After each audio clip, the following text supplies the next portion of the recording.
This audiobook contains 3 censored sentences and 70 modified sentences to make it suitable for all audiences.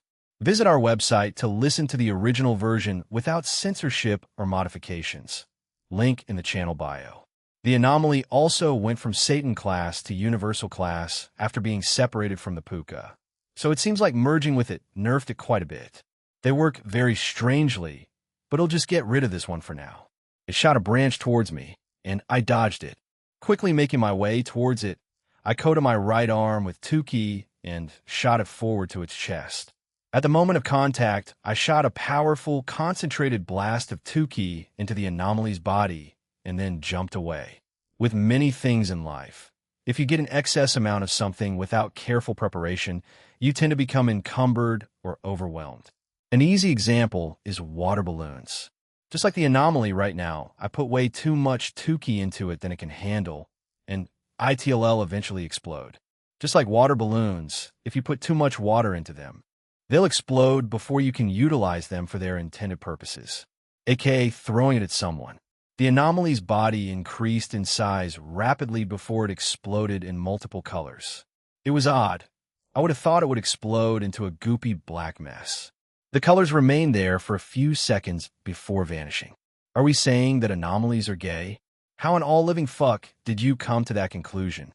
The little information I have about them also says that they may sometimes form black holes after being killed, so I was prepared to destroy it, but luckily it didn't form one. After confirming that the anomaly was truly gone, I gave Danu a thumbs up, and she undid the barrier. I held my hand up and repaired the areas that the puka and anomaly had destroyed. The location around us quickly regrew its trees, undid the damage to the forest floor, and brought back several other notable structures, like the ruins of a building and a few natural flower beds. Walking over to Gabriel, the little puka was still asleep, so I woke him up. Its eyes opened, and it looked around itself before jumping off Gabriel's arms.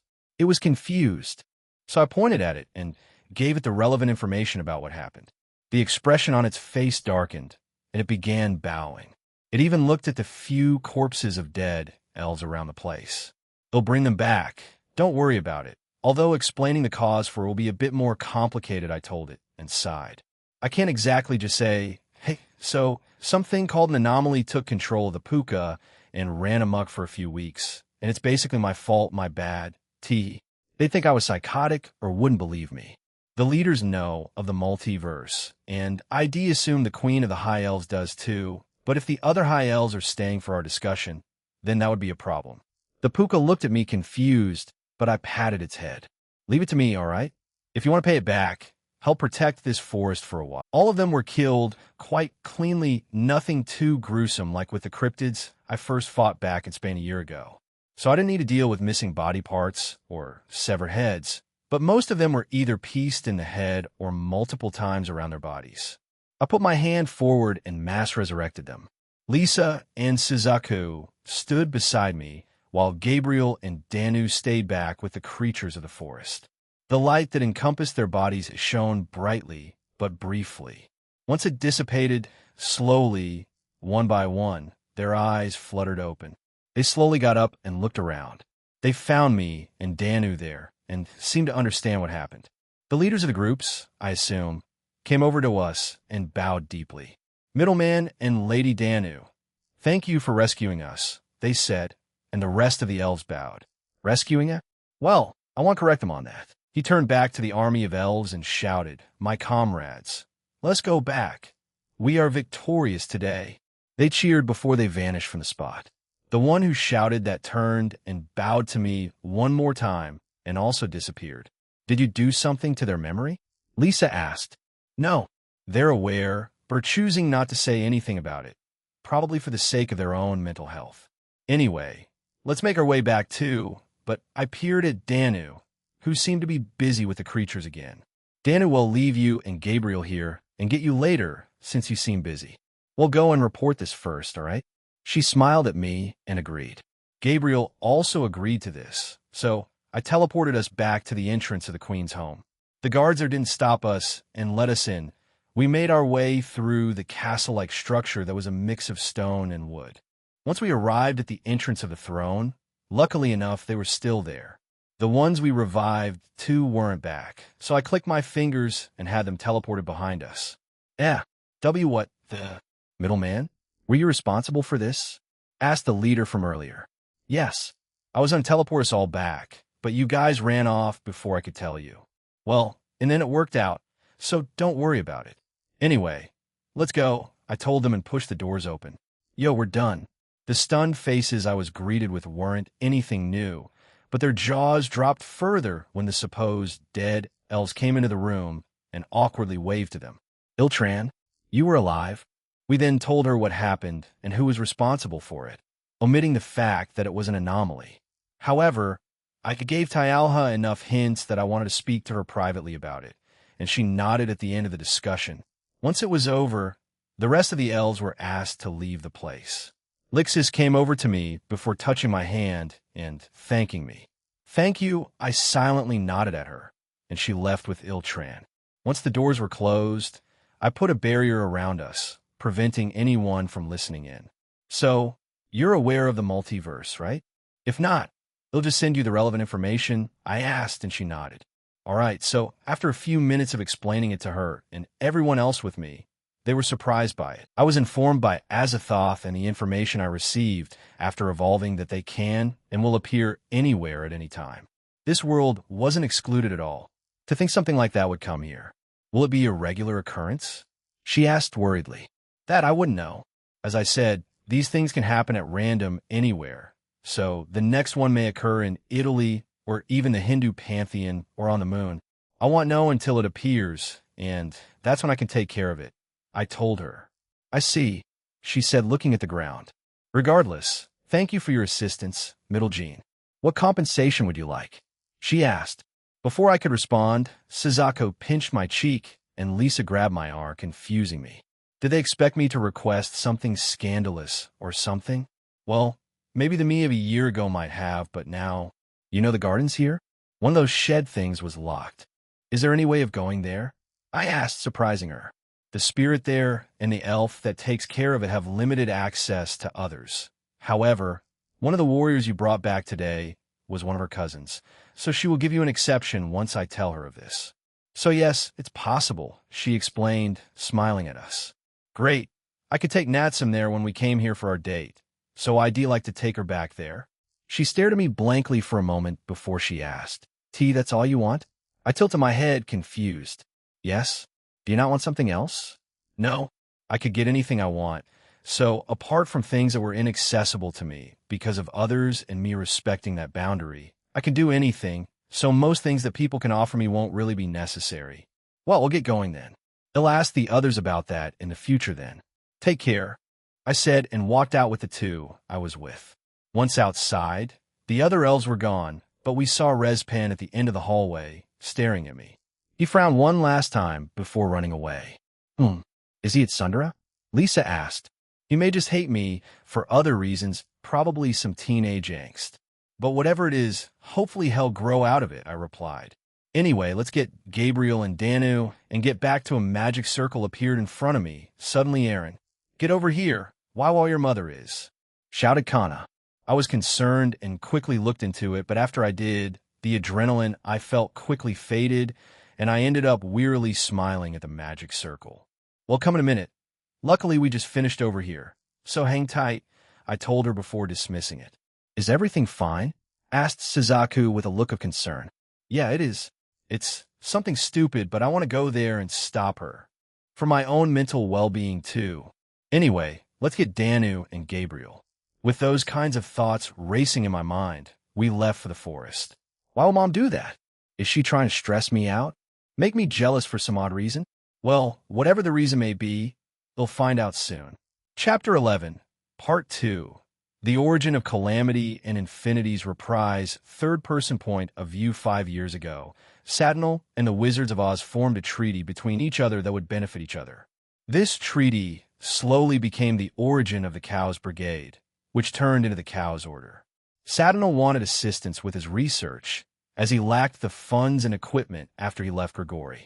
His ideals and ideas were different from Azazel's, and he was asked to stop most of his research as it was too imprudent. He tried to convince Azazel and even change it to comply with Azazel, but in the end he didn't like it. To Sadinal, nothing could be gained without loss. He thought Azazel's way was too limiting and didn't unleash the potential of sacred gears like the research he was pursuing. He wanted to artificially awaken sacred gears into becoming new Longinus-type sacred gears. So after mulling it over for a while, he decided to leave the organization. There were a few fallen angels who agreed with his ideas, and they followed him. He also took his team, the Abyss team, with him when he left, as they were quite dependent on him as he taught them back in the Nephilim in his Sadinal class. However, his plans, along with the Wizards of Ounces, were foiled by the budding/dog team at the time, led by an inexperienced Tobio Accuse. With them in the way, they slowly took down their teams and groups that they sent to stop them. Slowly but surely, they were all killed off one by one. Sadinal himself was set to be captured and questioned, but he faked his death and bided his time.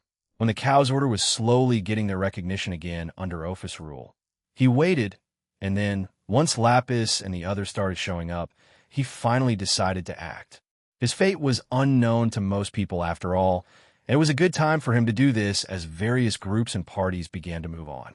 He used this to his advantage to carry out more of his experiments, and he genuinely thought that this could have been his chance at achieving the unachievable. However, one of their researchers, Avetsa, suddenly changed sides, hindering it. Then, slowly, more and more of their groups started being wiped out, even after he and the others helped provide them powerful items and hybrids with artificial sacred gears. This left Sadinal frustrated with himself and others around him. Everything he did was foiled by the middleman and Team DXD. In his eyes, he couldn't catch a break after working so hard for so long. He hated it. The one being he managed to trick also vanished near the beginning of the year, further confusing him. Sadinal bore two grudges towards three people. The first was Azazel for his naive and limited views in sacred gears. They shared the same enthusiasm about sacred gears, yet he was too much of a coward in his eyes to pursue it with reckless abandonment because of a small mistake he made that was lost to time. Second was Tobio Accuse, and by extension, the /dog team. They were the second group that got in his way 5 years ago and nearly killed him and destroyed the Cow's Order. No matter how much he planned, he couldn't think of a way to kill them all in a satisfactory manner. Third, and finally, in recent memory, the middleman and outer god, Gene Skyward. He wasn't the only one frustrated by this man, as he had done everything in his power to block him at every turn. Even though their superiors were the ones getting in his way, had find a way to beat them, leaving them even more frustrated. In even more recent memory, more of their members were turned against them. More were captured and were being tested on by the DXD Alliance. And finally, he suspected that there were multiple moles, rats, and double agents that worked for him. The biggest one in his memory was their current leader, Daniel. It didn't make sense to him. In Sadinal's mind, he didn't remember Daniel ever being part of the previous batch of leaders, even among Lapis and the children of Nyarlathotep. He thought it was odd, but any time he brought it up, he was instantly dismissed, like what he was saying was impossible. No matter how much evidence he brought to them, no matter how much he tried to provide it, nothing worked. So he gave up and planned to go off on his own. He had already copied many of the documents, papers, and projects that his colleagues had made. Once he was ready, he would start his own little terrorist group. He had also recruited the other frustrated members of the organization and planned on hiding at his original base and preparing. Presently, at this current time, that's where Sadinal was. Even though he hadn't officially left the organization, even though they couldn't really do that, he still kept in contact with them and occasionally went back to help with some work. However, in his mind, he had already left them and didn't plan on helping them after a certain period of time had passed. He wanted to collect the Infinity, the dragon god of infinity, the Ouroboros dragon Ophis. He had succeeded once. He'll succeed again because of his mind. Ophis was still naive. He had seen her play with the princess of the Western Yukai faction many times, and that led him to believe that she still had a naive mindset. He also saw her in a much more mature form, but believed that it was just her playing along with the middleman's harem antics and nothing more. Satanil was a smart man, but because of what Aaron did after his evolution and Satanil's own tendency to underestimate people he detests, it made him pick some poor decisions from time to time. First, the infinity, next, the leader, and finally, that damn outer god. He mumbled to himself. He looked at a device that was in the final stages of production. They were given a blueprint by the EV, but they lacked the resources to create it, so Satanil decided to improvise and use the materials in their world to create it. He had no idea if the effects it produced were supposed to be right, but, in his eyes, it was enough to do what he wanted. To make the infinite finite and capture the dreamer down the line, as well as disrupt the powers that DXD has. With this, Satanil mumbled. He made himself believe that these were the powers of this device. He had no proof, but he had convinced himself that it was capable of those things. But reality was much more disappointing, and he would find out soon enough. Satanil-sama, when are we going to try to capture the Dragon God? Asked a member of his Abyss team. Some of the original members were dead, so he had to replace them with new and improved versions that were hybrids with his best artificial sacred gears to date. The one who asked, that was the deputy commander of the team. Satanil looked up and laughed. Soon, once I finish the touch-ups to this device, we will capture her first. After that, we will hunt down the Dreamer, and then finally the pesky middleman. Once we're done, we'll take down our former comrades and open up universal travel again. Curious about this, the deputy commander, a male named Reynold, asked, "Do you have a specific universe in mind that you want to visit?" "For now," he said before leaving the room they were in. "It'll turn all of you into mini infinities. Just you wait. Foo-foo," he mumbled to himself. "It'll have your heads, Azazel, Tobio, and Jean. Once this baby is complete, nothing is stopping me." Aaron Tools soliloquy. "So, I can explain, I think," said Ain. "We had arrived back in the land of Heaven Falls. We were in a particular building that had been built after the war. It was, I guess, a chapel that did fake weddings, or at least let the people there try out wedding attire. You can see where this is going, right? If not..." Ain shook her head and snuggled into me. "No, it's fine. It's been a long time since she first got married to that asshole, but I guess some scars stay for life, and even when she's mostly healed from it, I kind of just gave her a bit of a jolt and a reminder of that time. All I need to do is erase those memories by replacing them with memories of us." In contrast, Kana's face had turned red, and she looked away, mumbling something incoherent about not being ready yet or something along those lines. It was just try on a dress. What part of that is not being ready yet? Maybe it's a woman thing. Since I'm a guy, I won't understand. With Ain still resting her head on my chest, I looked at the others. "Do you guys want to try?" "Ara, can I take this as a marriage proposal?" Lisa asked. "I wanna." They all looked at her unamused as she unabashedly smirked back at them. "Please don't start a war here," I chided them, and they all calmed down, but that comment will definitely stick in their heads. The door suddenly burst open, and the very flamboyant man came out with Mom and Aoife in wedding dresses. "I present to you Royson and Aoife wedding version." He shouted and shook his hands around them. "I've heard that some people change when they put on certain clothes, makeup, or even both. However, I have never been to a wedding before and only heard things from people or read them online, but..." Both Mom and Aoife were blushing, waiting for a reaction out of me. But I couldn't really react. I was just left speechless. Putting it into simple words, both of them were so stunning and beautiful that I was just too awestruck to say anything. "Foo-foo, I think that answers that, don't you two think?" the flamboyant man asked, making both of them blush harder. "I want to try too," Gabriel semi-shouted and put her hand up. "I would like to do the same," muttered Seva. He gestured for Aoife and Mom to go with him. "But before they did, you both look beautiful. I can't find the words to say it. Honestly, I don't think there's a word to justify how I feel right now. Aoife, Royson," I told them. Aoife shouted and grabbed her own cheeks before running into the room. Mom seemed more speechless than me before walking into the room too. Lisa and Kana also jumped into it before it closed. "Ha, I guess we know how you'll react at our future weddings," Ain said, sniggering a little. "Huh, is it Aincoin?" asked Irene smugly, earning an embarrassed glare from Ain. All right, let's calm down," I told them. "Let's just get this over with. Guys, I can't move. A few hours had passed since then, and we were on our way to the inn we were staying at for the night. We just finished eating dinner, and we're going to share a mixed bath together. We went to the same inn as before. Currently, Suzaku, Gabriel, Mom, and Aoife, everyone was clinging on to me with no exceptions. Earlier in the day, after all of them came out again with the wedding dresses, I kind of went overboard with the compliments, and now they were like this for the rest of the day. I'm not complaining. I love it, actually, but trying to move is quite difficult. However, we finally reached our destination. The owner laughed at me, and we went to our room. You guys, go ahead. I need to do something really quick, I told them.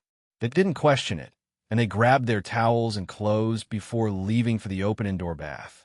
I had booked the entire inn for ourselves, paying the owner 50x more than what the nightly rate should be. So he let us have the inn all to ourselves, which was my plan. I watched them go before vanishing from the spot. Arriving at a cliffside that looked over the town, a shadow soldier appeared behind me. "How is it?" I asked. Coming beside me and kneeling down, they replied, "Everything is ready. Several other shadow soldiers have been stationed in the surrounding countries, and Alicia is also offering her aid, along with Resnius. Sadinal and numerous others are inside the base as of right now." Beside me was Bellion. Since universal travel is no longer possible, the risk of other beings going into the dimensional gap has decreased significantly, so I've given him a wider and broader role than before. Greed will also participate in this. "We will stop anyone who tries to escape, my liege," he said before getting up. "It seems overkill, but better safe than sorry." "Good. Keep on monitoring them and inform me of any changes, and if any of them leave, follow them. I don't want to alert any of them about this before we start tomorrow. Once I give a go-ahead tomorrow, capture them." "Of course," he replied before vanishing. I sighed and looked back up at the moon. Scathack and the rest should meet us at Thynophrene Rhymes, so we can finally start after that. But since Mom wants to join us, we can leave the tour of the place after the mini-operation. "It's rare to see you here," Jean said, a voice behind me. Peeking back, I saw Noada there with his hand up. "Noada, huh? It's rare for me to see you not drinking in that room," I replied, making him laugh. "It is, isn't it?" he said joyfully and stood beside me.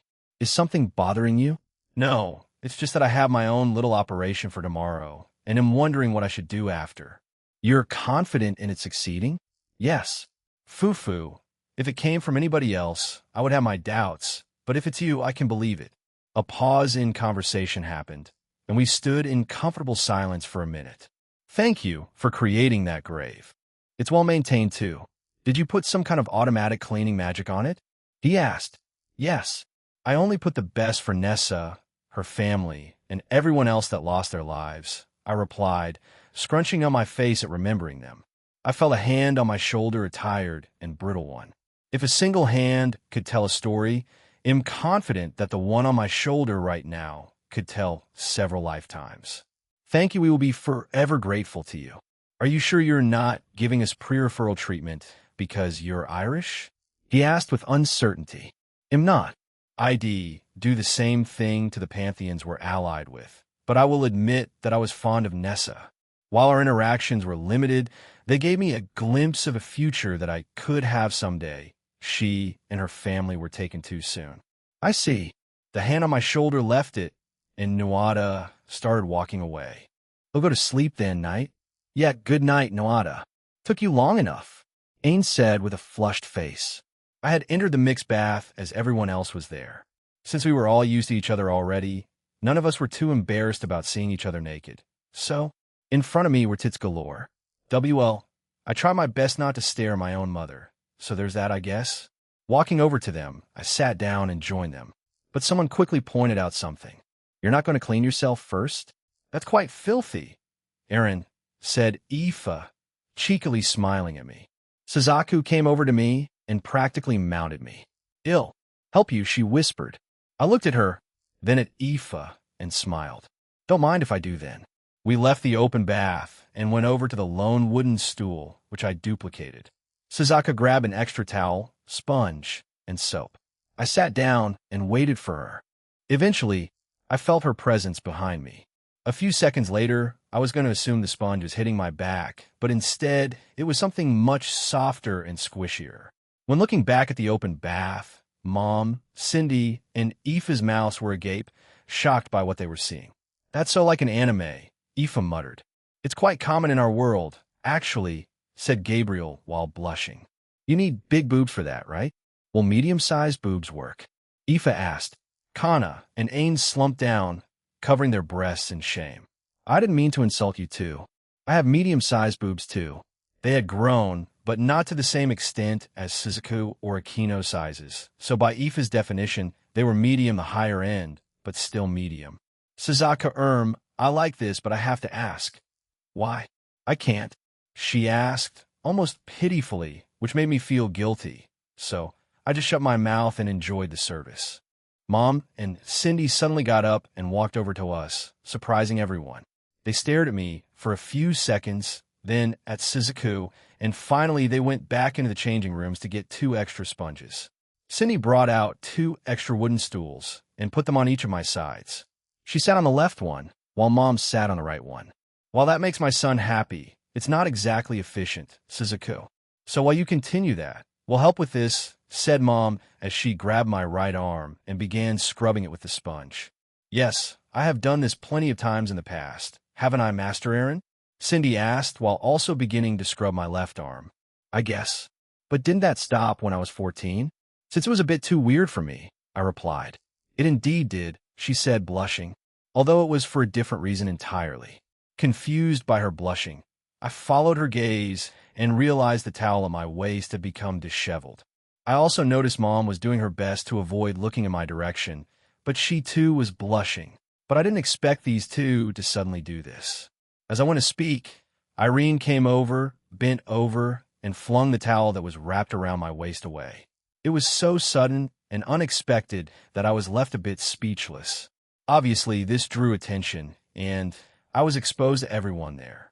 Did that grow bigger? I swear it wasn't that big the last time I saw it, Aoife commented before Ain lightly smacked her on the head. "Ow, I'm sorry. Probably because you last saw it when we were younger. It did grow a bit more after you passed," I told her. Bodies sure are weird. They can grow big in the short and long term." Everyone stared at Aoife, who awkwardly squirmed in the open bath. Did she just make a joke? Is that considered a pun? I like them, so should I laugh? Again, as I went to react, I felt a soft touch, making me let out a weird sound.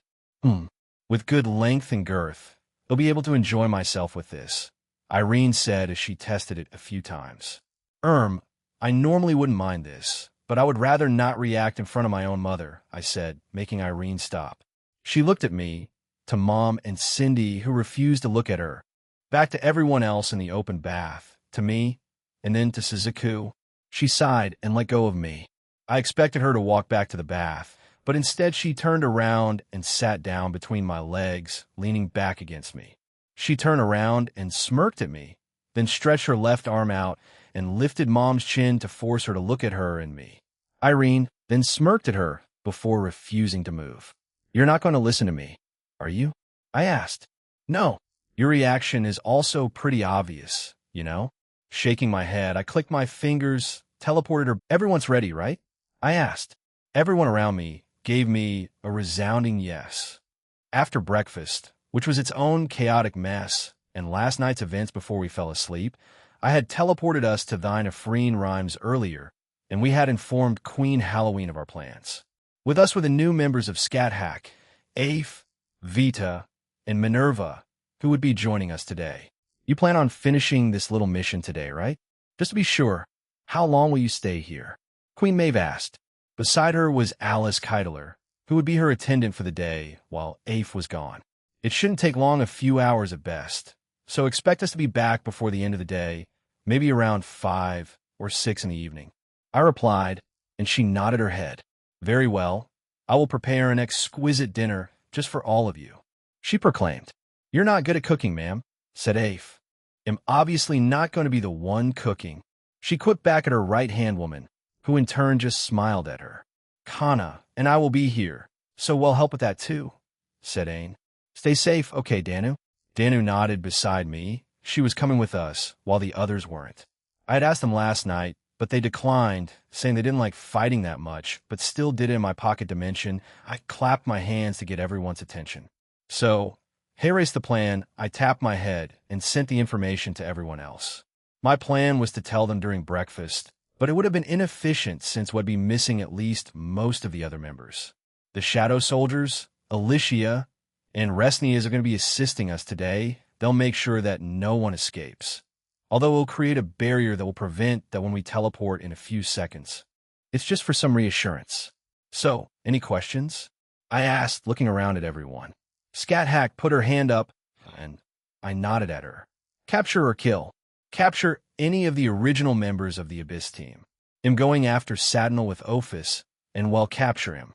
Anyone else kill them if you're unsure. Inform me, and he'll tell you if we need to capture or kill them. Everyone agreed to this, and after doing one more round of checks, we left for the Mariana Trench and Satanil's base. Satanil's base was quite large. It had around 10 floors that were quite spacious and had around 30 rooms in each of them.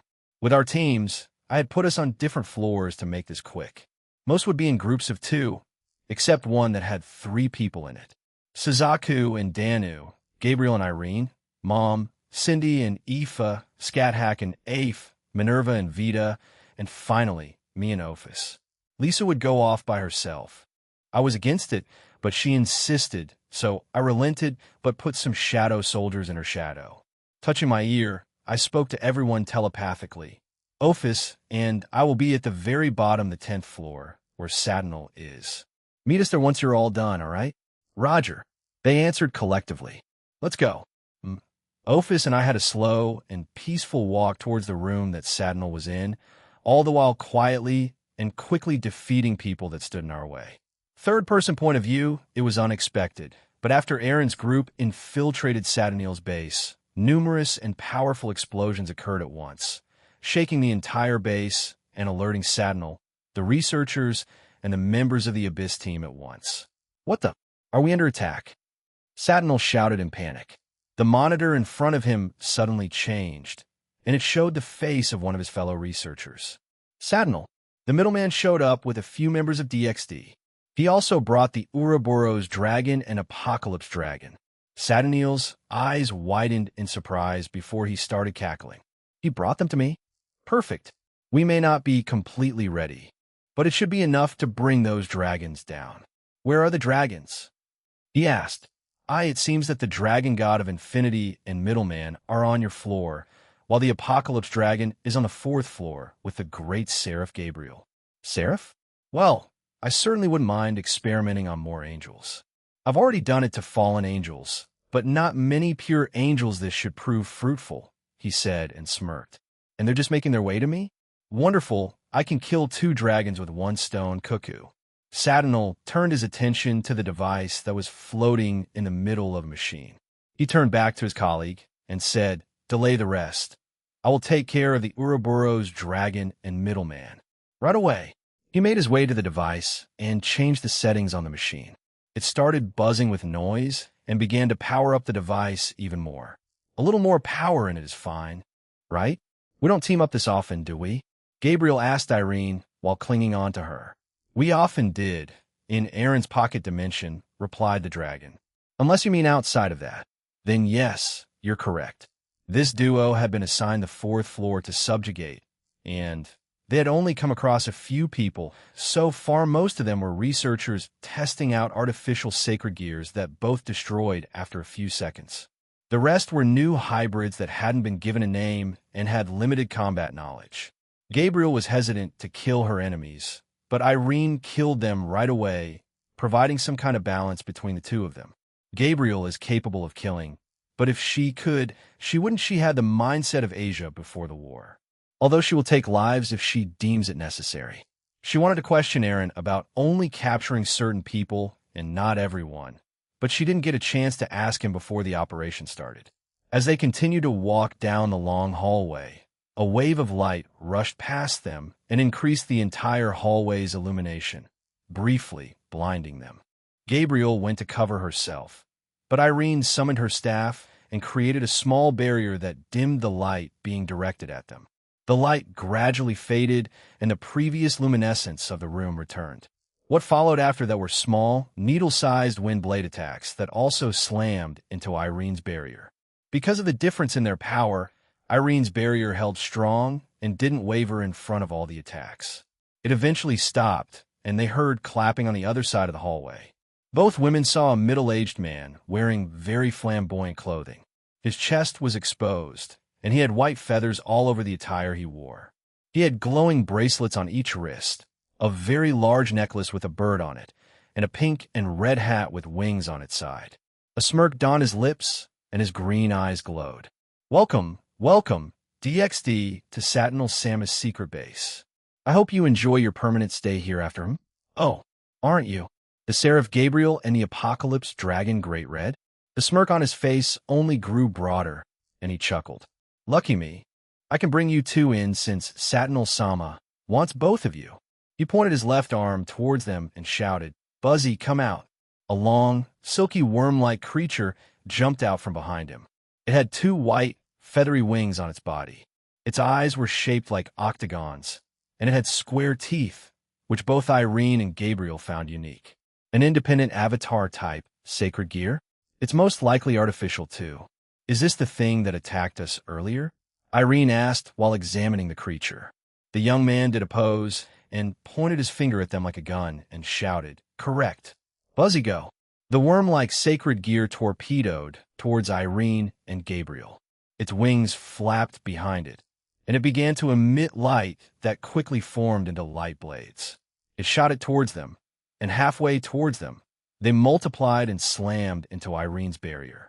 Booby fair and fight me like a woman, but you're a man, said Irene. I am a lady. Irene raised a brow, but didn't question it. She shrugged and tapped her staff once before the light blades disappeared. She dismissed the barrier, and subsequently, light spears shot from behind her towards the man. The sacred gear called Buzzy jumped in front of the light attacks. An enormous mouth opened from part of its body and swallowed the attacks. It landed on the ground and let out a burp.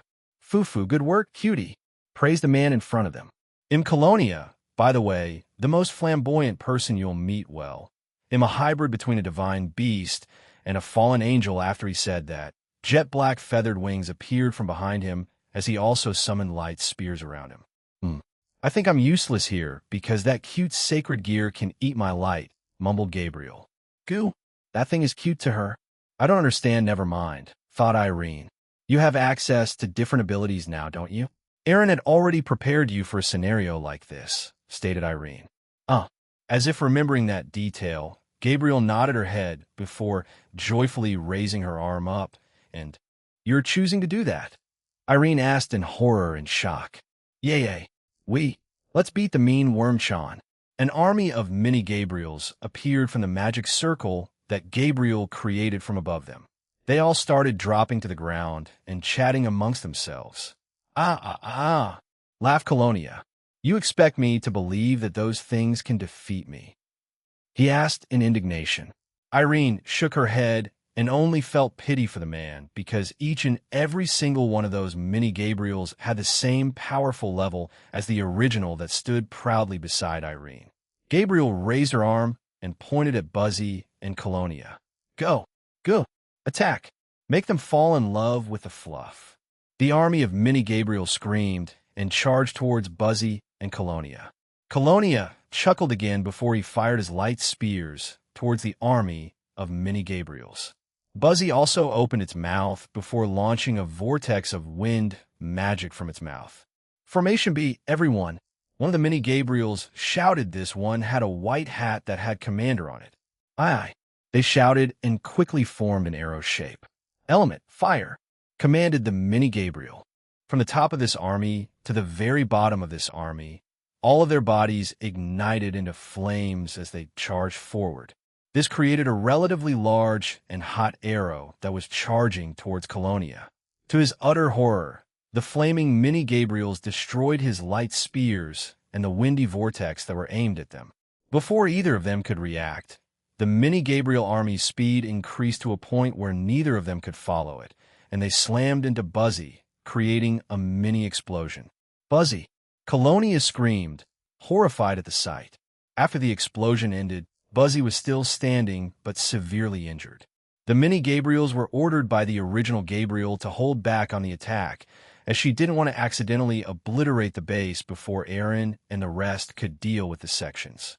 Frowning, Colonia asked his sacred gear if he was fine, and it made a weak noise, which indicated that it could keep fighting. "It can't be helped, let's go with that, cutie. Balance adjust," shouted Colonia. Buzzy's body exploded in light, and his body quickly increased in size and morphed into a more snake-like shape and texture. Shiny white snake scales covered Buzzy's body. It had cloud-like eyebrows and sharp snake-like pupils. Around its body were light rings that glowed. The two wings on its body became even bigger, and at the tip of its tail was another head that emitted a strange glow. "It's over for you two. Buzzy, go. Mow them down," commanded Colonia. The injuries that Buzzy had sustained were now healed, so with a healthy new body, all the rings shone and began to continuously fire light attacks towards Gabriel, the mini-Gabriels, and Irene. The head at its tail shone brighter, and the speed of all the attacks increased as wind was applied to them. Finally, Buzzy also fired light breath attacks encased in wind properties. The light breath attack was brighter than the others, reminiscent of the earlier attack that threatened to blind both Irene and Gabriel. Gabriel mumbled cutely while hiding behind her. Irene's eyes twitched before she sighed. "Fine, they'll play along, okay?" "Yay," cheered the Seraph. Irene raised her staff and pointed it at the army of mini-Gabriels. All of their bodies glowed, and crimson armor with silver-orange angelic wings sprouted from their backs.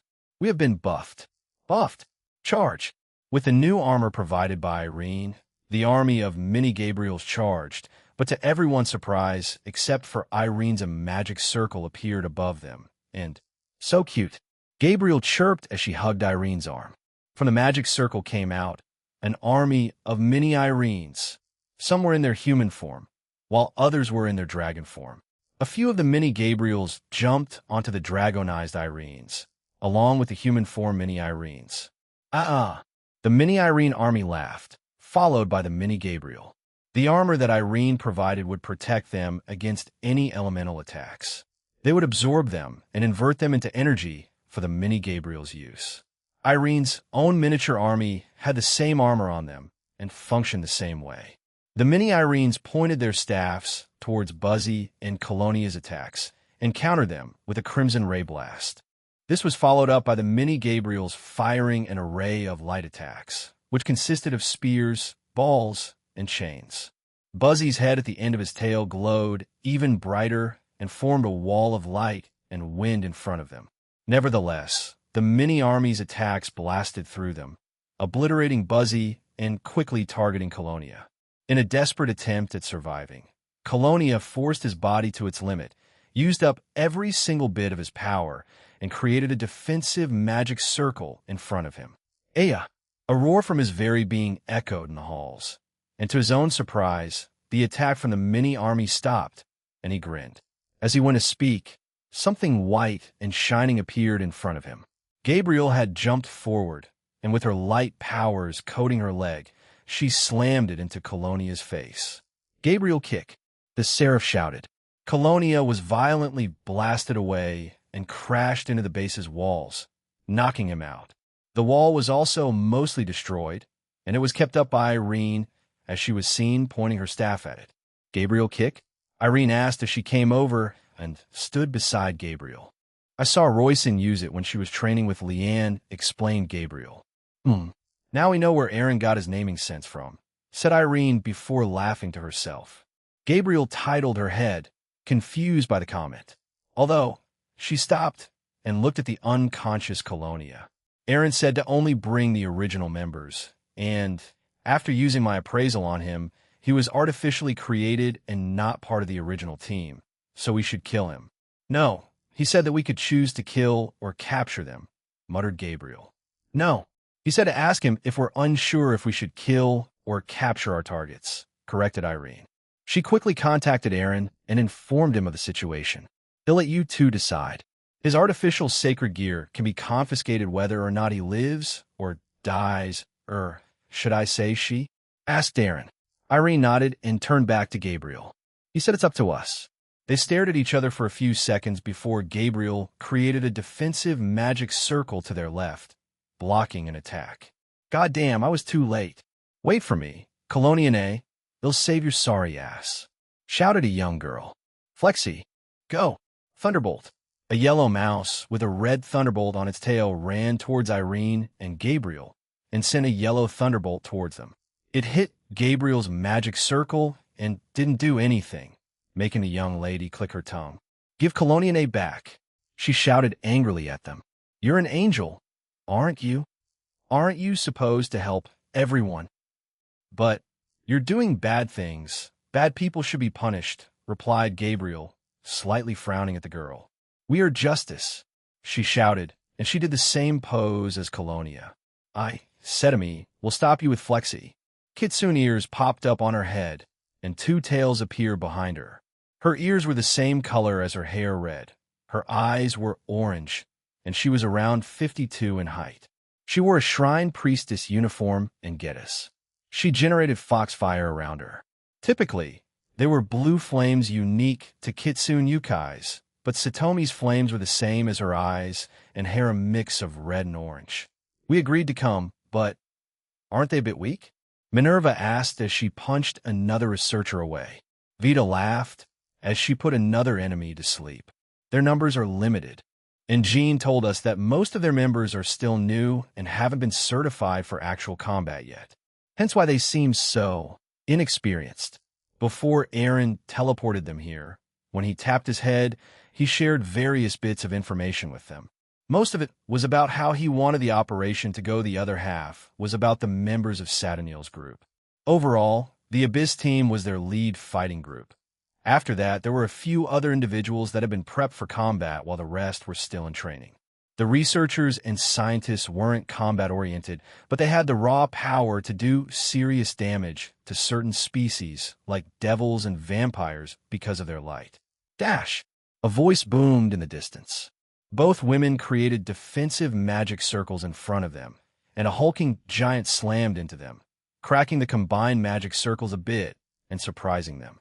"This one, I see it's the mixture of an orc, goblin champion, and divine beast that was a powerful wyvern," said Vita as she stared at the man who kept on charging at their magic circle. "Raz him." Minerva looked at the man and frowned.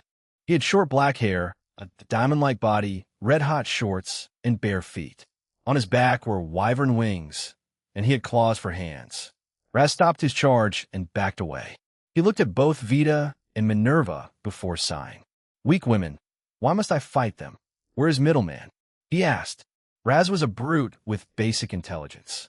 He could follow orders and was considered just below the Abyss team, as he only had his body to use and was given powers from birth. Super strength, durability, endurance, regeneration, flight, and diamond body made him formidable.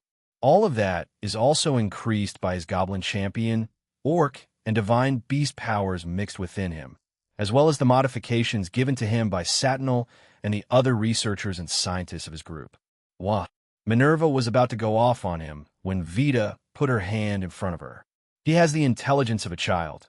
Don't be too hard on him, Fufu," she said, summoning her familiar, a blue bird named Grianos. "I know hungry, woman," he said while staring at the bird familiar. "It's so low that he thinks you're tempting him with food? Why are we stuck with?" Minerva swiftly turned around and blocked another attack aimed at them. "Now what?" In front of Minerva were two individuals, a woman and a man. The man had blonde hair and pure black eyes. He wore a white three-piece suit, a fedora hat, and carried a glass of wine in his right hand. On his shoulder was a white rabbit, smirking at Minerva. The woman wore a white-pink one-piece dress with frilly ends and rosebuds on her shoulders. She had black hair and pure white eyes. On her shoulder was a black rabbit with its eyes closed. "We believe that the unworthy are not allowed to face the worthy Abyss team. Hence why we have decided to face the unworthy. The true members of DXD are the ones that will be allowed to face the Abyss team," said the man. "Two fakes, especially the woman with the familiar, are below that. How have you contributed to DXD?" "No, because we don't know who you two are," added the woman. "Kazbek, Ilini me, okay, me handle them," said Raz, brining his arms up and infusing them with 10k. We don't want to fight the fake, so you can deal with the witch and her familiar. However, this woman, I want to use her for experiments. You have a strange power, said Kazbek, the male of the duo. I'd like it given to me. Kazbek, said the woman named Eleni. Kazbek grabbed her hand and kissed it. Anything for you, my dear. Fufufu. Ugh, Minerva cringed at seeing the opponents like that. So without another second's hesitation, she arrived beside Eleni, wrapped her arm in a pink aura, and sent it towards her face. To her surprise, the black rabbit's tail had stopped her attack, but the shockwave it produced blasted them away. Both Kazbek and Eleni landed on the ground, unharmed. But before they could react, Minerva appeared in front of them again and threw a flurry of punches their way. However, this time both rabbits on their shoulders blocked them using their tails. She quickly jumped away and sighed. She noticed that her hands were bleeding, so she used her pink aura to quickly heal them. It seems you have some kind of healing power. It makes me want it even more. If we have that, we'll be invincible, said Eleni. Minerva pointed her finger at them and declared, over my still budding body, I'm too young to die. I haven't even gotten a boyfriend. Fufu, is that why you planned on seducing Jean after this operation? Imaging getting a crush on him, of all people you're basically fighting against most women in his harem, Vita shouted as her own battle with Raz had started. Minerva's face turned red as she held back her shout, but she failed miserably. So what? You're acting like you never had a crush on a celebrity at all. But this one is more realistic. He's Irish, and comes to our pantheon relatively frequently. Tears had formed in Minerva's eyes. They threatened to spill, but she continued to keep her short composure.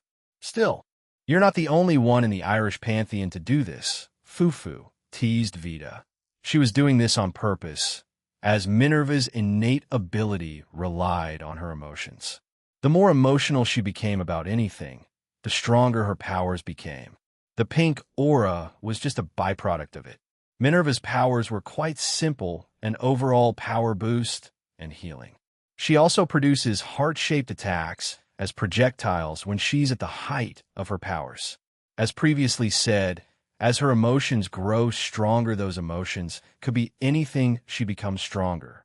Apart from that, she knew magic, had access to 10k, because she trained for months to unlock it, because she found out that Jean's women could use both 10k and magic, and her body was naturally resilient. Aya, shut up!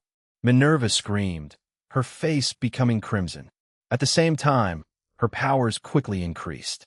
Even though Minerva knew what Vita was doing, she still fell for it, but at the same time, she didn't care as she needed a reason to get stronger right there and then. Minerva knew that the two rabbits on their shoulders were artificial sacred gears given to them by Satinal. She disappeared from their sight and didn't reappear anywhere they anticipated. I can't feel her energy. Where did she go? Eleni asked, surprised by this outcome. Keeping his calm, Kazbek ordered both of their sacred gears to produce a shield around them. Both rabbits created a shield that merged together. On one half, it was black, while on the other, it was white. Kazbek produced a floating screen in front of him using his powers and attempted to track Minerva, but he was too late. She had appeared behind him and sent a powerful uppercut towards him.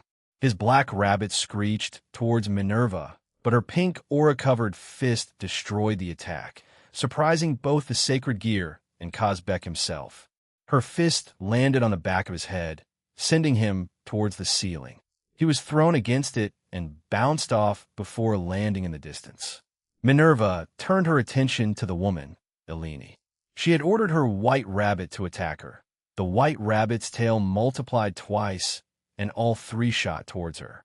Minerva used her finger and created a heart shape with them. From those pink heart-shaped bullets fired towards the white rabbit's tail attack. Her heart-shaped attacks tore through the rabbit's tail, making it shriek in pain. She then followed it up by charging towards Eleni, covering her right arm with the pink aura, but now in the shape of a heart, and slammed it into Elena's stomach. The woman in question coughed up some saliva and was knocked away further down this particular hallway. This is the power of love, declared Minerva. Small, heart-shaped particles floated around her. In frustration, added Vita, who laughed. KHHH. Why you always have to say that? I love you too. Min Min. Vita was known for teasing anyone she came across, whether they were family, important figures, or the leader of their realm, Queen Halloween. If the occasion called for it, she would tease them. The only exception to this was when a serious event was happening, when she would usually hold her tongue. Don't know me, Raz shouted before charging Vita again. She avoided the attack by sidestepping it and twirling around. As Raz passed her, he quickly turned around, coated his body with 10k, and slammed it down towards her. Again, Vita avoided it easily, but had to jump away as the fist that Raz used was hurled to the ground, destroying it and leaving a medium-sized crater. Raz pulled his fist up, stared at Vita, and smirked.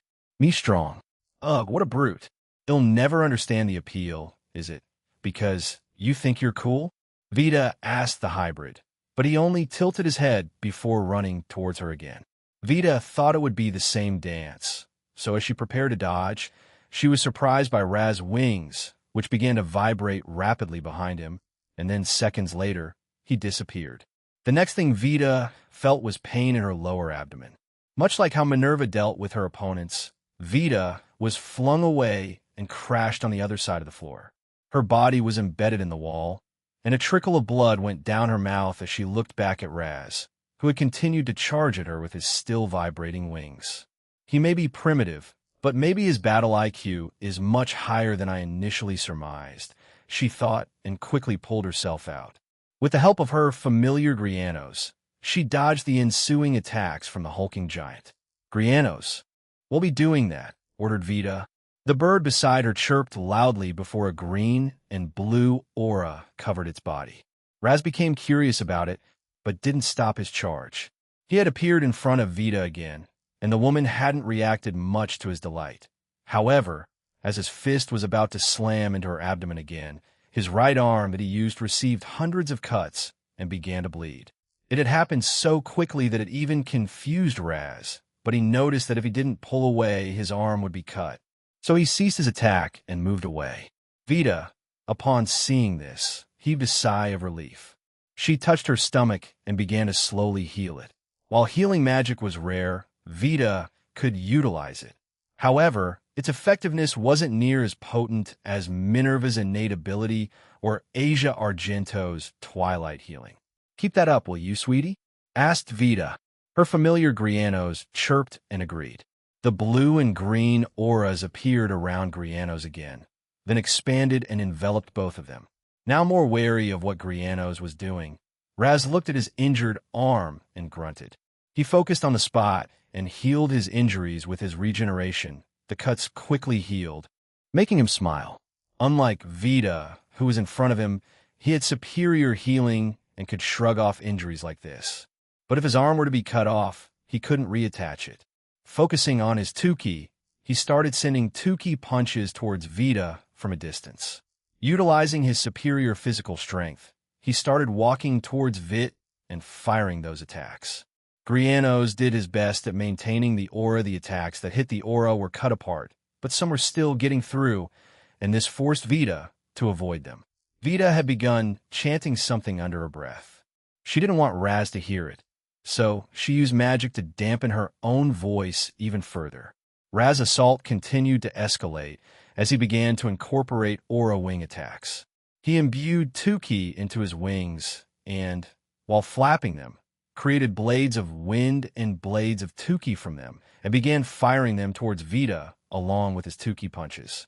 Grianos chirped at Vita, indicating that he wouldn't be able to block everything that was being thrown his way for much longer, and she wordlessly nodded to her familiar. Her familiar didn't need to worry about this for much longer, as Vita had finished her incantation and smiled at Raz, who noticed and became confused. Vita summoned her own staff and spun it in her right hand. She thrust both her hands out, turning her staff horizontally, opening her left hand, and putting it near the head of the staff. Her purple eyes began to glow, and with a smirk, she declared, "Time for you to have a little nap." Razy in a flash of dazzling green and blue light, everyone on the floor was momentarily blinded. "Damn it, Vita. At least warn me beforehand." Minerva screamed in dismay. Flashing a smile, she said, "Foo-foo, you shouldn't mess with me, especially from the family. I came from Vita Milstein, was adopted by the Milstein family at a young age." She was a few years older than her sister Emma. However, she herself was a prodigy at using magic, on par with the likes of Lavinia Rennie, Lisa Minnick, and Fusey Hirawa. However, this was a trait from her original family. They were wiped out by the evil god Baelor's servants because her family was part of the reason why Baelor was killed in the past. Her family had decided to help the god of the sun, Luff, eliminate the evil god Baelor, as he and his controlled servant at the time Crumcrutch had wreaked havoc in the Irish supernatural world at the time. Many of her clan's men at the time were killed, and only a few survived. But those who survived lived a quiet life for many years, until the devout followers of the evil god Baelor finally managed to find her and the rest of the family, killing them. Fortunately, Vita was hidden when the attack started and was also drugged by her mother, so she didn't have to hear or witness their slaughter. Vita herself wandered a few days by herself in despair, that is, until she came across Anastasia Milstein, the mother of Emma Milstein. She took her in, and the rest was history. Vita took the name, was trained in magic, and lived with them in Queen Halloween's realm. However, she still holds a bit of a grudge against the evil god Baelor and wishes to fight them one day. The only way for this to happen was to confront the current holder of the sacred gear that housed him, Gaspar Vladi. Vita had also hunted down the rest of the followers of Baelor over the years. Many of them became elders, though she didn't care some had managed to maintain their youth, but that made it more pleasurable for her when she killed them. As Vita's spell activated, and for the second time in Raz's life, he felt terror. Suzaku, Himejima, and Danu were having no trouble on their floor, as most of the enemies they came across were researchers. They simply restrained them and used sleeping magic on them. Even though Aaron told them to kill them, they had contacted him earlier about a proposal. They had asked him if he could spare them and change them like he did with Avetsa. They also asked if it would be possible for Sadnal. Having more talented researchers on their side would be beneficial. The answer he gave them was that he would think about it, but from the tone of his voice that both of them heard, they believed that he would more than likely do that. What do you think of this?" Danu asked, showing her smartphone to Suzaku. They had been talking about Danu taking the next step with Aaron in their relationship. She had been away from their home for most of the time because of a sudden boom in her flower business in Ireland. The reason for this was because of Aaron. He hadn't informed her about it, but Danu was quite happy with it.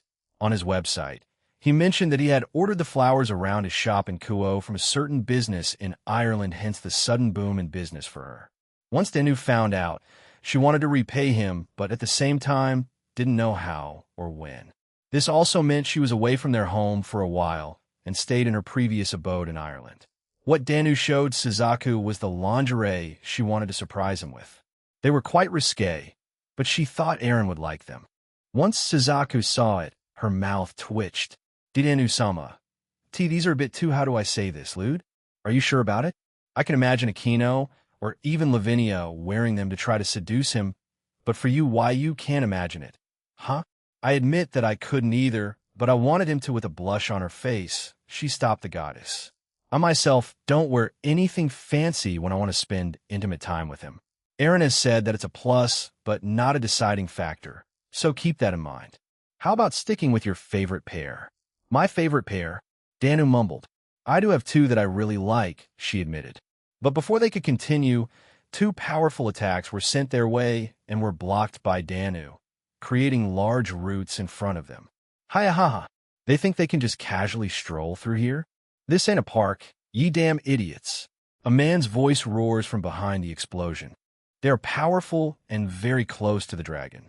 One of them is a goddess, and another is the head of the Himejima clan. It makes sense that they are a bit arrogant, said another man's voice. Danu receded her roots, and they saw the two men beyond them. One had crimson hair and yellow eyes while wearing noble attire. The other had white hair, purple eyes, and noble attire. Upon seeing this, both of them became alarmed and confused. Hi-ha-ha-ha, look at him, they're surprised, eh? Asked the white-haired man. Indeed, we do look like certain devils, don't we? Said the crimson-haired man smugly. Suzaku squinted her eyes at them with suspicion. Crimson hair, like the Grimmery Devils, and white silver hair, like the Lucifers.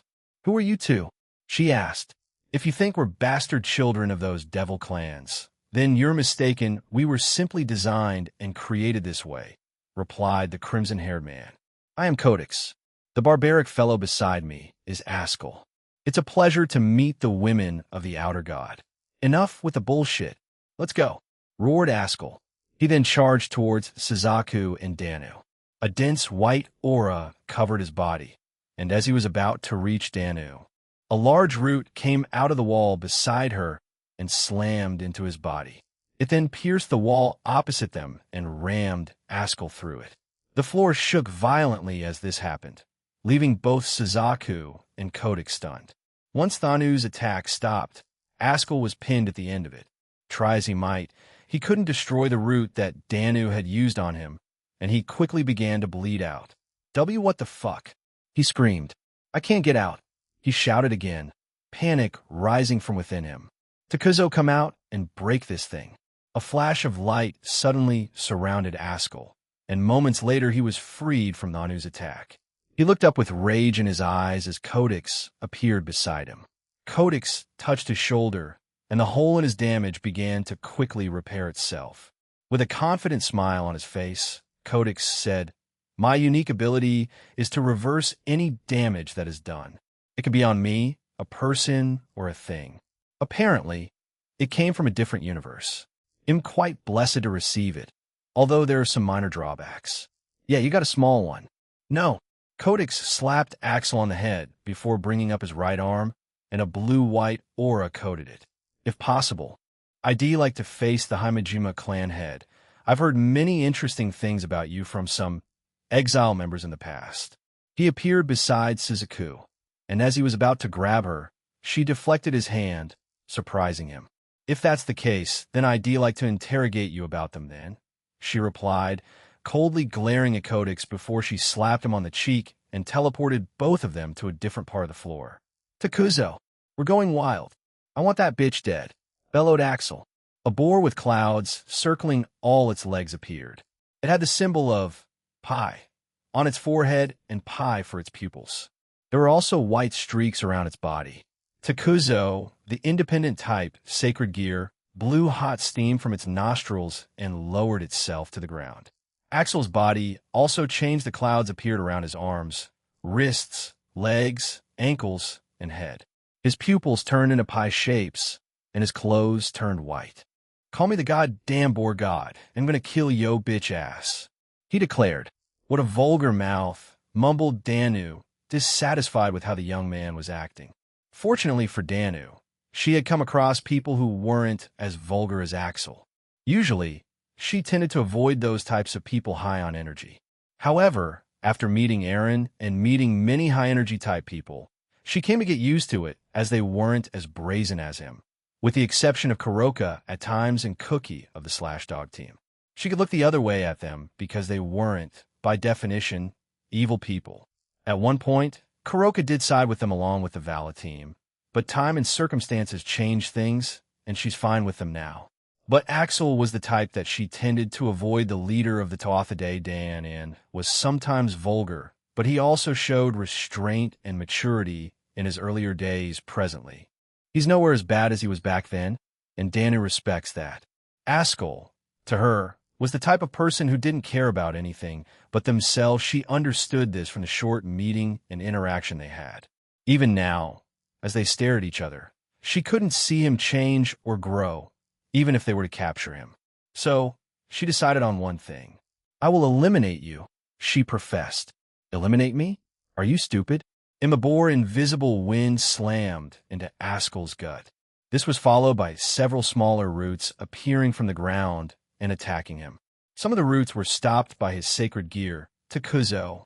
However, because they were much weaker than Danu, it only lasted a few seconds before Takuzo was thrown away and the relentless assault continued on Axel. Axel couldn't move or react to any of this. He could only helplessly be juggled around by Danu's attack. He glanced at Takuzo, but noticed that his sacred gear was being kept back by some kind of invisible force. Neither of them could do anything. They felt helpless. Since his creation, he has always been told that he has the potential to join the Abyss team. The thing he lacked was combat experience. Every time he fought a member of the Abyss team, he would always lose, and every time he asked how, it was for a different reason. He was too hasty, he was too aggressive, he let his anger and temper get the better of him. He didn't plan enough, he fell for tricks too easily, etc. Over and over, he couldn't pass over the wall that was the Abyss team, especially their leader. His artificial sacred gear wasn't a powerful offensive type, but with his mastery over it and its utility, along with his own skills and power, it made him nearly unstoppable. As these thoughts plagued his mind, his own rage and frustrations kept increasing as the seconds ticked by. Finally, it exploded as his body was filled with even more power. However, he soon felt his vision become strange, as if it were falling, which confused him. His eyes looked up at an indifferent Irish goddess looking down at him. It finally occurred to him that his head was cut, and before he could conjure another thought, he died. Danu stared at the man who was alive just seconds ago. Blood spurted out of his body as it also fell to the ground. The boar artificial sacred gear stared at its wielder before it faded. A look of shock and disappointment was on its face. Danu, who is a goddess, had lived for many years. Even if she herself wasn't a fighter for most of it, she had gained an uncanny ability to read people. Whether it be their facial expression, their actions, or even their body language, she could discern around 80% of the time what their next move would be. One could call it a poor man's precognition. She could tell that he was upset by the one-sided battle, but also how his frustrations kept on rising during their short fight. She felt his powers quickly rising, and before he could utilize them, she killed him, ending the fight before he could reach a new power level or powered-up form. Danu had read many things over the years, and in recent memory after she moved in Aaron's home, she was introduced to more media. Furthermore, with Aaron's infinite library, she had more access to different books worldwide, not only in the human world, but also in the supernatural world's books, many of which had forbidden or cursed books, although they were in a special room and placed to avoid the average reader from being cursed or killed. The one who kept an eye on that room was Lisa, as she herself was cursed by a certain book, and she didn't want it happening to the people she cared about. Suzaku, I'm finished here. Danu had used their ring's transceivers and informed Suzaku of her victory. He'll bring his corpse with me. Maybe Aaron wants to use it? All right, he'll be finished with mine soon. I feel two more coming our way. They also seem stronger than the two we're fighting. If you can cut them off, then I would appreciate it. He'll join you as soon as I can, replied Suzaku. Okay. Danu disconnected their line and stored the corpse of Axel in her ring. She turned her attention to the location of the sacred gear he once wielded and found. A boar shaped in a pendant surrounded by clouds. How curious, she mumbled to herself. Independent avatar sacred gears are sacred gears that take the form of a living-like creature that moves and acts on its own free will and instincts. Among the embodiment-type sacred gears, these sacred gears themselves have their own individual consciousness and instinct, as the wielder can command the sacred gear from a distance. Because of its nature, it often mimics a living thing, and the embodied beast-type sacred gears can also eat like a living creature. Independent avatar sacred gears that manipulate energy can make a huge amount of energy take a humanoid form, using it as a puppet. The embodied sacred gear can be made to not be visible to ordinary humans, and it can disappear or assume a smaller form that makes it easier to lead daily life than the true appearance. The advantage is that the user can issue instructions from a safe place away from the battlefield, but at the same time, the risk that the user is vulnerable is greater than other sacred gears, so the user is often physically weak. In the case of the beast type, if the sacred gear is attacked, damage may accumulate, and it will be impossible for it to continue to fight or for the beast to be sealed with a unique technique. It is said that it is necessary to go into the depths of the sacred gear and the soul of the sealed creature in order to enhance the ability, but there is a danger that there is a chance that the user could be replaced by the consciousness within the sacred gear. However, It seems the method that the cows order, or perhaps Saturnal himself, was unique to them. In order to make artificial independent avatar sacred gears, they needed to create a physical object to tie it to. Otherwise, it would simply stop existing as the soul they captured, and the things they used for them would simply cease to exist without the tether. Danu surmised that this item was what kept the new sacred gear here, as it wasn't tied to Heaven's system. So they needed to be physically tied to items in order to stay after the wielder passes, or if they hadn't found one to give it to. Maybe it can be used by someone else in the future. She mumbled before putting it in her pocket. Danu turned around and walked away. It'll stop these two from reaching Saku. They may be the aforementioned Abyss team, I expected this outcome, but to think you would simply burn away my powers. The Outer Gods women are truly something else, muttered Codex. Codex was kneeling in front of Suzaku, with flaming chains holding him down to the ground. She had used Gleipnir and Aaron's own mana rope as references, while also having exclusive access to food chain that Aaron shared with the Fated Ones. Suzaku simply found a power in the multiverse that would burn anything, whether that was magic, technique, concept, or time and space itself. It would burn it. So, she applied that to her innate flame manipulation and simply destroyed his powers anytime he attempted to utilize them. This left Codex virtually defenseless. He had to rely on his magic and Tuki, but even then, the woman in front of him burned away everything that came into contact with her. In his eyes, she was untouchable in every sense of the word, and he couldn't help but think that she herself was a goddess in her own right. I don't need your pity or kind words, Suzaku Himejima. I have told you about the exiled members I interacted with while we fought. I have nothing more to say, nor will I switch sides. I cannot stand people like the middleman, he told her. If that's your decision, then I will respect it. Suzaku aimed her hand at Codex before burning him alive. He did not scream, cry, or insult her. He simply accepted his fate. Codex only respected people who were above him in both power and authority. Suzaku was above him in power and was the current head of the Himejima clan, and she was quite close with Aaron. Even if he didn't like Aaron for how he did things, he couldn't deny his influence and power, so he respected him at that level. Suzaku sighed, looking at the burnt ashes of Codex. She turned around but quickly felt a clash of powerful auras in that direction, and she quickly dashed towards it. When she arrived, she saw Dhanu's green aura colliding with two other people, both women. The head of the Himejima clan summoned Juke, and they immediately launched large fireballs towards the two, who noticed and avoided the attacks on time. I burned his body, so I couldn't retrieve him, but he told me as much as he could. Although he explained he only did it to people he held respect to, said Suzaku. It's fine. I have the other, and even then, we can inform him of where you killed him if he wants to retrieve Codex himself, replied Danu. These two are atomy, shouted the blue-haired woman. Saida, shouted the pale pink-haired woman. Together, we are ADIDA. They shouted together and did a pose by holding each other's hand and standing on one foot. Two independent type sacred gears appeared and sat on their heads. The one on Atomy had the body of an owl, it had the wings, but the head was of a dog with the sharp fangs of a vampire and cat paws for the talons. The one on Saida was the size of a toddler, with a chest made of tentacles with several eyes on it. The head was a mix of a dolphin and a shark, and it had two tails that had sharp protrusions coming out of them. Upon hearing this, Suzaku and Juke became confused. They didn't know how to react as they both stared at the two odd women. They were like this when I met them too. They're quite unusual, to say the least, Danu said calmly. Unusual would be an understatement, said Juke in her bird form. Maybe we can assume that the members of the Abyss team all have mental illnesses? How rude, shouted Atomy.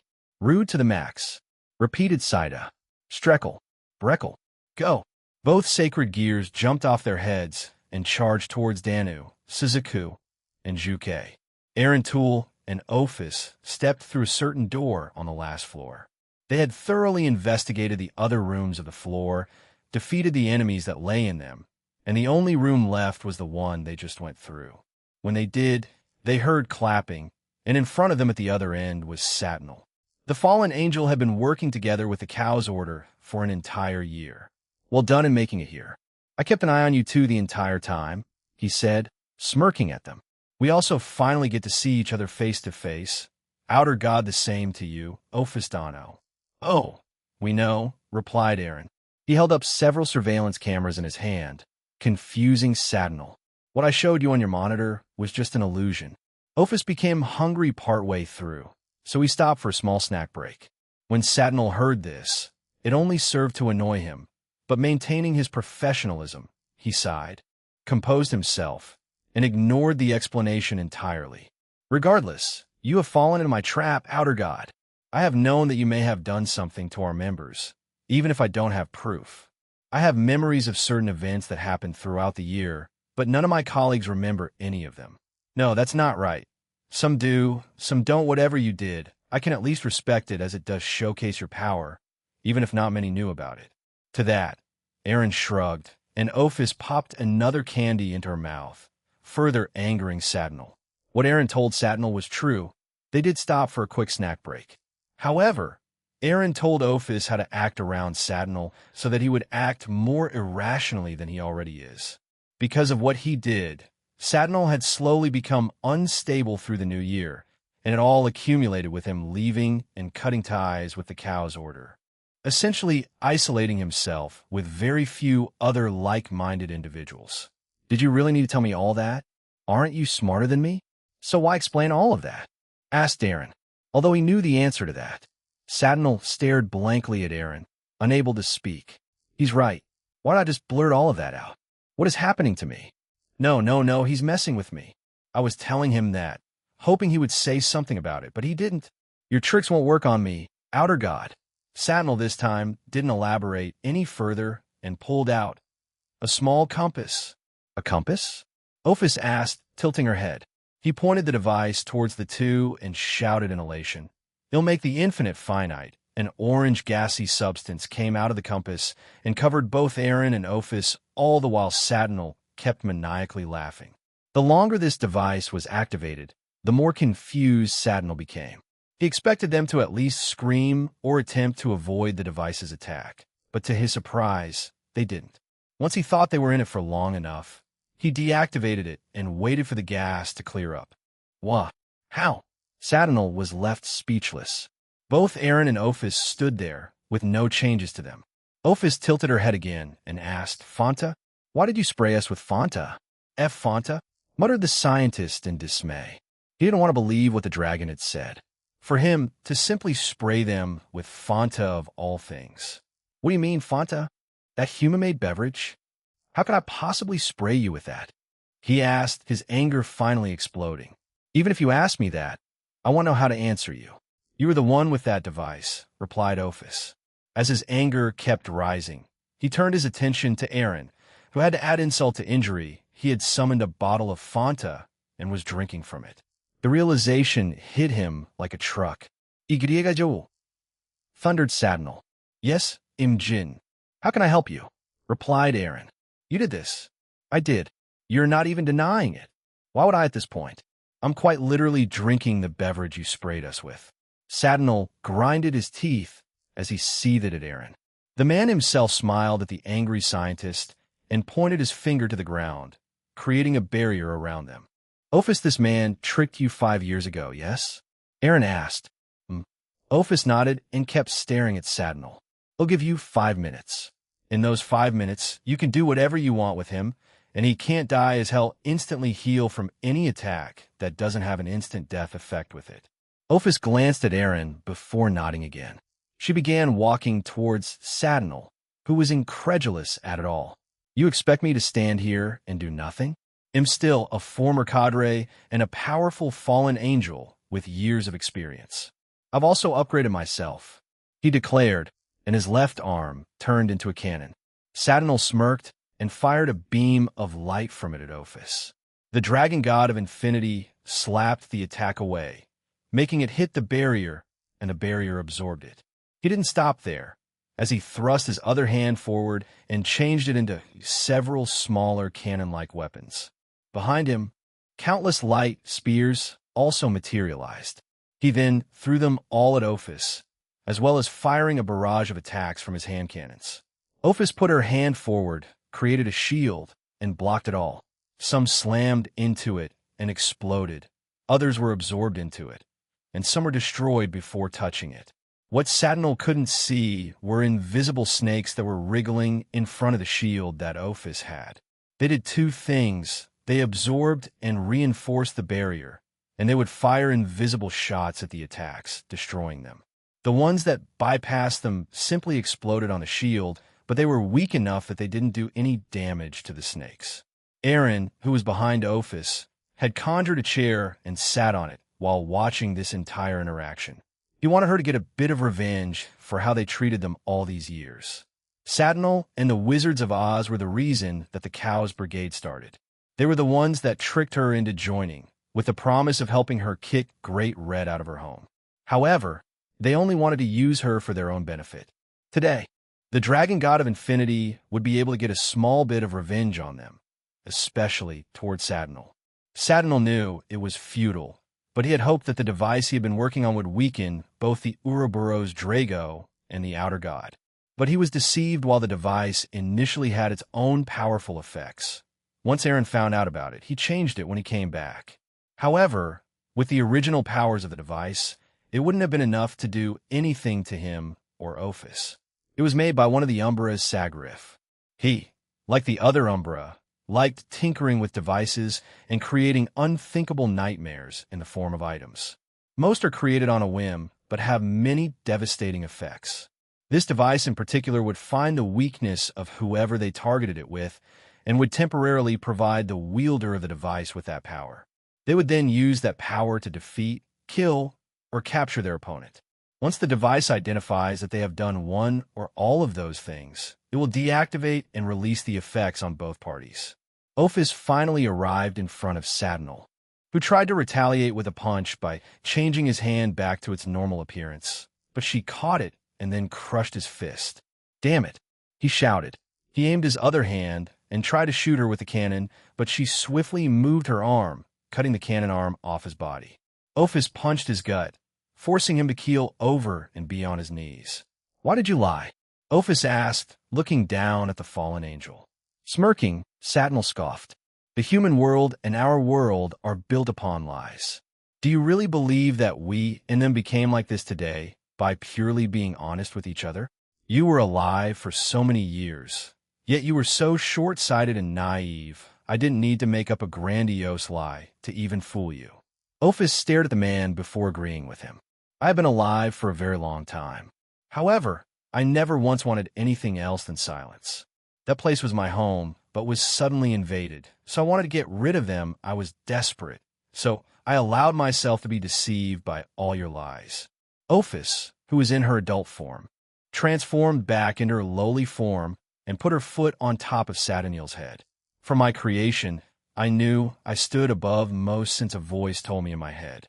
I tried talking to it, but it never responded after it told me I was stronger than all of the beings in my world. So I believed it and continued with my life. If you were the strongest, would you bother learning anything in a space in a world filled with mostly nothing and silence?" She asked Saturnal, who didn't reply. "Once you become so strong, and when you live life alone, and no one can contest that position, you become apathetic to mostly everything. I never had anyone to learn from. At most, I used my power to increase my physical strength and magic. Nothing more, nothing less." Trying to force his head up, Saturnal asked, "Hurry up. What the hell are you trying to get at? He'll die of boredom at this rate." Ophis slammed his head back into the floor, making a small crunch sound. Saturnal was still alive, but he suffered a decent amount of damage because of that. What I'm trying to say is that anyone, whether they're a god or something else, can still keep growing even after thousands of years of being alive. You just need to find the right people for it. You've been stuck in your own bubble for so long. Do you really consider other people's opinions that aren't nearly identical to yours? Or do you simply dismiss them? Maybe this is why you've lost. Maybe that's why Aaron changed your reality," she said and kicked him away. Saturnal crashed into his giant supercomputer and destroyed it. "See, change my reality?" he asked, confused. Ophis looked back at Aaron and nodded. am fine with that. I don't need revenge as long as I have you, and everyone else in my life is perfect. Ophis showed a genuinely bright smile to Aaron as he got up from his seat and walked over to her. You've changed a lot, he said, petting her head. While you're fine with that, I'm not. You're a part of my family, so we'll take on the liberty of revenge for you. Aaron materialized above Sadinal and plunged his arm into his chest, grabbing his still-beating heart. He brought their faces close together and stared at the man with his sharp eyes. I have a lot of things to say to you, but I'll make it simple, all right? Said Aaron. Sadinal couldn't move, and he couldn't form a coherent thought. He had no idea what was happening, as the only thing he could feel at the moment was terror while staring into Aaron's eyes. It'll make you suffer for a bit for Ophis for the Slash Dog team, for Lavinia because you sided with the Wizards of Oz, and for the shit you and your colleagues put me through last year. This amount should suffice for a bit of revenge, he said with an evil smirk. Once Aaron pulled away from Sadinal and pulled his arm out of his chest, Sadinal didn't feel any pain. There was no blood that poured out either, confusing him. Yet he couldn't speak. He couldn't even hear his machines or anything else apart from his own heartbeat, which kept getting louder.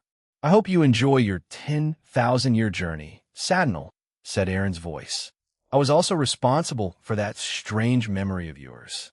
As terror was about to overtake his consciousness, everything for Sadinal became pitch black.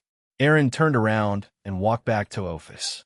Seconds later, Sadinal began to wordlessly scream and writhe on the ground, holding his own neck and grasping at the gaping hole in his heart. What did you do? Ophis asked, curiously looking at Sadinal.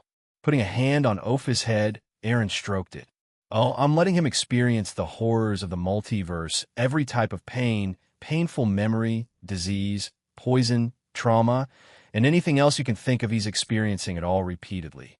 I also made sure that his sensitivity for it all is multiplied by 100 times. I also made sure he wouldn't pass out from it inside his own head. Evil, said Ophis while pointing at him. Well, I guess you can describe me that for now. But he's not the only one that's going to experience that. Killing him repeatedly is one thing, but that's not satisfying enough. That should be another world of pain for him, and should leave him traumatized enough. He glanced back at Sadinal and added, once it's all done, we'll just convert him like a Vetsa, so we'll have a new scientist and researcher on our side. He's more useful alive than dead. Aaron began walking away towards the door. Aren't we bringing him? She asked. We'll keep him here for now.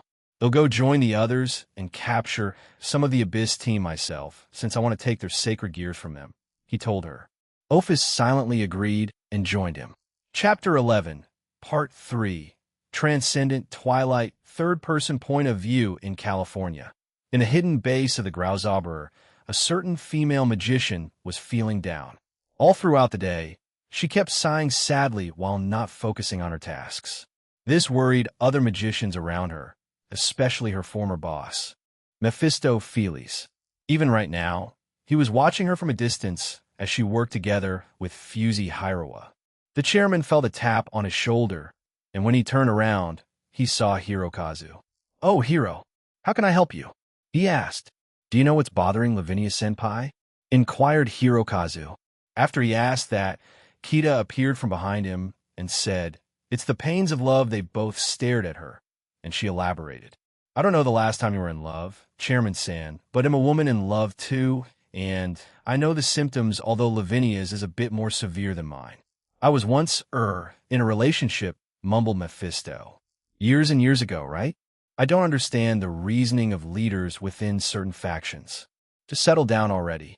Jean is making the world a better place, so you have that liberty now, she said, leaving with the books she was carrying. Hirokazu bowed his head.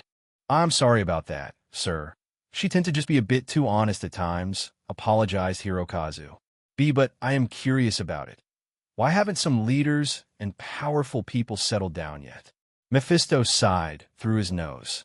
Maybe now, yes. With the things that Jean is doing, it's a lot more practical to start families within the supernatural world. The only dumb organization that will go against him is the Cow's Order. But to answer the other half of your question, Mephisto, stared at the still sad Lavinia, Rennie, as she kept sighing as she worked away. The state of the supernatural, for the longest time, had been very shaky. If any of the three great powers did something irreversible, another great war would have started. If any of the three great powers provoked a pantheon bad enough, war would have started. For as long as I lived, war was something that was feared to start with the slight mistake that was made by any side. Would you start a family in that?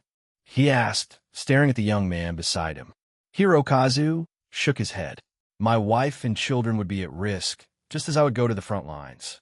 The old devil nodded his head. Exactly. You would be risking your life and your family's life. If you decide to start a family, you must make sure you have certain things. You must be strong, stronger than your opponents, and you have to be financially stable in case the worst-case scenario occurs. Meaning, if you and your wife were to meet your end, and you knew it, what would you do? Asked Mephisto. We would save our child, though. That's what you meant. If we had money, they would be able to hide until it was over and survive afterward. Although that's not a guarantee, he clarified. It's not, but it's a safety net for them to fall on. I have personally witnessed such scenarios happen over the years. And war didn't happen, but in the human world, it did, especially during those two wars that are famous in them. Orphans everywhere, staring, crying they had lost their parents with nothing left in the world. He squinted his eyes. Do you know what happened after? He asked, and Hirokazu didn't say anything. They died.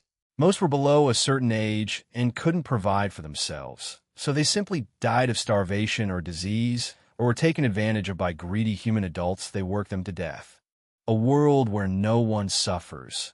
A world where everyone can smile. When I heard Gene say that for the first time, I couldn't help but think it was childish, but as he slowly made it into a reality, I also began to believe.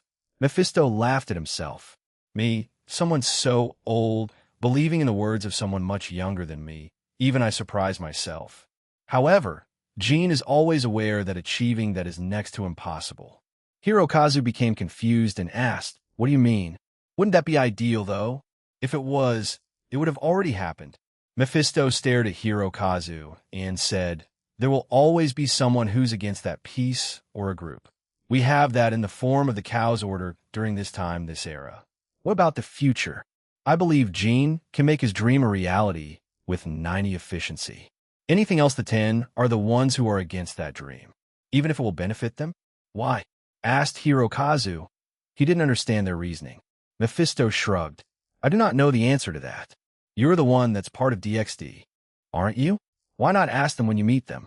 The villains are usually the most honest with their motives, unlike the usual corrupt politicians. Compare it to human terrorists. With some exceptions, most are quite honest with their goals, aren't they? What about the politicians? Are they ever honest with theirs? The budding dragon frowned and stared at the ground. He thought about the various countries, their leaders, and their governments. He probably not. Mephisto laughed at him. Haha, I know, it's a difficult topic to speak about. Leave it to us and Gene. We'll find a way to make it work, and if push comes to shove, we'll just use his powers to make them comply. He's not. Mephisto laughed again and smacked Hirokazu's back repeatedly. My jokes go over you, Hiro. I know he's not that kind of person, but you never know. Some people will only ever understand force, power, and violence. Gene may even change a bit in that regard. Change. It was inevitable, and Hiro knew it. Heck, he himself had changed substantially over the years, especially last year and this year. He couldn't deny that Gene Skyward may slowly change over the course of time, but he was also hopeful that he wouldn't become a tyrant. I know, but I also trust that he won't become someone like that. The chairman laughed again. I'm glad the youth believes in their new pillar. Well, enough talk. Continue on, he said. Hirokazu agreed before walking away. Mephisto sighed again and looked back at the still sad Lavinia, Rennie being comforted by Fusey Hirowa. He couldn't help but smile at them. Will he change like that or stay the same? Only time will tell, but the people around him will definitely be the deciding factor. But seeing them like that, I don't think it will come true, he muttered before walking away. Scathach and Afe were facing off against 3 members of the Abyss team.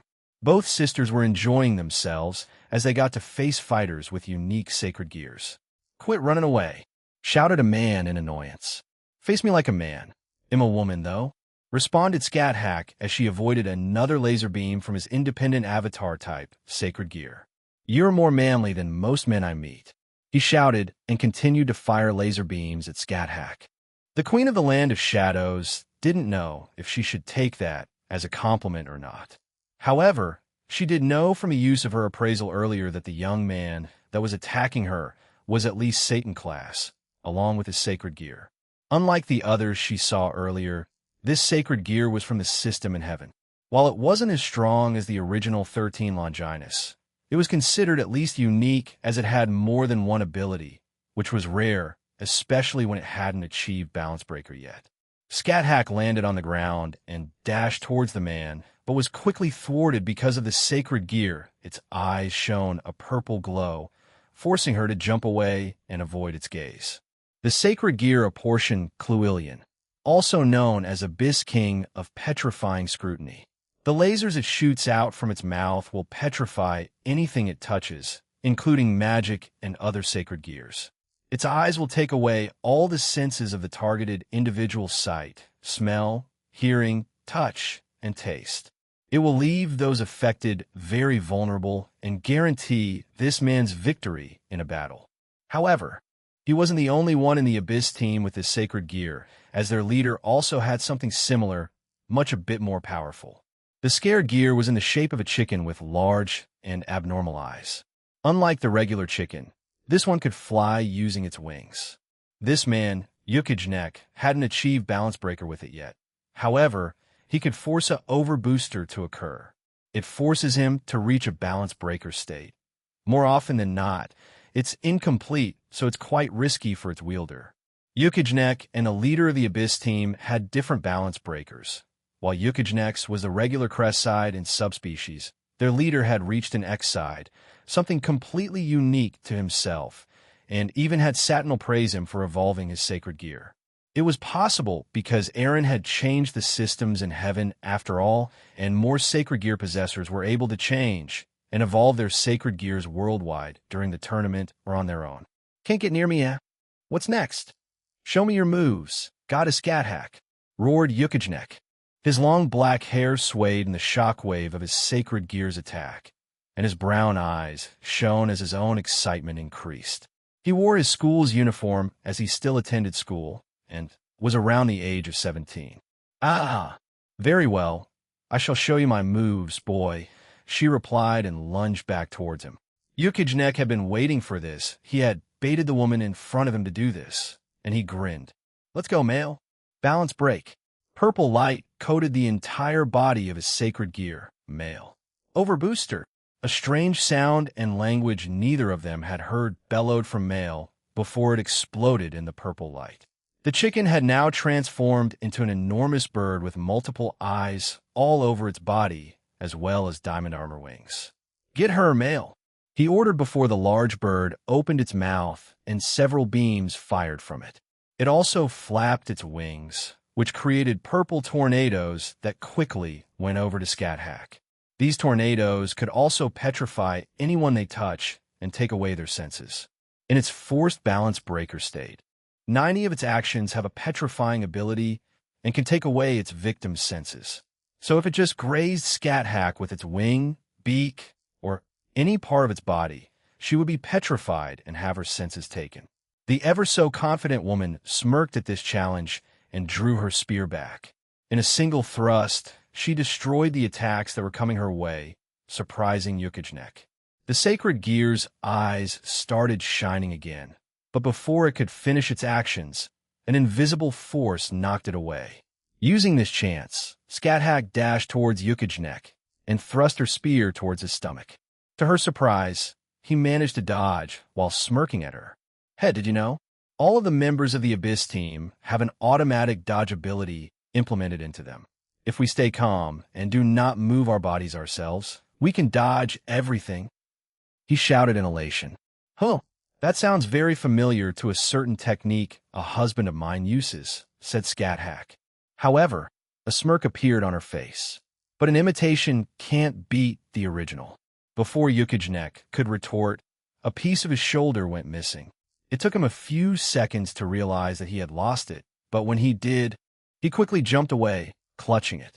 What? What happened just now? He couldn't understand what was happening. He could only stare at the smug woman in front of him. What did you do? Fufu, I didn't do anything. I simply attacked you, she replied. Yukijnet gripped his shoulder tighter in frustration. Liar. You must have used some kind of magic to bypass. You were simply too slow. We have an unspoken rule with Eren hold back just enough, so we won't accidentally destroy this world. But he'll admit, most of the time we won't even need that power since most of our opponents are weak, bar each other since he helped us achieve it. That's why many of us are enjoying this tournament. Even if we still have to hold back when fighting gods, we can still enjoy ourselves since we can use more than necessary. This is even more so when we face each other since we can go all out. The fields were made for it too. Although Scat looked around herself and sighed. I don't think he reinforced this place with his barrier. But if he did, he didn't tell us, so he'll stick to holding back and not accidentally destroying this place. If we did, it would garner international news since the Marian Trench was disturbed by an unknown force, Fufu, faster than my eyes can follow. Also holding back? What the hell is this woman talking about? Sanal-sama has already given us the data of all the fighters here. Apart from 2 of them, we know everything about them. She's only God class. I can still keep up with her, he thought and clenched his hand shut. Like many, Yukijnek was affected by Eren's reality manipulation and had his memories changed and altered. His memory of their updated power was removed, and he was made to think that they were still at the same power level as last year. Eren also made it so that when he tried to learn the new powers they had, it would just be replaced by the old information a few seconds later, and they wouldn't suspect a thing. Oh, I see, so that's how it is. How amusing, Lord Eren, mused Scat. Your sacred gear is interesting. My husband will want it, so he'll end this now. I'd like to see you try. Yukijnek was suddenly blown away without any warning. To him, Scat simply stood still before he was suddenly knocked back, confusing him. She wasn't joking, he thought before a foot slammed into his chest again. However, she was forced to back away as several lasers were shot at her. Male obliterate her, it'll create that to back you up. The sacred gear shrieked before flying towards Scat. Yukijnek began to chant something, and black-powered dust and flakes started to float around him. They slowly turned into various shapes and morphed into larger sizes. This was a unique ability for him. He could turn most things into these black-powered dust and flakes. They didn't have any special qualities apart from that, but it's an ace he saved for last in case he's pushed back into a corner. These flakes and powered dust are hard and sharp enough to pierce through anything made by humans currently, and he surmises that he can keep evolving them to bypass the divine aura eventually. Scat noticed this and took note, but she decided to focus on the large bird attacking her for now. With her eyes closed, she dodged the vast majority of its attacks while deflecting the rest with her spear coated in Tuki. She saw Yukijnek aim his right arm towards her with a massive grin on his face, so she also activated her magic circle below him. He didn't have enough time to avoid it, as rune-style magic circles fired several fireballs towards him. This forced Yukijnek to use his black dust and flakes to counter the fireballs. Tisish. He clicked his tongue and looked back at Scat, even more angry than before. But when he looked back, he was further stunned when he saw the woman on top of his sacred gear, and her spear had pierced its head. Male, he shouted before firing magic attacks from the palm of his hand in an attempt to save his sacred gear. However, a wall conjured by a rune-style magic circle blocked it from each of them. Male screeched and violently began to shake its body, trying to get rid of Scat, but all of its attempts were futile. It tried aiming its eyes at the woman, but since her eyes were closed, it had no effect on her. Her spear suddenly glowed brightly, and a smile appeared on her face. Let's give you a point-blank and weakened version of Guy Balg. After she uttered those words, a small explosion decimated the area. Yukijnek was blown away, and the walls around them were also destroyed, exposing even more rooms. The other 2 members of the Abyss team were also blown away. However, Aif managed to stab her spear into the ground, preventing her from joining them. Once the explosion calmed down, There was nothing left of the sacred gear. Yukijnek was also embedded into one of the remaining walls, and he pulled himself out once he saw the damage, and that male was nowhere to be seen, the malice in his grew. However, he also felt that he had just retreated into his soul to regain some energy, so he had to fight Scat while his energy drained to help his partner recover. You're a despicable woman. You know that? I'm simply doing what I can do, little one. If it means temporarily destroying your sacred gear, then so be it, replied the woman. Now, then it's your turn to show me your moves, right? Yukijnek had his words thrown back at him, and it really pissed him off. Nevertheless, he scoffed at her. Whether it be my sacred gear or my innate power, you will fall to me because my preparations are complete. An immeasurable amount of black flake and dust appeared all around him. It also seeped into the remaining walls and ground. The entire hidden base of Satinal, as well as the surrounding sea of the Mariana Trench, began to tremble.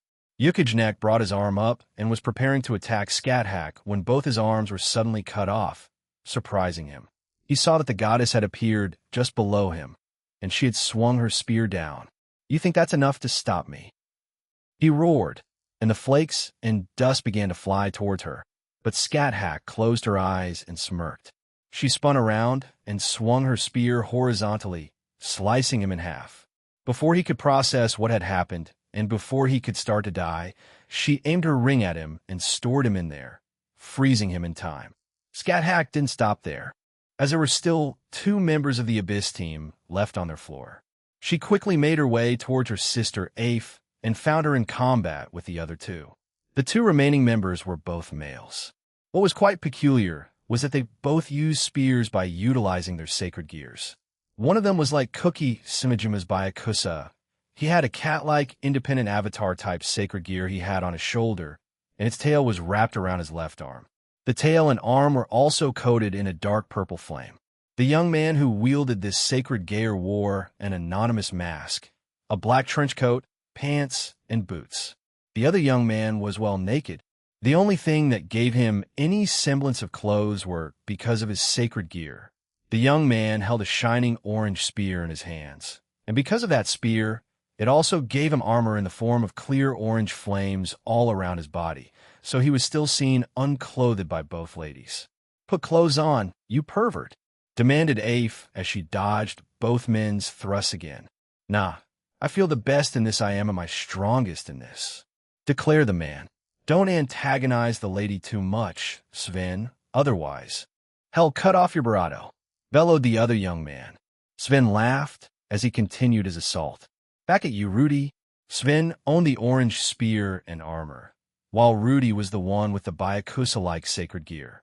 Both were good friends and had the best chemistry amongst the members of the Abyss team. Sven and Rudy were best friends prior to being recruited by Satinal. They lived on the streets in a certain European town. As both of their parents kicked them out, they had found each other by coincidence and had been inseparable since. They have each other's backs and wouldn't abandon either one, and they'd face death if it were to make sure the other would survive.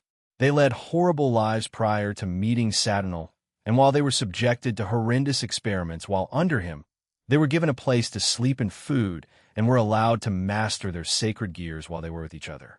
To Sven and Rudy, who were abandoned by the people that were supposed to care for them, this life was enough, even if it made them terrorists.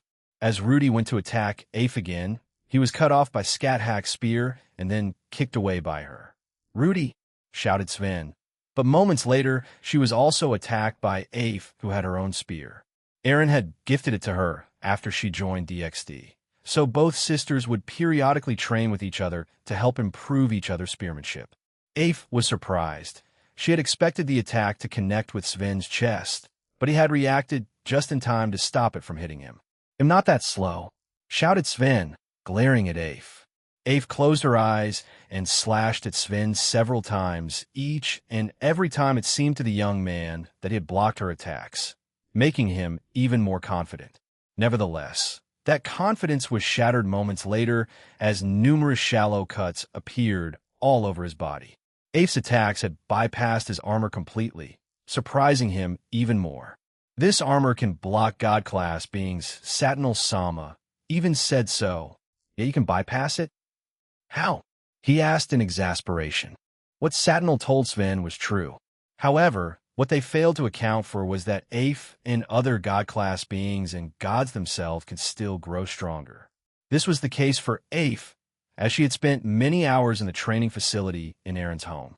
She was also trained by various people, including the Electa, since she and Scathach didn't know what to expect out of the original Lucifer and Satan, as they wanted their revenge on them.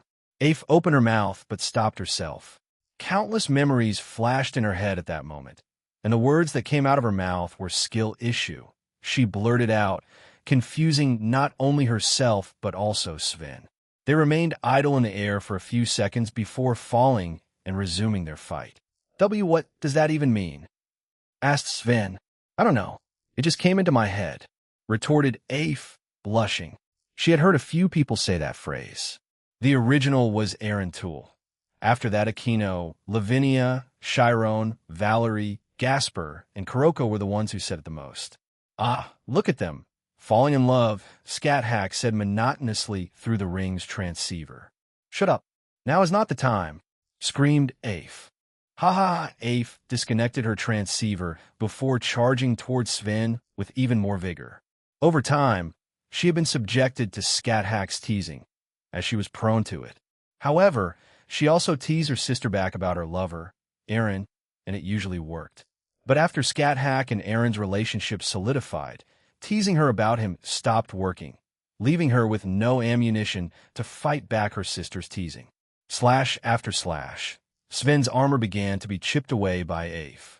This made the man panic. In a desperate attempt to regain control, he fed his armor and sacred gear even more power, which in turn created a powerful spiraling vortex that burst from his armor. Aif had to transiently back away to avoid being hit. She watched him quickly absorb the flames that came out of him. The flames around him condensed and became less transparent. She could no longer see his member through the flames, as his armor had solidified too. There were several protrusions on his shoulders, knees, arms, legs, and stomach. He also donned a helmet that looked like a visor. Sven spun his spear around and pointed at Aif. Looks like I reached my own balance breaker. Ready for round 2? It's already over, Aif said as she appeared behind Sven, who failed to react on time. She quickly thrust her spear towards him, puncturing several holes into his body. Sven was left speechless, but he didn't fall there. He quickly turned around and swung his spear at the same time. It was further accelerated by the flaming boosters that appeared on his spear, but they missed their target. He speedily looked around himself, but didn't find her, however above. He thought, and when he looked up, the blunt end of Aif's spear slammed into his head, momentarily knocking him out. Aif used this chance to cuff him with anti-magic cuffs, and also seal the sacred gear with a sealing slime that Aaron gave them earlier. When Sven woke up, he tried to break free from his cuffs, but couldn't. He panicked when he didn't see his sacred gear, but calmed down when he felt it inside of him. Lastly, Aif sealed Sven's mouth using magic. She didn't want to hear him talking or screaming while her sister took down his friend. Now then, let's get you to your friend, she said, dragging him away. Aif quickly arrived at a different location and found Scathach was still fighting Rudy. But it wasn't looking good for the young man. Even Sven could tell from where he was sitting. Scathach was smiling the entire time, and Rudy looked like he was having a hard time as I bled all over because of the various holes in his thighs and calves. I still haven't. No. Rudy attempted to activate his balance breaker, but Scathach put a stop to that by rushing over to him, slicing off the arm with the sacred gear attached to it. Rudy tried to stop it using his other hand and a magic circle, but it was countered by Scathach using magic negation.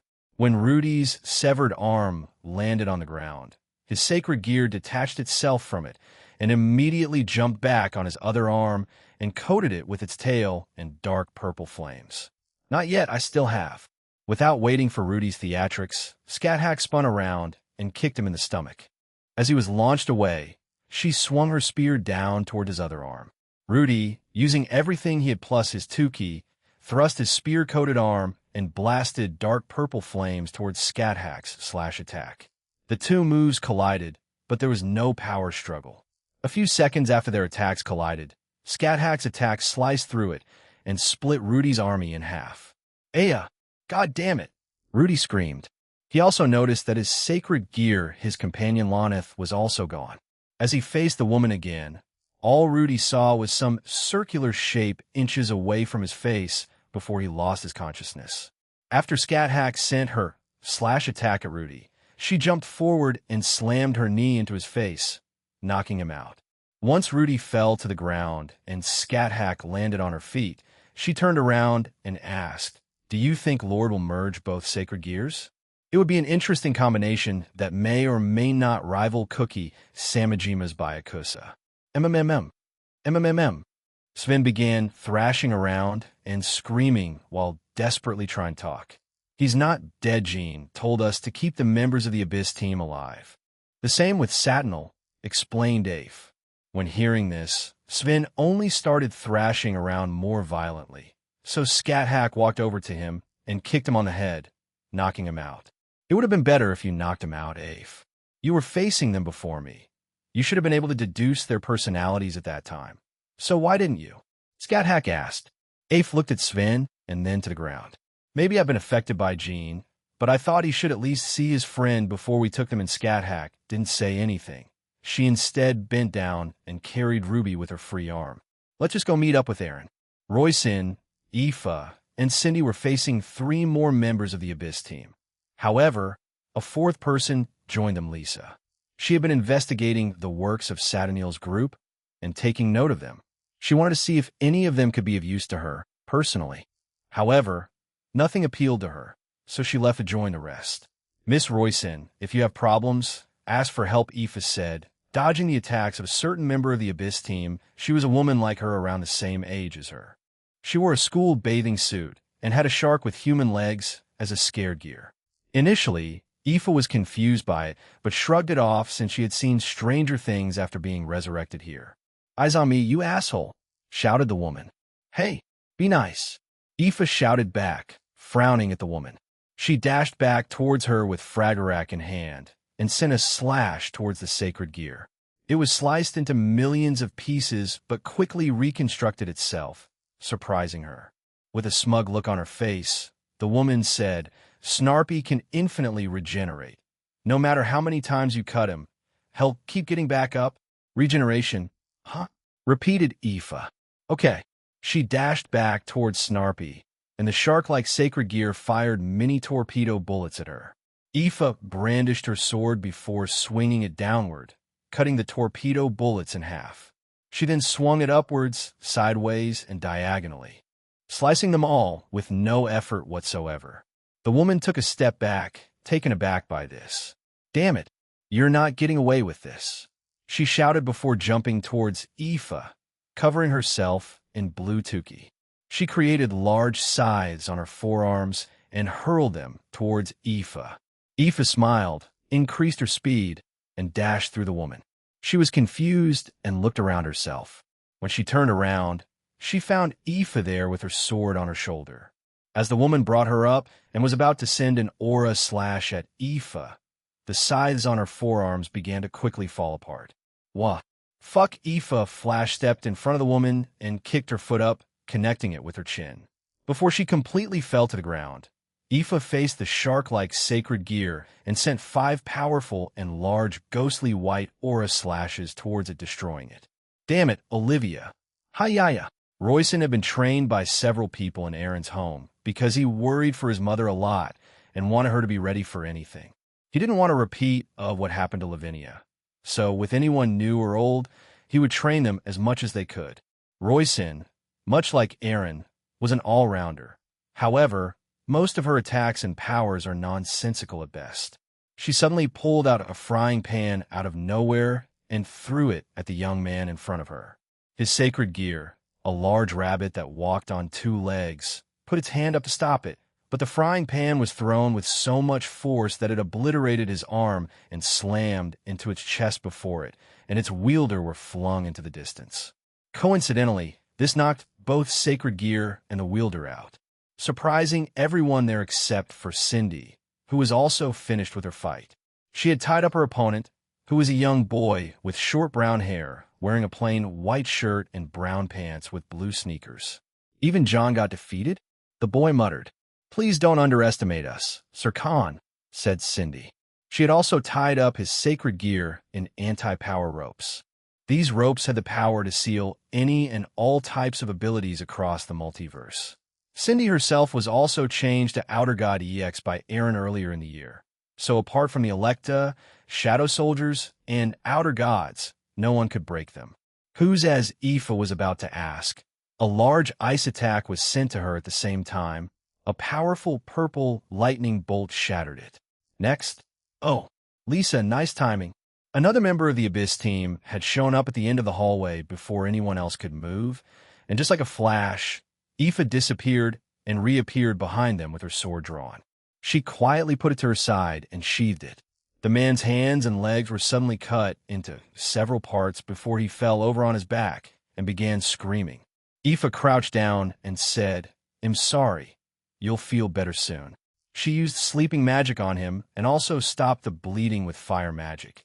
After that, she used her telekinesis to make him float and brought him back to the rest of their group. I can't feel any other person on this floor. Everyone else should be finishing up too. Another powerful rumble shook the entire base.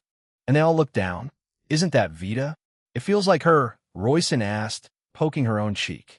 It is. You've gotten better at telling the difference between energies, Royson complimented Lisa. Fufu, I have the best teachers after all, she replied. That compliment was aimed at Lisa and many others. However, Royson had been taking lessons from Aaron too. After her classes with Lisa, Lavinia, Fusey, Luffy, Kuroka, and Anna, she would go to Aaron for extra classes. However, she disguised it as that so she would be able to spend more time with him as both of them had busy schedules.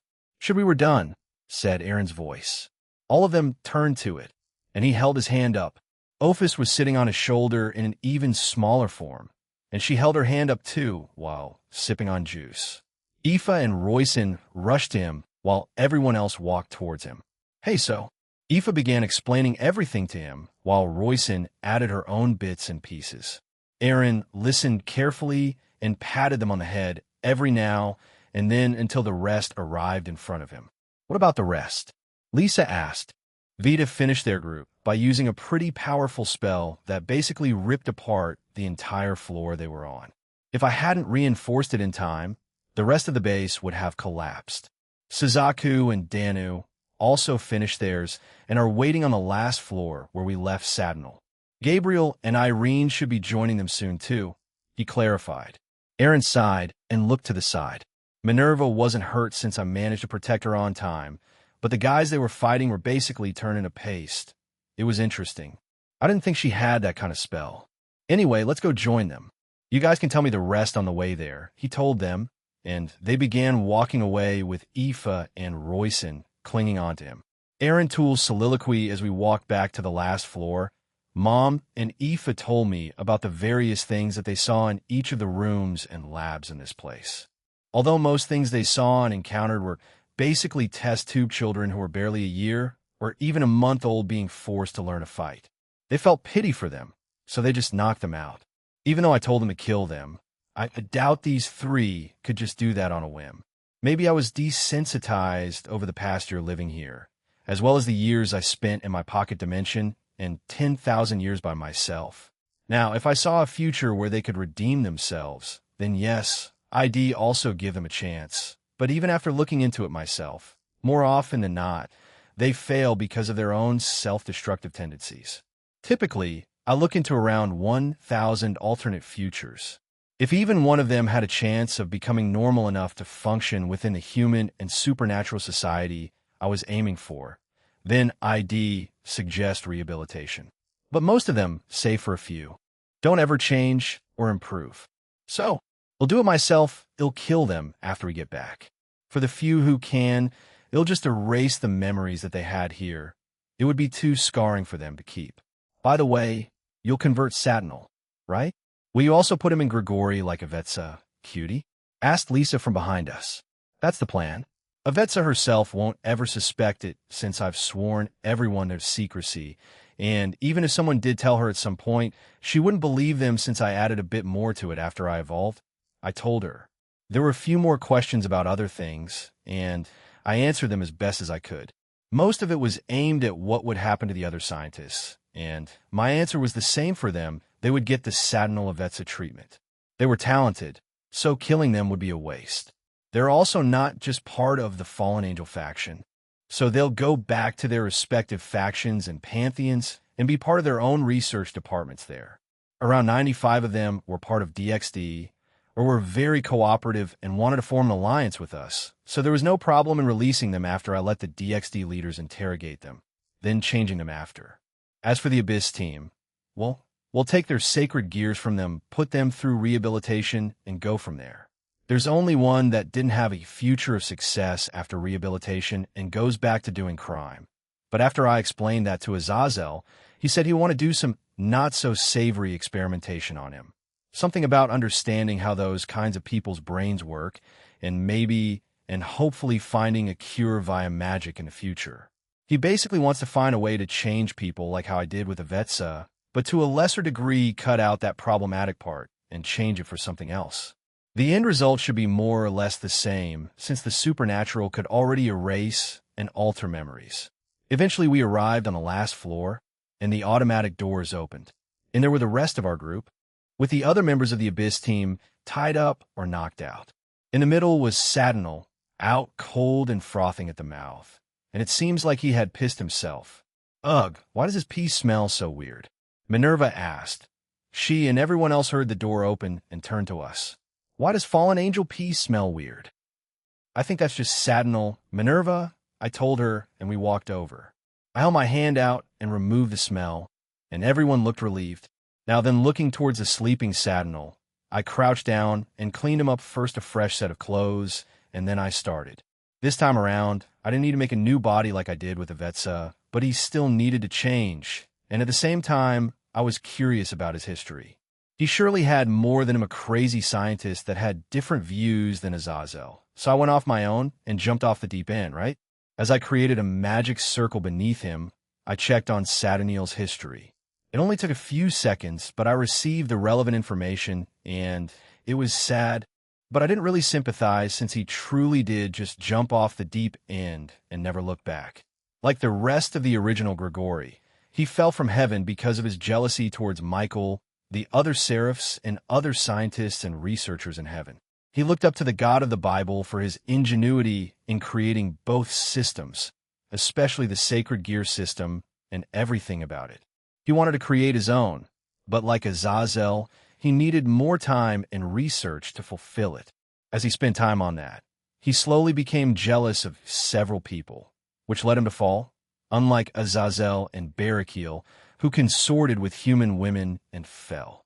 What I saw after several hundred years of research was that Sadinal, Azazel, Avetsa, and other fallen angels dedicated their lives to researching everything about sacred gears, so that one day they could recreate it in the same image as Big G or create something better.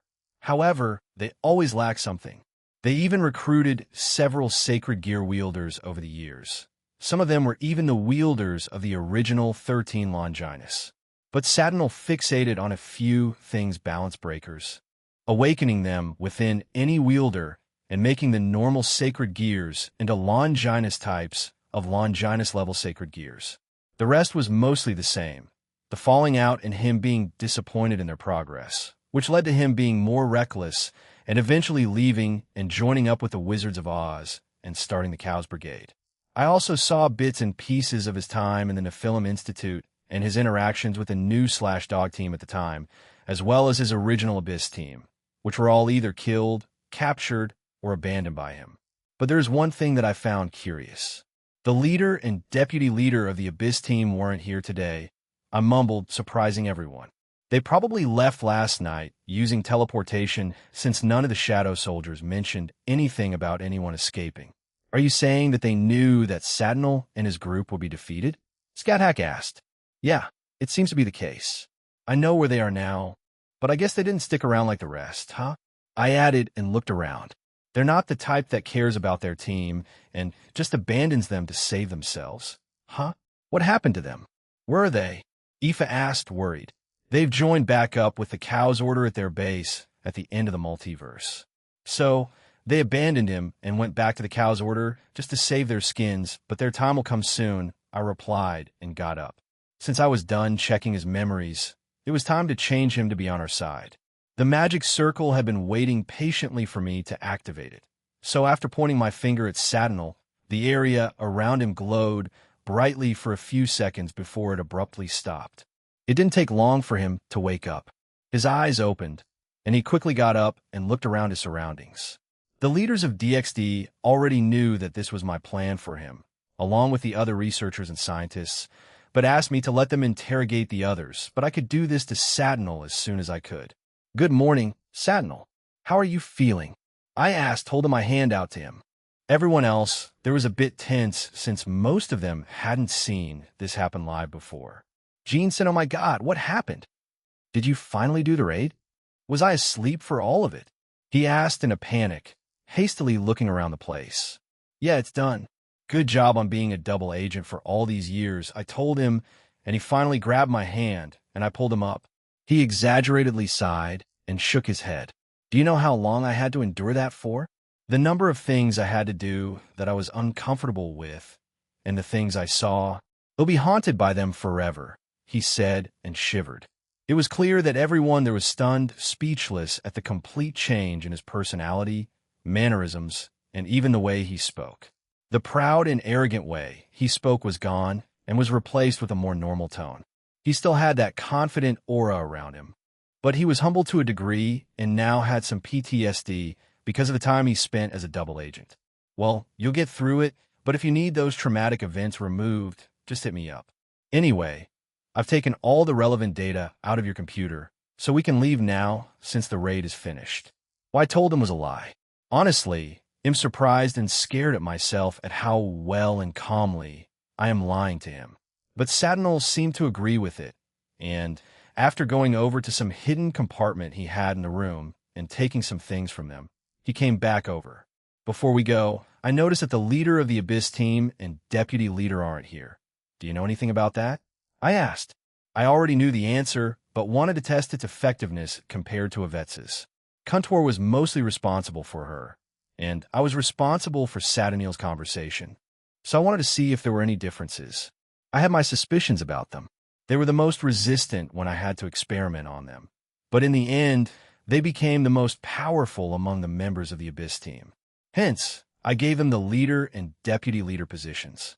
Because of those facts, you suspected them of betraying you? Sazako asked. Nodding wisely, Satinel agreed. Yes. Among them, they never warmed up to me. They always held me in contempt, so their leaving my group and going back to the cow's order made sense. They probably planned on gathering evidence about me, then showing it to them before coming back and getting me killed. It's great that you decided to do this today, so I can go back to the DXD Alliance. I see. All right, let's get going then. It'll teleport you guys to your respective realms, and it'll join you after I told them and teleported them away. Using speed faster than light, I checked the base and chucked a bunch of items in my inventory just in case Satinel may ask for them in the future, as he did in several other possible futures. Once that was done, Bellion appeared behind me after I arrived in another large open area near the 3rd floor. There were only 2 attempts made by 2 scientists to flee. They were quickly apprehended and handed over to Grigori. The rest stayed and fought your group, my liege, elucidated Bellion. 2, huh? Anything notable about them?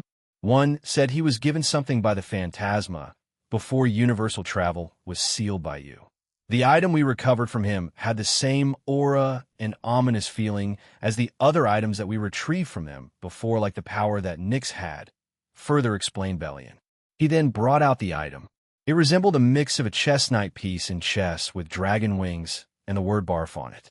Despite how strange it is, it had some kind of seal on it that kept its aura and power from leaking from it. I took it from him and encased us in a barrier before I removed it. What was unleashed from it was some kind of it resembles an animal, but it also feels like an independent type sacred gear. I finished Bellion's sentence, and he agreed.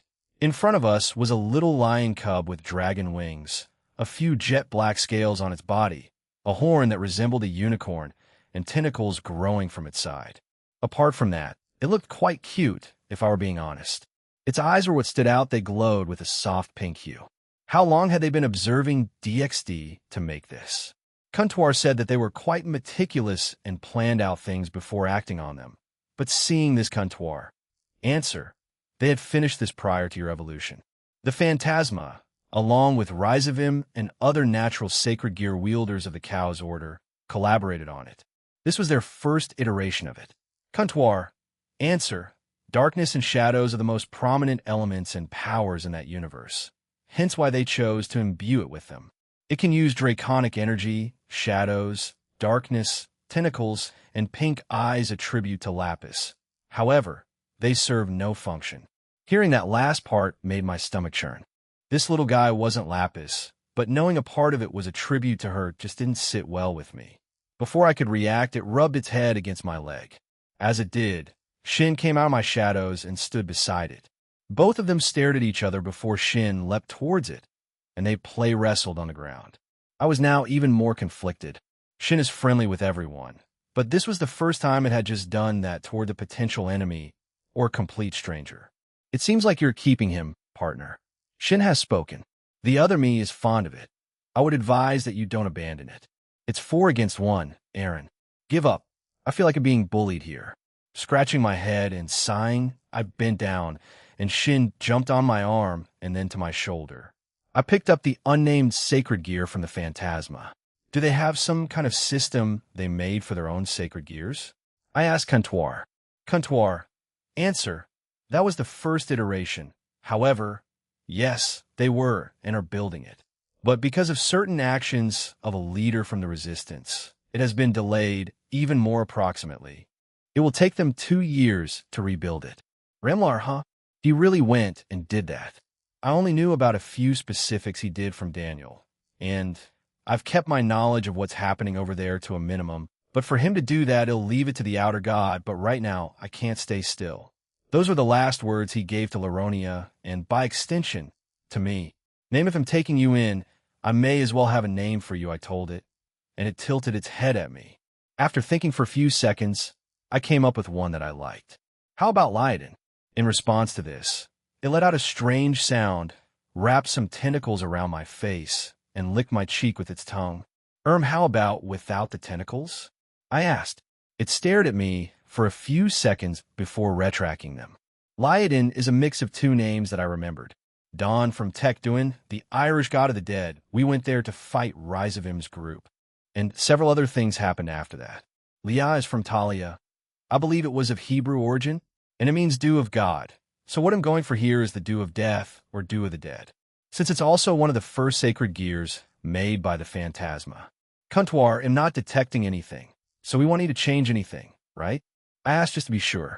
Kuntuar, answer, because it hasn't been influenced by anyone in that universe yet. What they wanted was a tool to do their bidding, but with enough independence that it can still kill anything they want without their input if sent on a solo mission. That's how they saw independent type sacred gears, and this is how Lyden came to be. It will follow orders from you, since you basically made it yours just now by naming it. Kuntuar, answer, depending on how you nurture this phantasm sacred gear, it will evolve and change just like the ones in the Draconic Dais. Nurture, I already have so many sacred gears that it's becoming a bit much, but I'll see what I can do with this like with Demon Armor. In Curcio and Abyss Extinction, I can wait. Can I combine them?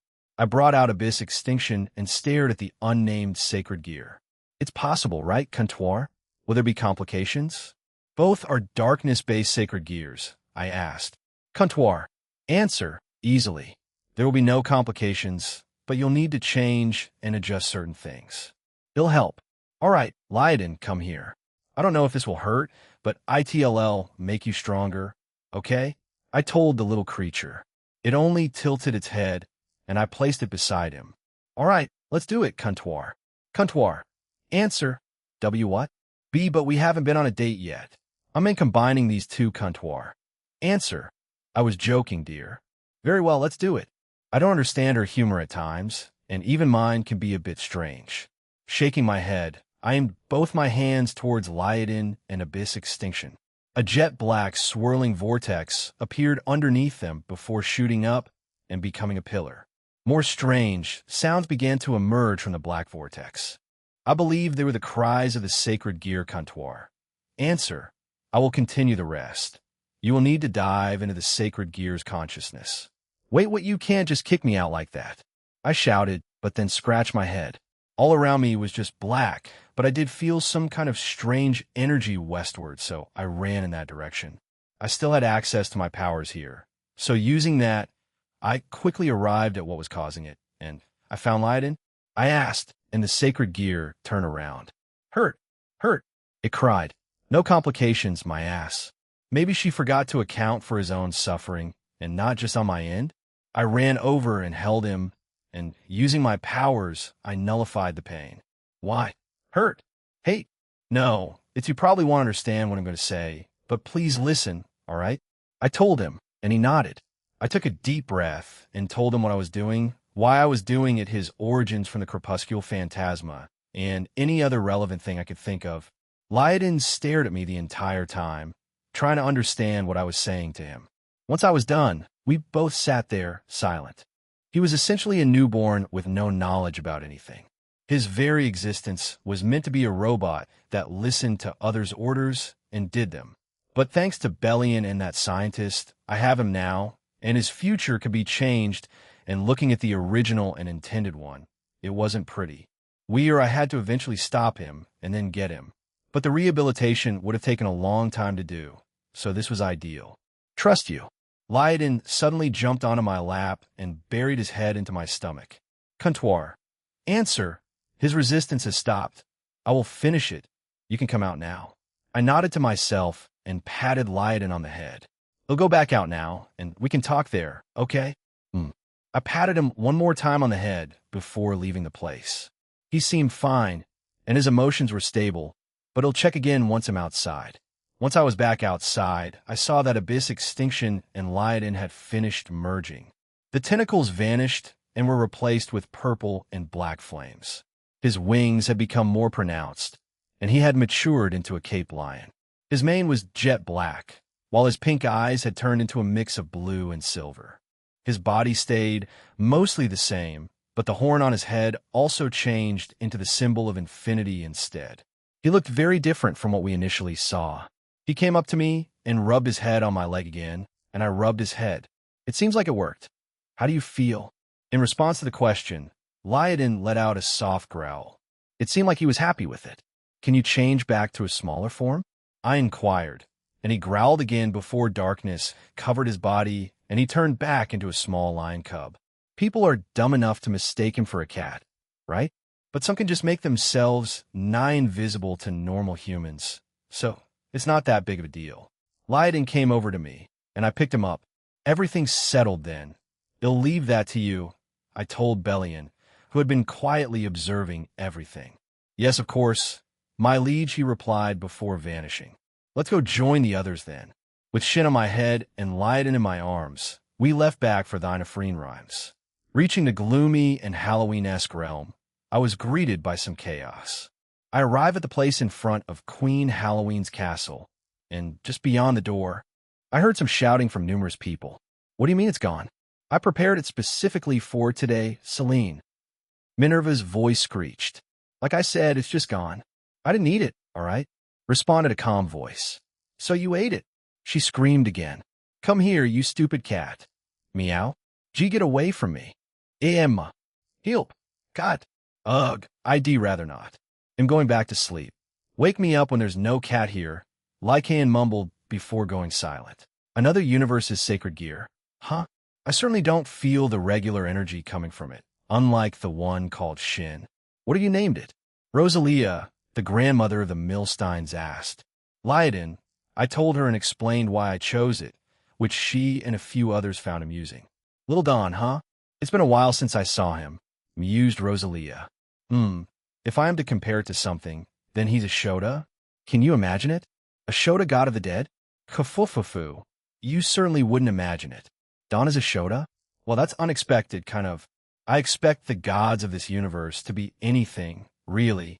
From all sorts of characters, old men, and women, who knows. But it won't surprise me that much anymore. In becoming too desensitized. As something, I didn't expect that. What about other gods and goddesses in our pantheon? inquired Aoife enthusiastically. Fufu, be amazed. Do you know the Morgan? Asked Rosalia. The Morgan is one of the many prominent figures to feature in Irish mythology and is primarily associated with war, battle, fate, and death. She is a gifted shapeshifter and is known to favor changing into a crow. The Morrigan was one of the Tuatha De Danann, who were the folk of the goddess Danu. This is what human history tells us. So what's the truth? I explained and then asked. But Rosalia clicked her tongue at me. TCH, Mr. Know-It-All gave a basic breakdown, but it's a bit more complicated than that and different from what humans know. Like with her involvement with Ku Chulin, I asked and she nodded. Crossing her arms, she smugly explained, unlike what human history said about it, Morgan only trained little Ku for a short time and used her unique power in aiding him in the war. However, little Ku did say Morgan was physically attracted to him and wanted to sleep with him, but he declined since he had someone at the time. So it's true about him being married to Emmer? Since Aoife here isn't married, Aoife asked, looking at Aoife. No, Aoife wasn't amused by that and plainly denied it, and given her history that I knew of, it was even more unlikely. However, Scathack laughed at her sister and roughly patted her on the back. My stupid disciple fell in love with a woman called Mal, and if you know about those legends from those parts of the country, then you'll vaguely know the truth. However, unlike the legends, he fell for her and had children. They were human and died human, explained Scathack. That's what he told me. A look of loneliness and regret appeared on her face. Scathack must feel some guilt for just staying in her own realm for so long. She missed out on a lot of things while she was holed up in there, but ultimately, it was her decision. Aoife, was it? You are correct, and even today, they are still married. She was a normal human woman, but in one way or another, she managed to find a way to make herself immortal so she could stay with him. They got together after the death of Mal, clarified Rosalia. The first time I met Scathack last year. She told us a bit about it, but never finished since we became preoccupied with other things. But I didn't think Ku Chulin was married to anyone today. Also, I haven't gotten back to him about that duel. I should really do that. But I have to give him props for being able to wait for so long. Didn't you promise him a duel, Aaron? Scathack asked. I just remembered, but you know how things turned out after that day. It made it hard to get back to him and have a duel. I mean, look at Vidar. I promised him a duel and didn't get to do it until the tournament. I will remind him. You know I will. She didn't even let me try to make a case. She pulled out a smartphone and texted someone on it, presumable Ku Chulin, and a few seconds later it dinged, and she smirked. There is no set date, but he will contact you when he's not busy either. I could only sigh at her and gnaw my head. I did have his number, right? I took out my phone, searched for his number, and told him my side of the story. Huh, that sounds like her. Just contact me when it's convenient for you. I can wait. I learned to have more patience over the years. Maybe it was due to her or other people, but yeah, anyway, don't worry about it. As long as you follow through with it, though. Ku Chulin replied quite fast, which surprised me a bit. I was also taken aback by his, I guess, maturity. Maybe I should stop comparing him to the weird shit I read in my past life. Our conversations continued for around 2 more hours, everyone adding in their own opinions, except for 2 people, Gabriel and Lisa. Lisa was looking at me quite greedily, like she was waiting for something to happen, a reward, you could say. Gabriel was also kind of the same, except she was a bit more innocent about it, and her face was red the entire time. Suzaku, who noticed this, could only silently scold Lisa and comfort Gabriel. I feel like I have a long night ahead of me. Lunch concluded a few minutes ago, and everyone went off on their own. Well, Mom, Cindy, Scathack, Aoife, and Aoife did. They were being guided around by Minerva, Ain, and Kana. The rest, Danu, Suzaku, Lisa, Gabriel, Irene, and Ophis, came with me. Our current destination was the library where Alice Keitler was because, apparently, she was attacked by the Cow's Order for something or other last year, and I didn't have time to go and check up on her. Knowing her history, I can surmise why and who did it well before I evolved, but now I know who it was. Petronilla de Metandrichar de Valle. It was during the attack of the Wizards of Oz during Halloween. Imperia and Severa, the 2 artificial super devils that were sent to attack me, are currently being held in Ajuka's own lab for testing. And while they've sworn loyalty to me, the four great Satans and the old boomer devils wanted to make sure they would even now. They're still there, but are set to be released soon. Arriving in front of the door to the library, I pushed it open, and at the far end, on a chair, Alice Keitler sat. She heard the door open, looked up, and saw us before smiling, putting her book away and running towards us. I heard you were back earlier, but I didn't think you would stop by here, Jean, she said, putting her hand on her chest. It seemed that the short run made her tired. I wanted to check up on you since I didn't get a chance after the attack during Halloween. Both of them, Petronilla de Meath and Richard de Valle, are in Grigori. They'll most likely stay there for a long time. So if you want to speak to either of them, I told her, as she nodded. I see. Thank you for telling me this. However, I never expected for very energetic devils to save me during it, she said and chuckled. Jinshuru and Ruruko, right? I asked as she gestured for us to go further into the library. Surprisingly enough, the rest began to wander off into it. Even back at home in my own library, the place usually has quite a few people going into it. I do have various types of literature in it, including light novels and manga. So those who are interested in them tend to go there to find the next volume, and if they like it enough, they'll buy it to support the author. The ones that stayed with me were Suzaku and Ophis. Alice invited us over to where she previously sat, clapped her hands, and summoned more chairs. We sat down on them and began talking to one another. After they were arrested, did they say or do anything? Alice queried. While I wasn't there myself during and after the initial arrest, according to Azazel, Penemu, and other fallen angels, both were quite combative. Especially Petronilla, since she really wanted you dead. Richard was a bit more cooperative, but initially he was as combative as Petronilla. Thinking back on it, I wasn't sure if I should mention that Petronilla became a bit, I guess, unhinged, bloodshot eyes, frothing at the mouth, and trying to bite anyone that got too close to her. Everyone there was eventually forced to handle her by putting her to sleep. Richard wasn't too bad, yes, he was combative, but he didn't resort to what Petronilla did hell. Penemu told me that he was even shocked to see Petronilla act that way. He knew she wanted Alice dead, but to that extent? Probably not. You seem to want to say more. Would you mind telling me? She asked. You tend to go silent when you have more to say, Aaron. It's honestly a strange trait of yours. It's like you're mulling it over and weighing the pros and cons, Suzaku said, putting a hand on top of mine. Speak and candy, Ophis muttered from my other side, putting a piece of candy on my lips. I accepted the gesture and laughed. All right, so I told her about how Petronilla was and how Richard was, and she was obviously shocked to hear of her actions. She wasn't like that. She mumbled sadly. It's been years since then. Time and hatred can change people. We can only accept it. Some people can change back with enough help, while others can't. I told her, you're the miracle dragon, aren't you? I'd like to know if she has any chance of going back prior to our little-known tragedy, asked Alice. She looked at me with hope in her eyes. Miracle dragon. I'm not sure if I like being called that, even if I have done some miracles all across the world, but I can't exactly tell people to stop calling me that. The same with my other titles. As for her request about Petronilla, I closed my eyes and looked into Petronilla's various possible futures. As I mentioned before, I take into account the first 1,000. If I can't find any, it'll usually leave it at that. I think 1,000 chances is pretty considerate of me. However, since Alice seems hopeful about this, it'll add an extra 1,000 on top of that. After a few seconds of searching, there was one, but it's the one that I don't think she'll want to pursue. Like earlier, let's call it the Yvetsa Satinal treatment.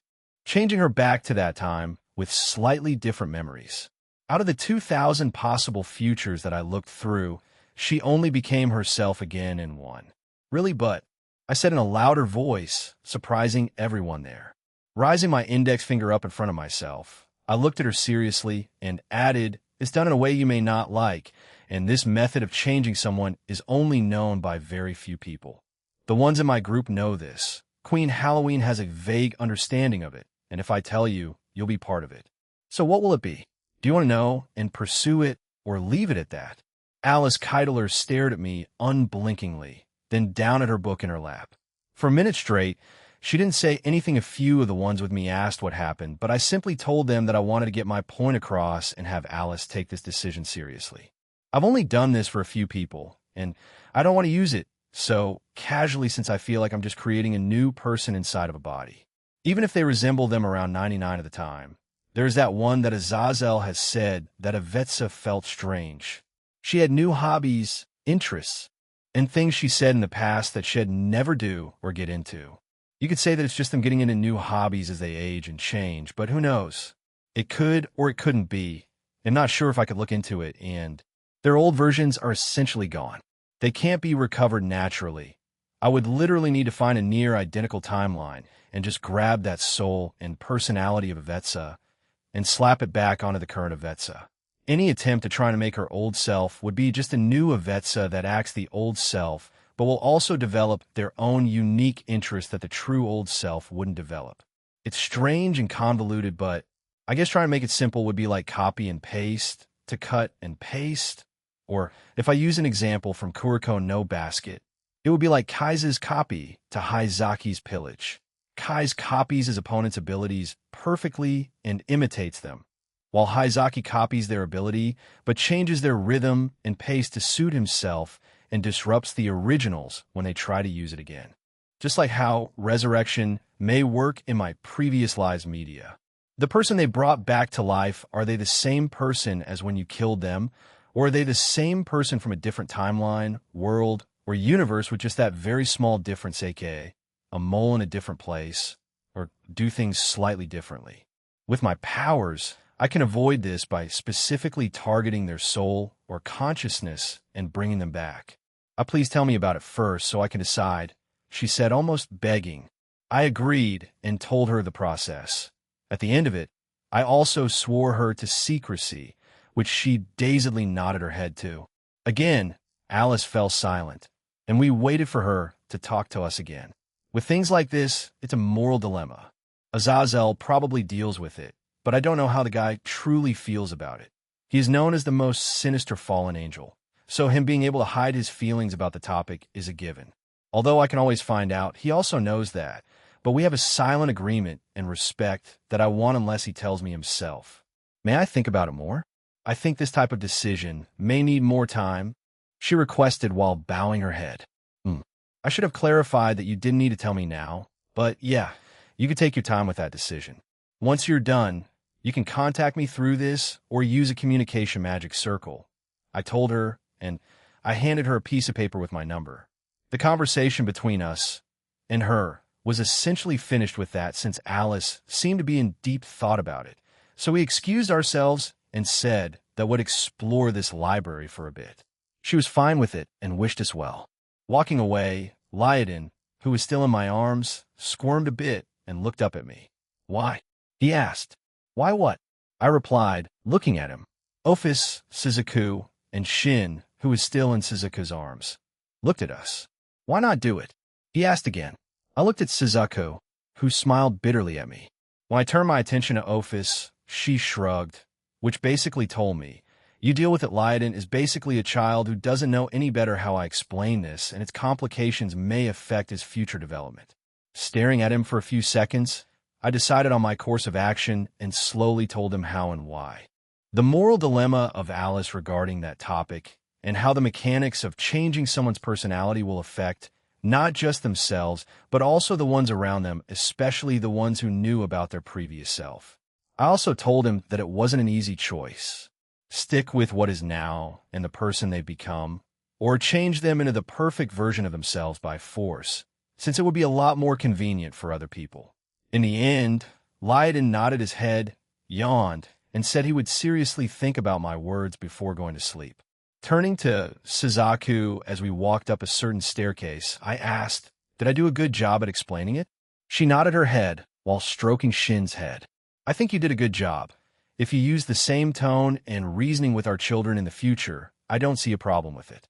Although I would use slightly less, I guess, grown-up words and stick to words that are easy for children to understand.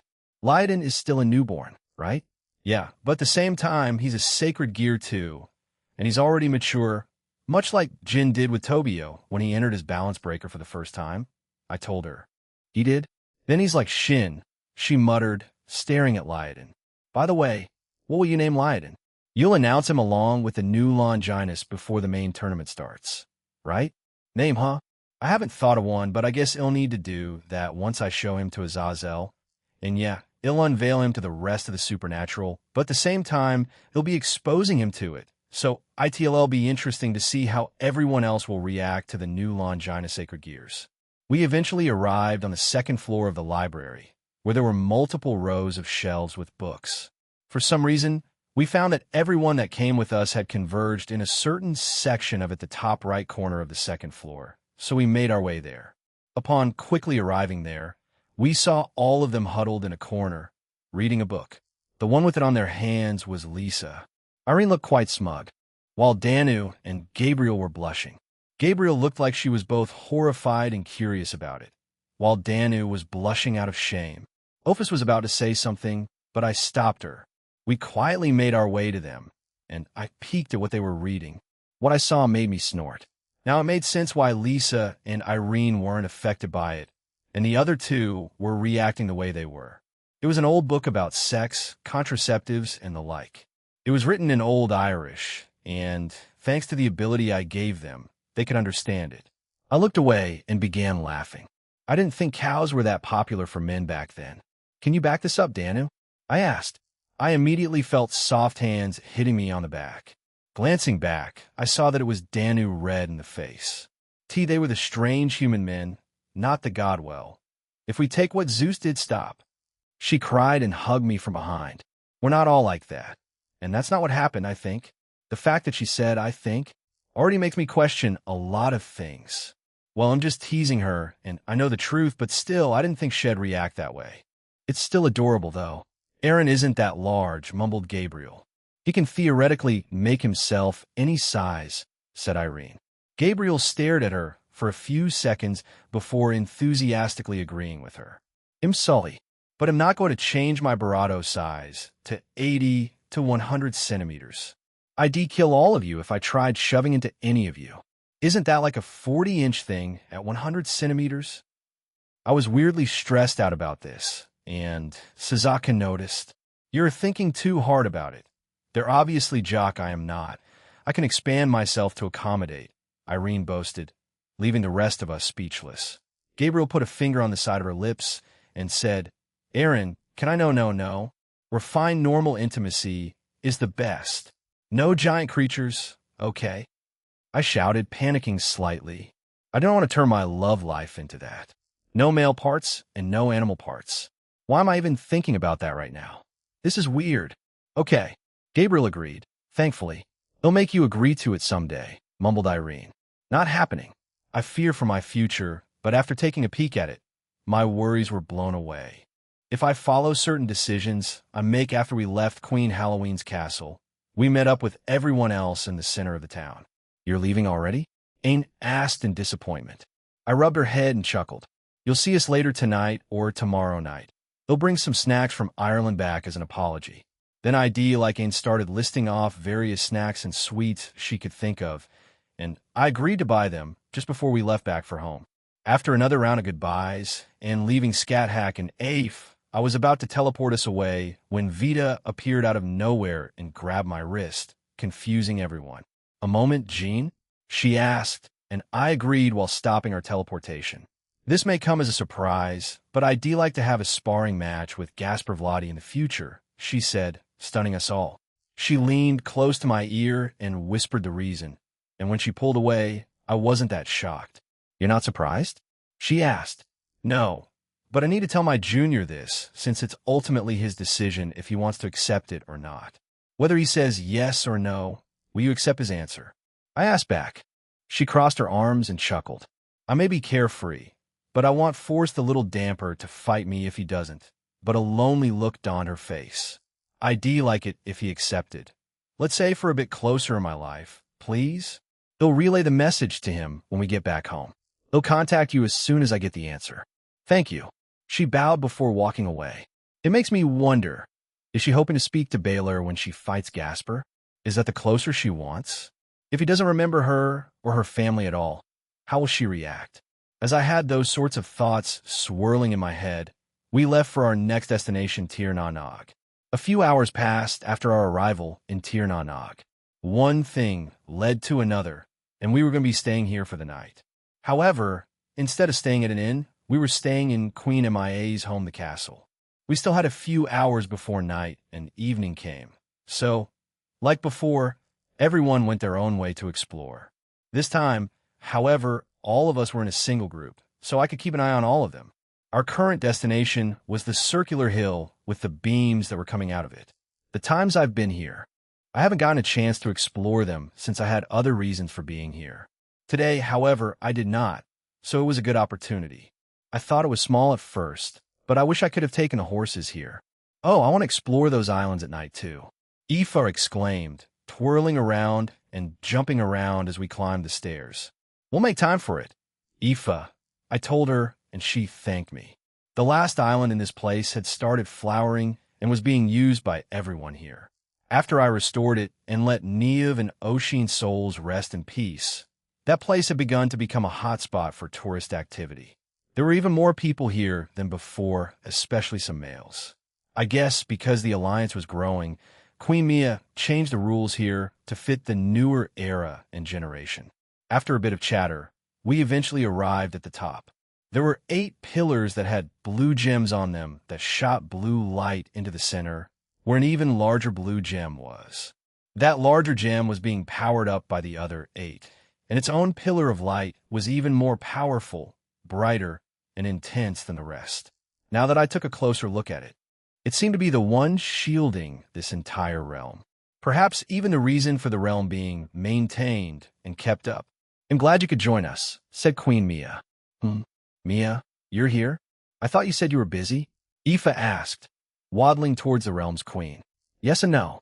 After I heard you wished to come here, I decided to bring some items to showcase something to you all, she explained, bringing out a yellow crystal. This helps with powering this gem.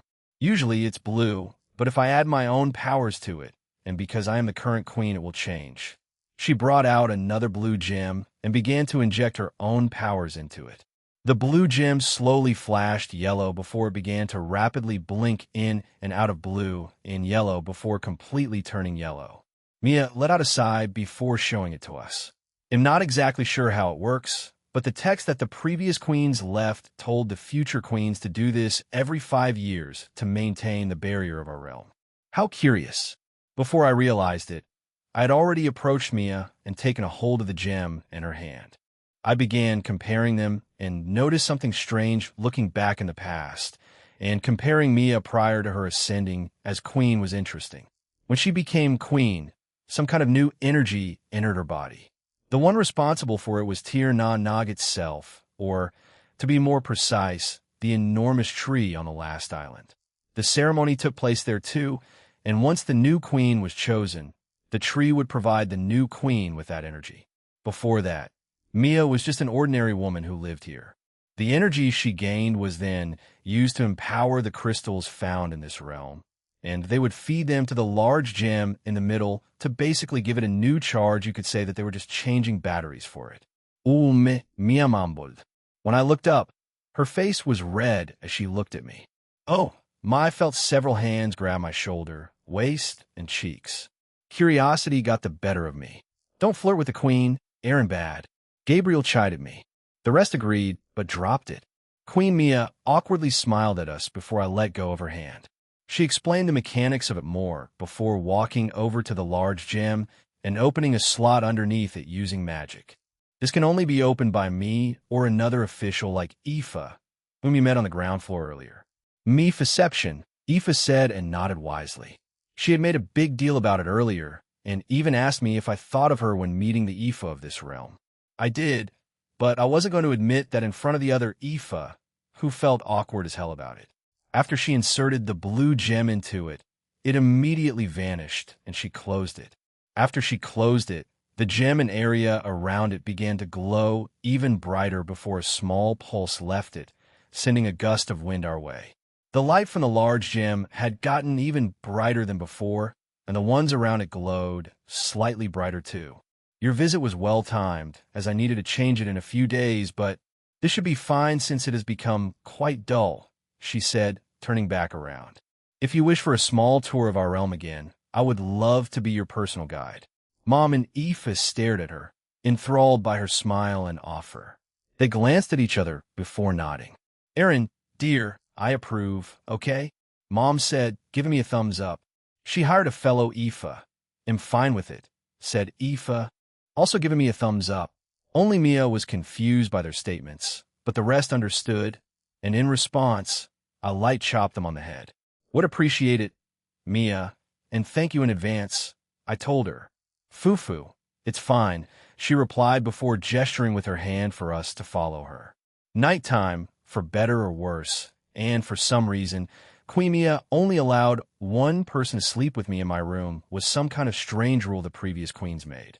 Apparently, the one-man harem of this realm got a bit too overwhelmed, and having so many in a room proved a bit too dangerous, hence why the one-man rule now.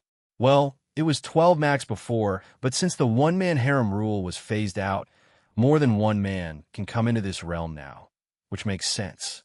Although I asked her about people who had harems and came here, she didn't have an answer. But they said that they were still in the testing phase, whatever that meant. I left the decision up to everyone earlier, and the winner was Fufu. I like my prize now, Cutie Lisa. The winner was Lisa. It made sense, and she probably gave them her reasons. Although I wanted Gabriel to join us too. It seemed a bit impossible since she had wanted the evening to be just one-on-one and not with anyone else. She had told me this earlier, since they had let me know that Lisa was joining me tonight. Well, I did promise you, I replied, reaching up and resting my hand gently on her shoulder. Lisa was wearing an elegant purple outfit, and she had been staring at me for most of today after the operation earlier in the morning. So she had been waiting for this all day, and now she had run out of patience. Lemon start well. Let's not make you wait any longer, I said before flipping us around. Ada, said Lisa. She laughed as we tumbled onto the bed. She looked up at me, smiling and curiously anticipating what I'd do next. With a quick motion, I pulled out the surprise I had been hiding. Her face went a little red as she saw the gift ID picked out for her. And it finally dawned on her that this was happening. You and my like to say that I know. You told me before, I said, interrupting her. Not like it matters, though. You also told me one drunken night before I gave you immunity to alcohol that you'd done something extremely personal and private that you'd clearly rather I hadn't remembered. Lisa's face went from red to crimson in a matter of seconds. She looked mortified and wasn't sure what to say, so I chuckled at her, earning me an embarrassed glare from the woman below me. Well, I leaned in closer, making her shiver. Lisa gave me a quick nod, and with that consent, I moved closer to her. Erin, I said softly, my hands settling gently along her back and hips as I held her close. Fufu, hold me tighter, cutie, she whispered into my ear with a warm smile, pulling me in.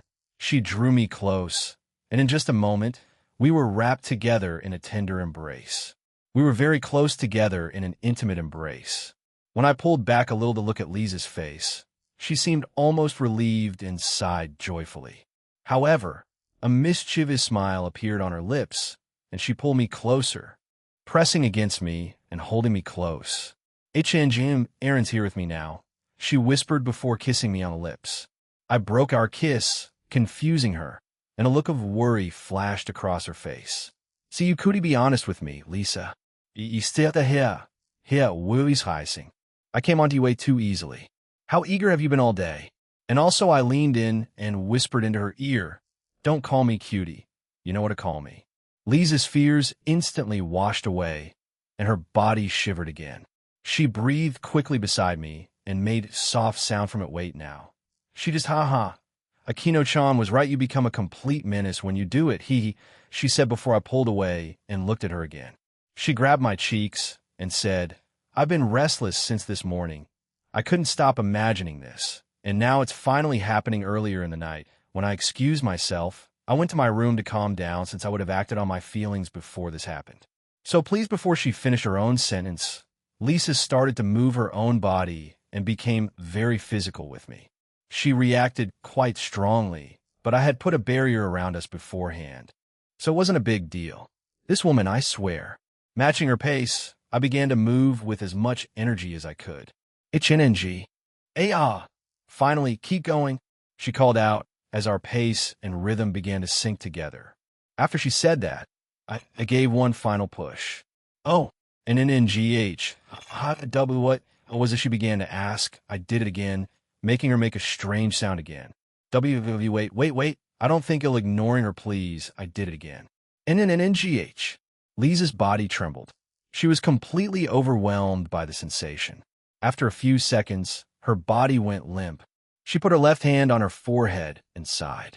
Please, I try to tell you to stop, she said weakly. I'm not done yet, I told her, and I began to move again. Every time I did, she would shift from the movement.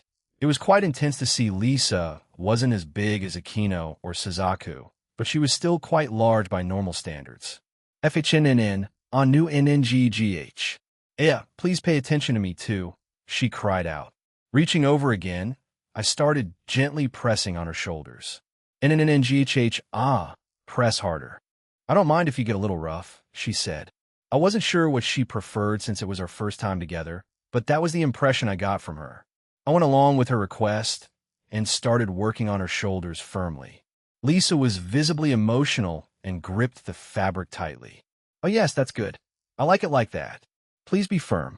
Your nibbles are so pronounced right now, I said, and I pressed them gently. Oh, please pay attention to them too. Give them a little twist, crush them. Please bully them lots. Her hair gets everywhere as the rough, intense activity continues. Lisa began to drool more and more as she lost herself in the intense moment.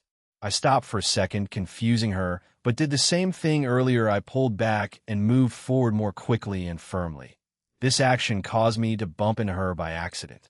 Hi, Inoa, Lisa screamed, and her body violently convulsed in surprise.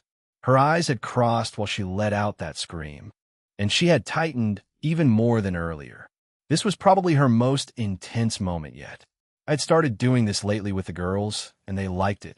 To Chiron and Kuroka, I pulled their tails along while doing this, making it even more enjoyable for them.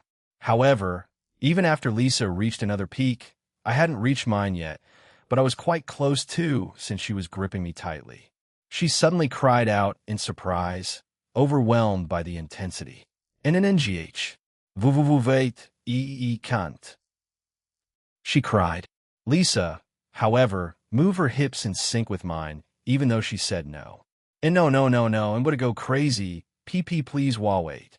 I did the same thing again and pressed against her deeply, causing her to make the strange sound again. Her body kept tightening around me every few seconds, meaning she was responding strongly to my movements. Lisa, I'm close, I muttered while continuing the motion. Upon hearing this, Lisa, while still reacting, began moving her hips again. I just had mine, but I'm close again to do it at the same time. Lisa tightened her legs on me, telling me not to pull away. Fuck, I moaned. I'm coming. Pulling back one last time, I held her close, and we finished together. Lisa screamed at the peak of her climax. I felt Lisa's nails dig into my skin, but no blood came out. Her legs tightened even more around me, holding on tightly. HIH. HGH. Lisa's body kept on convulsing as she experienced another intense climax. I kept on coming inside of her almost like a never-ending stream. So hot my belly feels so full, she muttered, relaxing her legs around me. Yet she didn't let me go. Lisa and Aaron were deeply caught up in the moment together, both flushed and breathless. Though the intensity had briefly settled, Lisa clearly wasn't ready to stop. Fufu, I can tell you still want more. They warned me beforehand that you'd be like this, Aaron. Let's keep going, she murmured, pulling him closer, spreading her arms towards me and asking for a hug. Thanks, I leaned back down and kissed her before we continued for a couple of hours more. Lemon and a few hours had passed since then, and Lisa was peacefully sleeping beside me. She had passed out on our last round, and I stopped since it would be weird continuing with a sleeping woman. I wonder how Kikiho and Higuro would feel if I told them, hey, so Lisa-sensei is close to me, and something happened between us recently. I feel like they would lose their shit with me. so he'll probably not mention that last part. Aaron? She asked, and I looked at her. Oh, you woke up. It's still night, you know? Barely any time passed since we spent the night together. I told her. You can keep sleeping. She moved around and placed her head on my chest. I spent the night with a former student. You fufu you. Just had to say it, didn't you? I asked and lightly poked her on the nose. The tournament results for the preliminary stages are coming out soon since they'll end. Which teams do you think will make it? Fufu, a few of the obvious ones, but apart from them, it makes me wonder, she replied, closing her eyes. Let's sleep for now, she said, quickly falling back asleep. Yeah, I kissed her on the forehead before going to sleep. Whatever teams make it, I hope that there will be no hard feelings about it, and whoever makes it will do their best on the main stage. Chapter 12, Part 1, Angel's Date Night, and the main stage Aaron Toole's soliloquy. A few days had passed since our escapade in Ireland, a time cherished by all. However, the present called for a shift in focus. The preliminary rounds had concluded, and only the teams that had accrued sufficient points remained in contention. I found myself in a room adorned with the names and symbols of the 16 successful teams. My alterations to the timeline had given rise to a peculiar amalgamation of canonical and alternative teams. In truth, I had anticipated this turn of events. Yeah, this outcome was in the cards, remarked Azazel, who stood at my side. Shiva, positioned on my other flank, chimed in with a reassuring tone. The individuals intertwined with your journey have rightfully secured their places, Jean. Tiamat, forever cryptic, offered a contemplative statement. This promises to be an intriguing inaugural tournament. The unspoken anticipation hung palpably in the air, a collective recognition of the exceptional path that had brought us to this juncture. Avetsa Cup Tournament main round contenders. Team Rias Gremory King, Rias Gremory Team, Golden Rakshasa King, Aurelia Le Guin Team, Imperial Purpur King, Saror Bale Team, Sona Citri, King Sona Citri Team, Spear of the Draconic Emperor King, Chao Team, Babel Belial King, Diauzer Belial Team, Vajra, King Indra Team, Fantastic Dragons King, Hirokazu, Miller Team, Moon Rabbits King, Kurosagi Team, Shinto King, Hachiman Team, White Dragon Emperor of the Morning Star King Valley, Lucifer Team, Trump Card of Heaven, King Dulio Jejaldo Team, Slash Dog King, Kanami Managawa Team, Leisure of the Kings, King Typhon Team, Journey to the West King Sun Wukong, First Generation, Team Black Satan of Darkness, Dragon King, King Zeno, Grim Reaper. Am surprised that Team Azura, Team Cert, Team Shooting Star, and Team Phoenix didn't make the cut. I remarked, my gaze locked on the screen before us. In this peculiar tournament, God-class teams and other formidable contenders had fallen before the relentless prowess of DXD. It was a bewildering period for deities and godlike beings, as they found themselves repeatedly bested within the arena. Even many human participants had achieved the elusive balance breaker during these fierce contests, reshaping the course of battles. Regrettably, Team Lightning failed to secure their place, along with the team representing the Irish gods and a few others. The outcome before us revealed a divergence from the canonical path. 3 teams had emerged as victors in this modified tournament, distinct from the original storyline, though 2 of them had no existence in the canonical narrative. Team Sona Citri, Team Moon Rabbits, and Team Fantastic Dragons had earned their positions. Notably absent from the list were Team Azura, as mentioned earlier, along with Team Shooting Star, Team Cert, and Team Phoenix. Yeah, but we're also announcing those, right? Satinal interjected, drawing our attention to a separate screen one that displayed the current Longinus and the new Longinus. Current existing Longinus Original 13. True Longinus Wielder, Kanami Managawa, Zenith Tempest Wielder, Dulio, Jesualdo Annihilation, Maker Wielder Leonardo Dimension, Lost Wielder George Boosted Gear, Divine Dividing. Unique, Wielder Jean Skyward Divine Dividing. Original, Wielder Vala Lucifer Canis Lycaon, Original. Wielder Tobio Accuse Sephiroth Grawl, Wielder Vala Teeps, Incarnate Anthem Wielder Lint, Selzen, Regulus Nimio Wielder, Sarorg Bale, Tempest Extinction, Absolute Demise, Wielder Lavinia Rennie. Innovate Clear Telos Karma, Wielder Mitsuya, Kanzaki New Classified, Longinus New Longinus.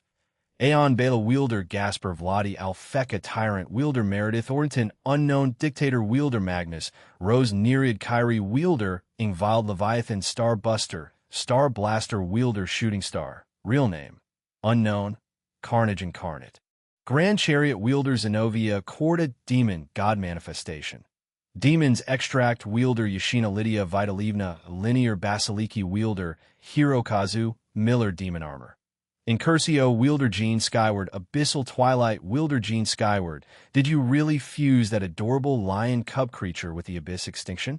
And you're calling it Abyssal Twilight? Azazel inquired, raising an eyebrow. Absolutely, I affirmed with a confident nod. Abyss was already a part of the Abyss Extinction, and Liodin originated from the phantasma. Essentially, a poetic synonym for darkness is twilight. So, the name just clicked, I explained before turning around.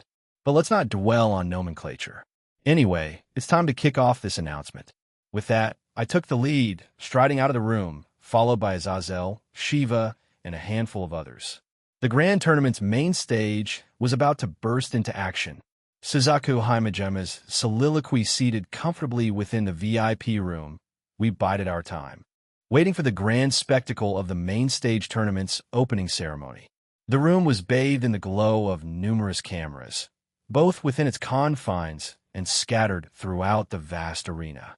The raiding games, conceived by the cunning devils, unfolded within the Agar's territory's grand arena, more precisely, the ethereal, floating city of Agrias. Nearly all of us had gathered here. Those actively participating or aligned with teams were down in the stadium.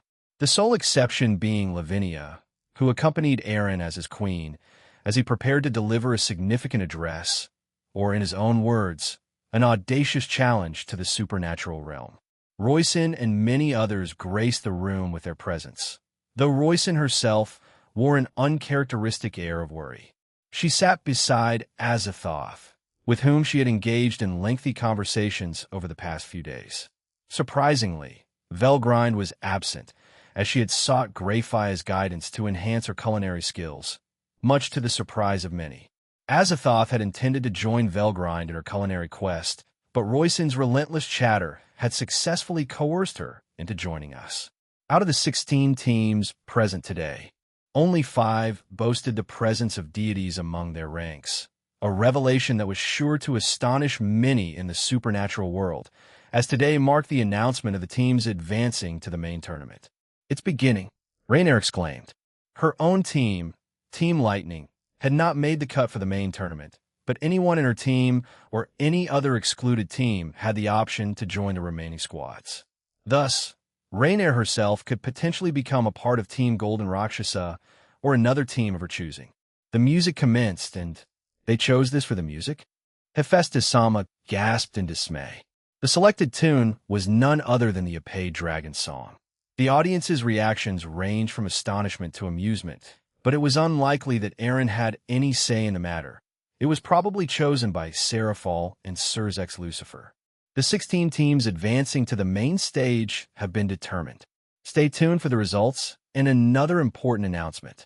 Boomed Nod Gamagen, a commentator for numerous matches, joined by an equally enthusiastic devil commentator.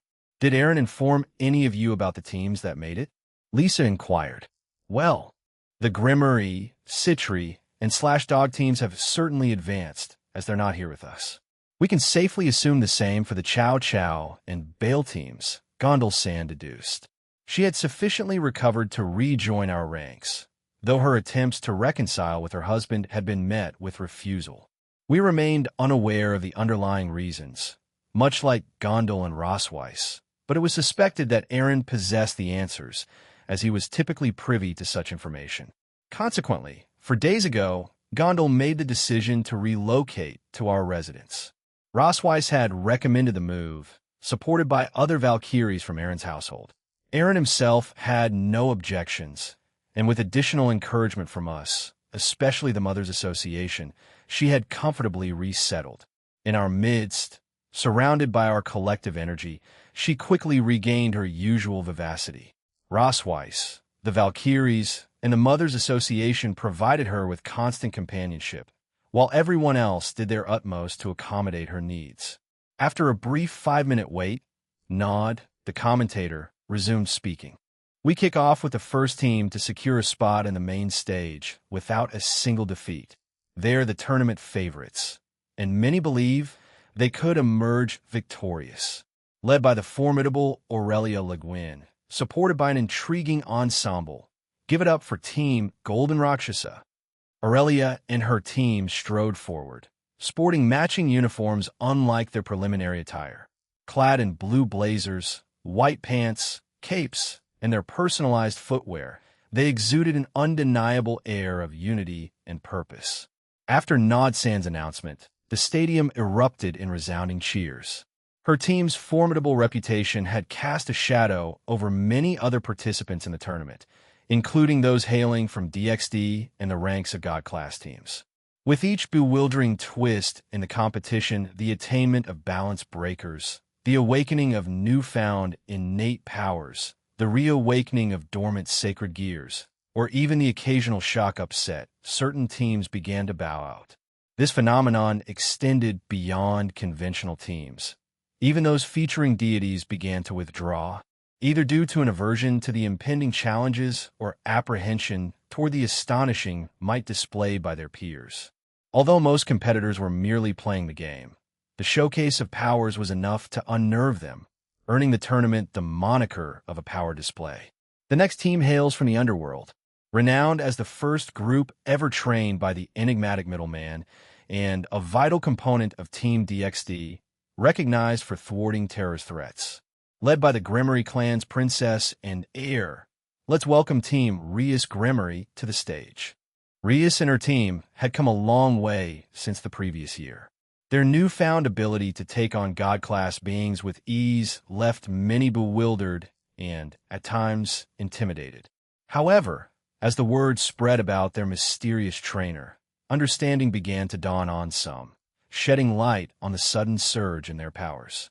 The next team originates from the human world, comprising humans who have vanquished Ultimate Class and God Class teams alike. A squad composed of the middleman's subordinates, sacred gear wielders, and led by the possessor of the universe-piercing spear. Let's give a warm welcome to Cao Cao and Team Spear of the Draconic Emperor. Cao Cao and his team had pushed the boundaries of human capability. Cao Cao himself, according to Aaron, possessed an immortal essence despite his human form. His second chance at life, along with the enigmatic trials he underwent in the Phantasm, had sealed his loyalty to Aaron.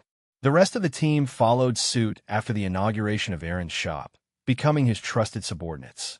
Aaron invested substantial trust in them and often dispatched them, alongside the Slash Dog team and EXC, on numerous Black Ops missions, bolstering their efficiency. DXD remained the last line of defense, addressing global issues that transcended both teams' scope. Next up is a legendary team featuring an even more legendary trio, hailing from the Hindu Pantheon and Mount Meru. This jovial ensemble of elderly gentlemen with unique outlooks on life. Please welcome Team Journey to the West, led by none other than the first generation, Sun Wukong. The three first-generation Sun Wukong, Zhu Beige, and Xiao Wujing made their entrance one by one, followed by the heaven-sent child Neza, a member of their team. Their unparalleled synergy outclassed 90 of the competing teams, enabling them to overcome most challenges with ease. Mount Meru's prowess is truly remarkable, with two of their teams making it to the main tournament, exclaimed the other commentator. Next up, a team under the command of the King of Monsters, Typhon, comprising young prodigies and even several gods. Let's give a resounding welcome to Team Leisure of the Kings. Many would find it strange if they didn't qualify for the main stage, despite suffering a defeat at the hands of Aurelia's team, in which Aaron participated. Team Leisure of the Kings secured victory in most of their subsequent matches. Fueled by the combined might of Asgard and Olympus, bolstered by newly empowered Valkyries, they effortlessly breezed through the preliminaries. Another fan favorite in the tournament. Many eagerly anticipate a showdown between them and Team Goldenrock, led by none other than the illustrious Indra. Please welcome Team Varja. Team Varja, centered on Buddhism, was accompanied by the four heavenly kings, Vairava, Verdhaka, Dhritarashtra, Virpaksa, and Indra's son, Arjuna. Like Aurelia's team, they emerged from the preliminaries unscathed, thanks in part to DXD members on other teams. These select individuals had caused the downfall or near defeat of numerous God-class teams. An unexpected dark horse of the tournament. A roster comprising Grim Reapers and Unknown Devils. They've garnered immense support with their victories in the preliminaries. Let's give a warm welcome to Team Black Satan of Darkness Dragon King. What a mouthful of a name. The team led by the high-class Grim Reaper, Zeno, who assumed the role of king, comprised a unique blend of artificial devils and Grim Reapers. In the first half of the preliminaries, they suffered a string of losses. However, once they enlisted the aid of artificial devils like Balberith and Varine, their fortunes took a remarkable turn, culminating in a series of victorious encounters. One of their most notable triumphs came against Team Azura, although they also tasted defeat at the hands of Team Trump Card of Heaven. This particular match proved arduous for all involved, with Dulio, Griselda, and Irina carrying the team on Dulio's side. The remaining members fought valiantly, but were often overwhelmed by the artificial super devils, each possessing unique traits akin to those found within the Devil Clan. Aaron speculated that these artificial super devils may have originated from the Phantasma or Eevee, as he doubted that such powers could arise naturally or awaken without external influence. Next up, hailing from the Egyptian Parthenon, this team primarily comprises rabbit yokai and monsters, led by a newfound goddess for both the Egyptian and Greek pantheons. Please welcome Kurosagi and Team Moon Rabbits. Kurosagi and Vera, the king and queen of the team, represented the most potent goddesses within their ranks. Yet, their lineup also featured two Satan-class rabbit yokai, who had come to hone their skills in Aaron's domain, alongside a handful of ultimate-class and high-class rabbits. This eclectic mix granted them formidable power, further augmented by their distinctive combat styles and gadgets provided by Aaron, along with their innate abilities. Another formidable human team. Their leader, a prominent figure in the renowned Grauzober Magicians organization, has recently earned the moniker of Nascent Dragon. Hailing from the USA, we introduce Hirokazu Miller and Team Fantastic Dragons. Much like many others, Hirokazu regarded Aaron as a source of inspiration. Under the leadership of Hachiman-sama and Raijin-sama, Hachiman-sama and Raijin-sama shared a close bond with Aaron. Following their defeat at the hands of Aaron and Lavinia in the exhibition match, they harbored a strong desire to face him again in the finals, aspiring for a genuine contest rather than an overwhelming defeat. Next in line is one of the renowned rookies for the current heir to the Great King Bale, the Great Lion King Sarorg Bale, and Team Imperial Purpur. Sarorg, the last person to lift Aaron from his depression, remained a dear friend held in high regard. Reports suggested that, following the tournament's conclusion, he would marry Silvatila, just as Tobio and Essie were planning to tie the knot. The anticipation surrounding these unions was palpable. Another member of the Rookies 4. She has effortlessly navigated the tournament, showcasing both tactical acumen and formidable power. Heiress to the Citri clan and sibling of a Satan, presenting Sona Citri of Team Sona Citri. During the 100 years within Aaron's dimension, Aaron had conveyed to Sona and her peerage that they needed to bolster their raw power. Their training, spanning 5 decades, aimed to augment their strength, develop new techniques, and achieve their counterbalances. This was imperative for facing teams that relied less on tactics and more on sheer might. Next up is a diverse team featuring both humans and fallen angels, aligned with the Grigori faction as their agents. Formerly led by the wielder of Canis Lycaon, widely known as Slashdog, leadership has now been passed to a new figure led by the current Kanami Managawa, who wields the true Longinus. Please welcome Team Slashdogs. As Kanami strode onto the stadium turf in their sleek Black Ops attire, her characteristic cheerfulness remained undiminished. It seemed a facet of her personality that would persist. Yet, like Eren, she also knew when to don a more serious mantle in pursuit of her duties and responsibilities. The team has undergone significant changes in its lineup. The renowned Ice Queen has departed, making way for several newcomers. However, Tobio accused Sand will continue as a reserve member. So there's much to look forward to from Slashdog in the future. Noted the other commentator. From Heaven itself comes the team that embodies hope, led by the Joker of Heaven and the sub-leader of Team DXD. Please welcome Dulio Gesualdo of Team Trunkheart of Heaven.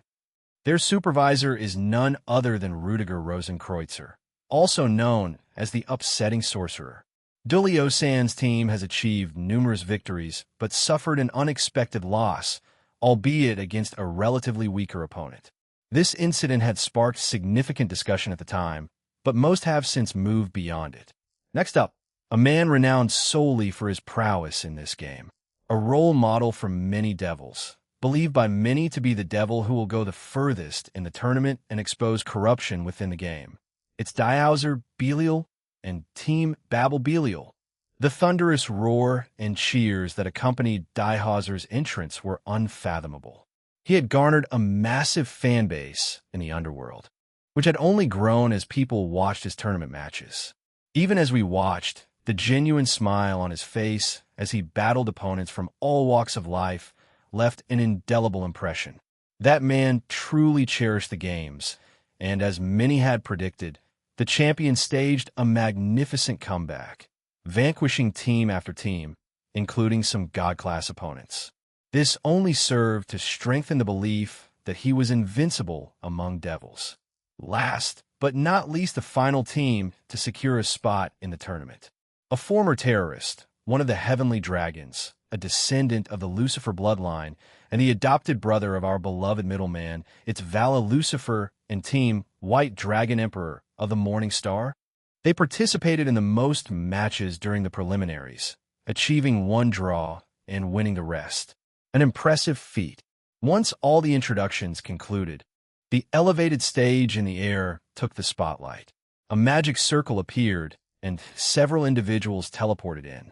Azazel, Avetsa, Michael, Surzex, Seraphal, Shiva, Tiamat, and Ajuka graced the stage.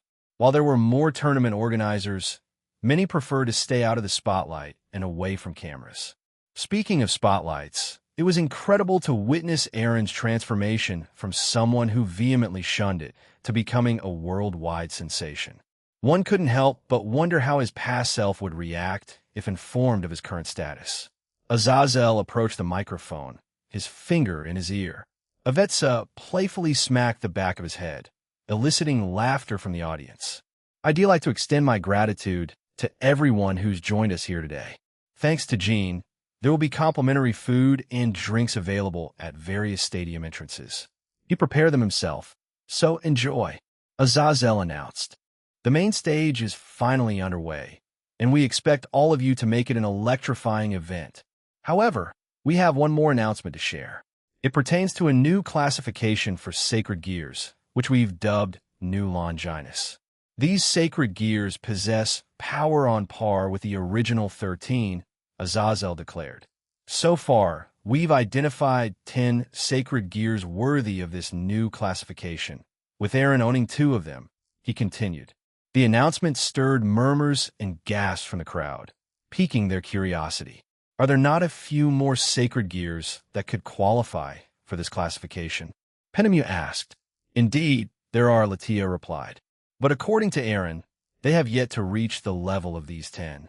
If the current wielders further evolve them 1 or 2 more times, Eren intends to include them in the New Longinus category. However, for now, they fall short in the eyes of Eren, Azazel, Avetsa, and Satinel. The discussion then ventured into various topics, including the Cow's Order, a subtle hint about revealing themselves to humans, more about sacred gears, and I'm aware that some of you may be curious about the rules for the main stage matches, Azazel interjected. To ensure a streamlined and less chaotic experience, We have decided to utilize the standard rules of the rating games. In other words, the match concludes upon the defeat of the kings, without any special rules applied. It's a straightforward battle on the game field. Of course, depending on the stage, some may be disqualified if they venture out of bounds. However, this primarily pertains to field rules rather than the game rules, so please keep that in mind. The audience members began conversing among themselves, while the teams appeared content with the decision. Some had thrived under unique game rules, while others had struggled. But most were adaptable and amenable to the change, recognizing the benefits of simplifying the competition. Since some couldn't stay engaged for games like One Day Long War, which lasted an entire day, particularly with less experienced and weaker teams, their viewership for such matches had plummeted. Lastly, this fellow behind me wants to say something, Azazel remarked. Aaron stepped up behind him and delivered a light smack to Azazel's head, prompting a grumble from the latter. Aaron took hold of the microphone and surveyed the crowd. Behind him stood Lavinia and Tiamat, with Lavinia offering waves to the attendees, albeit with only a few responding. She had garnered her own share of fame, even attracting a somewhat peculiar following devoted to the adventures of the Ice Queen. It was indeed strange, and we had only discovered it due to Gasper and Ingvild's fans informing us. Any odd photos and artwork had been promptly removed, as Aaron had zero tolerance for such matters, which was entirely understandable. He couldn't police it all since normal photos couldn't be seen as a crime, so he let them be, although he did admit a lot of them made Lavinia look even more beautiful, so they weren't too angry with it. He even considered hiring them to be the cameraman or woman for their wedding in the future. Aaron began with a congratulatory tone, addressing those who had successfully made it this far and acknowledging those who hadn't. His smile widened as he continued, assuring the latter group that there would always be another opportunity to strive for. Then he shifted his focus to the teams that had indeed advanced. A palpable aura, silvery white and encompassing, radiated from him, sweeping over the entire underworld. It was a surprising spectacle, causing many to momentarily pause in surprise.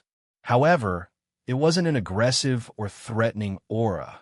Rather, it carried an undeniable weight, an imposing presence. In response to this display, many of the teams below couldn't help but break into grins, mirroring Aaron's infectious enthusiasm. Fixing his gaze upon them, his pupils sharp and determined, Aaron delivered his challenge with a sense of daring. "Come and get me," he declared. Indrasama couldn't contain his excitement, shouting enthusiastically, "Hiya ha ha! That's the spirit, Jinpei Dragon. He'll definitely rise to the challenge too." He, too, released his own aura, a declaration of his unwavering determination. Aaron exchanged a warm smile with Indrasama before gracefully returning the microphone to Azazel. The latter sighed, likely contemplating the implications of Aaron's words.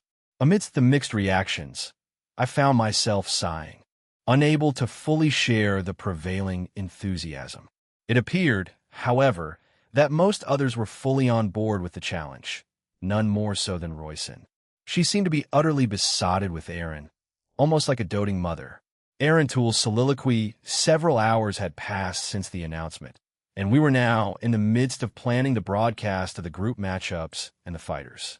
I sat in my office, discussing the details with the other organizers. Surzex couldn't contain his excitement. Wouldn't it be a blast to just let it happen naturally? He exclaimed. Both he and Serafal seemed more interested in provoking their sisters into fighting once more than in offering any practical input. Serafal enthusiastically raised her hand in agreement. "I concur. For the sake of variety, I decided to alter the future. How about this?" I proposed, unveiling my own version of the tournament brackets. Avetsa, taking the document from me, considered it. At least you're not showing favoritism. Plus, those who lose could potentially join the winning team afterward, right? I nodded, finding this arrangement more intriguing. It would also provide an opportunity for those who tasted defeat to challenge me, although I was aware that not all of them might be eager to do so, given their recent setbacks. Group A, Round 1 Team Vajra versus Team Black Satan of Darkness Dragon King. Round 2 Team Sonasitri versus Team Trump Card of Heaven. Round 3 Team Babel Belial versus Team Rias Grimory. Round 4 Team Shinto versus Team Moon Rabbits Group B. Round 5 Team Fantastic Dragons versus Team Imperial Purpur. Round 6 Team Spear the Draconic Emperor versus Team Leisure of the Kings. Round 7 Team Golden Rakshasa versus Team Slashdog. Round 8 Team White Dragon Emperor of the Morning Star versus Team Journey to the West. These were my initial thoughts on the revised brackets. Rias had always yearned for a shot at the #1 spot in the rating games, particularly against Diehauser. This reshuffling provided her with that chance, here and now. If Indra managed to best Balberith and Varine, Sona would be facing a God-class opponent, and Vritra could exact some long-awaited revenge on Indra for his previous demise. Depending on the outcomes of the clashes between Team Shinto and Team Moon Rabbits, an intriguing matchup between Rias and Diehauser could be on the horizon. As for Group B, I structured it so that Chow Chow and Sarorg might have a rematch if they emerged victorious in their respective games. Meanwhile, Hirokazu and Vidar were set for exciting battles on the main stage.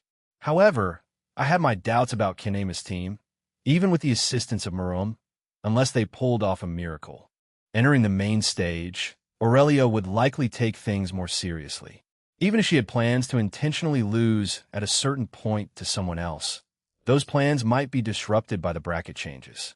Valley, on the other hand, faced what could be his most challenging fight to date against Aurelia, and victory seemed improbable unless he acquired substantial power-ups. Shiva, amused by the arrangements, chimed in, "If Indra wins, then Seraphal Leviathan's little sister will be up against a god. Otherwise, the angels will be pitted against a god. Either way, it promises to be an entertaining tournament with these brackets.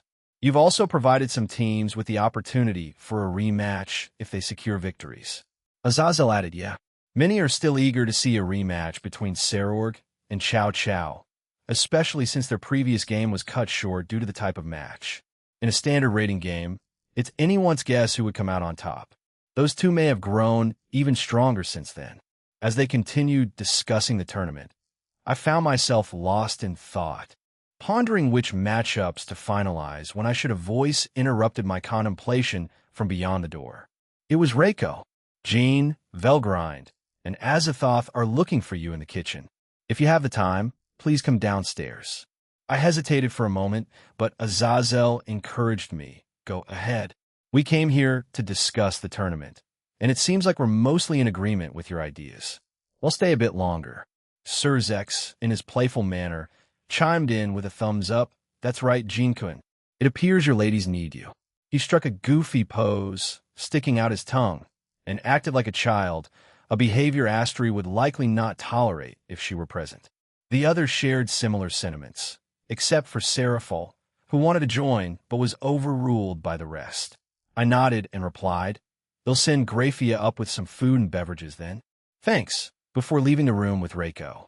As we stepped outside, I inquired, "Cooking and food?" She smiled and nodded. "Yes, cooking and food." A soft chuckle escaped my lips as we descended the stairs. Velgrind and Azathoth had left for trips during the past few days. They'd also been taking cooking lessons from Graphia, Reiko, Cindy, the Pleiades, and Mom. Kuroka, eager to join, was being restrained by Chiron, who was similarly excited. I handed them some snacks as we passed by, momentarily satisfying Kuroka's curiosity. Upon entering the kitchen, I found a table set with what appeared to be a unique soup in the center, accompanied by bread and unfamiliar meat. Velgrind and Azathoth stood nearby, awaiting my arrival. Lavinia, Suzaku, and Danu wore strained smiles on their faces as they gathered in the room. Rosweiss sat on one of the couches, her arm covering her eyes, looking utterly exhausted. I couldn't help but wonder what had transpired here. My eyes scanned the room, and I noticed Artemis, looking shell-shocked, and Graphia, who stood in the kitchen, appearing similarly fatigued. "What did you two do?" I inquired, directing my question to Velgrind and Azathoth. Their expressions mirrored confusion as Velgrind replied, "What do you mean?" I gestured toward the weary women around us. and Velgrind shook her head. Cooking. This turned out to be a lot more challenging than we initially thought. Azathoth nodded in agreement. We even had a battle of Flickamo. I couldn't help but be bewildered. A Flickamo? What the hell is that? And when you say fight, are you referring to the creature for its meat or the ingredients for the soup?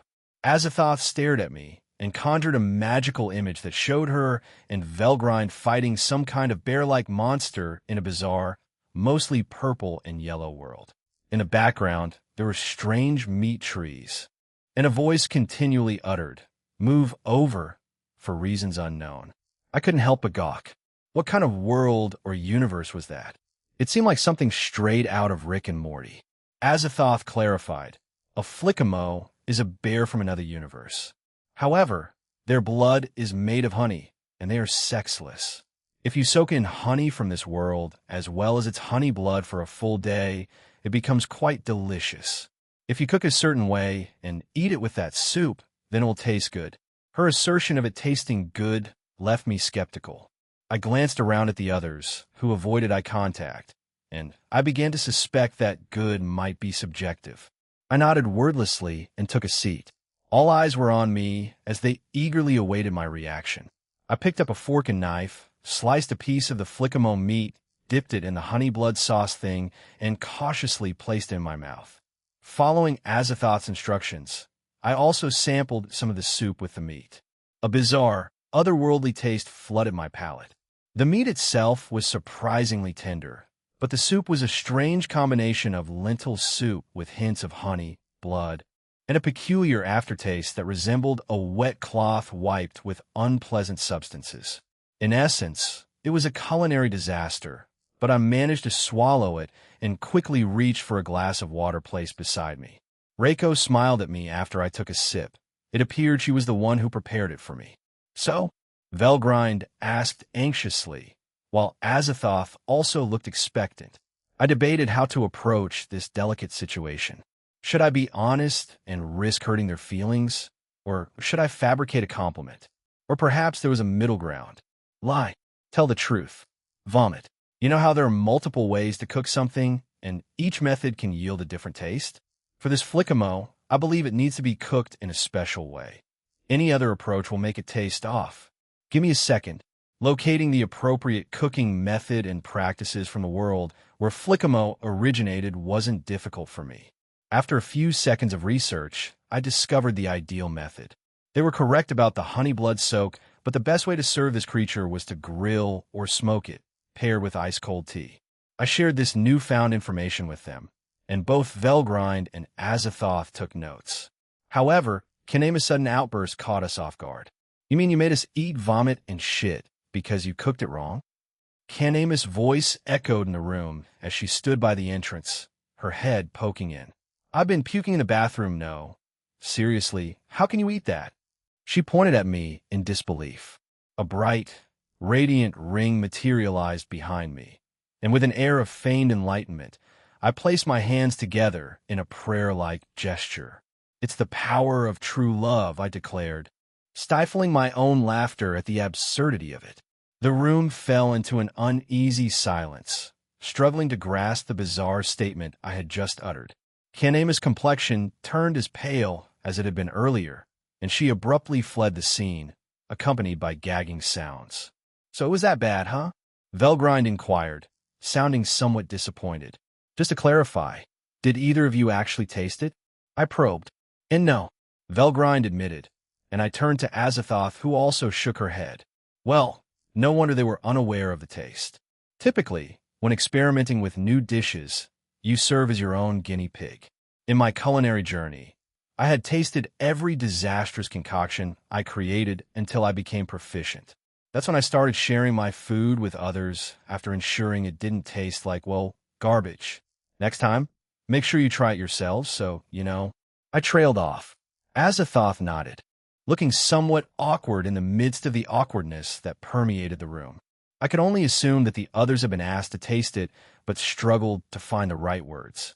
Then, I had an idea. Velgrind, wait, I suddenly shouted, startling everyone present. What? She asked, taken aback. Let's feed this to Azazel. Give everyone else normal snacks, Graphia. Can you handle that for me? I requested. Graphia fixed her gaze on me, her expression oozing with disappointment. Are you sure about this? She asked.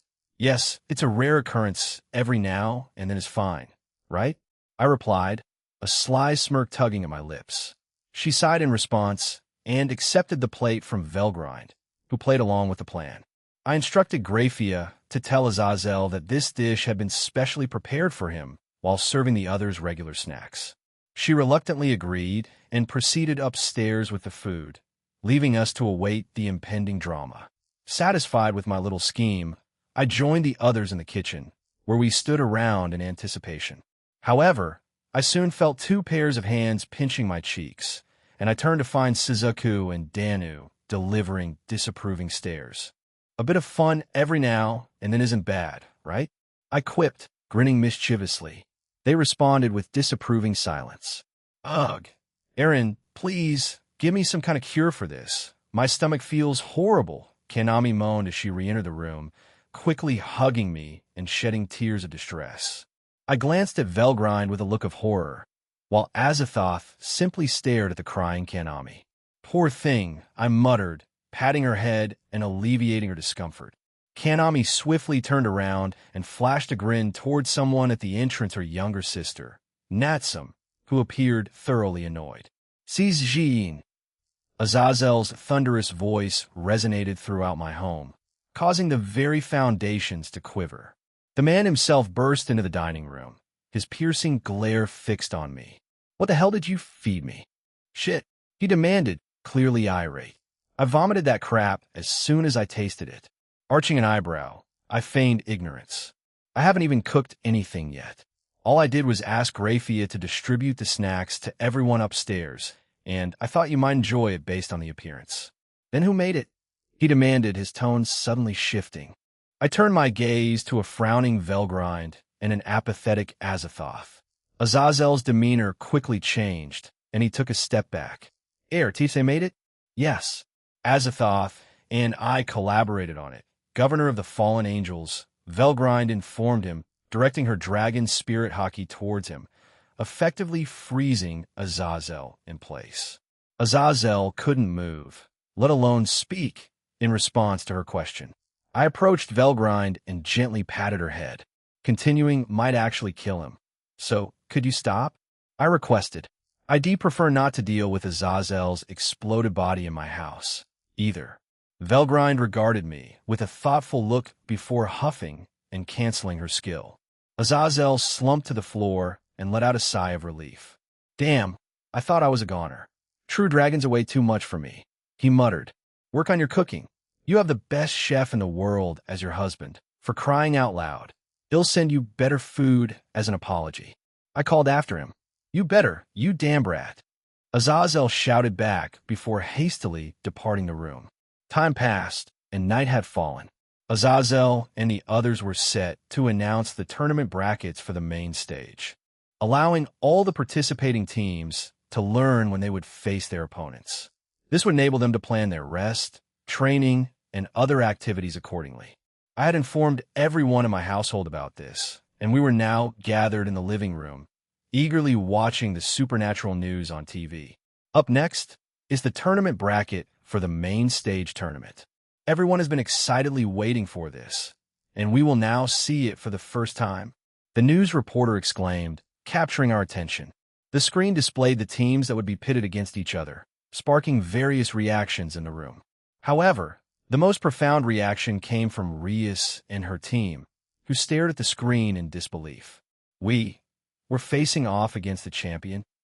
Rias muttered in utter disbelief. Sona, accompanied by her team, asked, Aaron, who was responsible for choosing this? I replied honestly, me, prompting them to fixate their gazes on me. I thought it would be interesting idea like to see everyone put in the effort to fight in these games. And, hey, maybe certain people and teams may get rematches, right? I subtly implied that if Rias and Sona's teams emerged victorious against their initial opponents, they would face each other again. A rematch between Rias and Sona would serve as the culmination of Group A. Both of them grasped the underlying message and exchanged thoughtful glances. Winning against Dulio-san's team, and either a team full of super devils and grim reapers, or gods and Indra-sama himself. Sona murmuret. Daihazer-sama, Kurosagi, Vera, and the Shinto gods, a challenging path lies ahead of us, Rias whispered to herself. Deep in contemplation, they were likely already formulating strategies to defeat their formidable adversaries. The first game has been scheduled. The first teams fighting are Team Shinto and Team Moon Rabbits. The news reporter declared. Kurosagi and Vera, who were present with us, stared at the screen with wide eyes. The rest of us turned our attention to them. We'll be fighting first, huh? Against Hachiman-sama and Raijin-sama, Kurosagi mused. We've performed well so far. Let's remain optimistic. Winning this match will bring us even more recognition, Vera declared, offering a reassuring pat on Kurosagi's shoulder. The next game will be broadcast in 3 weeks' time, featuring Team White Dragon Emperor of the Morning Star versus Team Journey to the West. The news reporter continued. Vakun's team is up after Kuro-chan's. Lavinia exclaimed with evident excitement. Our younger brother was about to face son Wukong in battle. 2 thrilling games lie ahead. Prince Neza is also on their team. It will be an intriguing confrontation. Biko will likely square off against the first-generation son Wukong, as will Sha Wujing and Zhu Beiji. As for the rest of Alice's team, they'll have their hands full with Yulong, I speculated aloud. Following this announcement, both Sona's and Rias teams left the room. Kromkruch seemed eager at the prospect of facing these formidable opponents, and Vritra was likely determined to secure victory, granting him a chance to challenge Indra, assuming Indra's team triumphed over Zenus. In this universe, both Vritra and Kromkruch had awakened their devil traits, rendering them even more potent than in the canon timeline. This promised to be an exceptionally engaging match. The following evening, around 9 o'clock, Gabriel, Griselda, Lint, Irina, and I prepared to depart. It was the long-awaited Angels date night, and I had to attend for a couple of reasons. Firstly, I was asked to make a small speech, and secondly, Michael had contacted me earlier in the day, requesting my assistance with something that involved helping some angels. Essentially, I was going to be a matchmaker for the night, a role that intrigued me. At least I was being asked to do it this time, unlike the previous year, but I tried my best to forget about that experience since it made me cringe. Let's get going, then I began to say. Let's go. Lint interjected enthusiastically, unexpectedly grabbing my arm and hugging it. I was taken aback for a moment, but soon laughed it off as we headed for heaven.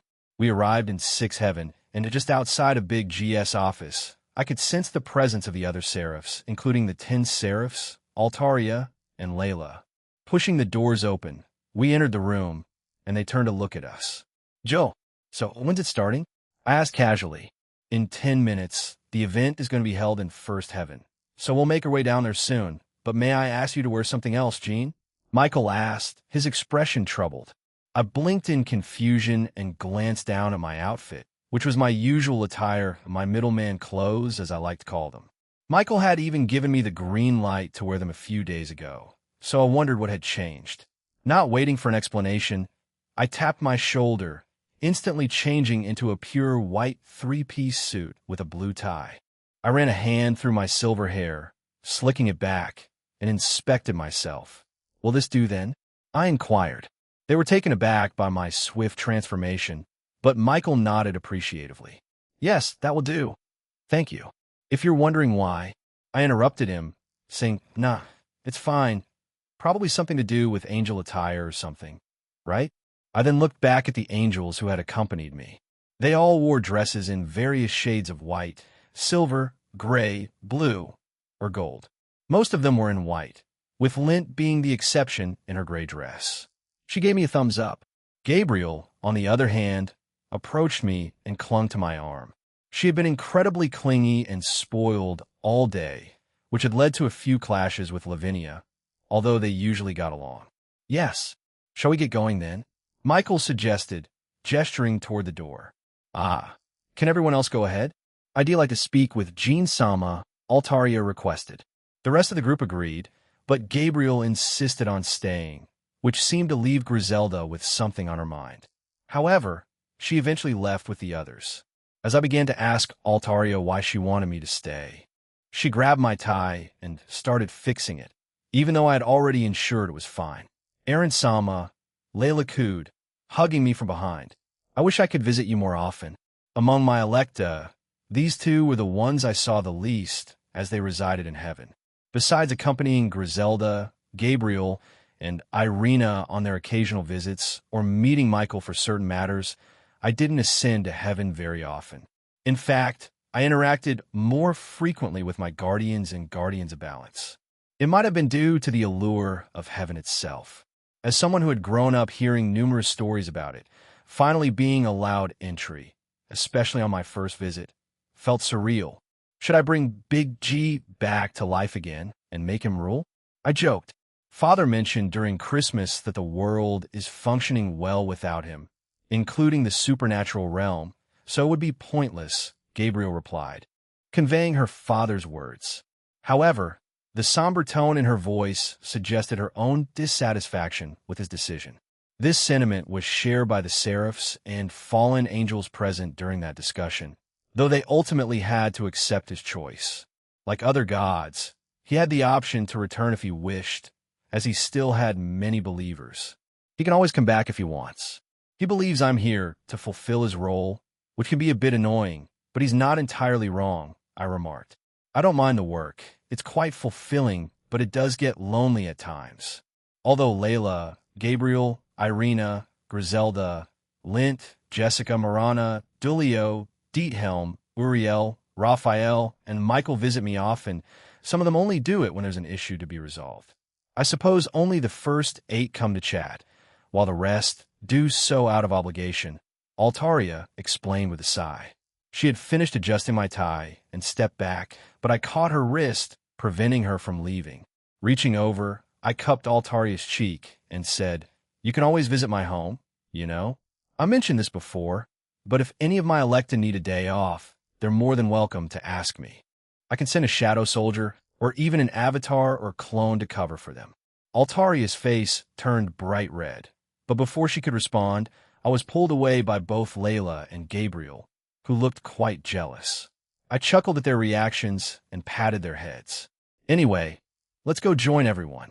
"Oh, and Layla, this offer applies to you too, as I said any of the Electa," I added before walking away. Upon our arrival in First Heaven, I was taken aback by the considerable number of angels present. It struck me that none of them had perished during the 666 war well, at least not in this heaven. In the books, many factions and pantheons had suffered significant losses, and given that the angelic population was already dwindling, the 666 incident had dealt them a devastating blow. While the war had spared First Heaven, I couldn't help but question if the overall outcome was better or worse. As I ruminated on this, Gabriel sensed my inner turmoil and gently tugged at my arm, silently inquiring, "Are you okay?" I offered her a comforting pat on the head, assuring her that I was fine. "Allow me to lead the way," Aaron Sama, Altaria chimed in, guiding us towards an elevated platform backstage. In the background, I noticed the presence of Michael, Uriel, and Raphael. Michael outlined the plan. Altaria, Uriel, Raphael, and I will handle most of the talking. Jean Cohen, we'll leave the closing words to you. Feel free to say whatever you like, but please try to keep it positive. Understood, I replied. With a reassuring smile from Michael, I observed as Layla and Gabriel left to join the crowd. I stood to the side, allowing them to proceed with their speeches. Michael's words echoed through the venue, filled with praise for the Almighty and acknowledgments of my contributions in rectifying the system and implementing necessary changes. Following his address, Uriel and Raphael discussed topics such as the Brave Saint system and the resurgence of the angelic population. Finally, Altaria gestured for me to step up to the microphone.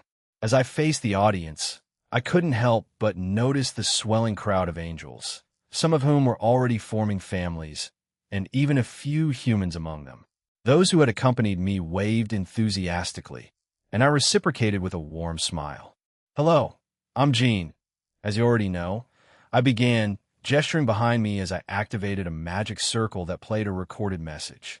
"You're recording this, correct?" inquired a man with white hair. "Yes, I am. So you want to give the rest of your children a message?" I responded in the video. In the recording, he nodded. Facing the gathered audience once more, I explained that before the God of the Bible had temporarily withdrawn, he had entrusted me with a message to convey to the angels. To clarify, it wasn't entirely his decision. I had asked him, and he had eventually agreed. To everyone listening to this, I would like to apologize first and foremost. I may have left many of you questioning my decision, but please, I hope you come to understand my decision as I explain further. The war came at an opportune time, as it could also serve as a way for me to leave without much question. 666, or Trihexa, I discovered it after going through various realms and dimensions. As it was close to our world, I decided to use millions of forbidden seals to seal it. However, it came at the cost of my power and then my life during the war. At the time, I was a bit unsatisfied and also curious.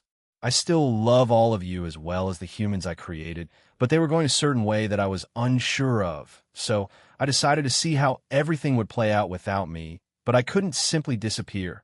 I had to make it believable. The audience in First Heaven listened with rapt attention, some visibly shocked by this heartfelt confession. However, no one voiced their dissent or objections. However, a certain famous person you all know brought me back on Christmas Eve, and I am sorry to say that I'm not yet ready to come back. However, perhaps in the near future I will. But for now, it won't be happening. The God of the Bible, tears glistening on his cheeks, smiled brightly as he looked up at the camera.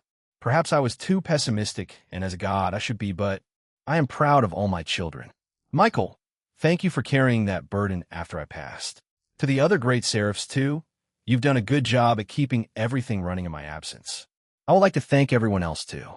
The rules I set were quite harsh, and after speaking to Gene about the changes he made, I can understand how I made it nearly impossible to continue your species. I would like to apologize for that too, he said, bowing deeply. I have many things to say, but as I said, I will definitely come back, but for now, they'll leave it at that.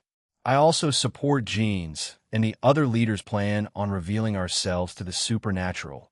Perhaps before then, I will come back to aid in it. For now, though, please keep on living happy lives, and I love all of you. As the magic circle dissolved, I stepped away from the microphone. The seraphs who had joined me on stage seemed too stunned to react, prompting Altaria to regain control and continue with her speech, subsequently starting the event. Tears welled in the eyes of many angels, and some seemed disheartened after encountering their God once more.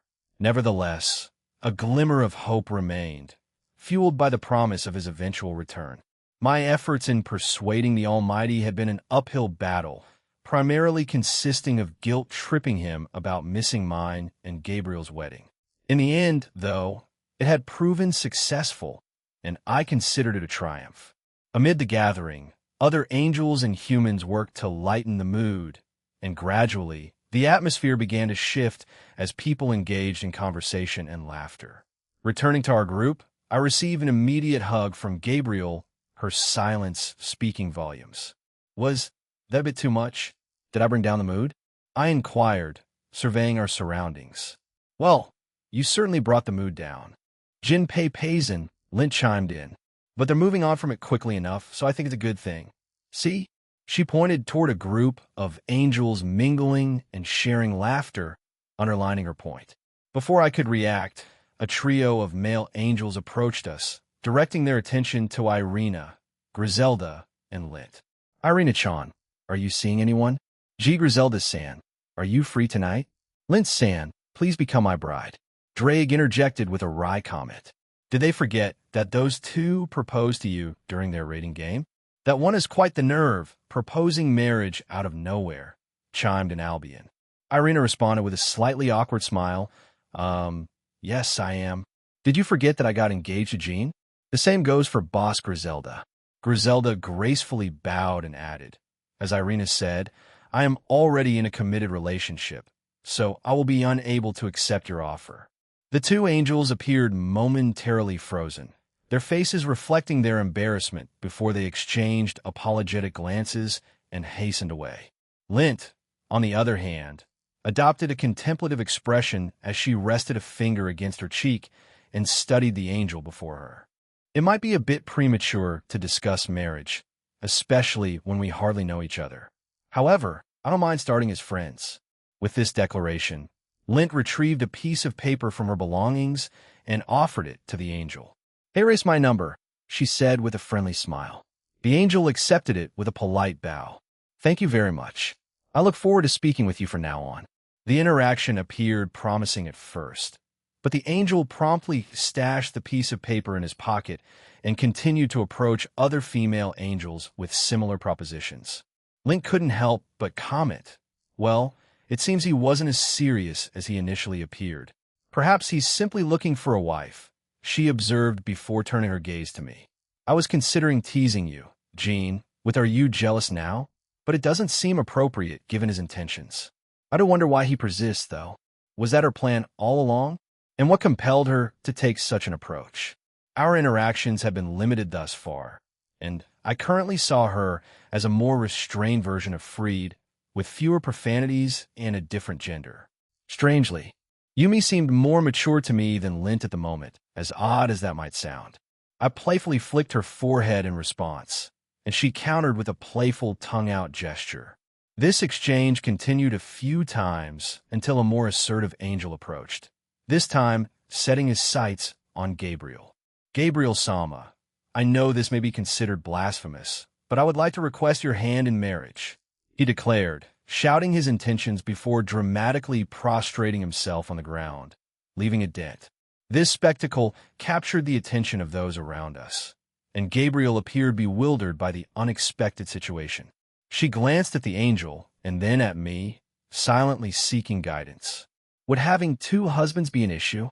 he ventured, offering a strained smile as he looked up at us. It seemed this individual was determined to pursue this unconventional path. "Is this the rumored reverse harem? Someone's finally doing this. Holy shit. Why are you excited about this?" "No. Committed stoyin." "I apologize," Gabriel responded, bowing politely. "Very well. I will attempt again at a later time," he conceded, walking away. "I won't give up until you say yes." "Gabriel-sama." Lint couldn't resist making a teasing remark. What a persistent fellow, isn't he? He vowed not to give up until Gabriel-sama relents. "So, Jinshin-senpai, what's your take on this?" Sighing, I scratched my head with my free hand, pondering the best course of action. He was an angel, and I had no intention of resorting to aggressive measures or confrontations. There wasn't a rule against pursuing someone already in a relationship. Societal norms and conventions held more sway. Unless there was some obscure law from another realm that I was unaware of. "Am not leaving Aaron," Gabriel muttered, her gaze fixed on the ground. "Very well, then I shall alter reality. Isn't that taking it a bit too far? My God, this is really petty." "Heh, go for it. I wholeheartedly support the idea. I prefer to remain uninvolved, no need for that. They'll discuss this with Brother Michael," Gabriel stated before releasing my arm and walking away. "I doubt he can exert any significant influence in this matter," I pointed out, but she continued her departure. Glancing behind me, I noticed Irina savoring some of the prepared food. Curious individuals approached her, but she simply pointed to her engagement ring, causing them to back off. It might come off as impolite, but it gets the job done. "Aaron, what were your expectations for this event?" Griselda inquired as she approached. Behind her, members of Team Trump Card of Heaven were gathered. "Hey there, we didn't anticipate seeing you, Leader San," Dulio chimed in, raising his hand. The remainder of his team stood beside him. "Surprised to see you guys here too. Most teams have intensified their training due to the bracket announcements," I remarked. "Haha, true, but our supervisor suggested we enjoy this evening before diving into rigorous training tomorrow. Speaking of which, is DXD on hold until the end of the tournament?" Dulio inquired, his expression tinged with uncertainty. "It's not precisely on hold, but my team will handle any terrorist activities that arise during the tournament," allowing most teams to concentrate on the competition. However, if DXD is needed, they'll promptly notify everyone, I explained. So, it's like a paid vacation. Yes, essentially. But if a significant event occurs, or when we're finally prepared to venture into the Phantasma, or Eevee, you'll be in touch with your team. Dillio nodded in understanding before shifting his attention. So, how's everything going here? Apart from the incident with Gabriel-sama just now, I couldn't help but smirk at him. I could pose the same question to you. It seems numerous angels have been vying for your attention, haven't they? Dillio chuckled bashfully, averting his gaze. WL, yes, I've had my fair share of admirers, but it's not like I'm actively seeking a partner right now. Besides, watching you navigate your own harem of women for a few months made it seem quite exhausting. Balancing everyone's needs, spending time with each of them individually, and handling other aspects, it's a lot of work, isn't it? I shared a laugh with him. You're absolutely right. It's like having another full-time job. But the chaos and excitement it brings to every day are completely worth it. Dillio pondered for a moment, his eyes scanning our surroundings. Well, I suppose ID appreciates someone with culinary talents. Perhaps I'm secretly searching for a stay-at-home wife? Irina joined our conversation, holding some food in her hands. She offered some to Dillio, who accepted graciously. There aren't too many of those these days, Dillio-san. Well, they still exist, but they're becoming increasingly rare. You might have to search for a while. Dillio took a bite of his food, contemplating. True, but as you mentioned, there are still women out there who fit the bill. It just takes time. I suppose an angel who doesn't mind such a role would be ideal. Turning his attention to Diethelm, Dillio asked, And what about you, Diethelm-san? The queen of his team smiled, but shook his head. While I am now permitted to marry, I am uncertain if it's the right path for me. We were once exorcists, and although starting families wasn't discouraged, it wasn't a common occurrence due to the enemies we faced. But times have changed. Nero Raimondi, one of their rooks, interrupted with enthusiasm. Times have changed indeed. Don't hesitate, or you'll miss out on a wonderful opportunity. Diethelm responded with a thoughtful perhaps. Dillio then directed his attention to Ryu. What about you, Ryu-san? Ryu cleared his throat bashfully. Well, I have a lover. Everyone present was taken aback by the revelation. You're dating someone. Who is it? Nero asked, becoming even more animated. He started patting Ryu on the back, prompting Ryu to gently stop him. They're an exorcist I partnered with during an assignment from Raziel-sama, Ryu explained.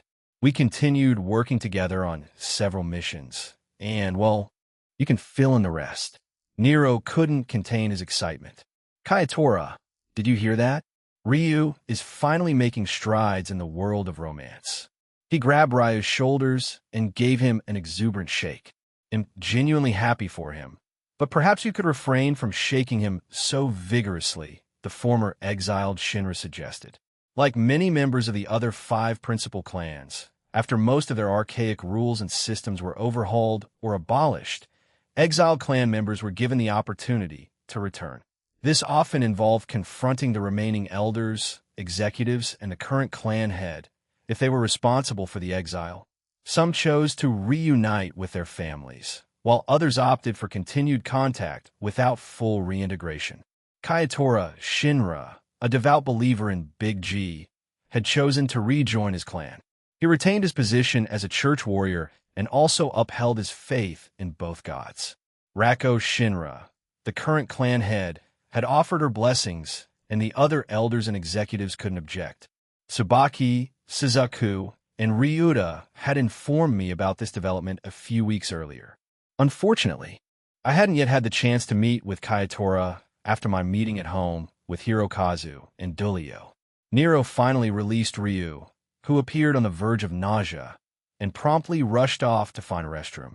The boisterous male of our group then turned his attention to the last 2 members of their team, Jessica Lagerqvist and Marana Shadorova.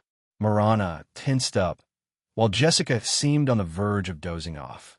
Jessica approached me, practically enveloping me in a bear hug, which I didn't mind at all. She gradually drifted off to sleep.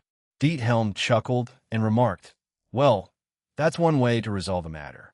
I wasn't entirely convinced that was the solution, but I decided to go along with it. However, all eyes were now on Marana, who appeared to be silently panicking. She began, but Gabriel returned and embraced her from behind, taking her by surprise. Get out the thaw. Mirachan has a soft spot for Aaron, so there shouldn't be an issue, Gabriel chimed in. Marana's face flushed crimson, and she slumped against Gabriel, leaving the latter equally shocked. She gently shook Marana a few times, but the younger angel didn't wake up. Gabriel looked at us, her expression filled with concern, as if she wondered whether she had done something wrong. That clarifies that, I suppose, Nero concluded sagely, nodding his head. Gabriel remained perplexed, so I quietly explained the situation to her once everything had settled down. Another hour slipped by, and everything continued to run smoothly. During that time, I observed a few female angels approaching Uriel, Raphael, and Michael, which appeared to catch them off guard. Some also attempted to engage Altaria and Layla, but they swiftly declined these advances. At the moment, we found ourselves in a shelter that seemed to house the souls of departed animals. Everyone with us was currently enjoying the company of these animals, most of which were cats, dogs, and the like. There were also a few more exotic creatures, such as sloths, bears, lion cubs, ostriches, and other wild animals. Dulio, seated in a relaxed manner next to a llama, remarked, I think I could spend the rest of my life with these two animals. A sloth rested on his shoulder, equally at ease. If someone who didn't know him saw Dulio with these animals, they might mistake him for a carefree hippie.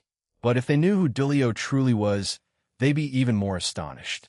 However, Gabriel giggled cutely, exclaiming, Stop you can't, she was surrounded by an army of dogs, cats, and puppies, making it look like they were attempting to overwhelm her.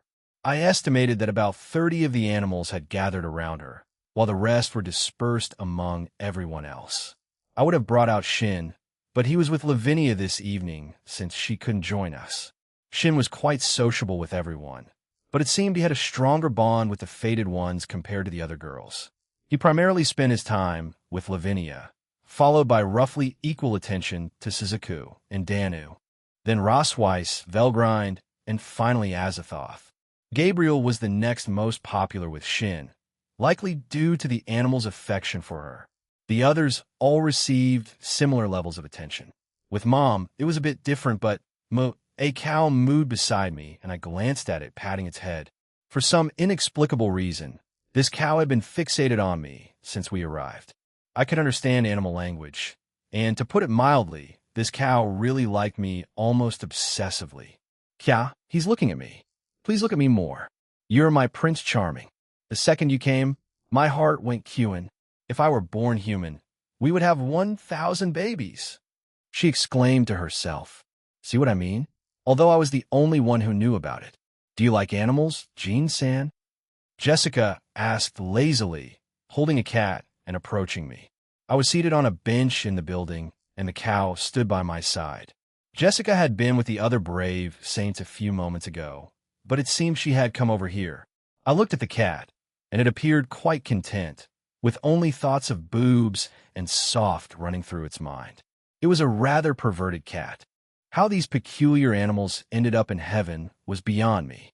In fact, even some of the animals crowding around Gabriel were questionable, but I had subtly sent them a bit of my aura earlier.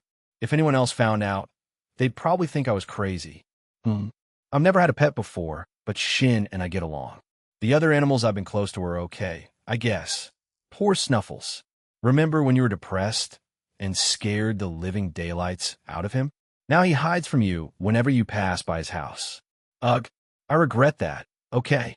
But that little dog got annoying, and I overreacted at the time I replied, though it didn't really excuse traumatizing the poor thing. Do you want to pet him?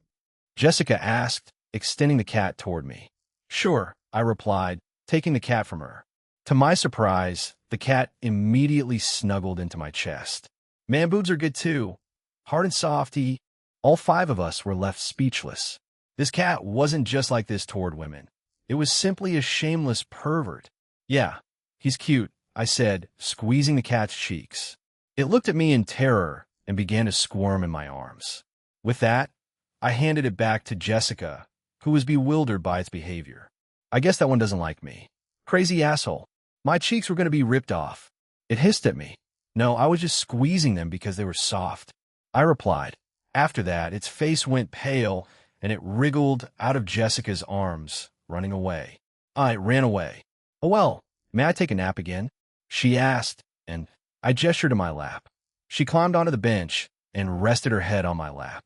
Jessica Lagerqvist was an American-Swedish woman, born to an American mother and a Swedish father. She and her parents lived in Sweden, and she became involved in the paranormal after joining the church in her late teens. Although she had joined the group late and wasn't much of a fighter, Jessica possessed impressive defensive techniques and provided invaluable support. Her abilities had been further enhanced after her reincarnation as an angel. She specialized in creating light barriers to shield against attacks and possessed a modest ability for light-based healing. I expected your lap to be hard and uncomfortable, but it's surprisingly soft and nice, she mumbled, closing her eyes. Thank you, I responded, taken aback. Compliments about the softness of my lap weren't something I had encountered before. This one was quite unexpected. Jessica giggled at my reaction, then turned her head to the side, looking up. Her nose twitched, and she remarked, "You smell funny. Maybe it's just ginseng's scent?" Again, I had to deny that. It wasn't uncommon for Kuroka and a few other girls to come close to me from time to time, but usually not in such an unusual way. Probably just sweat, I casually replied. I hadn't been in close contact with the girls earlier, so there shouldn't have been any lingering scents. Suddenly, Jessica grabbed my hand and placed it on her head. Without needing further encouragement, I began to pet her head while discreetly checking if anyone was watching us. Fortunately, no one seemed to have noticed, so I continued and gazed back down at her. Jessica wore a contented smile as she gradually drifted off to sleep. In a novel, she had been described as sleepy, but Issei or Ichii Ishibumi hadn't delved much into her character, even when she died during the Yexi attack. It had been more like, oh, by the way, these people died. Some were relevant, some weren't, but Jessica's name had been casually mentioned. Having lived here and gotten to know these people, I couldn't simply dismiss them as nameless characters anymore. Even the side characters had lives and stories of their own. So, in a way, my actions had saved her and those characters too. Jessica fell asleep again, Marana inquired, joined by Irina and Dulio. Jessica-san is always like that, though, Irina remarked. That's true. For as long as I've known her, Jessica has always been sleeping, even back when she was just a regular exorcist. I've tried asking her about it, but she says she's just like that. What do you think, Jean-kun? Dulio asked. Glancing back at Jessica, I used observe on her again, but found no signs of illness or disease. She was simply naturally inclined to sleep a lot. Nah, she's just like that. It's not any kind of illness or anything like that. I guess you could say she was born this way. I explained. Forever a sleepyhead? Huh? Dulio mused before settling down on another bench, conjuring some food and beginning to eat. Marana crouched down and began petting Jessica's head without saying a word. Irina came over to my side and whispered they've gotten even closer after joining Dulio-san's team. Marana-san acts like an older sister to Jessica-san, even though Jessica-san is slightly older. I replied, observing their interaction. It had seemed that way. Actions often spoke louder than words. Irina settled down beside me and teasingly asked, "So, when can I have a date, Aaron?" I stared at her for a moment, and her face slowly turned red. "Let's have one right now. We still have time. Do you want to engage in more intimate activities afterward?" Marana stopped petting Jessica and looked at me in stunned silence. Jessica also opened her eyes to gaze at me, and nearby, Dulio was coughing while laughing. If he didn't stop, he might choke to death. TTT, that's a bit too straightforward. Irina stammered, but didn't refuse my proposition. You haven't given me an answer, Irina, I reminded her, and her face grew even redder. A to date would be fine. We can talk about the intimate stuff another time, she squeaked, burying her face on my shoulder. Jean-san, you're very lewd, Jessica remarked, staring at me. It's all part of the job, I replied, and we share a chuckle. "I want to join," the cow nearby exclaimed. But all it did was moo. From that point on, and for the rest of the night, coincidentally, Gabriel, Griselda, Jessica, and Marana joined us on our date. Surprisingly, it turned out to be a lot more enjoyable that way, and in the end, Irina was quite happy about it. Kurisagi's soliloquy at this moment. Aaron Sama was in heaven attending the angels' date night, accompanied by other angels from our group. As for me, Kurisagi, I had returned to my hometown within the Egyptian pantheon. When we saw the news about the brackets and our first matchup, I was taken aback. Our initial match was a make-or-break situation. A loss meant immediate elimination, and our opponents were the Shinto team. Based on our research during the preliminary rounds, Team Shinto consisted of 4 gods, with the remainder drawn from Raiko's special team, the Yamajin. The Shinto team frequently rotated its members during the preliminaries, making it impossible for us to predict who would be on their roster for our match. Moreover, team members weren't exclusively from the Yamajin. They could include powerful figures from history and their own realm alone. Tamamo no Mei-sama was one such addition. She had served as the bishop, too, in one of their preliminary games. At the time, it was widely believed that all the gods and figures of the Shinto pantheon were participating. When they were questioned, they neither confirmed nor denied it, leaving open the possibility that even Amaterasu might join the fray. Facing a chief god was no small feat, but after Aaron Sama's recent visit to the Shinto pantheon with Reiko, it seemed that positive developments had occurred between them and all the deities there. Perhaps the goddesses, including Raijin Sama, had received a morale boost similar to the Valkyries of Team Leisure of the Kings. "What are you doing out here by yourself, Kuro?" I felt a tap on my shoulder and turned to see Vera, her usual cheerful self, who seemed to grasp what was on my mind. "Geez, you're overthinking this. We just have to face whoever is on the opposing team head-on, right? That's how we've handled every challenge so far," she said, playfully smacking my back. "Is the Spear of RA getting nervous now?" "No, I'm just wondering who'll be on the team tomorrow. They always change it up. So making predictions is tough, and no, I'm not scared," I replied, punching her shoulder. "Ow, I was just trying to lighten the mood. Why do you hit me so hard?"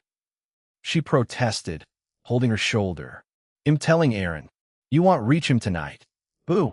Win or lose, let's just give it our all," she said while rubbing her shoulder. "I want to win and prove that Aaron Sama transforming us into goddesses wasn't in vain.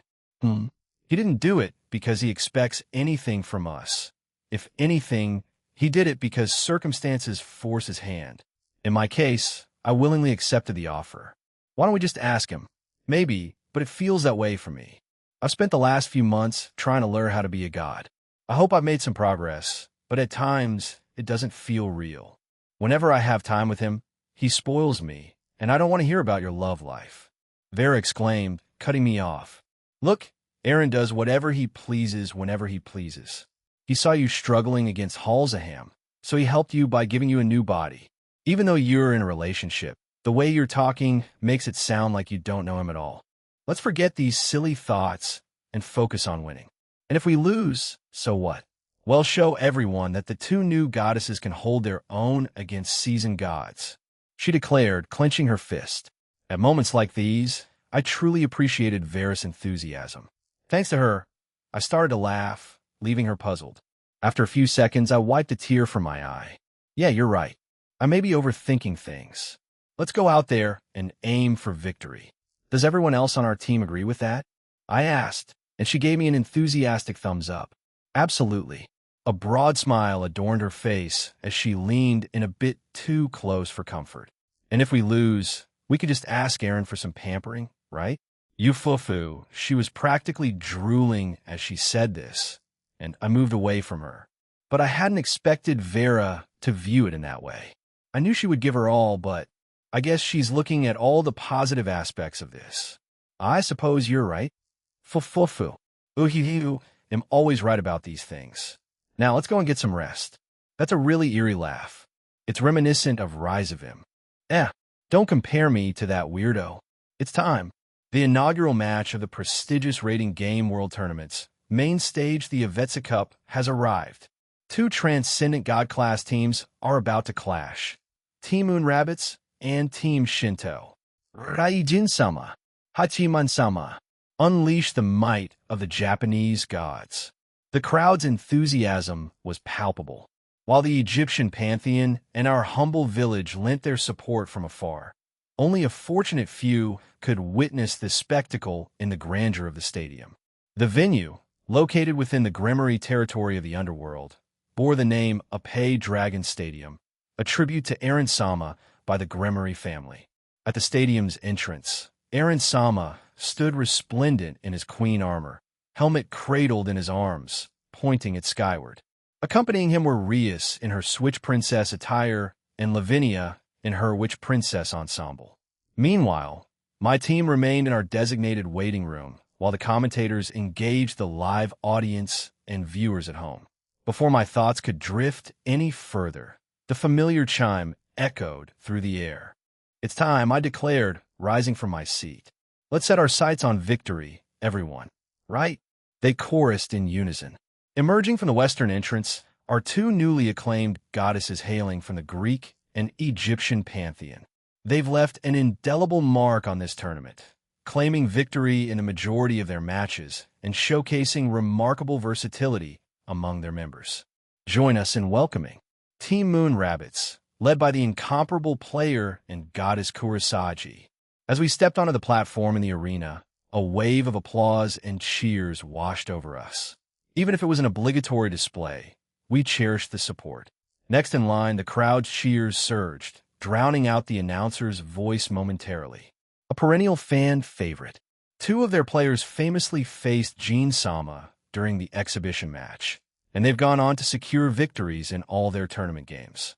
With a roster brimming with gods and legendary figures, this team, led by the god of war, Hachiman Sama, needs no introduction. Welcome, Team Shinto. As Team Shinto made their entrance, the arena shook with an even more thunderous ovation, as if the entire stadium quivered in response. That's one of our teammates gasped in astonishment. The crowd roared, "Oh, Amaterasu-sama is competing!" Indeed, among their ranks stood the chief god herself, Amaterasu, who gazed upon the crowd, her smile eliciting an even greater uproar. "By the heavens, we're truly in for a formidable challenge," Vera remarked, her voice trembling with nerves. Hachiman-sama approached me, extending his hand for a handshake. "Good luck, Kurosagi. May the superior team prevail, and may fortune favor us as fellow gods." I nodded, grasping his hand firmly. "Likuise, Hachiman-sama. Please do not hold back against us." "Of course not." As both kings exchanged their handshakes, let the first match of the main stage commence. After the handshakes and the announcer's proclamation, our respective teams were teleported to the battlefield. Team Shinto King Hachiman Queen Raijin Bishop 2. Amaterasu Rook 2. Raijin Knight Miyamoto Musashi Knight Yoshitsun Minamoto Pawn 5. Oda Nobunaga Pawn 2. Benkei Musashibu Pawn 1. Yoichi Nazuno Team Moon Rabbits King Kurosagi Queen Vera Bishop Tenadal Bishop Rook Ilara Rook Sanura Knight Yasek Knight Xena Pawn 5. Taizetsu Pawn 3. Rindo third-person point of view. The battleground, where both teams found themselves transported, resembled a dazzling cityscape, reminiscent of New York. Towering skyscrapers loomed in every direction, while a myriad of buildings, cars, and structures sprawled across the landscape. The scene was bathed in the luminescence of a moonlit night, casting its vibrant glow upon the surroundings. To the east stood Team Moon Rabbits, while Team Shinto held their position to the west. As both teams prepared to make their moves, a colossal attack, manifesting as a purple sword slash, hurtled menacingly towards Team Moon Rabbits. "Incoming attack." Taizetsu's voice rang out in alarm as he shoved his teammates out of harm's way, narrowly evading the deadly assault. In a move that mirrored Aurelia's opening gambit in previous matches, Raijin had chosen to replicate it in this showdown. The queen of Team Shinto has cleaved the game field. The very land has been split asunder. Yet no one has been forced to retire. It appears Team Moon Rabbits managed to evade in the nick of time. That's quite the welcome, Yasek, one of the knights from Team Moon Rabbits, remarked. Kurosagi, Vera, shall we leave the king and queen to your capable hands? That was our intention from the start, responded Kurosagi, her hair taking on a rosy hue. They'll go meet with Hachiman-sama. We still have to contend with Amaterasu-sama and Raijin-sama, though. Sanura, one of their rooks, voiced her concerns. You'll figure out a way to overcome them. Yasek encouraged before soaring off. It's not an impossible task. That's easier said than done, Sanura exclaimed. Before she could react, an immense purple arrow whizzed dangerously close to her face. Vera acted swiftly, yanking her teammate out of harm's way, but Sanura had not emerged unscathed. Are you all right? Vera inquired, inspecting her teammate's condition. Damn it, Sanura muttered, clutching what remained of her left arm. Let's just regroup with them. We can sort out individual matchups later. Stay with the plan, Vera advised. Taizetsu and Rindo will take on Amaterasu-sama and Raijin-sama since they can both ascend to queen. Focus on your adversary. She then touched Sanura's injured arm, conjuring a makeshift replacement. This should suffice for the game. We'll get your original arm reattached afterward. Thank you. Sanura expressed her gratitude before soaring towards the direction from which the arrow had originated. Vera watched her depart, then started making her way towards Raijin, her designated opponent. She had little insight into what the battle held in store, but she was acutely aware of her disadvantage as a wizard and support specialist pitted against Raijin, a powerhouse known for her combat prowess and technique. Nevertheless, Vera had dedicated herself to honing her 10k and martial arts skills, and she hoped they would prove sufficient against the formidable goddess. Aaron, you better keep your promise, she murmured under her breath, the determination burning in her eyes. Chapter 12, Part 2. Team Shinto versus Team Moon Rabbits. Vera's soliloquy the evening before our pivotal game. Kurosagi and I made our way to Aaron's residence. Despite Kurosagi being one of the inhabitants, her duties as an active goddess often led her to alternate between her three homes, unlike Hephaestus-sama, who was a more permanent resident. On the other hand, I only had 2 places to shuttle between since I didn't live here. As usual, we found Aaron engrossed in his office, meticulously sifting through a stack of documents, a task duly reported to us by Graphia. Knock, knock, I chimed in, lightly rapping on his office door. We could hear his chuckles from within, giving us the green light to enter. Upon stepping inside, we were greeted by a surprising sight. All the fated ones were gathered there, alongside Azathoth and Latia. Velgrind and Suzaku were locked in a game of chess by the couch and table, while Danu entertained Lyodin, and Lavinia had Shin in her company. Welcome back, Kuro, and hello, Vera. How can I assist you too? Aaron inquired, setting aside his work to focus on us. I glanced at Aaron, then at the fated ones, and back at Kuro, whose expression had shifted to one of utter mortification. I began, raising my voice slightly. This might not be the best timing, given the company, but Kuro and I have something to discuss, a personal request or favor, most likely. Judging by Kurosagi's crimson hue, it's safe to assume it's of a personal nature, Latia remarked, her eyes locked onto us. Kuro attempted to clarify, but I swiftly covered her mouth, cutting her off. Pointing an accusatory finger at Aaron, I declared, Kuro wants to go to the moon. Although we're not sure if this is something we should bring up in case we win or not. The moon, you say? Aaron repeated, his smile widening. So, Team Moon Rabbits and the 2 rabbit yukai goddesses wish to journey to the moon? I'm all for it. I've had an inkling to go there myself. Why not establish a supernatural city on the moon first, with the prospect of expanding it to accommodate humans in the future? He pondered aloud, turning his gaze to Latia. Can you even fathom the magnitude of such an undertaking? She questioned, her disbelief evident. Well, the workload wouldn't be too daunting if I were to oversee the initial stages, right? He replied. Latia remained unswayed, sighing, let me consider it. By all means, grant their request to visit the moon. But as for the latter proposition, I'll need to consult with my uncle. Give me some time, she said before exiting. She returned briefly, pecked Aaron on the cheek, and left once more. He smiled warmly at us, asking, "So, what conditions do you two have in mind? Or would you prefer to proceed without any conditions?" I was about to enthusiastically voice something when Kuro smacked me on the head. By the time I turned toward her, she had already approached Aaron and whispered something in his ear. Her own ears twitched nervously, and he regarded her for a few moments before granting his approval. "If you can make it happen, Kuro, then consider it done," he affirmed, sealing the agreement with a kiss. Kuro nodded rapidly before seizing my hand and pulling me out of the room. "Wait, what? At least clue me and ITLLB to our advantage." "Well, mainly for me, but he said he wouldn't mind including you as well." "Wouldn't mind? Tell me something, for crying out loud," I demanded, bringing our impromptu march to a halt. Kira's blush intensified as she stammered. I asked him too.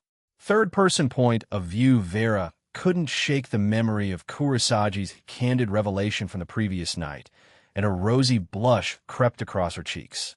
She let out a sigh before finally speaking up. I want 2 children." "What?" Raijin's voice cut through Vera's thoughts. She had materialized in front of Raijin, who had been eagerly awaiting her next opponent.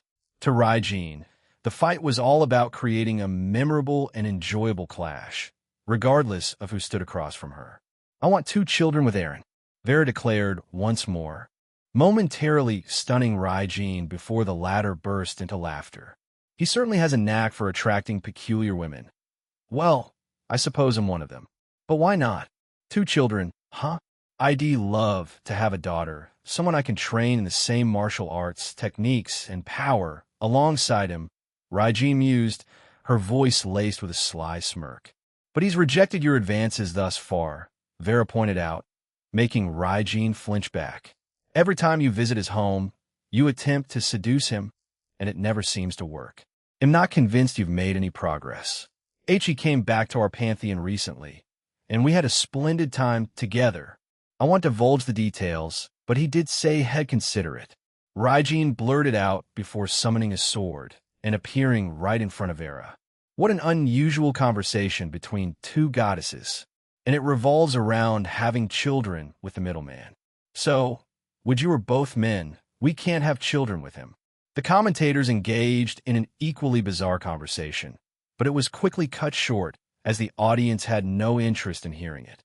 Raijin swung her sword upwards, attempting to strike Vera, but Vera utilized her magic to propel herself backward while simultaneously unleashing a barrage of ice and fire spells toward her fellow goddess. Raijin wore a confident grin as she thrust her hand toward the oncoming magical onslaught. Her arm became enveloped in purple lightning as she expertly dispelled most of the spells, though not without suffering burns and cuts from the fire and ice magic. Her clothing was slightly scorched, but she remained undeterred, quickly closing the distance between them once again. With a swift motion, she raised her arm, conjuring swirling tornadoes around Vera while shrouding them in crackling lightning and deafening thunder. She directed the tempestuous onslaught toward Vera, and the formidable forces surged forth. Without hesitation, Vera produced a wand, grasped it firmly with her right hand, pointed it skyward, and spun it in a circle. 8 tiers of intricate magic circles materialized in the sky, followed by numerous magical orbs, each adorned with multiple elemental rings signifying different forces. These orbs collided with the advancing tornadoes, generating a spectacle of elemental clashes that reverberated throughout the entire area. Winds, flames, lightning, ice, and arcane forces fused within the tempest, culminating in a cataclysmic explosion that obliterated the surrounding environment, leaving nothing but a level, transparent terrain in its wake. Raijin-sama, we from Aaron's household witnessed your match against him. Please don't underestimate me and resort to that form, Vera cautioned, her wand trained on Raijin. Raijin smirked, then chuckled. Fufu, very well, Vera. Even though you're a new goddess, I'll give you everything I've got. Her body swiftly became enveloped in a dense, potent sphere of purple lightning, its expansion spreading to cover at least half of the battlefield. Other participants were forced to retreat to avoid being caught in the devastating attack, and subsequently forced into retirement. In the past few months, Raijin had undergone rigorous training. Having lost to Aaron Toole on 3 separate occasions, she craved another chance at a rematch. Aaron had agreed to a rematch during his visit to the Shinto Pantheon, albeit in a somewhat rushed manner due to his busy schedule that day. It had taken just a single punch to incapacitate Raijin. When she came to, she was shocked to learn what had transpired, and she realized that Aaron had been holding back even more than she initially believed. This revelation stirred conflicting emotions within her. She felt a brief surge of anger, but at the same time, she couldn't contain her excitement. She resembled a child who had uncovered a secret candy jar or a prematurely discovered Christmas gift. With Aaron as her new goal, she resolved to give her all, body and soul, to catch up to him. Like many other gods, Raijin understood that Aaron was an outer god. While he had spoken of their immense power, she yearned for tangible proof, and on that day, she had received it in the most straightforward manner possible. Once the lightning sphere erupted, it revealed a transformed Raijin. Behind her loomed a colossal, purple, hand-shaped cloud, her attire now a snug, light purple bodysuit. Behind the 7 purple orbs floated 2 massive hands adorned with twin Muzu Ishins. "Well then, Vera, shall we commence the next round?" Raijin inquired, grinning confidently at her opponent. Vera took a deep breath and surrounded herself with 2k energy. She raised her wand, causing millions of magic circles to materialize all across the battlefield. In victory or defeat, they'll make sure to leave a mark on your teammates, Raijin Sama. This competition thrives on teamwork, and I won't abandon my comrades easily, Vera declared. Let's put that determination to the test. Raijin materialized behind Vera in a bolt of lightning, but the rabbit Yukai had anticipated this move. She had already unleashed a barrage of magical attacks in various directions, not knowing exactly where Raijin would appear, but ready for any possibility. Oof. Raijin commanded her enormous hands to intercept and disperse Vera's attacks.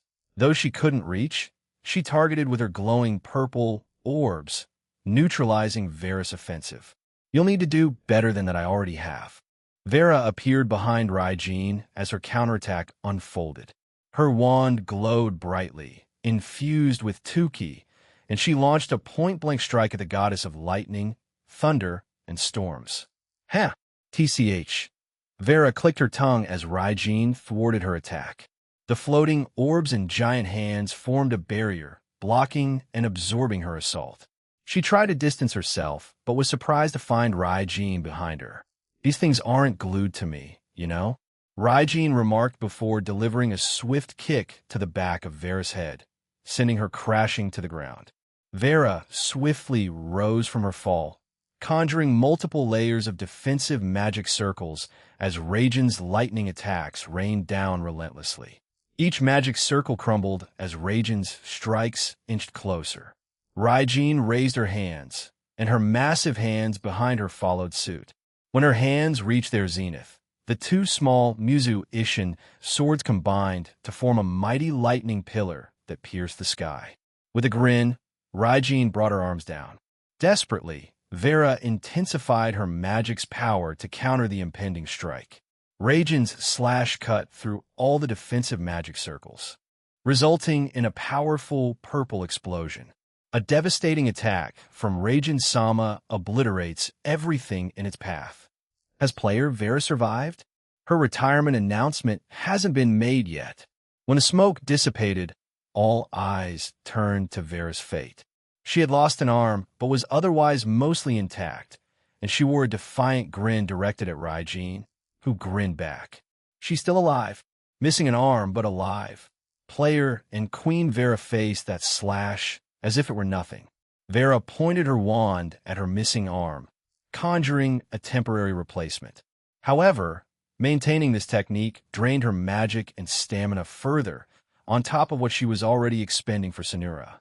"Let's keep going. Raijin Sama," Hee, a cheeky new goddess indeed.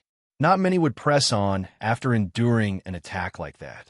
Raijin advanced toward Vera. As she did, an immense surge of energy emanated from Vera and exploded outward, much like Raijin's earlier display. The energy pillar expanded rapidly before vanishing suddenly. Vera's white hair had turned silver, and her red eyes now bore a deep shade of gold. Raijin was taken aback by the power radiating from Vera. This sensation, it's like, Raijin's a dragon? Raijin wondered, staring at Vera. Well, you could say I have the blessings of two individuals, Vera replied, her grin widening. Scorch's affection and the blessing of the Amacroterc. A few hours after Kurosagi had taken Vera away, she returned to the Tool household and asked Aaron if there was a way to enhance her strength for the game. Initially reluctant, Aaron's conversation with Velgrind led to the idea of granting Vera a unique blessing, tailored to Aaron's distinct powers, separate from the realms of DXD and the Cardinal World's central world in her universe. With both their permissions, Vera received Aaron's blessing, and in addition, Velgrind bestowed upon her the blessing of the Amacroterc and Scorch's affection. Aaron's original idea, the blessing of the Jinijin gene, was swiftly vetoed for sounding less than ideal. He ultimately settled on the current name. Vera and Tobio received different blessings from Aaron. While both provided a power boost when activated, Vera's version granted access to abilities spanning the Omniverse, whereas Tobio's blessing amplified his darkness, shadow, and flame-based abilities.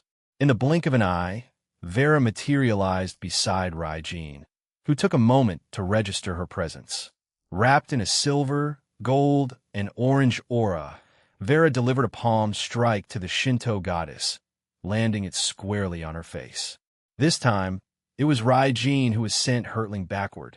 But before she could recover, Vera appeared above her, launching an enormous ball of scorching flames. Raijin's floating hands instinctively blocked the attack, but Vera followed up with a continuous stream of magic attacks, overwhelming the defenses. I'm not finished. Explosion! Vera screamed as a colossal mushroom cloud engulfed their battlefield. What incredible power! That explosion obliterated half the field. Vera had pushed her explosion magic to the limit, obliterating half of the battlefield. Few structures remained, and most vehicle replicas were destroyed. Despite the mighty attack, Vera still had half her magical reserves, ready to continue the fight. Others caught within the blast radius were shielded by their king's defensive magic circles or barriers, sparing them from harm.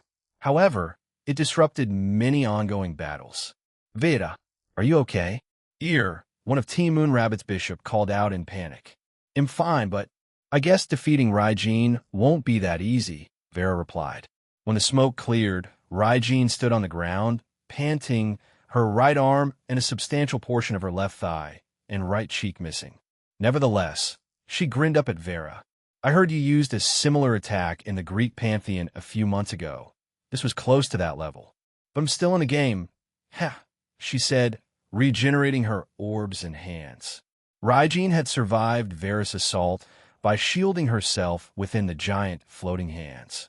Layered lightning barriers from the orbs, and her own barrier. While Vera's amplified powers still broke through, they were significantly diminished by the time they reached Raijin, leaving her with these injuries. Well, I gave it my all this time, but you're still standing, Vera remarked, and silence enveloped the area as the two goddesses locked eyes. After a brief pause, both emitted a dense aura.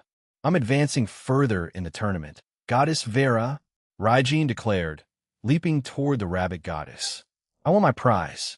Vera roared, flying toward Raijin with wand in hand. In the arena of divine confrontation, the two pawns from Team Moonrabbits assumed their positions, confronting the formidable bishop and rook of Team Shinto. Here, the stage was set for a duel of extraordinary beings, as Taizetsu and Rindo squared off against two godlike entities, Bishop Amaterasu, the chief god of the Shinto pantheon, and Raijin, the formidable rook of Team Shinto. Rindo spoke Taizetsu, his voice resonating with determination. "Very well," replied Rindo, his resolve unwavering. "Raijin-sama, may I have the honor of facing you?" he asked, and Raijin, in silent acknowledgement, joined him as they left the center stage. "Amaterasu-sama, I entrust myself to your guidance," declared Taizetsu, his demeanor shifting as he assumed a combat stance, enfolding his form in the potent embrace of Tuki. "Of course," responded Amaterasu, her gaze fixated on the enigmatic young Yukai. Her tone bore a touch of intrigue as she continued, "Pon-kun, though you appear unconventional, I must confess am not a pure-blooded rabbit Yukai. Am a hybrid," Taizetsu explained, his voice tinged with humility, before launching himself toward Amaterasu. Yet, she stood her ground, her expression a serene smile that belied her incredible power. She not moving? Chief gods must harbor immense confidence and power then. Taizetsu, in the midst of his charge, ascended to the status of queen. As he closed the distance, his attack took the form of a Tuki-infused uppercut aimed at Amaterasu. With fluid grace, she evaded his strike, stepping back, but Taizetsu pressed on. He unleashed a flurry of Tuki-enhanced punches and kicks upon Amaterasu, seamlessly interspersing them with standard blows. However, Amaterasu, with her unwavering smile, effortlessly sidestepped every assault. Taizetsu sensed no mockery in her actions, curiously leaving him neither incensed nor vexed, but rather bemused by her reactions. "You possess remarkable skill, Pon-kun," Amaterasu commended. "I appreciate your praise, though my name is Taizetsu," he replied. She chuckled, her apology carrying a gentle tone. "My apologies, Taizetsu-kun. Shall we continue?" "Oh, but before that, do you possess a sacred gear?" she inquired, her curiosity piqued. "While I am a hybrid, my human lineage stems from another Yukai. Not a human," he clarified before launching another assault on Amaterasu. Their intricate dance repeated, yet Taizetsu noticed an inexplicable phenomenon. Warm spots appeared across his body each time he delivered a punch or kick toward Amaterasu. Taizetsu, almost as if by a twist of fate, vanished from view, reappearing behind Amaterasu to land a punch, only to find his blow thwarted by a fiery shield that materialized behind her. A sense of astonishment washed over the young rabbit hybrid, compelling him to retreat while tending to his briefly singed hand, a result of contact with her fiery defense. Nodding to himself, Taizetsu enshrouded both arms and hands with protective ice guards and gloves. He surged forth once more toward Amaterasu. But just as he neared her, he vanished into thin air. Taizetsu reappeared to Amaterasu's right, throwing a punch at her. Yet again, it met a flaming shield, though this time he emerged unscathed. Swiftly, he withdrew, once more shifting his strategy. He covered his legs, shins, and feet in an intricate ice armor and charged towards Amaterasu anew. This time, a vivid streak of azure lightning enveloped the battlefield. Before Amaterasu could react, one of her shields came under a relentless assault. She turned to see Taizetsu disappear yet again. Her smile broadened as Taizetsu multiplied, appearing in rapid succession all around her. Each incarnation delivered punch after punch and kick after kick to her fiery shields, yet none could muster enough force to breach them. Weary but resolute, Taizetsu finally retreated, releasing a tired sigh. "It seems my current approach won't suffice." "Are those shields automatic, Amaterasu-sama?" he inquired, his gaze locked on his slowly melting ice armor. "They are indeed, though initially I created them manually. Erogene was the one who recommended this method, demonstrating one of his Electa's defensive systems to me," she explained, her hand delicately resting on her cheek. "I see," Taizetsu remarked. He transitioned into another stance, a peculiar ice armor now enshrouding his entire body. Amaterasu pondered, clapping her hands together. "I see. You're a part Yukiana, aren't you?" The convergence of a rabbit Yukai and Yukiana, a rare union more so, considering your male lineage. Taizetsu offered a wry smile and nodded. As expected of a Japanese god, your keen insight is most impressive. Indeed, I am a miraculous child born of those two species, blessed with innate ice-based abilities in conjunction with my rabbit yukai attributes and tuki. I consider myself truly fortunate, and my parents watch over me today. In the complex web of power dynamics, Taizetsu was the solitary Satan-class rabbit yukai on their team, a stark contrast to his comrades, who boasted ultimate class and high-class standings. The one currently confronting Raijin held ultimate class status, teetering on the precipice of a breakthrough. The team shared a tacit understanding that their chances of victory hinged on Kurosagi and Vera prevailing in their respective matchups against Hachiman and Raijin. I sense it. Pardon me? Taizetsu inquired, his confusion apparent as Amaterasu delivered her unexpected proclamation. Since what? You, Pawn, Kuin, embody what Jean refers to as Satan class. However, forgive me if my confidence appears audacious, but this alone will not suffice to overcome me, Amaterasu declared, her smile unwavering. What lends you such confidence in your own abilities? Taizetsu queried, his brow furrowing in contemplation. The power of chief gods within various pantheons varies considerably. I must confess that I wasn't always this formidable, and while I might have engaged ultimate class opponents competently, encounters with Satan-class and God-class beings often yielded uncertain outcomes, she admitted. But perhaps, she added with a subtle shift in her demeanor, after Jean's most recent visit to our pantheon, things have taken a different turn. With that, she appeared directly in front of Taizetsu, her hand gently touching his chest as she softly murmured, Akatsuki, Crimson Moon. In an ephemeral flash, the entire game field was cast in a resplendent hue of crimson, a sight that left everyone astounded and agog, their bewilderment magnified by the ensuing announcement. One pawn of T-Moon Rabbits retire. The words reverberated through the arena, leaving spectators and participants alike utterly confounded. When the world just happened. Player Taizetsu was defeated before he could even react. The astonishment in the commentator's voice mirrored the collective shock of the audience. Amazing! Amaterasu-sama has unleashed her overwhelming might. A solitary technique, a singular strike, and the formidable player Taizetsu, known for triumphing over numerous ultimate class opponents in the tournament, has been defeated. Is this the indomitable power of the chief god of the Shinto pantheon? The announcer's voice carried a tone of awe, heralding the godly prowess displayed. Amaterasu, her hand delicately poised before her lips, could not contain her amusement. I've done it, Aaron, though I must admit I struggled to control the output a few times in the past. The technique in question was none other than Akatsuki, known as the Crimson Moon. Aaron had employed this very technique to vanquish Rubicant the previous year, leaving an indelible impression on Amaterasu. As the goddess of the sun, she possessed a formidable repertoire of techniques, abilities, and attacks. However, she had approached Aaron with a casual request, a surefire method to dispatch her adversaries. In response, Aaron had introduced her to the Akatsuki, or Crimson Moon, technique. Among the various techniques he had shared, this one held particular appeal for her. Its elegance lay in its simplicity.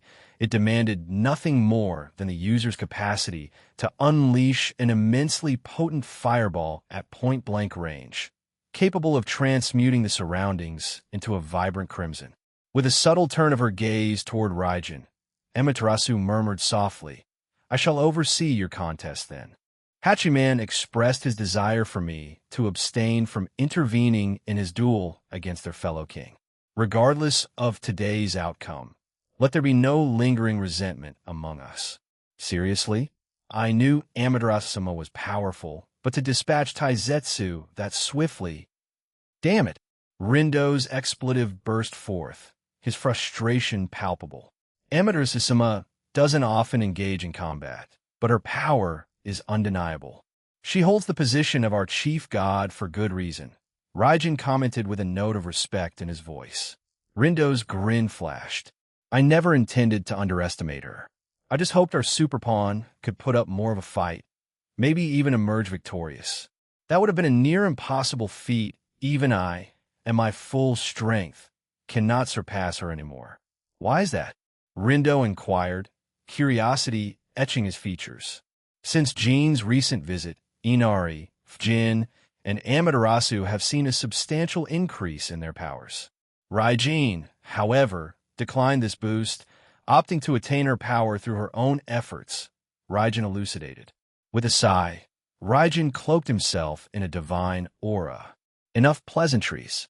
Let us begin, he declared, fixing his gaze on Rindo. To one hybrid to another, let's do this. Rindo's voice reverberated as he drew forth a katana, enveloping it in Tuki. Much like Ine, Amaterasu mused quietly to herself, her divine eyes observing their confrontation from a distance. Rindo, a hybrid of human and rabbit yokai, displayed no signs of possessing sacred gear, but his innate abilities intrigued her. Without a word more exchanged, Rindo vanished from his initial spot, bringing his katana down upon Raijin. The dragon god met his advance with a calm demeanor, intercepting the blade.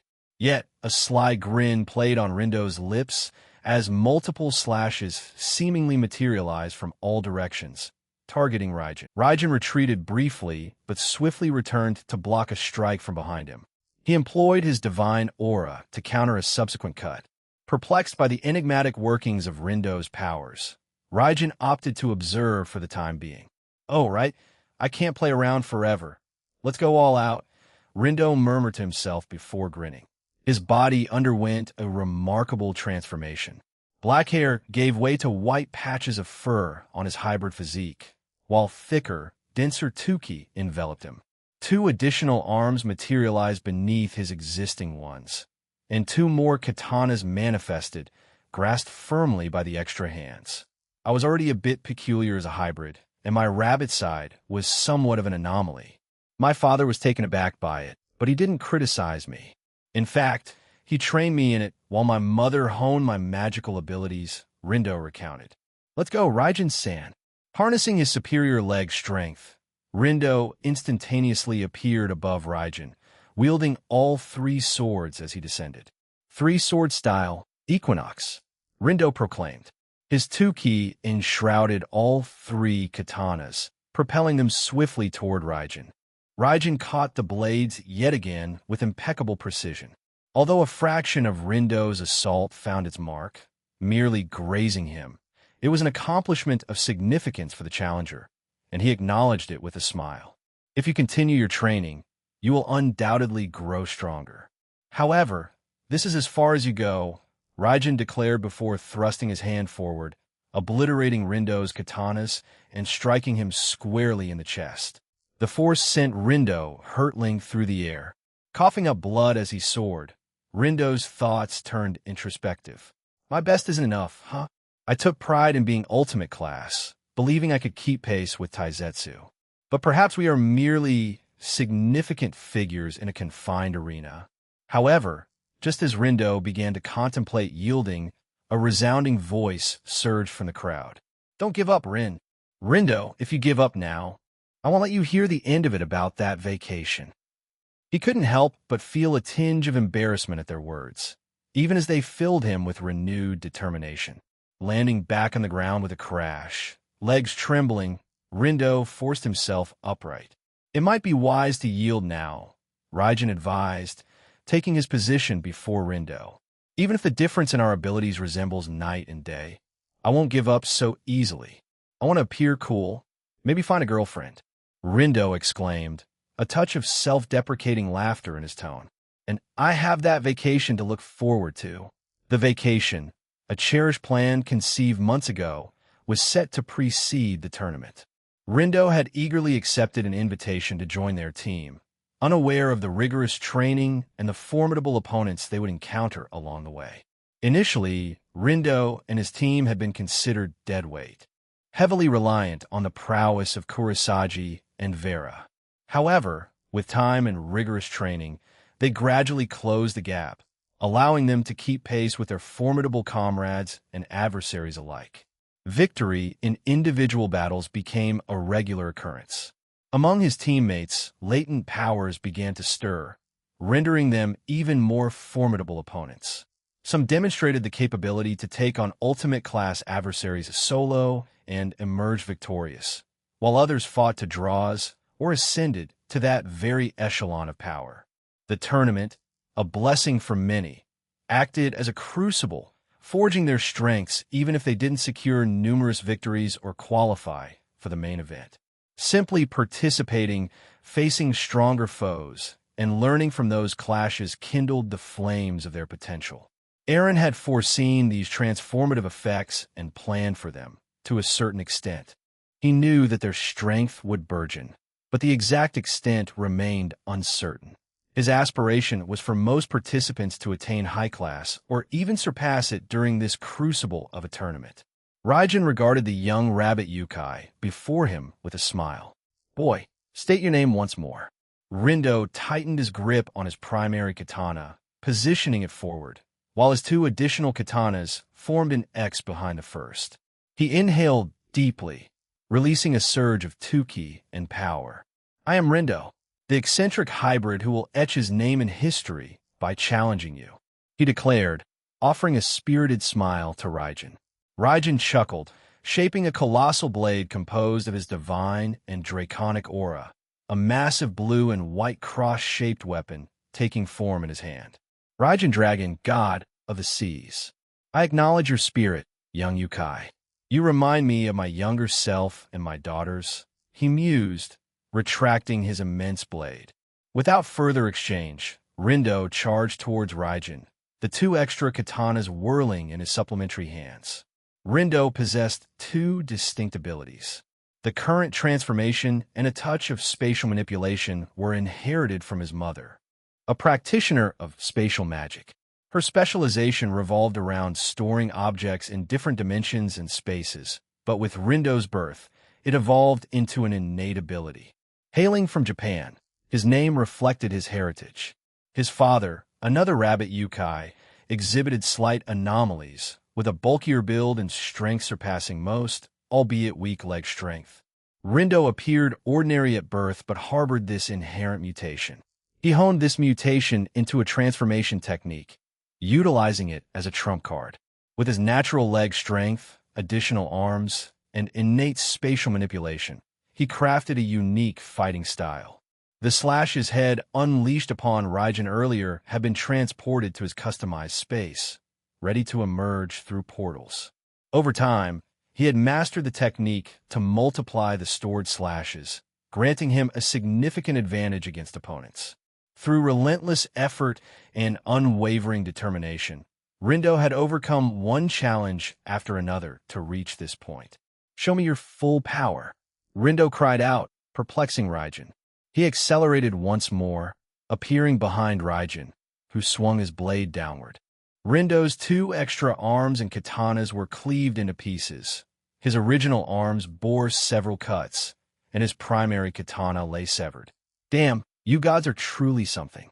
I stood no chance," he muttered, turning around. "I'd rather take the hit head-on. I may not be a swordsman, but I admire your spirit," Raijin replied. Dispelling his blade, he conjured an immense spear of water in the sky, infused with his divine and draconic aura. "Well fought, Rindo." Bringing down the colossal watery spear upon Rindo, it gave rise to a gargantuan aquatic explosion that swiftly transformed into a vortex. Sharks and other aquatic creatures materialized through his water manipulation, swimming within the vortex before detonating from within. As the immense watery vortex dissipated, the announcement resounded. One pawn of Team Moon Rabbits retire. The second pawn of Team Moon Rabbits has been taken out. He also put up a fight against one of the gods of the Shinto team, but fell short. Right now, Team Shinto is unstoppable. Does this mean they'll win this game? The two people responsible for fighting and delaying the two other gods of Team Shinto were knocked out minutes after the game started. What will Team Moon Rabbits do now? It seems like your two aces are down. It was inevitable if they faced Amaterasu-sama and Raijin-sama, remarked Oda Nobunaga. At present, he was embroiled in combat against both knights of Team Moon Rabbits, Yasek and Xena. The news of Taizetsu's earlier retirement had already rattled them, but the announcement of Rindo's defeat further fueled their frustration. You don't get to decide that, geezer. Xena's fiery temperament flared. She unleashed a relentless flurry of sword slashes at Nobunaga, who deftly parried each strike. In situations like these, maintaining composure is crucial. Turbulent emotions can impede one's performance, Nobunaga advised, retracting his arm before launching his own barrage of aura slashes at Xena and Yasek. Fuck! Xena exclaimed as she sustained multiple cuts while attempting to deflect and counter Nobunaga's onslaught. Yasek, the more composed of the two, managed to deflect most of the strikes but still bore a few wounds. He sighed deeply. Xena, calm down. We won't be able to defeat someone like him if you keep on like this. And he's right, Yasek reasoned. Screw you and your philosophy. Xena's anger continued to blaze as she stomped her foot. Afterward, she charged back at Nobunaga, her frustration apparent. Xena had always possessed a short fuse, leading to frequent clashes with her peers and older rabbit yokai. She was part of the crowd that Halzaham bullied, but instead of cowering, she embraced a combative spirit, fiercely defending her friends against any form of harassment or bullying. Even after Halzaham's demise, her new personality persisted. Nevertheless, she retained close friendships because of her unwavering loyalty. She would confront anyone who dared to threaten or mistreat her friends. Prior to Kurosagi and Aaron's return to their pantheon, Xena had already harbored intentions of avenging Halzaham. And if she had succeeded, both she and those involved would likely have met their demise, as they were significantly weaker than Halzaham. Flow like a river, fuck you. Xena screamed again, enveloping herself in Tuki before manifesting numerous clones and charging at Nobunaga. The countless clones swarmed Nobunaga, each wielding the same level of power as the original Xena. Anyone insufficiently skilled or prepared would quickly fall before them. However, Oda Nobunaga was no ordinary opponent. In reality, he surpassed Xena and Yasek's combined might. What the? Xena was taken aback as she witnessed her clones being effortlessly dispatched by Nobunaga. It appeared as if he hadn't moved, yet her clones were vanquished with a single strike. He's distracted. I can catch him off guard, Xena thought, grinning, as she accelerated to reach Nobunaga. She raised her arm, preparing to strike, when Nobunaga abruptly turned and swung his sword in an arc. What? Before Xena could react, excruciating pain surged through her abdomen, launching her backward. She also felt intense pain in her sword hand, and upon examination, she discovered her hand was missing, sending her into a panic. No, no, no, no, no. What the fuck? She screamed inwardly, flipping herself around and halting her descent with both feet planted firmly on the ground. Yasek rushed to his comrade's side, gripping her shoulder. You're bleeding. They'll stop it, he said, quickly cauterizing the wound. I told you, Xena, Oda Nobunaga is an exceptional warrior. You can't approach this half-heartedly. I want to give you a chance to regroup, interrupted the older man, suddenly appearing before them and thrusting his sword toward them. Yasek's pupils gleamed, accompanied by mechanical noises. In an instant, he and Xena disappeared, reappearing a few feet away. To Nobunaga's surprise, Xena's severed arm had been restored. Phew, I made it in time, Yasek exhaled in relief. Do it sooner, you asshole, Xena retorted before pushing herself away from Yasek. She moved her restored arm, flexing her fingers with a grin. You're quite handy. I wouldn't mind having you as a husband. Enough with the flattery. Focus on Nobunaga, Xena, Yasek chided. What an intriguing ability, remarked Nobunaga as he observed Yasek. You can reverse time by a certain interval and repair any injuries inflicted on you. Have you been targeted by any unsavory groups since the tournament began? Fortunately, no, but I appreciate your concern, Yasek replied before leaping toward the seasoned warrior, who offered a knowing smile. Yasek's eyes emitted a translucent glow, and this time, transparent clones of himself materialized and soared toward Nobunaga. An interesting trend, both knights on your team seem fond of employing cloning techniques, Nobunaga mused. He then swung his sword horizontally, and a colossal aura surged forth, slicing through both Xena and Yasek. However, he also snapped his fingers, conjuring thousands of magic circles behind him. Countless magical attacks were launched toward the two knights. "Don't lag behind," Xena shouted, dashing forward to shield Yasek. He sighed and followed her lead. Both warriors enveloped their bodies and blades in 10k, deflecting and slicing through the magical assaults hurled by Nobunaga. They recognized that confronting the legendary warrior's aura slash would be futile, so they leaped over it, attempting to maintain their momentum. However, Yasek sensed something amiss and halted abruptly. Just as he tried to warn Xena, he fell to his knees. What's happening? Xena, wait. He tried to shout, but in reality, it came out as a whispered plea. Nobunaga had concealed an illusion atop the slash attack he unleashed, causing it to appear larger both in height and width. This slash possessed an insidious property. It drained the stamina and magic of those it struck by at least 50. Currently, Yasek had seen his magical reserves and stamina reduced by half, but Xena remained unaffected, as Nobunaga had chosen to spare her from this debilitating effect. He knew he had to deal with Xena's recklessness first before contending with Yasek, as the latter's ability posed a more significant challenge. Xena thrust her sword toward Nobunaga, but he swiftly evaded her attack. She continued her assault, incorporating feints and aura slashes, but Nobunaga effortlessly discerned her intentions and began to counter. "What fuels your anger, young one?" he inquired, receiving no response.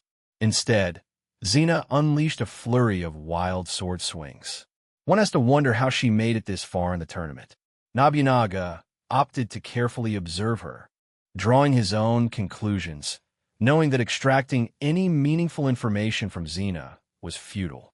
Every thrust, slash, and magical assault she launched was infused with raw emotion, leaving an impression on Nobunaga.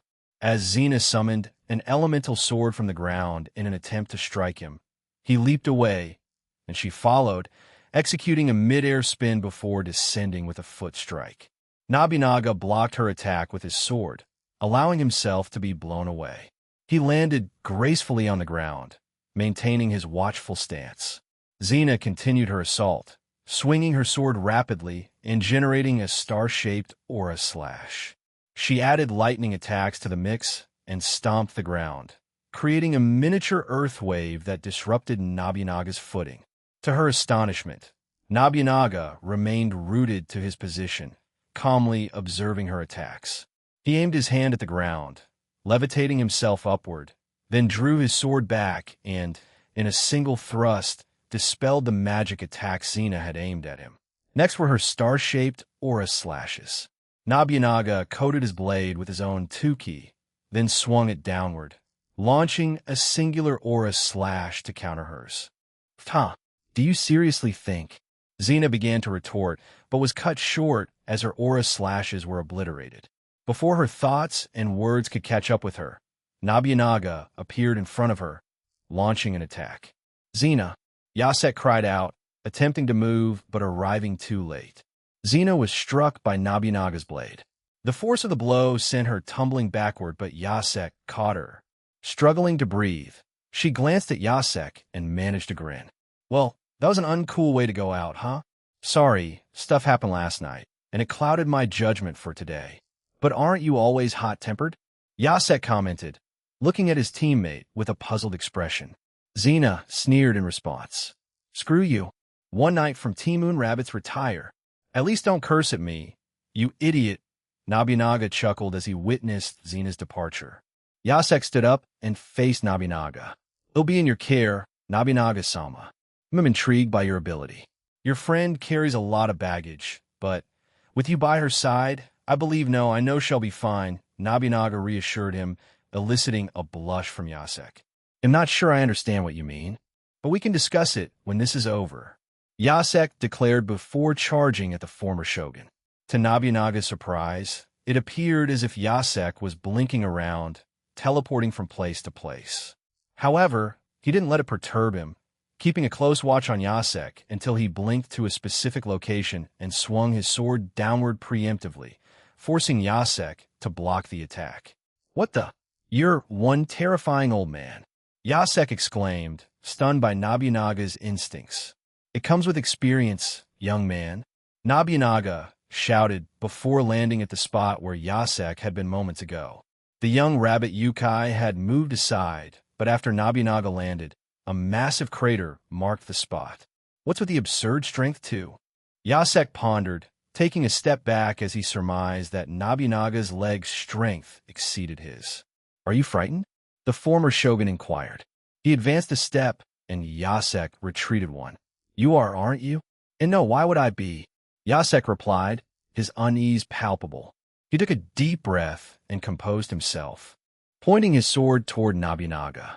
My body might think so, but my mind and spirit disagree. Nobunaga smiled at Yasek's words before charging at him and vanishing. Yasek immediately went on high alert, but before he could react, a powerful kick struck him in the back, sending him flying. When he turned around, he saw no one. However, another kick landed on his head from behind, and yet again, there was no assailant to be found.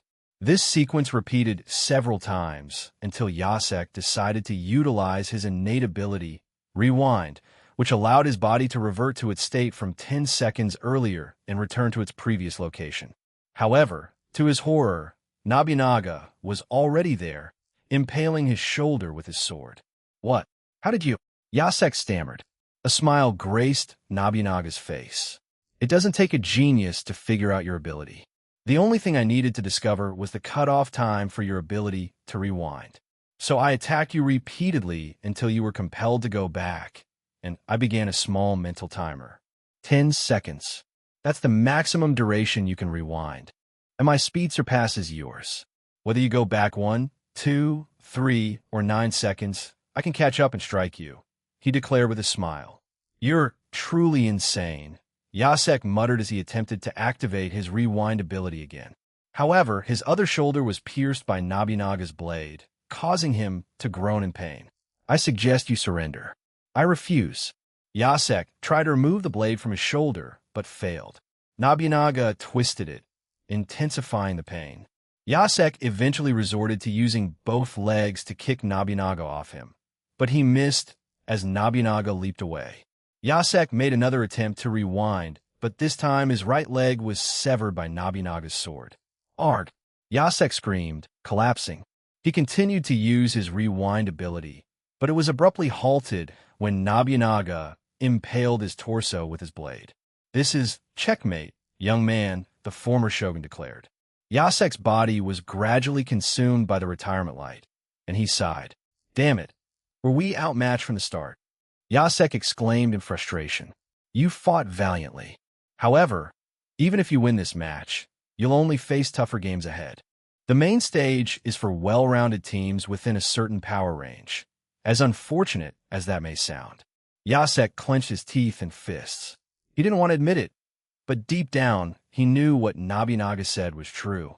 Their only chance of victory hinged on their king winning her match against the opposing king, Hachiman, in a fair one-on-one duel, free from interference or assistance. That was their only logical path to victory. However, their previous games rarely unfolded as planned. Yes, they won, but more often than not, they relied on their king, queen, and pawns to secure the victory. Maybe we've come this far due to luck? Yasek mused. Your team's skills and abilities are genuine. However, the true challenges await in the main stage. You're meant to grow and evolve during the preliminaries, but if you don't progress sufficiently, you'll be the first to be eliminated from the main stage. Nobunaga explained. I see. Yasek finally faded from the field, feeling frustrated with himself. One night from Moon Rabbit's retire. Well done. Oda Nobunaga, Amaterasu commended, landing beside him with Raijin. Nobunaga turned his attention to his chief god and nodded. It seems both Knights of Team Moon Rabbits have their own challenges to face. I'd like to speak with them after this match. I see no issue with that. This is a game, and we should not hold grudges afterward. However, it would be wise to consult with Aaron first, Amaterasu advised. Nobunaga nodded and turned his gaze in a specific direction. It appears another battle is nearing its conclusion. Indeed, Benkei Musashibu was plagued by a persistent case of hiccups, and to make matters worse, she was thoroughly intoxicated. The hiccups had started before the game commenced, and they persisted as the match unfolded. Not only had Benkei begun drinking prior to the game, but she continued to imbibe throughout the contest. Her opponent, Eliora, the rook of Team Moon Rabbits, seethed with frustration. Typically level-headed and astute, Eliora found it challenging to maintain her composure in the face of Benkei's exceedingly relaxed and nonchalant demeanor. The fact that she was being bested by a drunken, hiccuping warrior only compounded her vexation. SSSS. S what? Eliora snapped in irritation. Skill issue? Ihiahahaha. Benkei cackled, sending Eliora into a further fit of anger. What's wrong with this lunatic? Eliora demanded, but her question went unanswered. Eliora had commissioned custom armor for the raiding games, primarily covering her lower body, including her legs, feet, and thighs. Her inspiration had been Ruruko Nimura's counterbalance, a technique she had witnessed during the tournament. Eliora had sought to replicate a similar effect to enhance her leg strength and jumping ability. She propelled herself toward Benkei, unleashing a flurry of kicks, but the intoxicated warrior effortlessly evaded all her strikes, leaving Eliora baffled. Do you get stronger the drunker you get? Eliora bellowed in frustration. Boy? Benkei responded in an incomprehensible manner, further infuriating Eliora. Drawing her right leg back, Eliora unleashed an aura blade from it, sending it hurtling toward Benkei. The drunken warrior, who was shakily standing her ground, finally noticed the incoming attack. Just before it could reach her, she produced her staff and forcefully intercepted the assault. What? She blocked it? Eliora exclaimed. In her drunken stupor, Benkei applied even more force and shattered the attack. Eliora quickly overcame her shock and charged toward Benkei once more. She had performed admirably in the tournament so far, facing various formidable opponents, including Ultimate Class, Satan Class, and even God Class beings. She had never shied away from a challenge and always gave her best effort, even in defeat. However, today was proving to be an exception. The woman standing before her was not someone Eliora interacted with regularly. Her teammate, Xena, was another individual Eliora didn't particularly want to associate with, but their team membership required them to collaborate. While Eliora acknowledged Xena's strength and advantages, she struggled to form a personal connection. During training and meetings, Eliora maintained a friendly facade with Xena, but once they parted ways, she largely kept her distance or refrained from engaging with her. Xena had noticed this behavior and confronted Eliora about it, prompting Eliora to explain her reasons. Though Xena understood, she didn't necessarily like it, but ultimately accepted Eliora's choice, thanking her for tolerating her. Benkei, on the other hand, presented an entirely different challenge for Eliora. She was an enigma that Eliora found herself unable to contend with during the match. Benkei stood still, hiccuping a few times before wobbling her gaze toward Eliora. Then, she abruptly vanished, taking Eliora by surprise. Before the young female rabbit Yukai could react, she felt the impact of a staff against her back, sending her sprawling. Recovering in midair, Eliora glanced behind her, but saw nothing. However, she was once again struck on the head by Benkei's staff, slamming her to the ground. The drunken warrior swiftly followed, attempting another staff strike, but Eliora rolled out of harm's way. Eliora couldn't fathom how Benkei's staff inflicted such significant damage despite her wearing armor. It defied logic unless Benkei's staff possessed special qualities they hadn't considered. Eliora concentrated an intense amount of Tuki around her arms, forming transparent gauntlets. Similar to her armor, she had borrowed this technique from Jinchuru Saji, who she had observed using it in both his balance breaker and normal state. "Here I come, drunkard," Eliora shouted, utilizing her superior leg strength to propel herself with a single bound toward Benkei. With a clenched fist, she hurled it toward Benkei, who reacted swiftly, dodging her assault. Yet, Eliora's other arm followed suit, aimed straight at her opponent. Seeing this, Benkei, already evading another punch, used her free hand to graze the translucent gauntlet. She propelled herself out of harm's way, narrowly avoiding both attacks. What the hell?" Benkei exclaimed in disbelief. "He am amazing, right?" Eliora taunted with a cocky grin. Adding salt to the wound, Benkei conjured Shinto-style magic circles and unleashed fireflies, each the size of hand grenades, toward Eliora. Quick on her feet, Eliora activated her gauntlets just in time to block the attacks. However, the ensuing explosion sent her sprawling. Once they both landed on the ground, they locked eyes. Eliora inspected her arms, relieved to find no injuries, but disheartened to see her gauntlets significantly damaged. "Why you? Hayek. Look in, F fine," as his sister mumbled Benkei, before slumping to the ground in a deep sleep. "Huh?" Eliora stood perplexed, struggling to grasp the situation. Did she just fall asleep? What does this even work? It seems like Pawn Benkei has fallen asleep. This should be an easy termination for player Eliora. Eliora didn't relish the idea, but she understood it might be the only way to defeat her slumbering foe.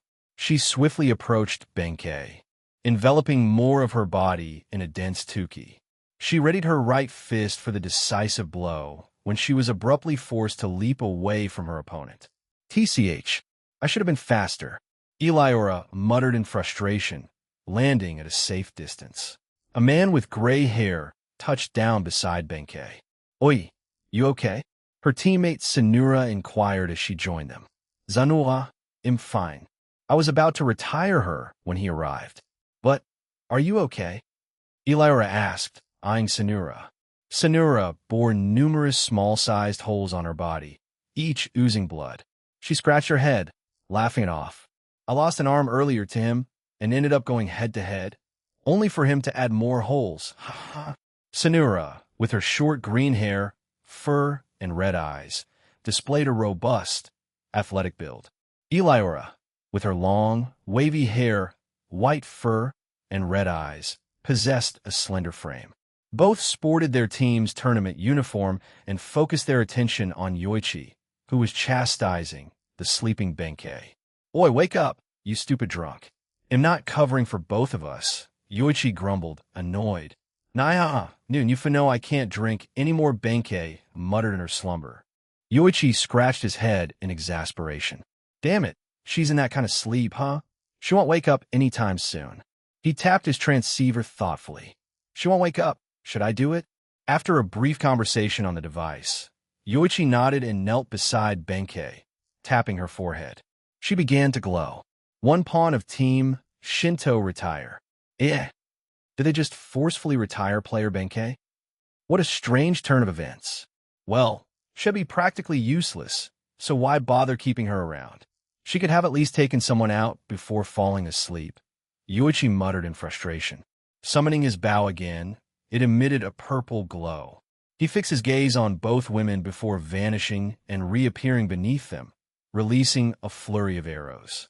Sanura reacted in time, creating a defensive magic circle that blocked some of the projectiles, but a few pierced through, forcing them to leap away. He's fussed. He's already been promoted to queen, so watch out.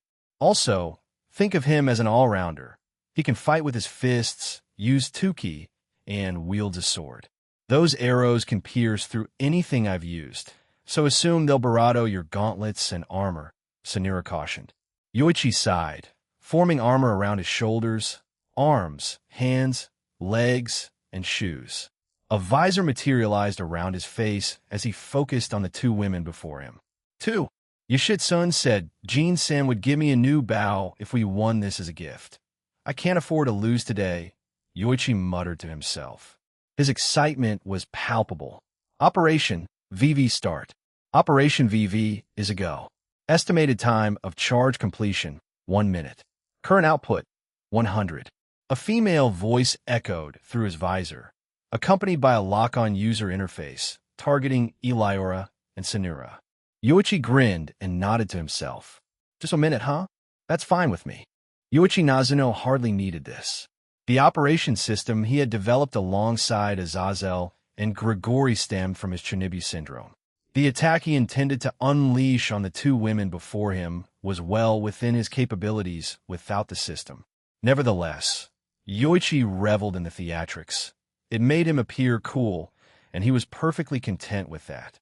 With a grin, he leaped back, drew his bow, and unleashed an even greater volley of arrows than before. Eliora and Sanura dodged, but these arrows possessed tracking capabilities, relentlessly pursuing them. His arrows can do different things, so be cautious. Some are more potent than others, while others are merely inconvenient. Sanura warned. One of Yoichi's arrows blinked rapidly as it closed in on Eliora, who eyed it warily. However, before Sanura could warn her, it detonated in a blinding burst of white light. Damn it! Eliora, can you hear me? Sanura shouted in desperation. Damn it, she can't. I managed to break free, but can she? Within the luminous explosion, Eliora succumbed to an illusion.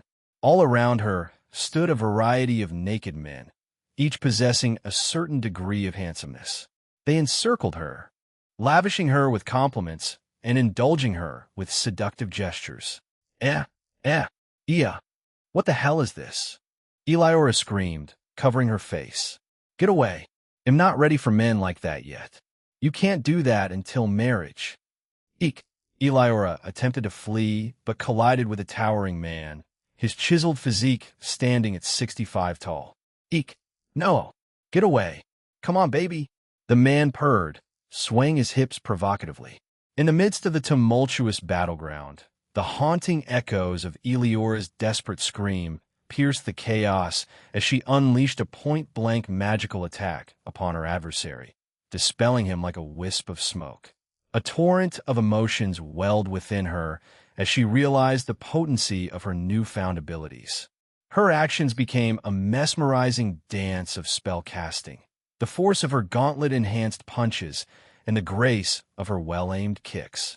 The illusions surrounding her wilted like fragile flowers in a storm, leaving her as the sole figure standing amidst the fading mirages. But in the aftermath of her victory, a disquieting question lingered, haunting her thoughts like a shadow. Why am I not getting out? She muttered, her voice a fragile echo in the enigmatic void. Then, an unexpected presence materialized before her, shattering her concentration and casting a veil of surprise upon her. The figure that manifested was one she knew all too well, yet its presence here defied logic and reason.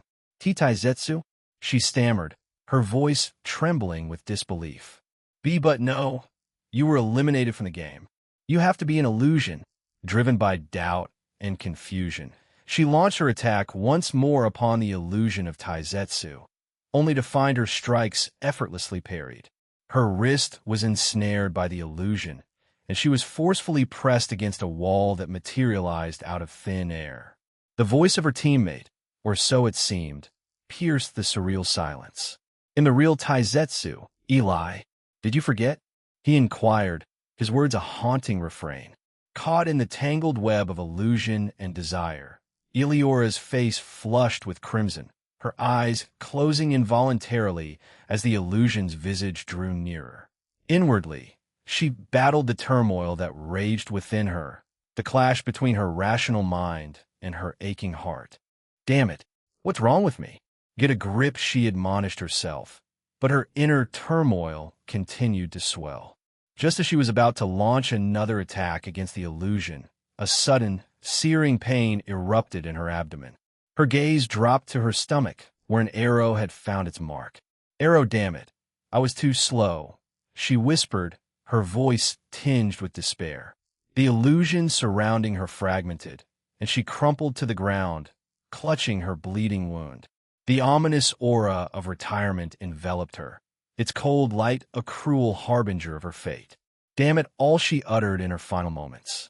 Meanwhile, Yoichi, an observer of the unfolding drama, allowed a sardonic smile to grace his lips. Seems like she couldn't break out of the illusion on time, although dealing with her teammate took a little bit since she was persistent. One rook of Team Moon Rabbits retires. As Eleora's presence faded from the battlefield, her unspoken emotions and unfulfilled desires lingered like an echo in the wind. She had harbored romantic feelings for Taizetsu, her steadfast teammate, but the cold truth was that he harbored no reciprocal interest. Her queries about his sexual orientation had yielded no response, leaving her to wonder if he held any sentiments for her at all. Yet, unbeknownst to her, Taizetsu had his own secret, one that weighed heavily on his heart. He was already engaged to another rabbit Yukai in their town, a bond he had meticulously kept separate from his life on the battlefield. Aware of Eleora's affections, he planned to disclose the truth to her, driven by a sense of responsibility and empathy for her unrequited love. The battlefield reverberated with shouts and cries, and Sanura, witnessing Eleora's departure, could not contain her frustration. "That's cheap," she exclaimed, her voice tinged with annoyance at Yoichi's tactics. Unfazed by her outburst, Yoichi calmly defended his actions, his eyes reflecting the icy determination that fueled his every move. Illusion magic was not against the rules, so using it was perfectly legal, he retorted, deftly sidestepping her punches and kicks. In the heat of battle, Yoichi's deflection of one of Sanura's punches was followed by a lightning-fast jab to her throat, an attack that left her reeling. His subsequent kick to her stomach sent her sprawling across the battlefield, where she tumbled and rolled before regaining her footing. She clutched her throat, feeling the residual pain and impact, but relief washed over her as she realized her injuries were not life-threatening. Nevertheless, her gaze bore into Yoichi with an undeniable sense of irritation. "Aiming for the throat, too? Do you actually play fair?" she demanded, her voice laden with disdain. Yoichi met her accusations with a stark admission, his voice devoid of emotion. "In a real fight like the war, anything goes. Complaining about things like that will only get you killed. I only wanted to get you away from me, not kill you. If I really wanted, I could have used more strength, and I could have crushed your throat a few seconds ago," he conceded, his indifference a testament to the ruthless nature of the battlefield. "Well, it doesn't really matter now." With Operation VV successfully executed, Yoichi allowed himself a small smile. A fleeting moment of respite in the midst of the tumultuous battle. "Lock on and begin the countdown," he instructed, his arrow aimed unswervingly at Sanura. Magic circles materialized around him, forming a protective barrier in anticipation of her potential retaliation. Perplexed by Yoichi's sudden change in strategy, Sanura questioned his motives. "Are you insane? I can easily dodge you. Why do such a simple move now?" she inquired, her confusion evident. Yoichi remained silent, his steely resolve unwavering. In a swift, decisive motion, Sanura leaped toward him, her leg poised to strike. However, before her attack could land, a multitude of defensive magic circles materialized, forming an impenetrable shield that blocked her assault. To further compound her predicament, a barrage of magic circles enveloped Yoichi, unleashing torrents of raw magic that forced her into a desperate evasive dance. Despite the odds stacked against her, Sanura refused to yield, drawing upon her unique skills and unwavering determination. As a high-class fighter, she was acutely aware of her limitations in comparison to the formidable opponents and gods that surrounded her. Nevertheless, she pressed forward with an indomitable spirit, embodying the very essence of resilience and courage. The countdown neared its climax, and Yoichi's countenance remained unshaken as he whispered, "This is my own finishing move. There's a victorious shot." With these words, a colossal surge of energy surged from his bow, a breathtaking spectacle of vibrant purple and vivid green that enveloped the entire expanse of the battlefield. Sanura's expression contorted into one of pure panic as she desperately attempted to flee the impending cataclysm, her every instinct urging her to escape the inexorable maw of destruction. The formidable attack hurtled relentlessly towards Sanura, closing the gap between them with frightening speed. Its destructive power was indiscriminate, threatening not only her, but everything and everyone within its ominous path. Yoichi, the orchestrator of this relentless attack, spoke with calculated resolve. "You have two options: be hit or keep on running and accidentally take the rest of your team out," he declared coolly. "My team already knows about this attack and knows how to avoid it." Sanura bristled, on the cusp of retorting, but Yoichi had preempted her, leaving her with an irritated click of her tongue. She weighed her choices carefully, cognizant of the potential consequences of her actions. Dragging her teammates into the path of this devastating attack was not an option she was willing to entertain. Though her king and queen were formidable in their own right, she had no desire to burden them further, especially amidst the chaotic frenzy of battle that raged all around. With a resolute leap forward followed by a swift pivot, Sanura made her decision known. "Fine then, I'll take it head on," she proclaimed, her determination radiating from her very core. She summoned her inner strength, enveloping her form in a brilliant pillar of white aura, the manifestation of her 10k. In the midst of this critical moment, memories of her journey in the tournament flickered through her mind, illuminating her resolve. She had faced adversaries of diverse backgrounds and races, forging bonds of friendship that would endure beyond the confines of the battlefield. Regrets were a distant notion to her. Every step in this tournament had been a testament to her courage and conviction.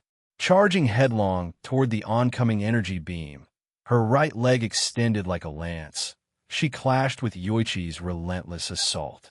The clash was a spectacle of raw power and determination, but the disparity in their energies became increasingly evident. Fatigue and exhaustion gripped Sanura, her 10k waning rapidly. Meanwhile, Yoichi had not fully tapped into his reservoir of energy, preserving his strength for this crucial showdown. The force of Yoichi's attack pushed her inexorably backward, drops of sweat beading on her determined visage.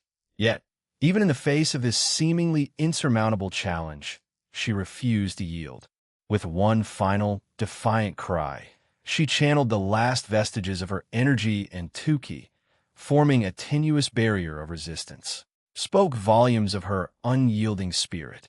Damn it, Yoichi's relentless energy beam cleaved through the sky, cutting through Sanura and tearing a violent path toward the barrier at the edge of the battlefield.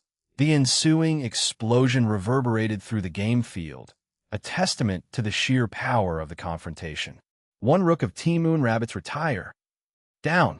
Team Moon Rabbits is down another player. Only 4 members of their team remain on the field, while Team Shinto only lost one because Shi was too drunk. Both bishops, queen, and king remain for the rabbit-centered team.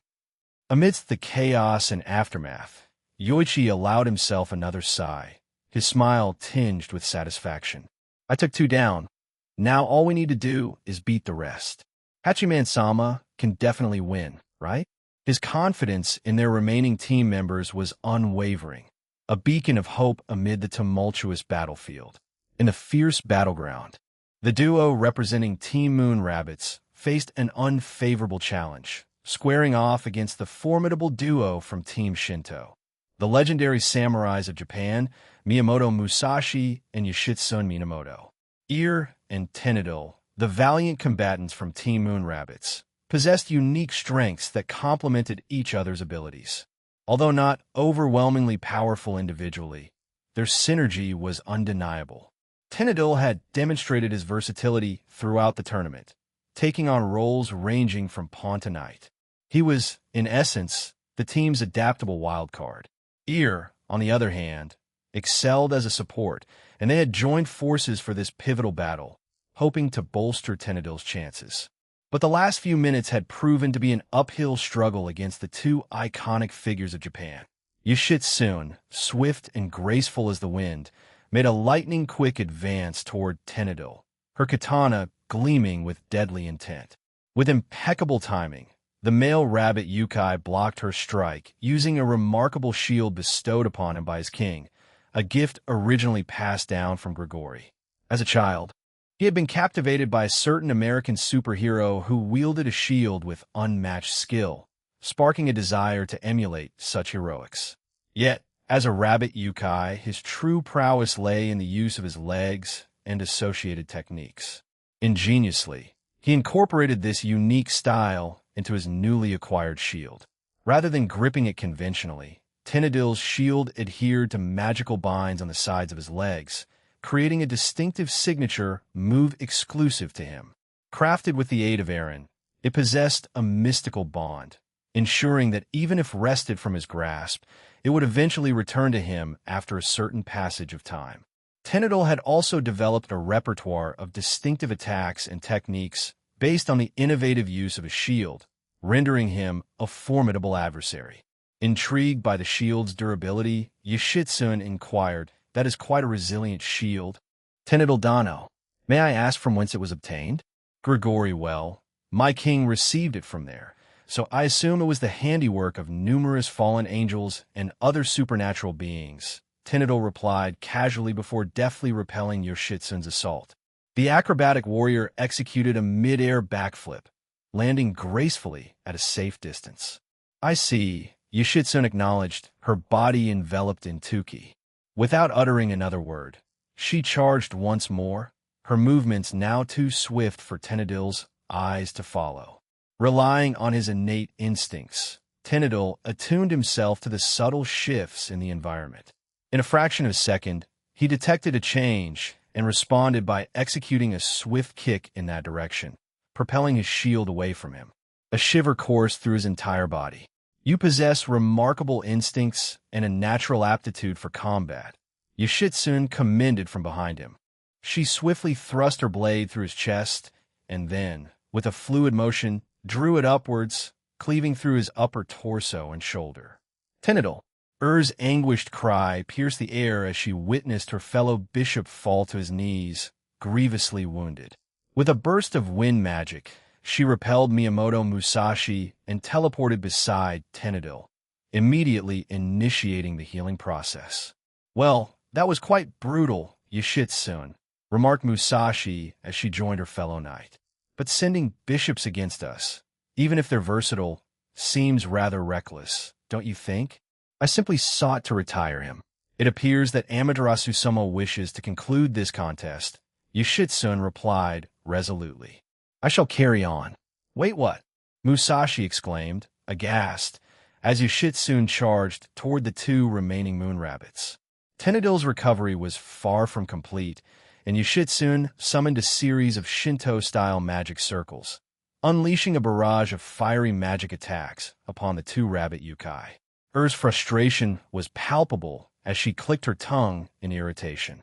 Swiftly, she erected a protective barrier between them, warding off the majority of Yoshitsune's relentless magical onslaught.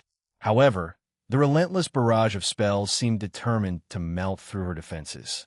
Her bishop position bestowed upon her a potent amplification of her magical abilities, yet the sheer intensity of Yoshitsune's assault threatened to overwhelm her barrier.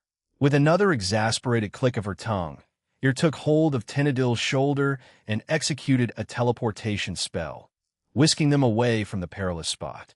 As they vanished, her magical barrier shattered, and the area they had just occupied was engulfed in a blaze of fiery magic. These two enemies are relentless. How can we possibly keep up? Ear pondered. "I'm all right, Ear," Tynadil reassured her as he rose to his feet. "I can continue the fight. Thanks for patching me up." Tynadil's shield, once hurled in Yoshitsune's presumed direction, finally returned to him unscathed. He inspected it briefly before turning his attention back to Ear. "You may be exasperating, but retreating isn't an option. This is our final stand. If we falter, we'll have no choice but to rely on Kurosagi and Vera once more," she declared, taking her place beside him. "You're right, we can't make that a habit. Besides, the kings and queens they're confronting are formidable gods in their own right.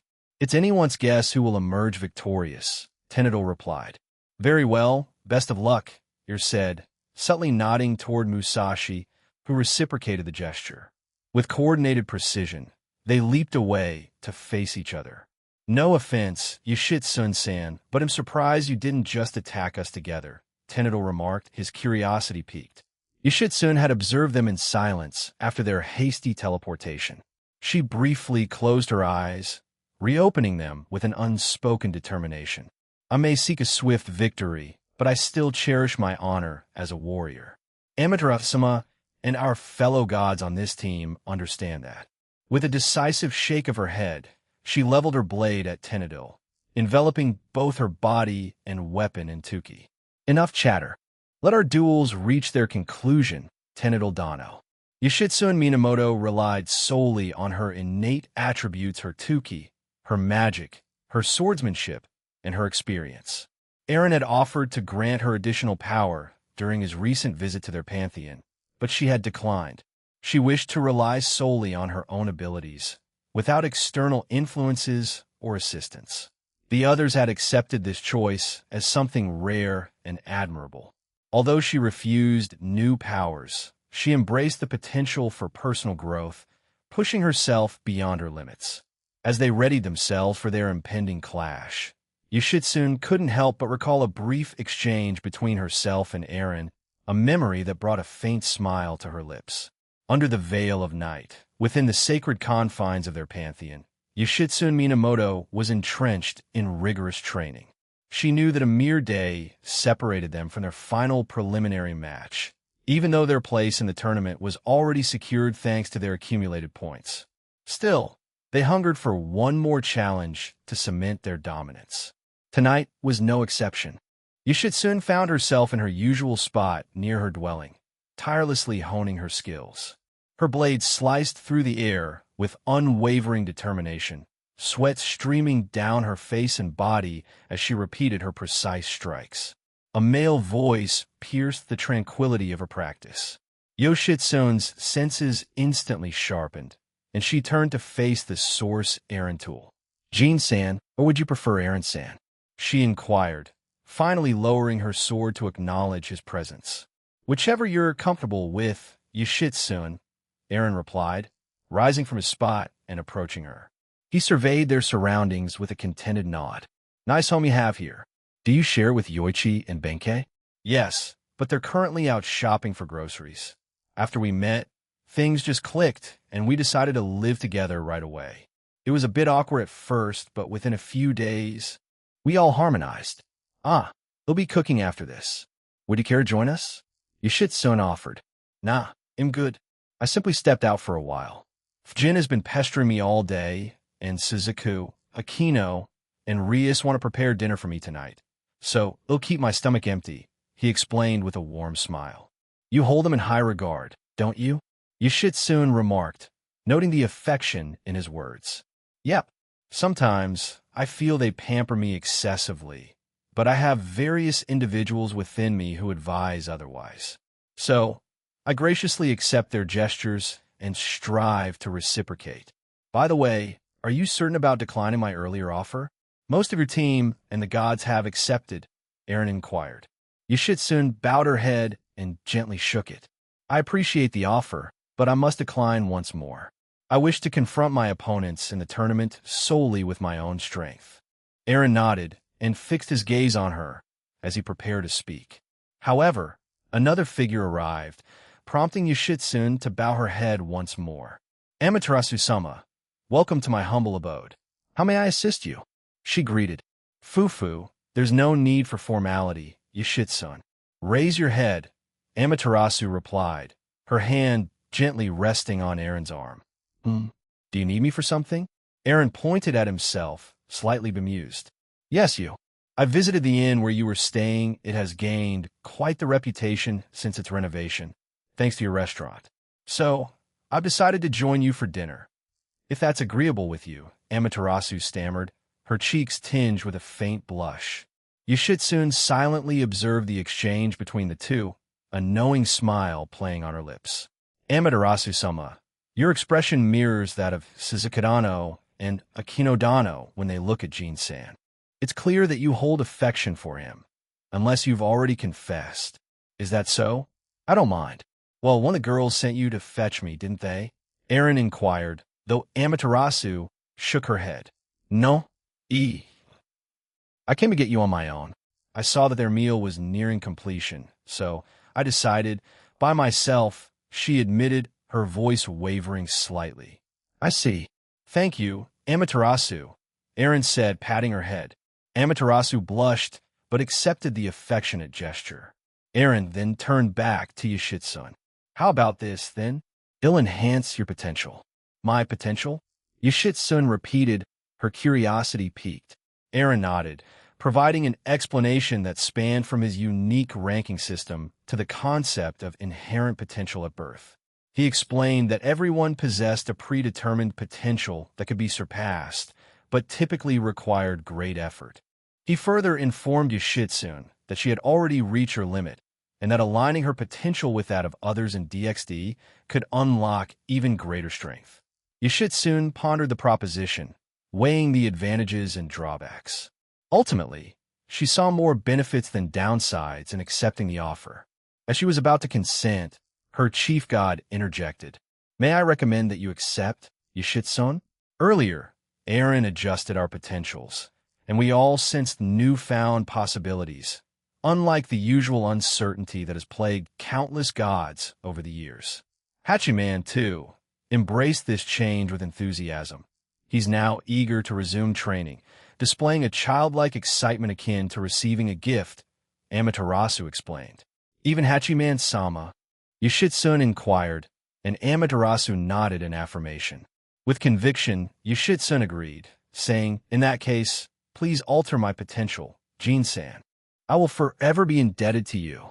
Great to hear, Aaron exclaimed, approaching her and placing a hand on her shoulder as Amaterasu kept her hand on him.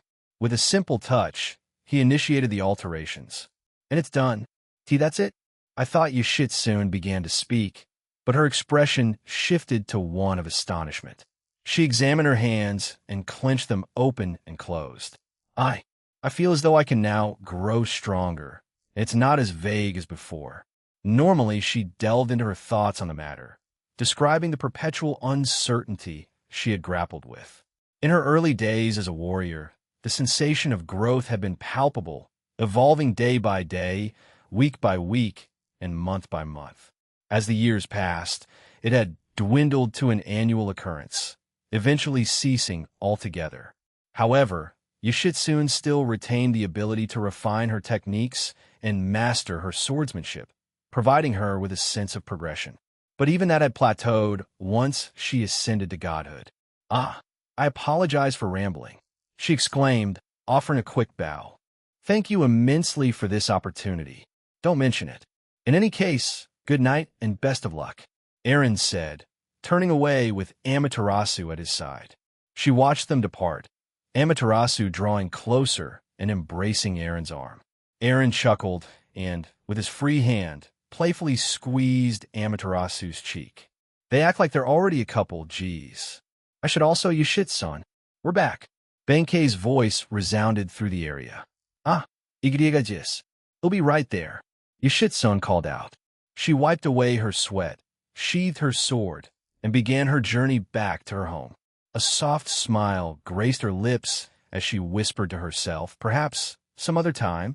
With a swiftness that left her opponent stunned, Yoshitsune closed the distance to Tenadil, her blade leaving a trail of vicious cuts across his body.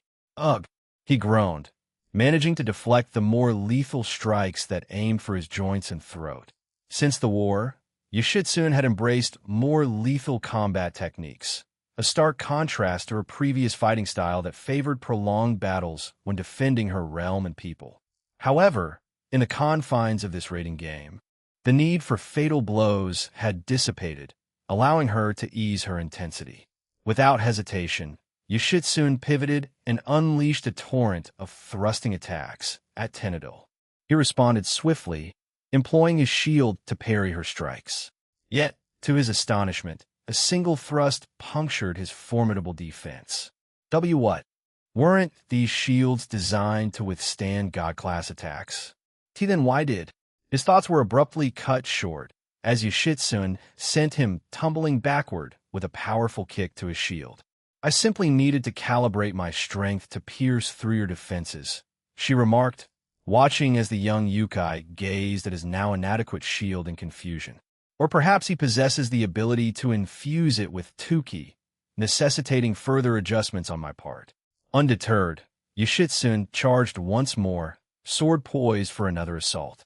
Yet, this time, Tenotal grounded himself by planting his right foot firmly, shield positioned at his side. Shield prison, he bellowed, conjuring 5 identical shields that surrounded Yoshitsune. They closed in swiftly, and she attempted to fend them off by swinging her sword in a defensive arc around her. However, much to her surprise, her attacks proved futile. Even her magic was rendered powerless, and her attempts to evade the relentless shields were thwarted as they tracked her every movement, ensnaring her within their barrier. Capture complete.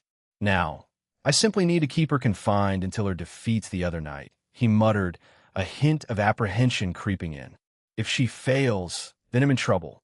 Trapped within the confines of the shield prison, Yoshitsune fervently attempted to break free. However, her attacks were either deflected back at her or absorbed by the unyielding walls. While the prison had expanded enough to allow her some mobility, it remained more akin to a storage closet than a spacious room. This ability must be tethered to him in some way. There must be drawbacks. It can't be an ability without them, she pondered to herself as she settled into a seated position. Perhaps it's linked to his stamina or magic. If that's the case, this may take some time. I might need to rely on Miyamoto to aid in my escape. As she contemplated her predicament, Yoshitsune weighed her options. She could meditate, biding her time and conserving her energy, or brainstorm strategies for escaping this confounding prison. In the heart of her metallic confinement, Yoshitsune embarked on a journey of the mind. She settled into a meditative state, allowing her thoughts to ebb and flow like a serene river. While meditation was her anchor, her mind's relentless pursuit of solutions remained unabated. Within this ethereal sanctuary, myriad conversations on diverse subjects echoed through her consciousness.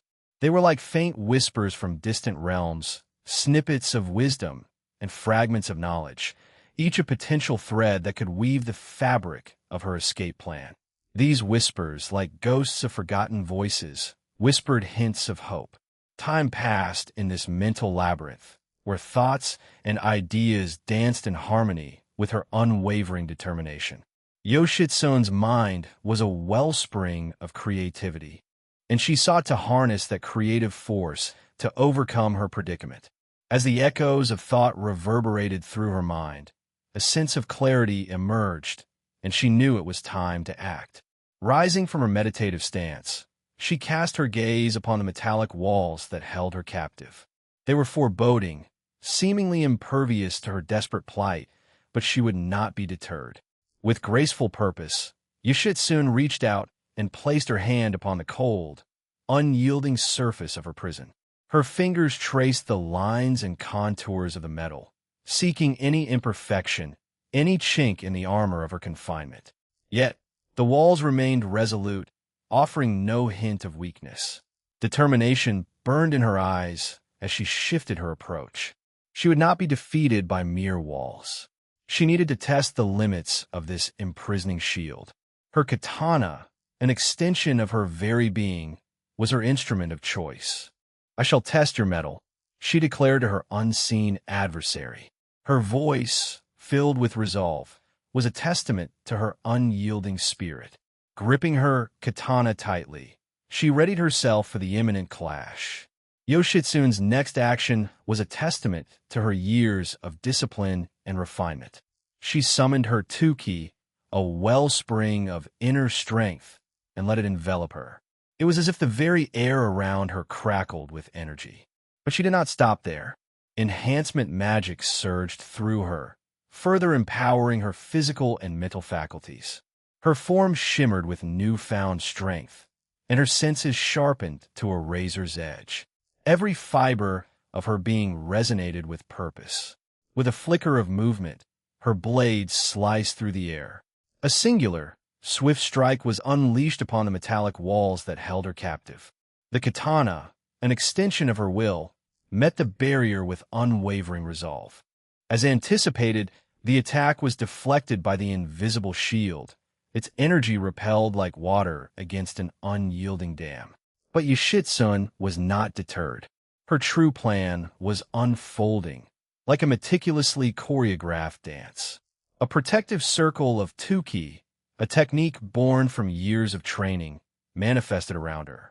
It was not a mystical enchantment, but a physical manifestation of her incredible speed and precision. This circle was her sentinel, her warning system against impending danger. She repeated the process, each strike met with the same resolute defiance from a shield. Attack after attack, the dance continued, her katana cleaving through the air only to be rebuffed by the invisible barrier. But Yoshitsune's resolve did not waver. Time and again, she sent her strikes towards the shield, like waves crashing against a mighty cliff. Each strike met with the same outcome, but Yoshitsune knew this was a battle of attrition, a test of endurance and limits. A triumphant smile graced her lips as she beheld the revelation. The walls, initially resistant to her onslaught, began to absorb her attacks. The once impenetrable shield had shown its vulnerability, its finite capacity to withstand her relentless assault. Eyes aflame with determination, she concluded, "You can only reflect my attacks back at me 10 times before absorbing them." The realization spurred her into action once more. Her excitement was palpable as she unleashed a torrent of slashes in all directions. Her katana danced through the air, an extension of her will, each strike a testament to her indomitable spirit. With unyielding resolve, Yoshitsune deflected her own attacks repeatedly, forcing the shield to reflect them back before compelling it to absorb the onslaught. The dance continued, a relentless barrage that tested the limits of the shield's endurance. Inside her metallic prison, Tennidil's panicked voice shattered the stillness. What the? What's she doing in there? But Yoshitsune paid no heed to his confusion. Her focus was unwavering, her determination unshakable. She pushed herself beyond the limits, unleashing attack after attack, relentlessly testing the shield's capacity. Then, in a burst of brilliance, the shield's resistance crumbled. It could withstand no more. Yoshitsune had pushed it to its breaking point. Impossible, Tennidil exclaimed, his voice tinged with horror. With the shield shattered, Yoshitsune wasted no time. Like a tempest, she dashed toward her foe. Her katana, an extension of her will, cleaved through the air with devastating precision. Thousands of slashes adorned Tennidil's body, and the telltale light of retirement soon enveloped him. Damn it, I shouldn't have relaxed at all, and soon it will be down to the queen and king of Team Moon Rabbits. This rating game has showcased the dominance and prowess of Team Shinto. Yoshitsune's attention shifted toward Musashi's location, but a powerful shockwave rippled through the game field, compelling her to shift her focus once more. Oh my goodness, Queen and Goddess Vera is duoed too. When the world is happening. Is this the end for Team Moon Rabbits? Chapter 12, Part 3, Power Within Experience and a Lunar Journey third-person point of view welcome. That makes 7 of us, Xena exclaimed, her joy sounding entirely feigned. The members of Team Moon Rabbits had all regained consciousness within their infirmary room.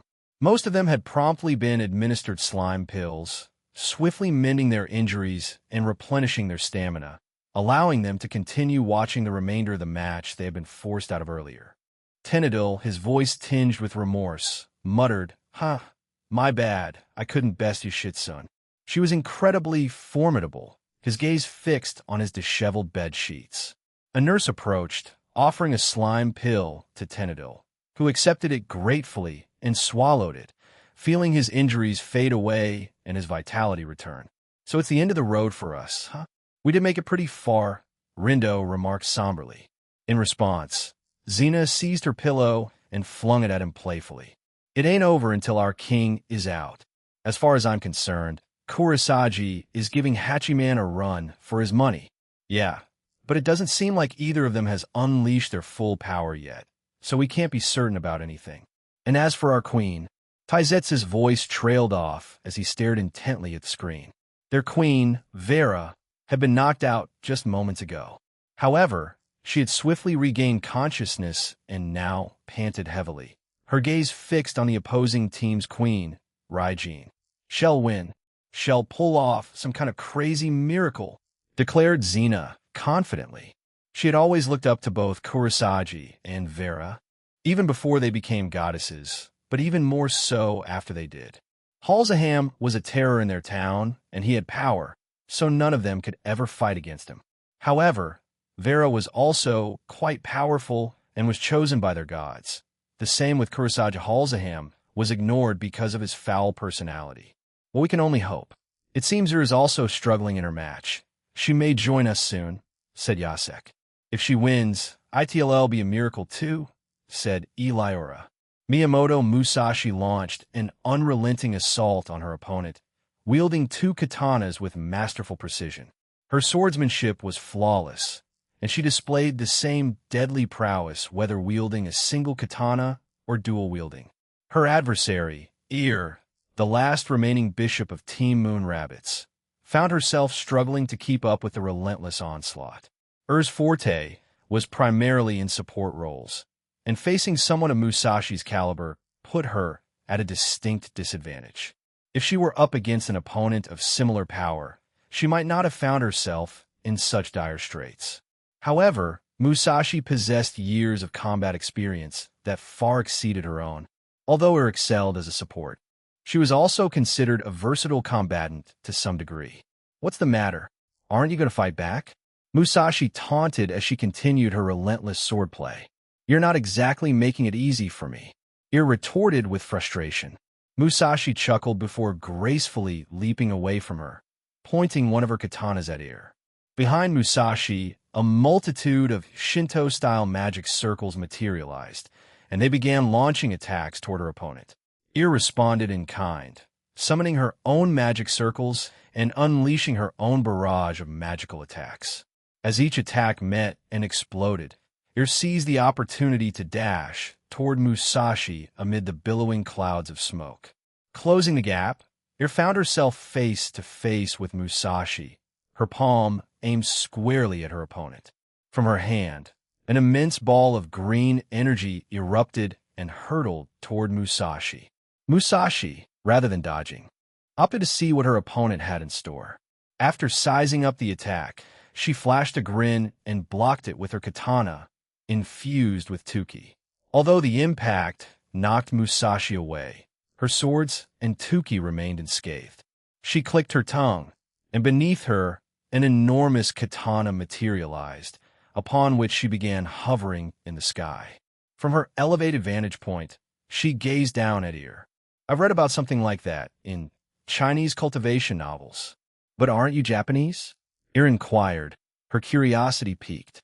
"It's not limited to nationality. Damn it, I just like the concept and decided to borrow it," Musashi retorted, stomping her foot on her giant sword. After her brief outburst, Musashi descended toward Ir, who promptly teleported to a different location. However, the determined samurai was hot on her heels. Musashi lunged forward and executed a cross/slash aimed at Ir, who swiftly summoned a defensive magic circle. She wore a triumphant grin as her barrier blocked Musashi's attack. However, Musashi had other plans. She kicked off the magic circle and laughed, bewildering Ir. "Forward!" Musashi shouted joyfully and landed right behind Ir. Before the rabbit Yukai could react, the flying sword upon which Musashi stood slammed into her stomach, taking her by surprise. "It can hit me?" Ir exclaimed in astonishment. "Yes," Musashi affirmed. Without warning, Ir found herself hurtling toward Musashi, who had both her Tuki-infused katanas at the ready. Ir enveloped her body in flames and lightning, then focused the energies into her legs. In midair, she executed a swift maneuver, kicking both feet toward Musashi with unwavering determination. Musashi held both her katanas aloft in front of her, seamlessly forming a cross with the blades. With focused intent, she channeled an even greater surge of 2ki into the cross, causing it to undergo a rapid transformation. The 2ki materialized into ethereal wings, their semi-transparent essence radiating an increasing brilliance as moments drifted by. Her lips curled into a triumphant grin as she swept both katanas behind her, all the while maintaining the cross-shaped formation. I witnessed Jin-san employ this very technique when he clashed with Kojiro-san, Musashi declared with unwavering determination. In a breathtaking display of swiftness, Musashi surged forward, hurtling toward Ear with an astonishing velocity that left onlookers in awe. As the two combatants closed in on each other, Ear couldn't shake a looming sense of dread. It was as if her entire life had unfurled before her eyes, a phenomenon she had heard and read about, often associated with the impending end of one's existence. In her case, this feeling of impending doom signaled not her imminent demise, but rather the likely loss of this battle. She couldn't help but harbor a pang of anger toward herself, though it was intermingled with a strange sense of relief. At least she wouldn't have to fight any longer.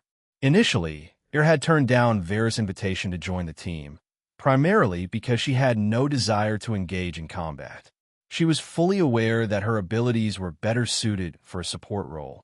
But she also understood the high demand for support in the realm of raiding games. She had extensively researched them once the tournament had been formally announced. Supports were coveted by most teams, and yet they were also prime targets for opponents due to the immense utility of healing abilities and supportive talents. Ear possessed a healing ability of her own, but it paled in comparison to the likes of Phoenix Tears, Slime Pills, or Sacred Gears such as Twilight Healing. Beyond her reluctance to confront others, Ear's personality was inherently non-confrontational. She found herself 8 years senior to her fellow team members and often earned endearing nicknames like Mom or Big Sister due to her natural inclination to care for and look after them. Despite this nurturing side, she occasionally displayed childlike qualities herself, a consequence of sacrificing her youth to care for her 12 siblings or parents. By contrast, were remarkably adventurous and unpredictable, growing up with a dozen siblings and parents who embarked on sporadic adventures. Ear shouldered tremendous responsibility from a very young age. Her parents' whimsical escapades often left her in charge for days or weeks at a time. Curiously, she harbored no resentment toward them. She admired their free-spirited nature. Nevertheless, her unique upbringing robbed her of a conventional childhood and teenage years. She never had the luxury of a boyfriend or long-term friendships, as many of her peers moved on to embrace their youth. Her siblings always came first, and she sacrificed even her own needs for their sake. When her parents did return, it was only for fleeting months before they embarked on another escapade. Even now, she knew they were likely watching this match from some remote corner of the human world. For the sake of participating in this competition, she had to entrust her younger siblings to daycare, a recurring necessity each time she entered a match, including the preliminary rounds. Ear's kick came perilously close to Musashi's face, but with uncanny agility, the formidable warrior evaded it in the nick of time, causing Ear to miss her intended target. Musashi's lips curved into a satisfied smile as she silently mouthed, "With this, it's over." Swiftly, she swung her swords in diagonal arcs and suddenly reappeared behind Ear. A delicate, light pink explosion erupted in the shape of 2 bird wings forming a cross. It grew exponentially, expanding to impressive proportions before vanishing in an instant, leaving behind a swirling flurry of ethereal pink feathers that danced gently through the air. Musashi turned to face the aftermath, but to her astonishment, Ear had not been retired from the match. The woman stood shakily amidst the remnants of the magical spectacle. One of her rabbit ears was missing, a substantial chunk of her right thigh had been cleaved away, her tail teetered on the brink of falling, and she had lost an eye. Yet against all odds she endured. Oh my goodness, Player Ear has survived such a devastating attack. However, It appears she is on the verge of passing out. Will player Miyamoto Musashi be able to finish it?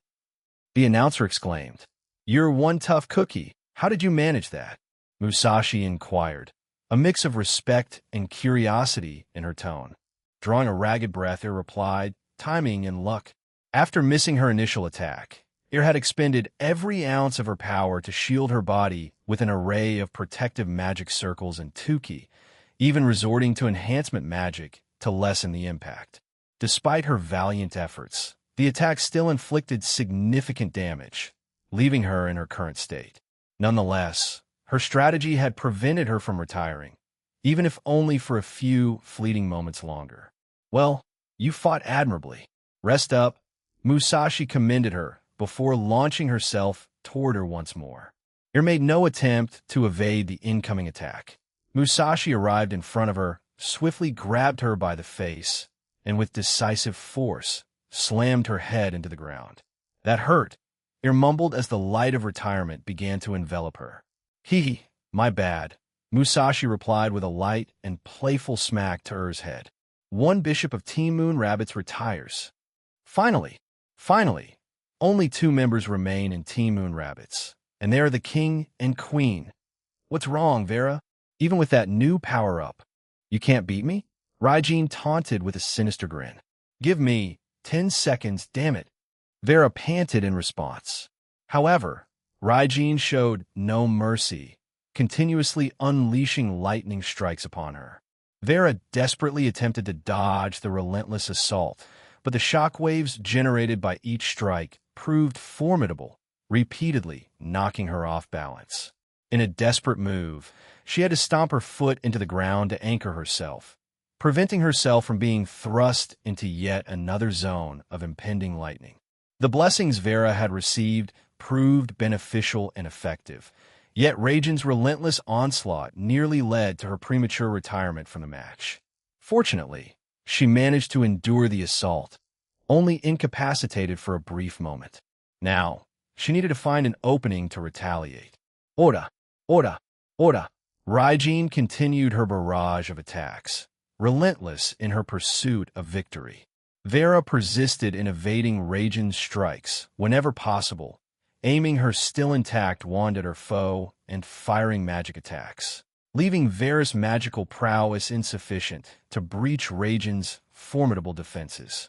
Despite her struggle, Vera's magical assaults remained impressively formidable, a testament to her unwavering determination. As this high-stakes duel raged on, Raijin was plagued by an unsettling feeling that began to creep over her. She cast anxious glances around her, searching for any signs of danger, but found nothing amiss. Despite her unease, she chose to dismiss the nagging sensation and pushed it to the recesses of her mind. It appears that the 2 queens are locked in a deadlock. The one who manages to break free will gain the upper hand, the announcer's voice declared, reflecting the audience's anticipation. And that shall be me, Raijin proclaimed, her resolve unwavering. Raising both her arms, she repeated the same motion as before, commanding her 2 floating swords to converge into an even grander weapon. An electrifying surge of purple lightning emanated from her enormous sword, piercing the very heavens of the game field and manifesting a towering pillar of energy that was visible from all corners of the battleground. This is the end, isn't it? Vera interjected, her voice calm and resolute.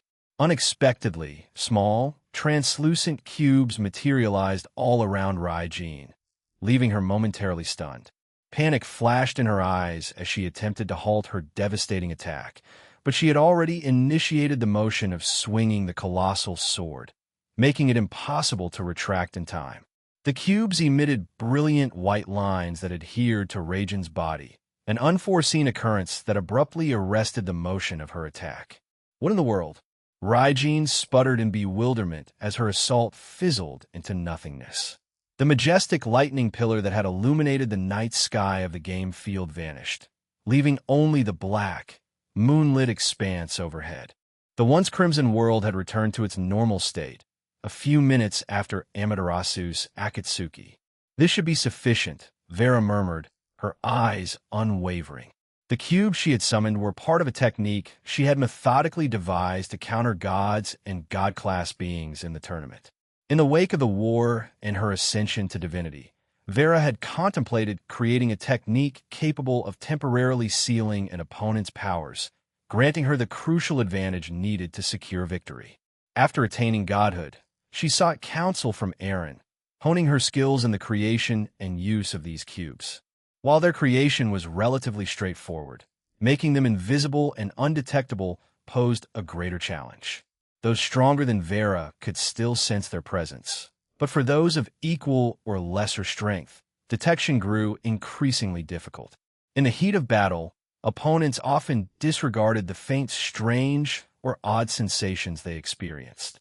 This unique advantage proved invaluable, especially against a god like Raijin, who thrived on combat. Vera had seized the opportunity to deploy the cubes discreetly, requiring careful and gradual execution to evade Raijin's notice. Once all pieces were in place, she set her plan into motion. Raijin, struggling against the cube's confinement, attempted to muster her divine aura and physical prowess, but found her efforts futile. All she retained was her enhanced physical strength as a god, insufficient to break free from the cube's ethereal bonds. With her wand aimed squarely at Raijin, Vera conjured 4 colossal magic circles behind her. Dragon heads emerged from each circle, channeling energy to form sizable elemental spheres before them. Each sphere bore a distinct color and elemental nature: green for wind, black for darkness, blue for ice, and white for light. After a few seconds of intense struggle on Raijin's part, Vera's dragon-headed constructs completed their charge. In tandem, Vera herself created an immense ball of flame, reminiscent of the sun itself, and directed it toward Raijin. "Check, mate," Vera murmured resolutely as she released the combined onslaught of elemental attacks upon her formidable opponent. A relentless onslaught of wind, darkness, ice, and light erupted from the dragon heads and surged toward Raijin, each element an unstoppable force of nature. Vera's own orb of elemental power followed swiftly behind, converging upon the beleaguered goddess. Raijin, ensnared and defenseless, seemed resigned to her impending fate, but her grim determination remained unshaken. When the combined attacks struck Raijin, chaos ensued, creating a maelstrom of elements that radiated from the epicenter. The sheer force of the resulting shockwave sent Vera hurtling backward, and the other players on the field instinctively shielded themselves. Even the 2 kings temporarily halted their fierce battle to protect themselves from the cataclysmic aftermath. As a finishing touch, Vera's fiery sphere merged with the swirling elemental chaos, intensifying the already spectacular explosion. "Oh my good, what a powerful attack! Surely, Raijin-sama won't survive that," exclaimed the announcer in awe. However, to Vera's astonishment, there was no announcement proclaiming Raijin's retirement. She scanned the battlefield, searching for any sign of the weakened goddess, and finally spotted Raijin, now free from her imprisoning bonds, but terribly weakened. "Ha! That was amazing, Vera. I'll give you that," Raijin mumbled weakly. The onslaught had stripped her of her divine form, reverting her to her mortal guise. Raijin's injuries were apparent, with only her left arm remaining intact while the rest of her body bore numerous cuts and bruises. My godly form served as a shield of sorts, absorbing much of the damage. Only Jean has ever surpassed it, and you came quite close. With a flick of her hand, Raijin conjured her Muzu Ishin sword, a sly grin on her face. Vera, realizing she was running low on magical power, created a few magic circles behind her, but her reserves were dwindling rapidly. She braced herself for hand-to-hand combat, an unusual situation for her. Raijin closed in, launching a flurry of sword strikes at Vera. Although Vera managed to evade the majority of them, the final 5 blows found their mark, leaving her with deep cuts and bleeding wounds. Martial arts and close-quarters combat aren't your strong suit, are they? Well, This should be easy for me, Raijin taunted as she advanced. Any last words? Your defeat. Raijin. Bold words, I like it. The outcome was all but sealed. Raijin pressed her attack, and Vera, with a wisp of 10k enveloping her, evaded the initial strike. But Raijin's swift kick found its mark, sending Vera sprawling. Vera fell to the ground, making a desperate attempt to regain her footing, but Raijin appeared above her and slammed her back to the earth. Raijin then restrained Vera with crackling lightning around her wrists and ankles, rendering her immobile. You fought well, Vera, but in the one who emerges victorious, Raijin gasped for breath. She conjured lightning restraints, ensuring Vera's inability to escape. Stepping away, Raijin raised her sword. This attack mirrored her earlier godly technique, as purple lightning enveloped her blade, surging toward the heavens. Recognizing that excessive power was unnecessary, Raijin charged her attack briefly before unleashing it, obliterating everything in its path. I failed, damn it, Vera muttered bitterly as she was engulfed by the retirement light. One queen of Moon Rabbits retire. The victor of the queen's battle is Goddess Raijin. One intense clash. I couldn't predict the outcome. It seemed as if Goddess Vera would secure victory with her cunning tactics. Yes, but Raijin-sama had her own hidden strategies that spared her from defeat. Both goddesses demonstrated incredible prowess. Now all that remains is the showdown of the kings. Player Kurosagi versus player Hachiman. Kurosagi and Hachiman floated apart from one another, the battlefield echoing with the echoes of their fierce duel that had engulfed most of its expanse. They had skillfully navigated around the other combatants, yet there were moments when their clashes had nearly engulfed bystanders. Kurosagi had already assumed her most potent form, one she had dubbed in God mode. Her once raven locks had turned as white as pristine snow, her eyes now a radiant shade of gold. In this form, she could tap into her divine aura and powers with unparalleled potency. Hachiman, too, had donned a distinctive attire befitting his status as a god. He hadn't worn these garments for centuries, and the nostalgia thrilled him.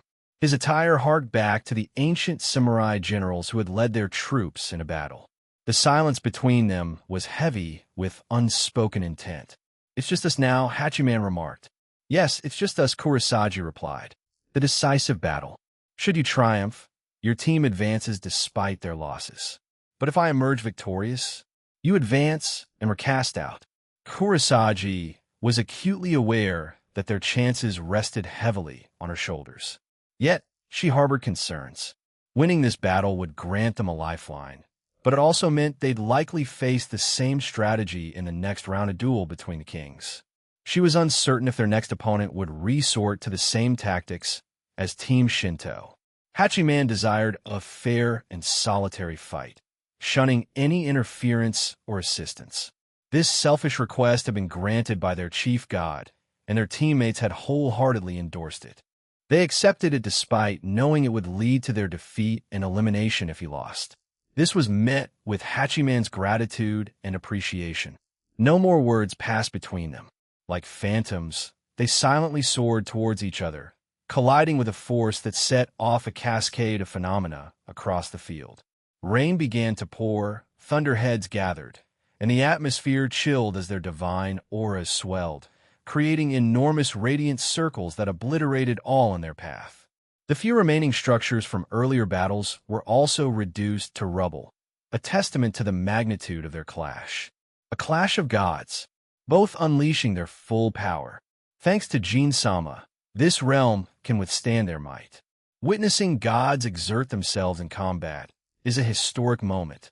After another surge of divine energy, they sent each other reeling and drew their weapons. Kurosagi wielded her spear, infusing it with her divine aura. Hachiman summoned his bow, creating arrows of divine energy. Hachiman drew his bow and unleashed a volley of arrows toward Kurosagi. She evaded them deftly, but her instincts pricked at her. She spun around just in time to deflect the divine arrows that had followed her. They track me even after missing? This will be troublesome, she thought, deflecting and dodging more arrows. With a swift motion, she twirled her spear, conjuring a wall of divine flames. The arrows homed in on her, but upon contact with the flames, they dissolved into nothingness, leaving Hachiman perplexed. Seriously? He muttered in bewilderment. All right, let's try a different approach. Hachiman raised his free hand, conjuring a swirling ball of wind that grew in size until it enveloped the entire sky. He then aimed a divine arrow at it and fired. The arrow pierced the swirling tempest and detonated within, causing a violent tremor that reverberated across the battlefield. The sky was illuminated by the brilliance of the divine arrow. The two techniques intermingled, and the swirling wind took on the form of a colossal humanoid figure in divine armor. It had arms, legs, armored boots, a samurai's helmet, and a katana crafted from divine aura infused with wind. Its eyes glowed crimson, and it landed on the ground with a thunderous impact. What Hachiman had conjured was a colossal samurai constructed from divine aura and wind, towering an imposing 984 feet. Kurosagi and the onlookers gazed in awe at this sight. While many had witnessed the cow's order's ability to create monsters over the past year, seeing a god perform such a feat was an extraordinary spectacle. I'm still stronger than it, but dealing with both it and Hachiman-sama will be quite a challenge, Kurosagi mused, readying her spear. But that's not all, Hachiman declared, tossing different elemental spheres into the air and shooting arrows into them. 3 more elemental constructs materialized a lightning entity, one of water, and the last wreathed in flames. Now I'm ready to go again. Let's go. Kurosagi-chan. The draconic rabbit goddess wore a frown as she readied her spear for the impending battle.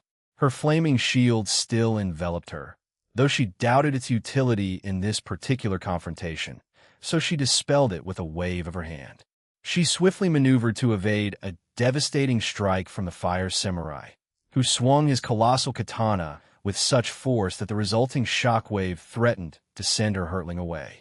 Kurosagi had to exert considerable effort to anchor herself firmly to the ground. The speed of her adversaries caught her off guard. They moved with the agility and precision of seasoned swordsmen, and it reminded her of dueling an accomplished warrior of the human realm. The velocity of their attacks matched that of a regular-sized samurai with supernatural abilities. Kurosagi refrained from underestimating her opponents for this very reason. As she pondered their capabilities, a deluge of thousands of arrows descended upon her, compelling her to evade once more. However, in the blink of an eye, the lightning samurai's blade materialized in her path, compelling her to instantaneously extend her spear to parry the incoming strike. The collision of their weapons sent shockwaves through the air, propelling Kurosagi and her adversary in opposite directions. She had no time to lament her predicament, as the earlier barrage of arrows now homed in on her with relentless intent. Reacting swiftly, Kurosagi swung her spear sideways, conjuring small bolts of lightning that streaked toward the divine arrows. Although they were fewer in number, each lightning ball carried potent destructive power. Upon impact with the arrows, a chain reaction ensued, stunning and obliterating them one by one until not a single one remained. Hachiman observed the unfolding spectacle with a sly smirk gracing his countenance. She's certainly an intriguing one. I expected nothing less from your women, Jean, he remarked with a hint of amusement. Suddenly, the rabbit goddess shifted her focus toward Hachiman and bolted toward him.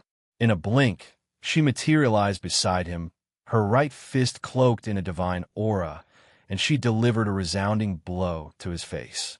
The god of war was caught off guard, and the force of the strike sent him hurtling toward the earth below. Duon, Kurosagi lands a clean hit on Hachiman-sama. What an unexpected maneuver from the new goddess.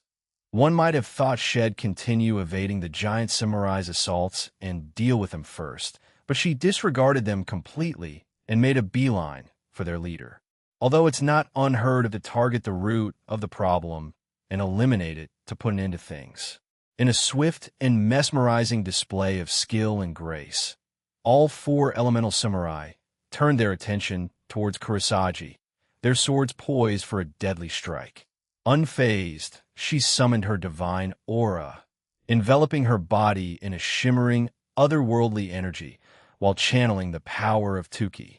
With remarkable precision and speed, she intercepted their attacks, her fists and feet becoming formidable barriers against their razor-sharp blades.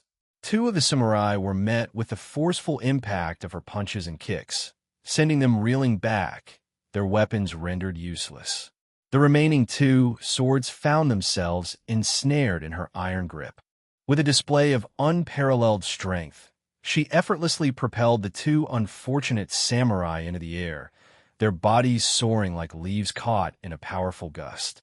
Their swords, still trapped in her unyielding grasp, followed suit, adding to the breathtaking spectacle of her mastery over both martial prowess and the mystical arts. Kurosagi deftly summoned her spear once more.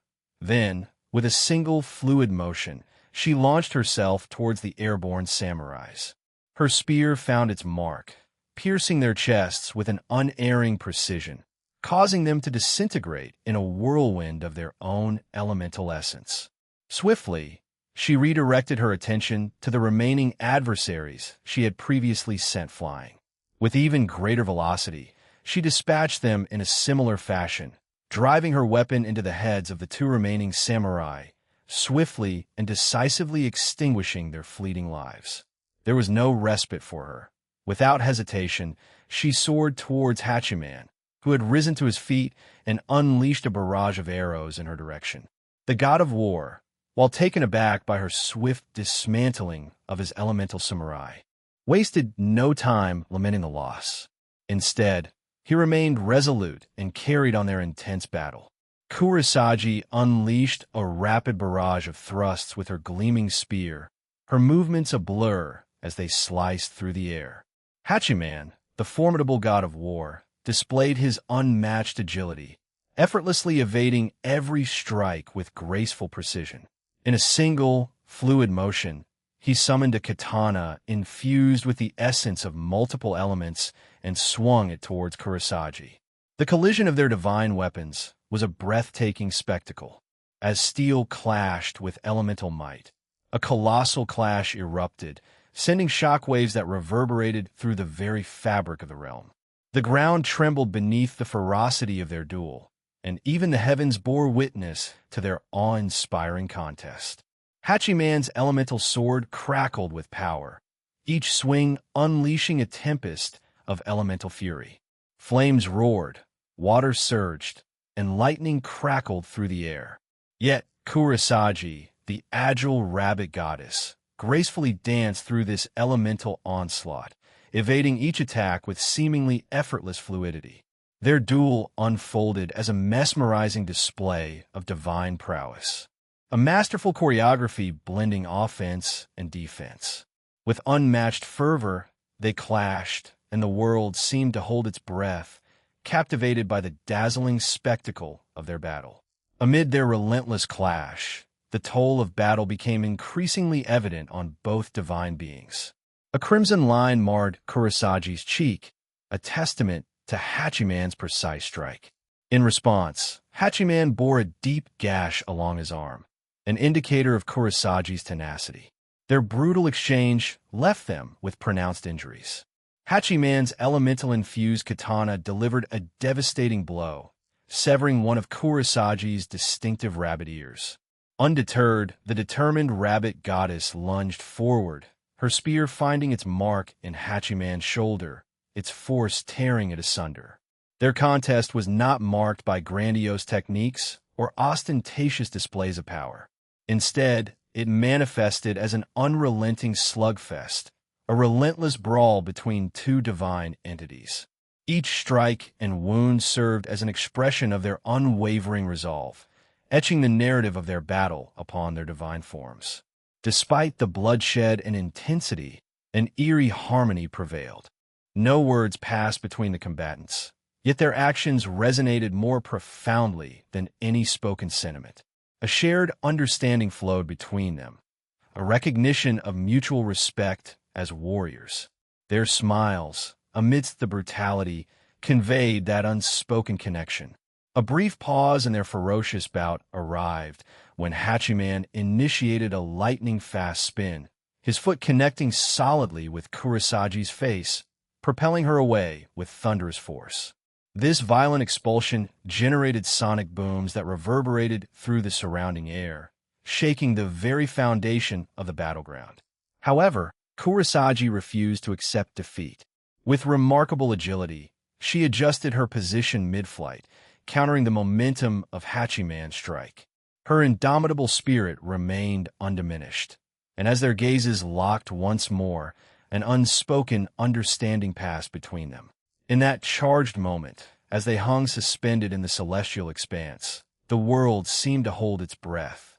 The arena bore witness to their relentless combat, marked by scars etched into the very ground they fought upon. Their combat dance, a divine duet, painted an unforgettable portrait of power, determination, and camaraderie, all forged through the crucible of unyielding battle. In winning, Hachiman-sama, Kurosagi mumbled, her words a soft murmur in the charged air. "No, I am," Hachiman calmly replied. Once more, they hurled themselves towards each other, a collision of wills that transpired at the epicenter of the battlefield, their fists and divine energies clashing in a tempestuous display. This time, though, the exchange lacked the ferocity of their earlier encounters. Both combatants teetered on the brink of exhaustion, their bodies bearing the weight of grievous injuries. With determination etched upon his face, Hachiman landed a punishing blow to Kurosagi's countenance, causing the rabbit goddess to briefly succumb to unconsciousness. Swiftly capitalizing on this opportunity, Hachiman unleashed a volley of elemental bullets toward his incapacitated opponent. The projectiles found their mark, sending Kurosagi hurtling to the earth below. "D-down. Is this the end?" The announcer's voice quivered with anticipation. Hachiman alighted on the ground near the fallen Kurosagi, his right palm outstretched, summoning a shimmering sphere of divine aura. "That was a commendable battle, Kurosagi," he remarked, his voice carrying a note of respect. "I look forward to facing you again someday." As Hachiman readied to release his potent attack, Kurosagi sprang back to her feet with the agility and ferocity reserved for life-or-death situations. She thrust her spear at Hachiman, seeking to catch him off guard. Yet to her dismay, Hachiman met her maneuver with a knowing smile, effortlessly sidestepping her assault. In a deft motion, he seized the very spear meant to strike him and sighed in rueful recognition. "I've encountered that move countless times, Kurosagi. Many of our foes in the past, especially during my time aiding Japanese samurai in war, employed similar tactics. In essence, I anticipated this." Kurosagi made a desperate attempt to strike with her free hand, but her movements proved sluggish, and Hachiman deftly neutralized her attack.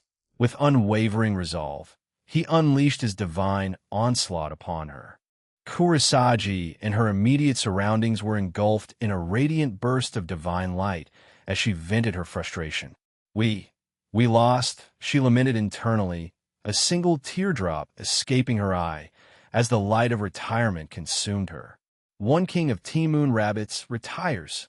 The announcer's voice echoed the somber announcement. "TT, the winner of the first game of the main stage tournament, is Team Shinto.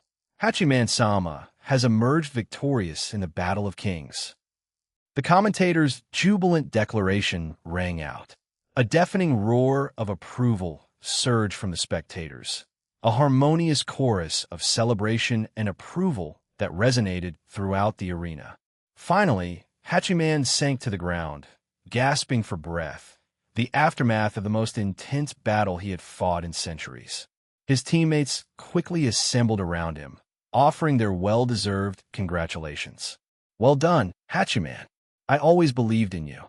With this victory, Team Shinto advances to the next round, Amaterasu lauded, a radiant smile gracing her divine countenance. "Impressive performance. Watching you two engage in such a breathtaking battle was a true privilege," added Raijin. Hachiman received words of praise and admiration from the rest of the team, while Raijin lent a hand to help him rise to his feet. Thank you all, but Kurosagi was formidable. By the way, where's my other arm? Hachiman inquired, casting a glance around their immediate vicinity. I have it. Hachimandano, Yoshitsun chimed in, presenting his severed limb. Thank you, Hachiman replied as he took it from her and skillfully reattached it. I suppose it'll require those slime pills to fully mend it. He mused, sharing a chuckle with himself. Gradually, an ethereal light enveloped them all, signaling their imminent teleportation back to the sanctuary of their waiting room. I wonder who will prevail in the contest between Valis' team and Sun Wukong? Yoichi mused aloud. I believe the newer generation will triumph. I'd attribute my victory more to luck and experience, Hachiman opined. Yoichi nodded in agreement as they were whisked away from the partially ruined and desolate battlefield. The total duration of the game stretched to 48 minutes, well within the allotted 3-hour time limit.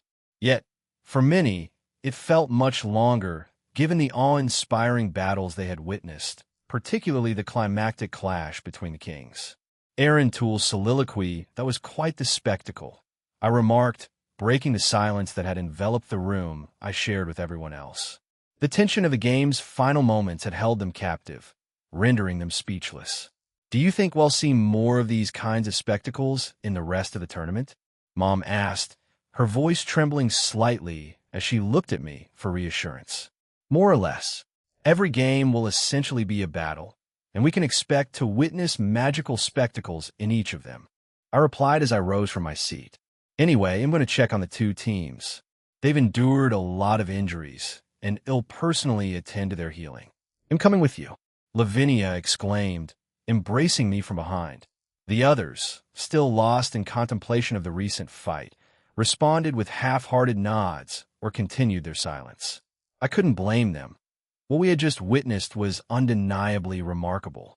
Hachiman and Kurosagi had given their all, and Vera and Raijin's confrontation hadn't disappointed either. I had expected Vera to emerge victorious, but I hadn't anticipated Raijin's godlike resilience. Perhaps I had underestimated her during our duel last year. Aaron? Lavinia's voice brought me back to the present. What promise did you make to Vera and Kurosagi? Lavinia inquired, now walking beside me and holding my hand. I promised to propose to them. Well, Kurosagi asked me to propose to her, but I took it as a proposal for both of them and to take them to the moon. I intended to include everyone else for a fun trip, but I'll do that after I propose to them up there. Oh, and I shared with Lavinia the details of the proposal I had made and how Latia had gone to discuss it with Ajuka. I knew Ajuka would bring it up with the others, but ID also mentioned it at our next meeting. A trip to the moon. That sounds exciting. Should I keep it a secret from everyone else for now? Lavinia asked. Yes, that would be great, Lavinia. It's happening in a few days, so let's keep it under wrap for now, all right? I said, gently squeezing her hand. She giggled cutely and agreed. We quickly made our way to the waiting room of Team Shinto. Along the way, we encountered Yoichi, a now sober Benkei who appeared somewhat embarrassed, and Yoshitsun. Hey there. Great match, by the way. And it seems you're no longer inebriated, Benkei. I greeted them, smirking at Benkei. Benkei covered her face with her hand, her cheeks flushed. Please, don't remind me. I mean, I did perform decently. Didn't I? I almost won, she protested, attempting to salvage her pride. I do agree. If you hadn't passed out before the finish, I teased. Turning to Yoichi and Yoshitsun, I added, you both did splendidly. And as promised, Yoichi. I conjured a new bow for him and handed it over. Oh, Yoichi exclaimed, accepting the bow with tears welling up in his eyes. It's beautiful. The bow I presented to him had been meticulously crafted to meet his specific desires. However, judging by his reaction, it seemed I had exceeded his expectations, a fact that brought me immense satisfaction. Do you like it? I inquired, a chuckle escaping my lips as I observed his response. Yes, it's everything I asked for and more. Thank you, Jean, he exclaimed, his eyes fixed on the bow as if it were his own cherished offspring. This time, I directed my attention to Yoshitsun, who appeared puzzled. I know you didn't request anything, but consider this a congratulatory gift, I stated, conjuring a small instruction manual into my hand and offering it to her. What's this? She asked, her gaze curious and focused on the book. It's a manual authored by you from a different world and universe. I've ensured that its contents are mostly new, so you'll have fresh techniques to master and incorporate into your swordsmanship, I explained, taking her completely by surprise.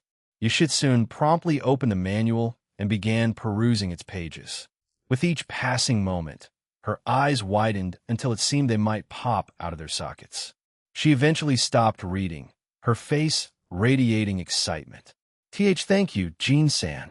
This is an incredible gift, and I'll make sure to make the most of it, she exclaimed, brimming with enthusiasm. Benkei turned her gaze from Yoichi and Yoshitsun to me, a quizzical expression on her face. Where's mine? Yours? But you lost your match, I remarked, flashing a smile in her direction. Her response was a visible blow to her pride, and she took a step back, sulking slightly. Sighing, I summoned some pills and handed them to her. Here, pills, she asked, studying them with curiosity. They're for sobering up whenever you get too intoxicated, I explained. She stared at me, unimpressed, but ultimately accepted the pills gracefully, without protest. Yoichi and Yoshitsun shared a chuckle at Benkei's expense. After bidding them farewell, we went our separate ways. Do you think Benkei-san could have defeated her opponent during the match? Lavinia inquired. Yeah, Benkei is quite skilled, and she possessed a few techniques that could have secured her victory. But, as we witnessed, she passed out due to excessive drinking, I replied. We swiftly made our way to their team's waiting room and pushed the door open. Inside, we were greeted by a few nurses, doctors, and the rest of the team, who turned to us and waved. Great match, and well done, I commended, and Musashi approached to high-five me. Yashash texted me just now, she said, blinking her eyes rapidly at me, attempting to appear cute. Do I get a present? She inquired. Yashash? Did she mean Yoshitsun? It was an unusual nickname, but I didn't mind if she referred to her as Yoshi, although I had my reasons for that choice. A present, you say? Of course, here you go, I replied, presenting her with a box. A box? She questioned, her curiosity piqued. She shrugged and opened it. Huh, yeah, it's too early for us to be engaged, Jean-kun. To her astonishment, it turned out to be not a ring, but a necklace. During my recent visit to the Shinto pantheon, Miyamoto Musashi had stuck with us, guiding us to various shops within the realm. These establishments were now under the management and ownership of diverse races, including fallen angels, yokai, and members of other factions. Among the shops we visited, there was one that specialized in jewelry.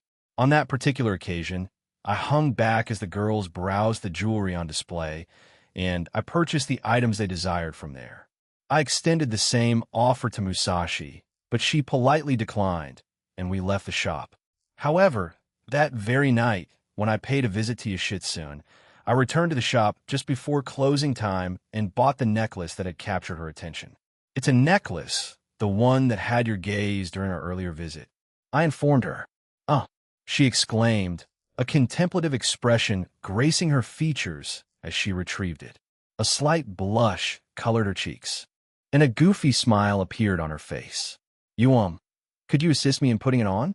Before I could respond, Lavinia readily offered her help, and together, they fastened Musashi's necklace around her neck. It featured a pendant shaped like a Pegasus with a radiant ruby gem for its eyes. Musashi touched the pendant gently and then looked at me. What do you think? She inquired, her usual confidence oddly replaced by a hint of nervousness. I nodded approvingly. It suits you. Okay, enough of your flirting, you too. Hachiman interjected. I could use some assistance here, if you don't mind. Musashi fumbled with the box briefly before nodding vigorously and dashing out of the room, leaving a few of us chuckling at her antics. I made my way over to Hachiman, while Lavinia went to have a conversation with Amaterasu, who was positioned near Raijin's bed. Jin, too, cast occasional sidelong glances at me. Good fight, Warrior Quinn, I remarked as I fist bumped with Hachiman. Well, Kurosagi was one tough opponent to crack. She gave me quite a beating during that short skirmish we had, he explained, gesturing toward his arm, which was still in the process of healing. I touched it and promptly reattached and healed it. Thanks. Well, she had more time to assimilate her divine powers compared to Vera, so it's logical that she had better control over them. Additionally, her transformation gave her an extra boost, further enhancing her abilities. Unlike Vera, I elucidated. By the way, who do you think will win in Group A and face us? Hachiman inquired. Between Team Babel Belial and Team Rias Gremory, I would confidently choose Rias' team. I say that with certainty, I informed him. So, your next match will most likely be against them. The sister of Surzex? You're not just saying that because of your personal connections, are you? He asked. Would you believe me if I said that I deliberately arranged for her to face the champion of the rating games to fulfill one of her dreams? I replied, make her dreams come true? You mean to fight Diehauser Belial? Interesting, he's a formidable opponent, so powerful that even some gods withdrew from the tournament after his debut. If he manages to render them worthless with his ability, it's game over for them, he remarked, casting a concerned look my way. She's already aware of his ability, and it can only take him so far. While he's not inept in hand-to-hand combat, a true veteran and master in that discipline would probably defeat Diehauser. Devils, or those overly reliant on their innate powers or sacred gears, would be rendered ineffective against him. However, most physical fighters might stand a chance provided they can get close to him. Hachiman fixed his gaze upon me, then shifted it downward thoughtfully. Could he render our physical forms utterly worthless if he harnessed his unique trait? Surely he comprehends that possibility, can't he? I considered his question carefully before responding. Are all of our bodies truly identical? They may appear similar on the surface, but the inner workings of most supernatural beings vary to some extent. My body and yours, for instance, differ significantly. I continued, the bodies of gods, dragons, devils, angels, fallen angels, yokai, monsters, and others, they all exhibit disparities, whether major or minor. So even if he comprehends the intricacies of your body, he won't necessarily grasp someone else's, especially if they've undergone significant alterations. Hachiman nodded in understanding. I see your point. Anyway, thanks for the insight. I think I'll rest a bit before departing. With that, he reclined on his bed. Of course, I replied, stepping away from him to join the three goddesses and Lavinia. Hey, I almost forgot to ask, where's Raijin and Oda Nobunaga? I inquired. Jin provided an explanation. Raijin left earlier.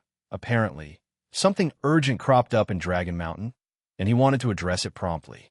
I offered to accompany him, but he declined. As for Oda Nobunaga, he went to procure some drinks alcohol. I see, I said, mulling over the information. They'll send them some items later, then. So what's going on? Raijin, are you gloating about something right now? Ikinda. She chuckled and shook her head. No, I can't really gloat when my opponent nearly defeated me. She obliterated my transformation, something you'd managed before. I only survived due to its peculiar functioning. I'm convinced she would have emerged victorious otherwise. This display of humility from Raijin was unexpected. Perhaps the near defeat had humbled her, or she had her own reasons. Regardless, I had a response ready. Nevertheless, you two had an impressive fight, deserving praise in its own right, I commented, and she smirked in response. Oh, in that case, I'd like to be your wife as a reward, she declared with a hint of haughtiness. I chuckled and replied, no, but let's continue to strengthen our friendship. Raijin, turned down again? How would you prefer me to approach you romantically, then? Consult Aurelia or Scathack for advice on that. They should have better insights, actually. I'm surprised you haven't already. She pondered this for a moment before shrugging. I've refrained from bringing it up because I meet them to enhance my strength and techniques. Although now that you mention it, I might seek their guidance in the future, she said wisely, nodding to herself. Amaterasu interjected, will you be visiting Team Moon Rabbits after this, Jean?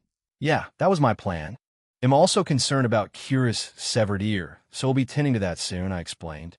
Amaterasu nodded, though her expression betrayed a touch of disappointment. Fjin, who had been hugging me from behind and inexplicably sniffing my back, chimed in, "Why don't we accompany him, if that's all right?"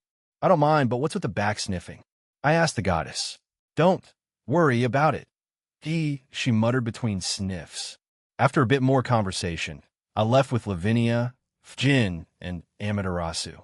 Upon entering the waiting room of the illustrious Team Moon Rabbits, a group of valiant knights, we were met with a rather vexed Xena. She stormed out of the room, clearly in a foul mood, her anger palpable as she cast a furious glance in our direction before making her hasty exit. "Wait, Xena!" Yasek exclaimed, hurrying after her with visible concern. Catching sight of our presence, he offered a quick nod of acknowledgement. "Ah, hello everyone. I apologize for Xena's outburst just now. They'll go find her. Excuse me." Without waiting for any response from us, Yasek dashed after the irate Xena. "Youthful impetuosity," I muttered under my breath. "You're still quite young yourself," retorted Fjin and Amaterasu simultaneously. Their playful jibe drew a chuckle from me, though I refrained from explaining that I was significantly older than my celestial companions. Instead, we proceeded to enter the room, greeted by a palpable air of discomfort. Towards the back of the room sat Kurosagi, her rabbit ears drooping slightly. All the occupants appeared to be wearing expressions tainted with sorrow and disappointment, but it was Vera who seemed to bear the brunt of these emotions, with tears streaming down her cheeks. Exchanging silent glances with my companions, we intuitively agreed on our respective courses of action. I made my way toward Vera, while the others approached Kurosagi. Vera sniffled and looked up at me with a sorrowful expression. "We lost.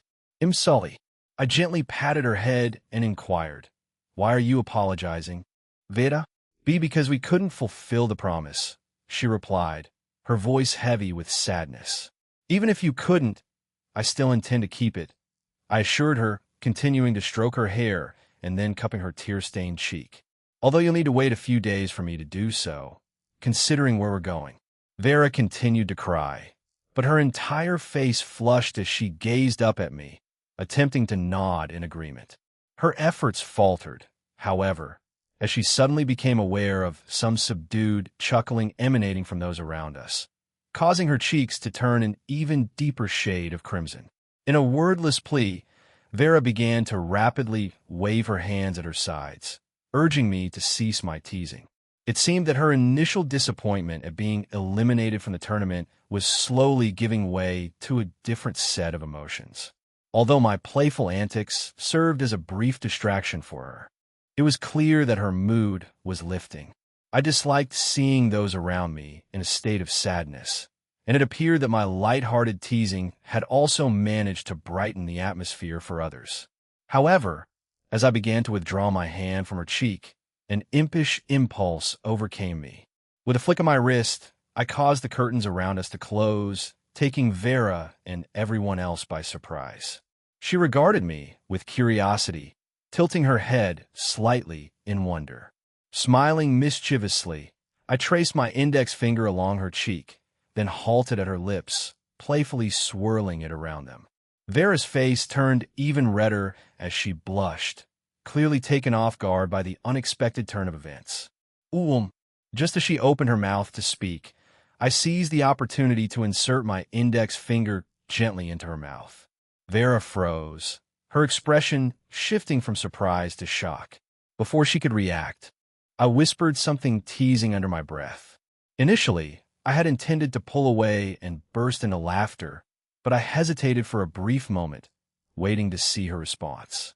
To my astonishment, as I began to withdraw my hand and chuckle, Vera gently held onto my hand a moment longer with a playful smile. "Wait a moment, Vera. I was merely joking," I stammered, desperately attempting to halt her actions. Nevertheless, Vera's rabbit-like ears began to quiver with excitement as she playfully nuzzled against my finger, her warm breath tickling my skin. This unexpected sensation sent a shiver down my spine, and I eventually withdrew my hand from her mouth, a thin trail of saliva connecting my finger to her lips.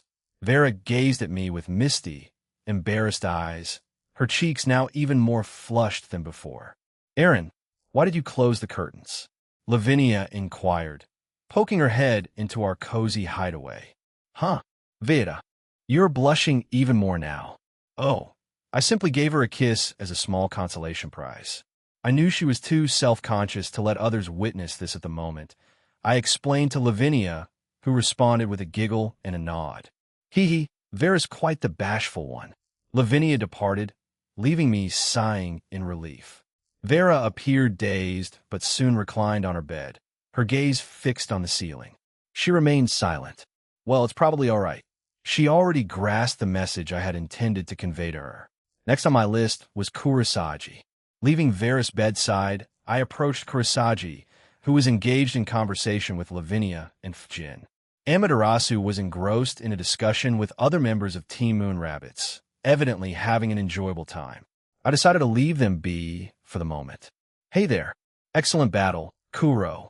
It's a pity Hachiman anticipated your final move," I remarked as I patted her head and restored her missing ear. "I should have seen it coming. He's a seasoned warrior and a god. Such a novice move must have been used against him countless times already. I should have planned ahead more," she lamented, her brow furrowing. "Oh, and thank you for healing my ear. I waited for you and declined the slime pills."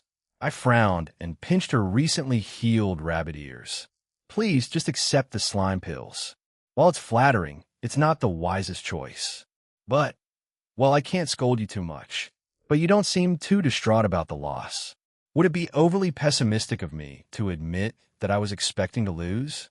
The odds were stacked against us, and as I heard my teammates fall one by one, including Vera herself, my nerves got the best of me, and I faltered, she confessed. Considering the new powers and techniques I had bestowed upon the Shinto gods, I had to agree that they were on the path to defeat, though that was never my intention. You could say I got swept up in the moment while visiting their realm. Many things transpired, including interactions between Roman and Shinto gods. It all became so chaotic that I simply went along with most of it, engaging in battles with individuals from both sides, sharing drinks with them and the girls accompanying me, and relishing our time there. They even had the opportunity to experience my restaurant in Uwabami's new inn, which had incorporated my culinary skills. Uwabami was overjoyed when I brought them there, especially when I joined the kitchen staff to prepare the food my companions also joined in. Although that occurred on the second night. On the first night, the girls insisted on handling it themselves. It would be. Nothing is set in stone, especially in this tournament. A comeback or a turnaround is possible if you keep fighting for it. Although you did give it your all, it just didn't work out this time. Hachiman was one step ahead of you, I reassured her, gently stroking her head. "Will you consider canceling that request?" she asked, her voice tinged with uncertainty. "No, I intend to proceed with it, but it will take a few days. Can you wait until then?" I inquired, and she vigorously nodded, satisfied with my response. "All right, that's settled. Now, please excuse us," Fjin said. "Huh?" I replied, puzzled. "Shoo!" Fjin exclaimed, gently ushering me away from Kira's bedside. I glanced at her and Lavinia, both wearing apologetic smiles, but offering no explanation for their request. Confused, I left the area and headed over to where Amaterasu was. She and Taizetsu, one of the pawns of Team Moon Rabbits, had just finished a conversation and turned their attention to me. "Good job." I commended them, shaking Taizetsu's hand. "I wonder, Lady Amaterasu defeated me swiftly, so not sure if my actions had any significant impact on the game." Taizetsu chuckled. "You entertained me for quite some time, Taizetsu-kun. Your family and lover should be proud of you. But most importantly, you should be proud of yourself," Amaterasu said. Taizetsu blushed and scratched the back of his head. "Well, if you put it that way, I guess I can't argue. Earlier, I did receive some messages from my parents and my lover, so you're right." Amaterasu giggled again before bidding them farewell.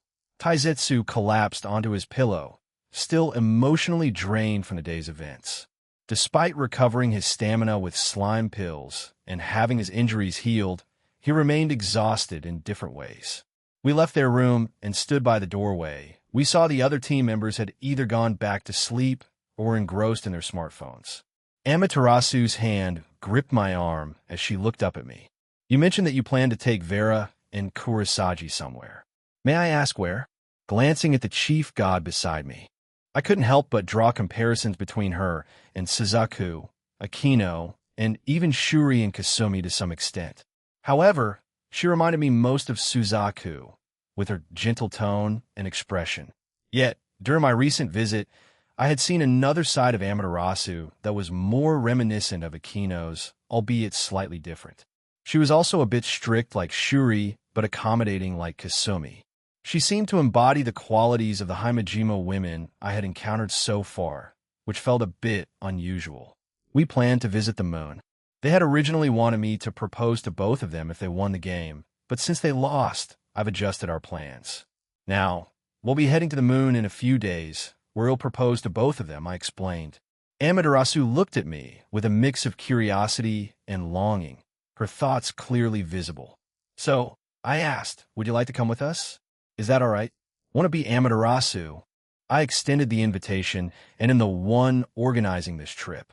Besides, why would you think like that? I didn't expect the chief god of the Shinto pantheon to be like this, I teased.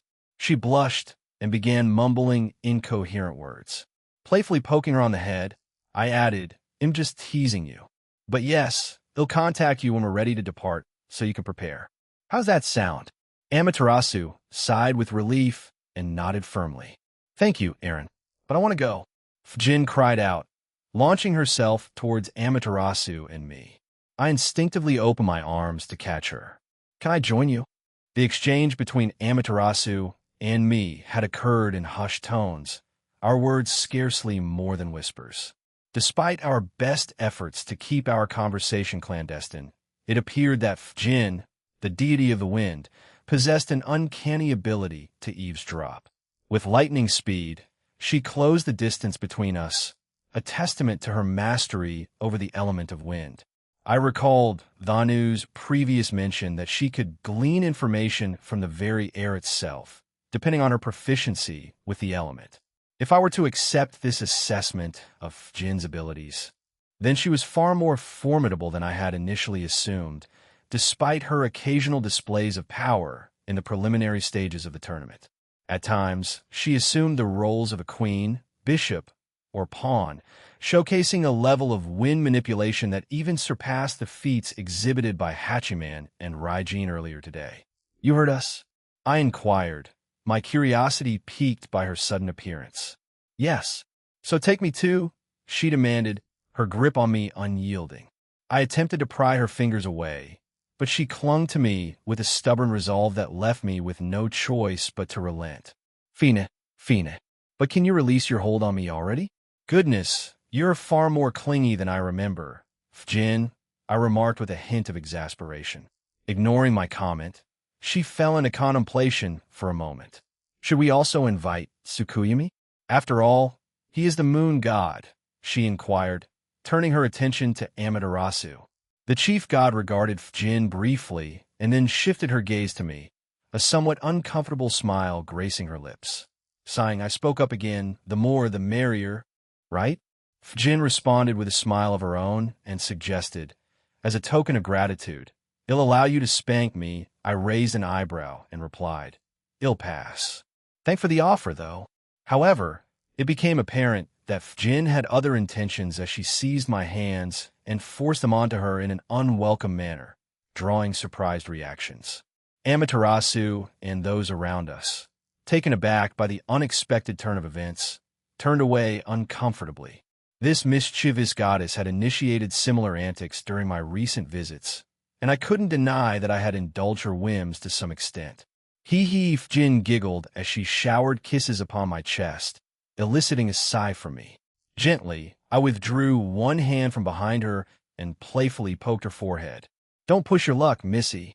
Although I did say I'd take things slowly with you, I reminded her, prompting her to puff up her cheeks in protest. "But you promised," she complained, displaying a tantrum reminiscent of a child. Occasionally, interacting with these almighty gods, who typically exuded an aura of solemnity and gravitas, felt stifling and exhausting. Despite my own age and experiences, there were moments when I yearned for a respite from their constant seriousness and weighty discussions. Thus, seeing Jin in this light offered a welcome breath of fresh air. As she continued to sulk and throw her little tantrum, I decided to intervene, grasping her once more to halt her theatrics. Chuckling, I planted a gentle kiss on her forehead, causing her to cease her protests. Her eyes widened in a mixture of shock, wonder, and amazement before her cheeks flushed crimson. "TT, that's not fair either. I want to do over this time on the lips," she squeaked, her voice barely above a whisper. Smirking, I replied, "That's all you're getting." In response, she lightly bumped her head against my chest, continuing our playful exchange. This charming interlude persisted for a while longer before we departed for home. Later that very day, I found myself in my restaurant. Given that my avatar was currently pursuing a college education, I decided to drop by the restaurant and offer my assistance. Fortunately, everything was running like a well-oiled machine, and my contributions were only needed in the culinary department. On this particular day, I was pleasantly surprised to find Hestia present, accompanied by Elsha and Amorous. Interestingly, the two former wielders of the boosted gear and divine dividing seemed to have taken quite a liking to their new roles. Garrett and Belzard were also part of my workforce, though with a twist. Since their earlier involvement, they had relocated to the Shinto pantheon, where they now resided. I had purchased some land and constructed a house for them there.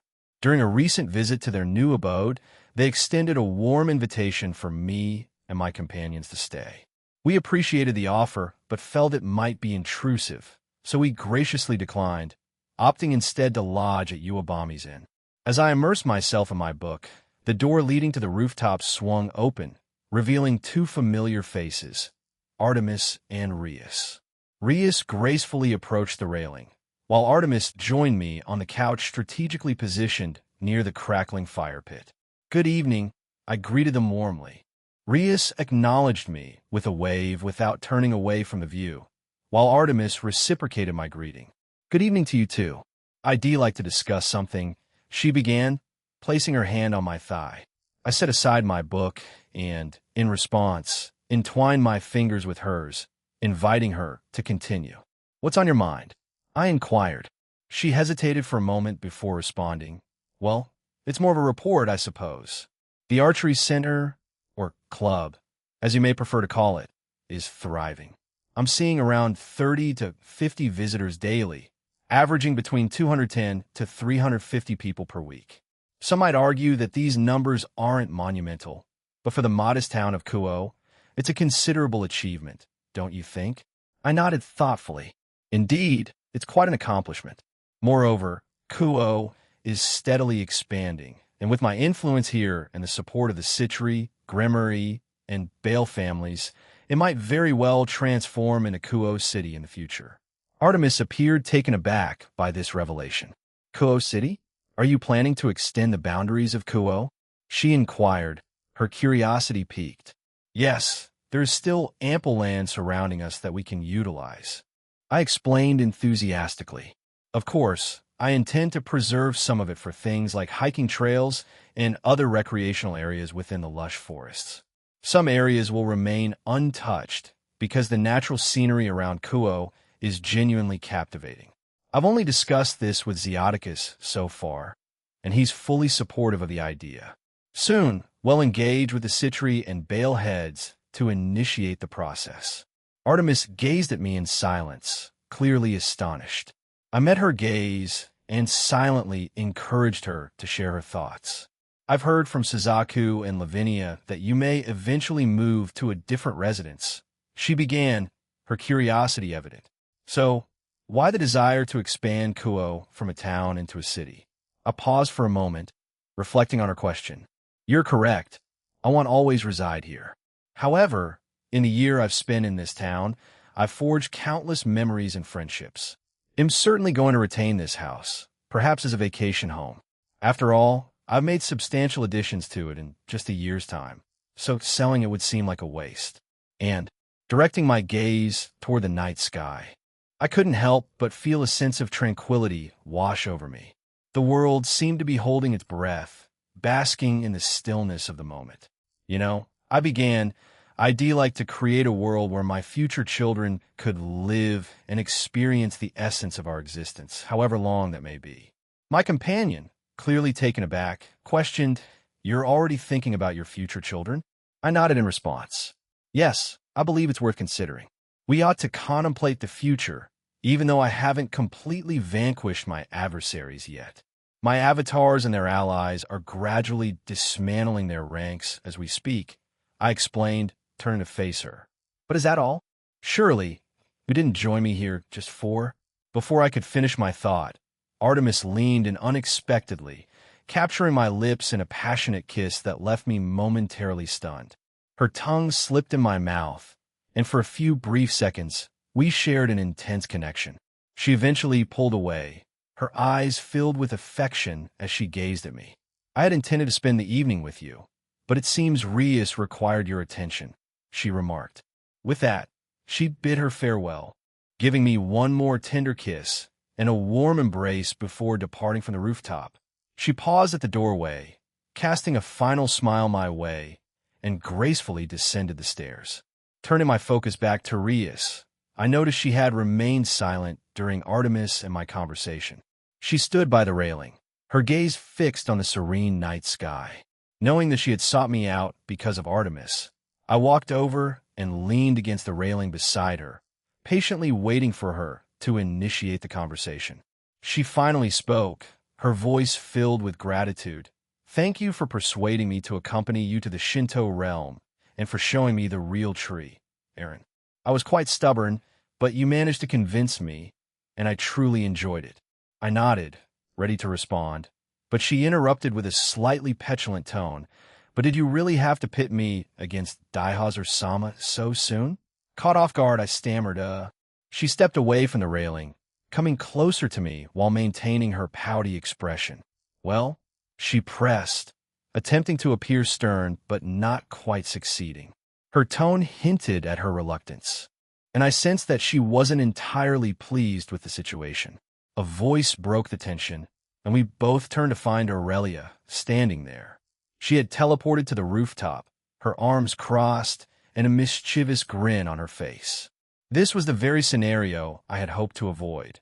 If she revealed the truth to Rias, I couldn't predict how she would react. "It's because of me," Aurelia declared, drawing our attention. Rias raised an eyebrow inquisitively. "Because of you? What do you mean, Aurelia?" Rias asked, her curiosity piqued. Aurelia glanced at me, her smile widening. "Well," she began, "from what I gathered, we were originally slated to face each other in Group A. However, it appears that Aaron-sama had a change of heart after glimpsing a particular future. So, he rearranged the teams in both groups, and instead of pitting my team against you and yours as the first match on the main stage, he placed us in Group B instead." Rias found herself utterly taken aback by the startling revelation from Aurelia. Her gaze remained fixed on Aurelia, her eyes unwavering, before she eventually turned back to me and asked, "Aaron, is what she's saying true?" "You don't need to inquire of him, Rias." "To clarify, I had two potential outcomes in mind for our impending match," Aurelia replied, successfully regaining her attention. "Firstly, if I believed that you and the rest of your team, excluding Vasco Strata and Krumkruch, had met a certain set of criteria, my team and I would intentionally lose to you. However, if you fell short of those standards, we would proceed to defeat your team and advance." Rias furrowed her brows, her voice tinged with a hint of anger. "So, you were planning to lose on purpose?" Aurelia clarified. "No, we wouldn't simply throw the match. We would fight to the best of our abilities. I would personally engage in combat with you, a true battle of king versus king.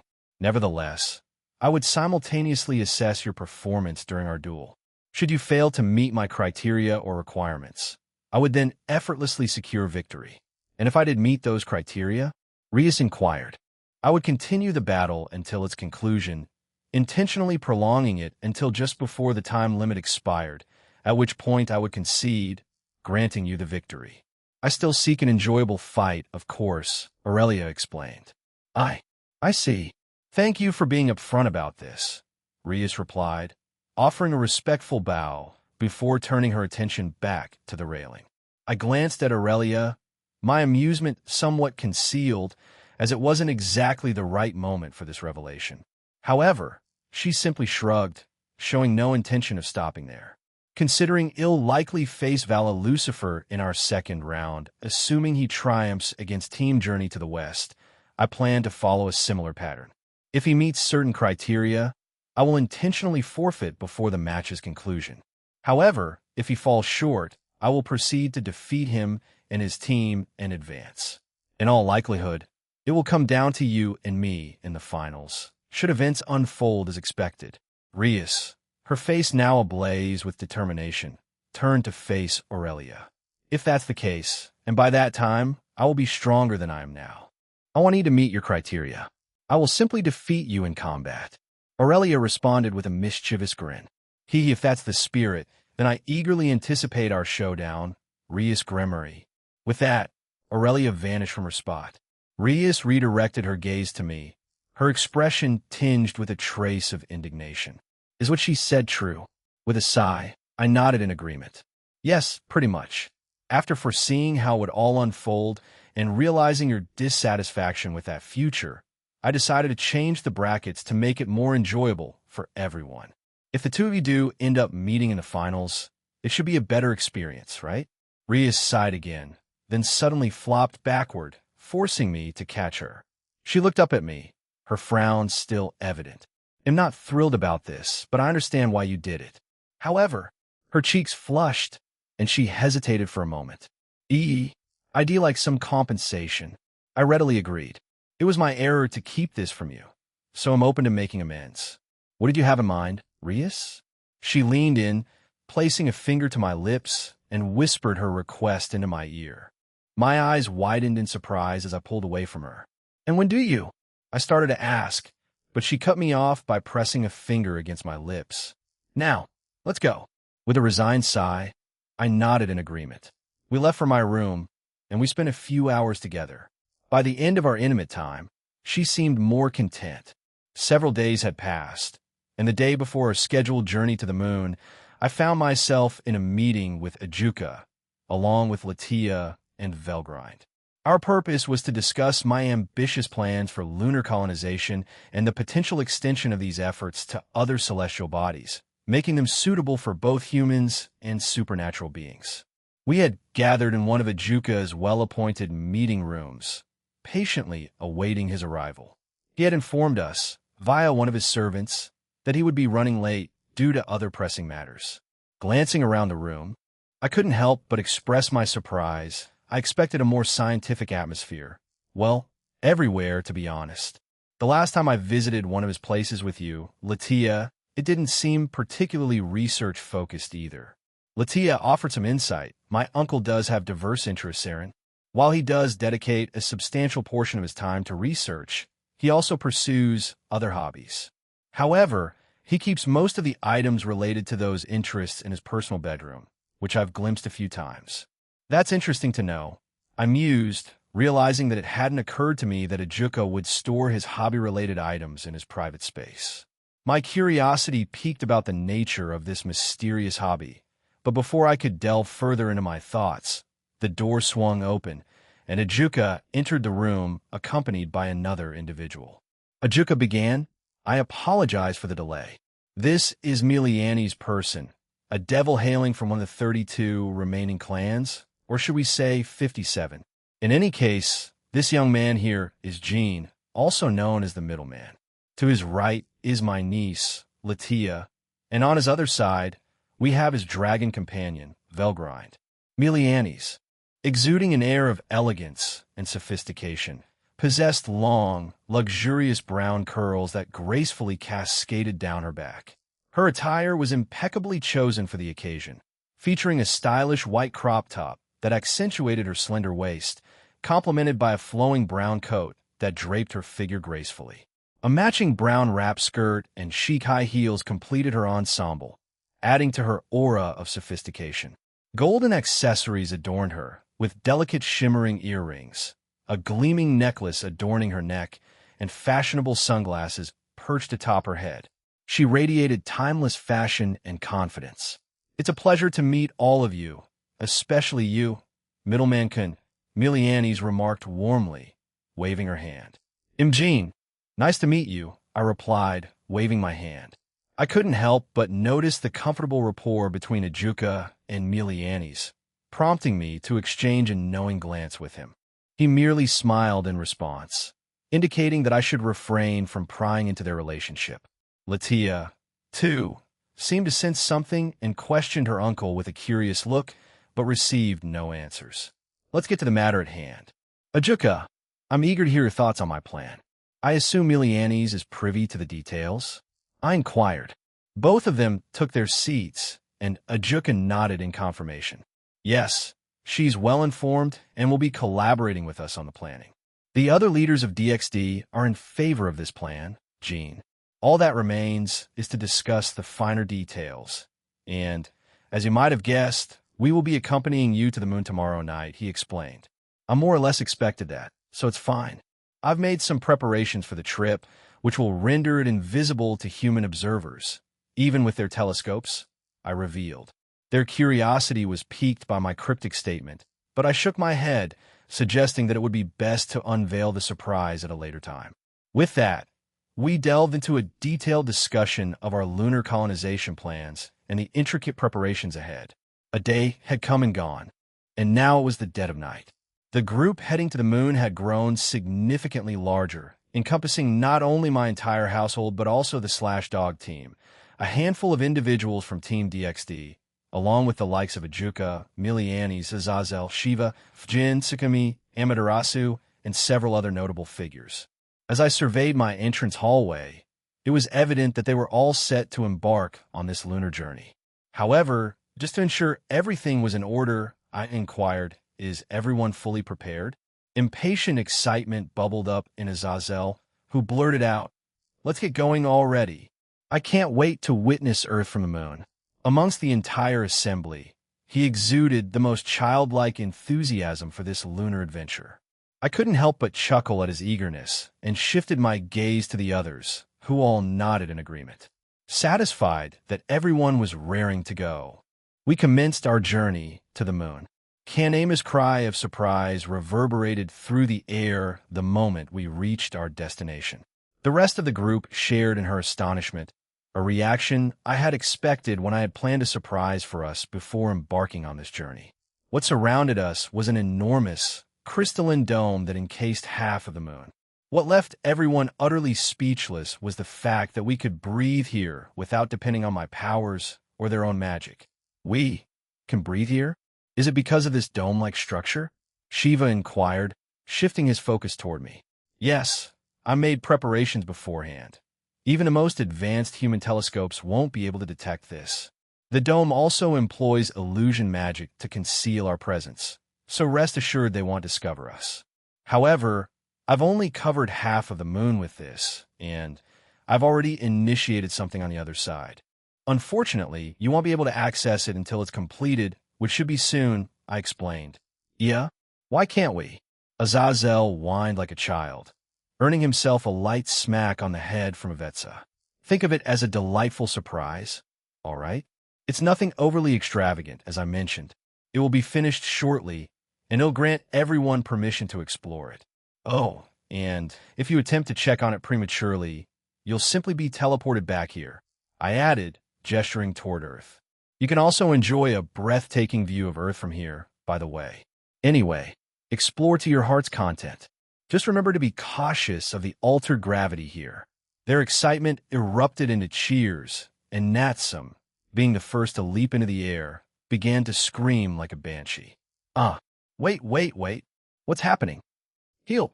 With a sigh, I leaped over to her and gently caught her, and we descended slowly to the ground. You can adjust your weight using magic yourself. There's no need to panic, Natsum.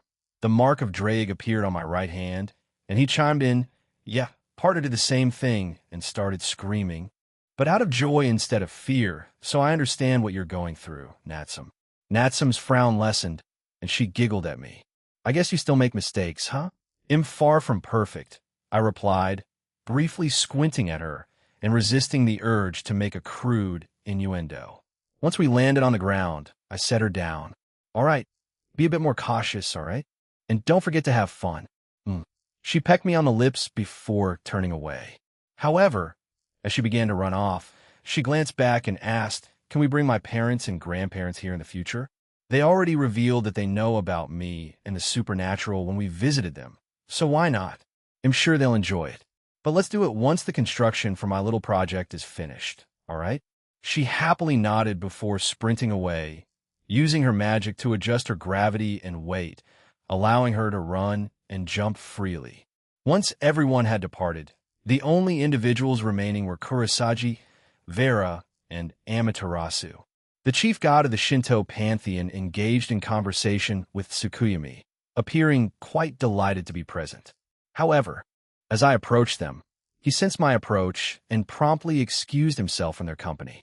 Upon my arrival, they were still gazing at Earth, and Amaterasu had turned her attention toward the sun. This view is truly astonishing, isn't it? It reminds us of just how minuscule we are in the grand tapestry of the universe, I murmured to myself. Fufu, you're an interesting one, Aaron. You can transform into a dragon that's even larger than our sun. So this sentiment doesn't quite apply to you. Vera chimed in, turning to face me and letting out a giggle. Touché, but you grasp the essence of what I mean, I conceded, sharing a laugh with her. Glancing at Kurosagi, I noticed her evident apprehension and restlessness. I wasn't the only one to observe this, as Amaterasu's gaze shifted toward her and she realized our collective attention. With a sigh, I walked over to the two rabbit yukais. Amaterasu stepped aside to grant us some privacy.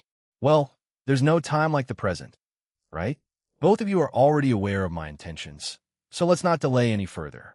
Upon hearing my words, both of their faces flushed crimson. They began to mutter incomprehensible words under their breath. I regarded them for a moment before nodding. Turning to Kurosagi first, I gently took both of her hands, causing her to startle slightly. Kuro, we initially got off on the wrong foot. Rabbits, pun intended, I began, and she shot me an unamused but slightly amused glare. But after a lot of hopping around, we managed to overcome it all. Her lips quivered as she sighed. "Is your proposal going to be filled with rabbit puns?" she asked, barely suppressing a smile.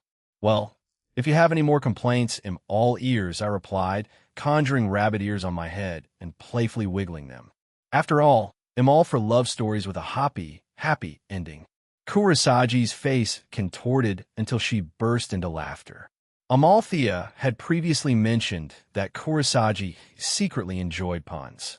I hadn't directly confirmed it before, but on a few occasions in her presence, I had cracked jokes that fell flat with others.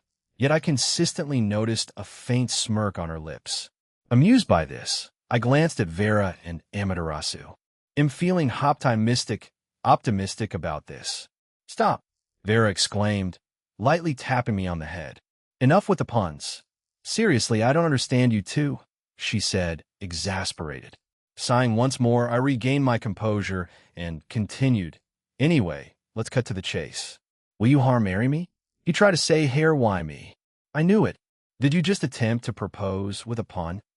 Vera shouted, pointing at me in disbelief.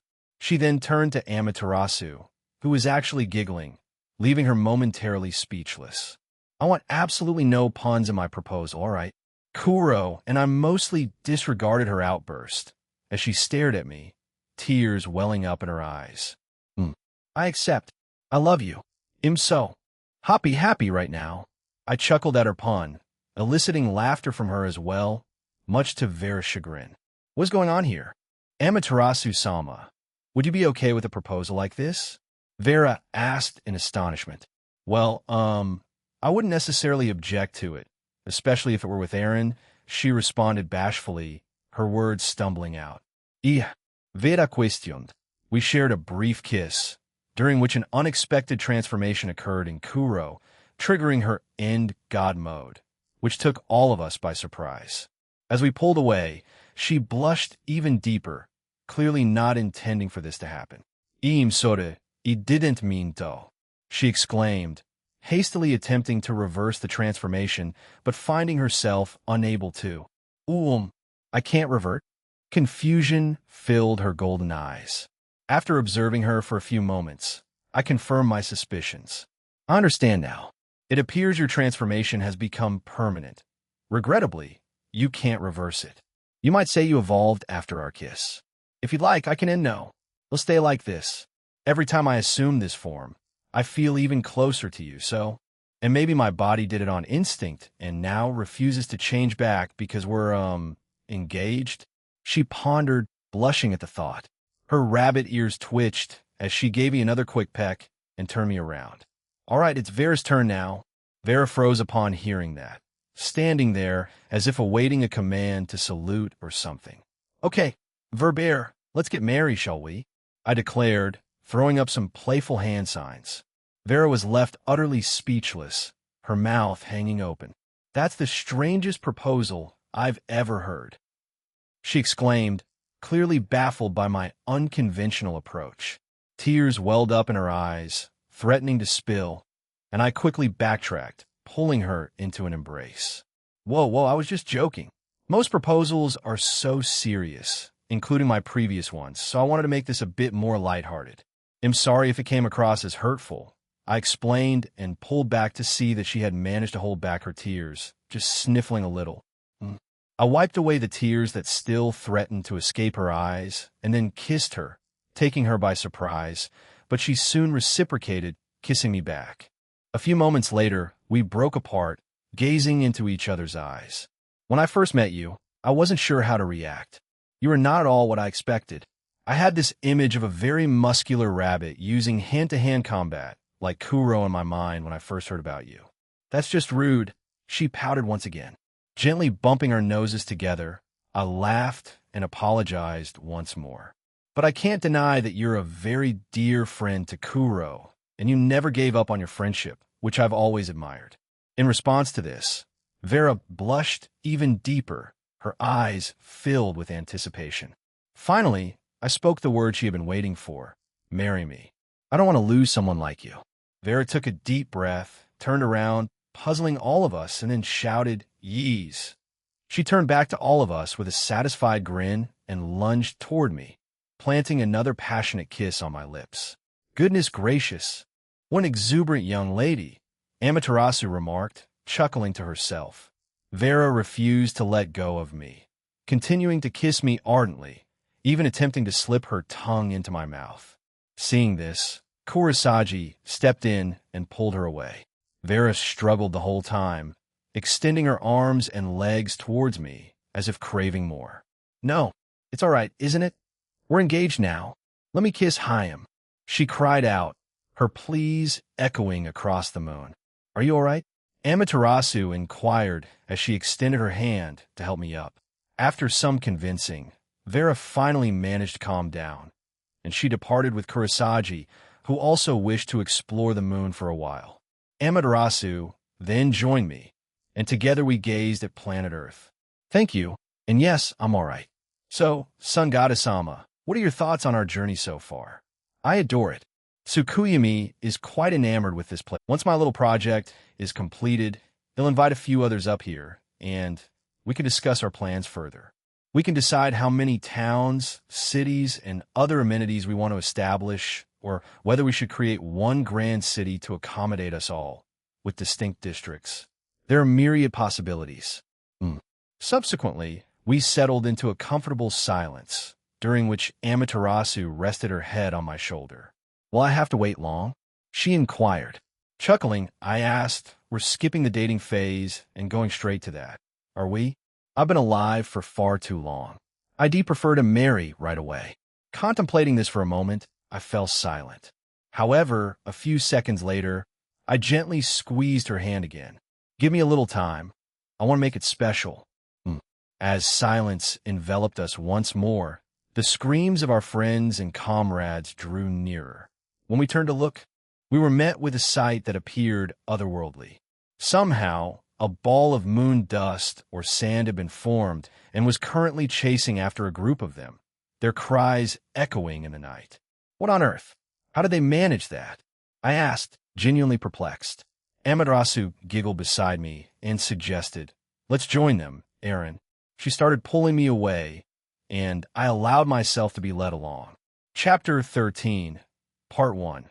A Clotilde's past third-person point of view on a different part of Earth. Various factions had initiated their plans, each with unique intentions and strategies regarding Team DXD and their alliance. Among these factions was one known as the Malbrach. "Are we nearly prepared?"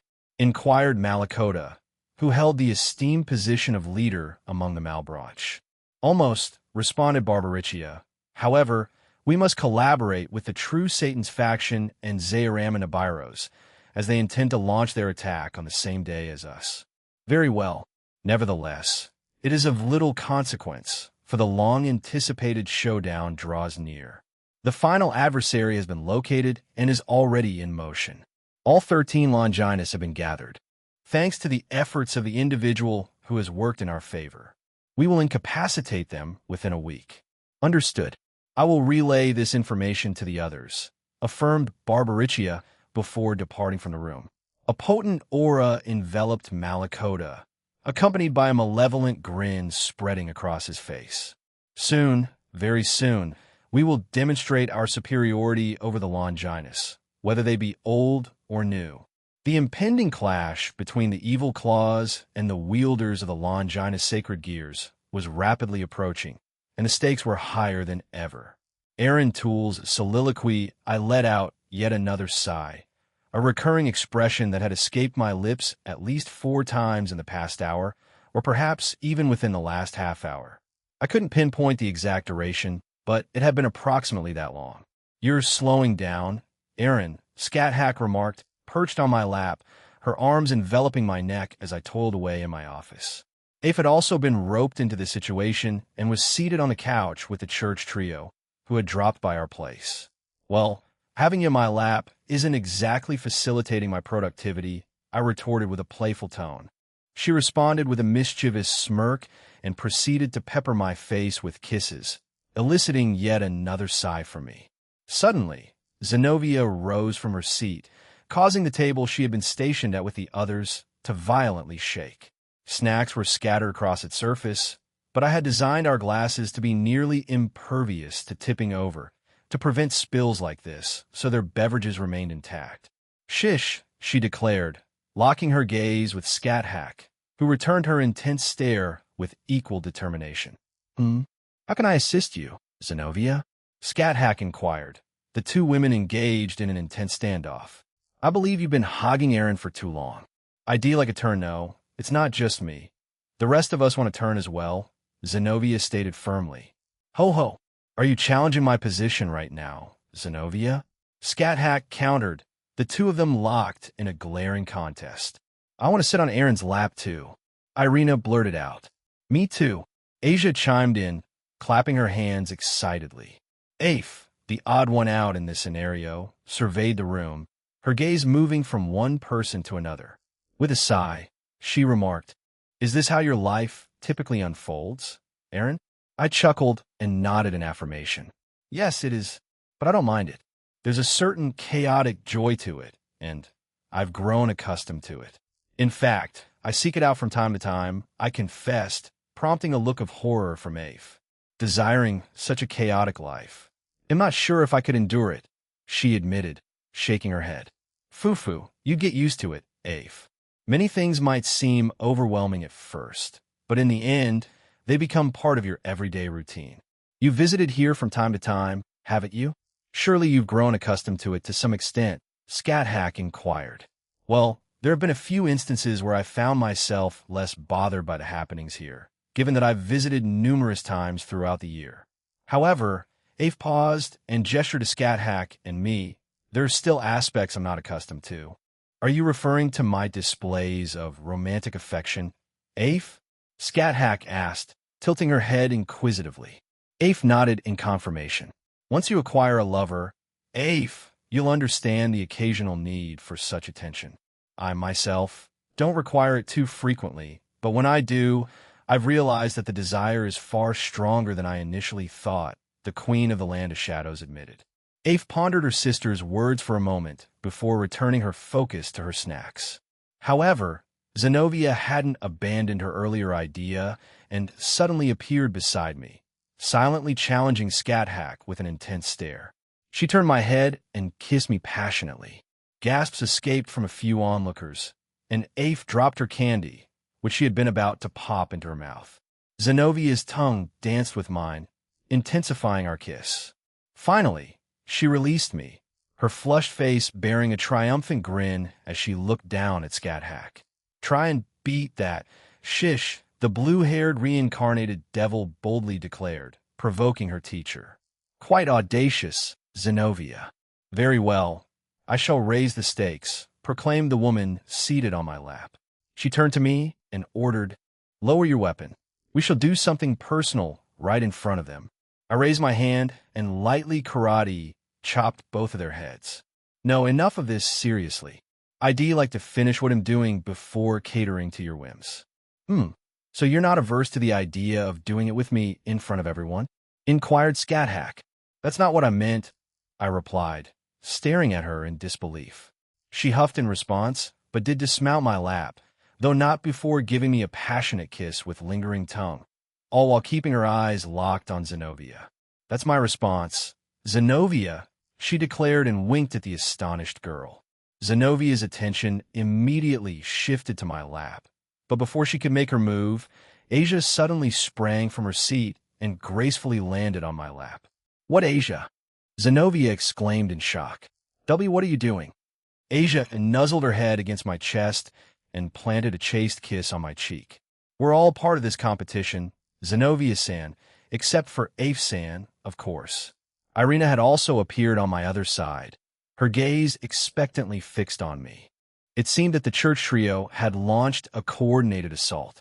This prompted Scat Hack to laugh at them and join Afe on her own couch. "Well, you could always join the competition, you know," Scat Hack teased, smirking at her sister. "Excuse me? I don't have those kinds of feelings for Aaron," she retorted and sighed. "What on earth made you think that?" Scat Hack stared at her sister for a moment before turning her gaze back to me. "Court her," she said, almost as if giving an order. "What?" I stammered, once again rendered speechless. What kind of request was that? Who in their right mind would ask someone, "Hey, could you pursue my sister romantically?" It was far too unusual. Rias Gremory and Venelana Gremory. "Draig, be quiet. I didn't ask for your opinion," I told the dragon, who proceeded to cackle at me. "Runia's Gremory and Kaisis Gremory," he added, continuing his fit of laughter. It felt like he was turning into a villain at this point. "He'll consider it," I replied to Afe. This elicited a shocked stare from her, and her face flushed slightly. "WW, what are you talking about?" she shouted, addressing both me and Scat Hack. Scat Hack leaned in closer to her sister and continued, "Just imagine it, his tender caresses, his passionate kisses, and he might even spoil you a bit, you know?" Perhaps even Afe immediately pushed Scat Hack away, her expression a mix of mortification and deep embarrassment. She started shouting incoherently, switching between English and Irish, creating a blend I dubbed Iriglish. Afe was clearly seething when the door to my office swung open, and in walked Aoife, accompanied by Vita and the rest of the Milstein family. Right? Today was the day, wasn't it? The day when Vita Milstein or Vita Clotilde and Gasper Vladi would engage in a duel. "I brought some company, Aaron," Aoife announced dramatically, gesturing grandly toward Vita, Emma, Anastasia, and Rosalia. "I'm here, Jean," Vita stated, her gaze fixed on me. I nodded. "It's a bit early, so why don't you take a seat? Gasper's occupied until noon, but after that, you can proceed with your duel," I explained, to which she readily agreed. During my recent operation to apprehend Sadinal, Vita had joined me, and afterward, she had approached me about challenging Gasper, or more specifically, his sacred gear on Beller, given her clan's historical connection to the evil god Baylor and Luff's battle centuries ago. "Fumu, Jean, your home is rather spacious," Rosalia inquired, her keen senses detecting the presence of powerful spells woven into the very fabric of the building. Did you construct it using magic? The interior seems even more expansive, suggesting the use of spatial manipulation. I nodded and replied, "Indeed, I did, but it's been a few months since I made any significant upgrades." Her nod of understanding acknowledged my response. Suddenly, a request for milk came from an unexpected source. Emma's familiar, Celine. The sleek black cat, adorned with a delicate blue ribbon, had gracefully hopped onto my desk, taking care not to disrupt the scattered documents. Raising an eyebrow, I eventually agreed, conjuring a small bowl of milk. I handed it to Zenobia, who carefully placed it on the floor. Celine promptly left my desk and began sipping the milk from her newfound perch. Curiosity piqued, I turned my attention to our guests. "Is this your first visit to Japan?" I inquired as the Milstein family settled into their seats, some of them nibbling on the snacks adorning the table. Aoife, on the other hand, cast a questioning glance at the church trio before shrugging. "For me, no. I've ventured to this land on several occasions in the past, driven by personal interests and insatiable curiosity. Along the way, I encountered various factions and deities, each curious about my presence. After explaining my purpose, they graciously permitted me to continue my explorations," Rosalia explained, revealing a side of herself that Emma appeared surprised to learn. "I had no knowledge of these adventures, grandmother," Emma admitted, her eyes reflecting her astonishment at the recounted tales. Rosalia chuckled softly. "Well, there were few opportunities to speak of them, and you never inquired." Turning to Rosalia, Asia, perched comfortably on my lap, asked, "Have you ever visited Italy, Rosalia-san?" With the arrangement of seats, Asia occupied the space between my lap and Zenobia on my right, while Irina sat to my left. Our guests shared a moment of amusement at our seating arrangement before responding. "I have," began Rosalia, her tone contemplative. "The Roman gods were, well, let's just say they were a fascinating bunch of deities. For the most part, they were benevolent, with a few rather eccentric ones among them." She turned her attention to me, her curiosity piqued. "You crossed paths with them recently, didn't you, Jean? What is your impression of these divine beings?"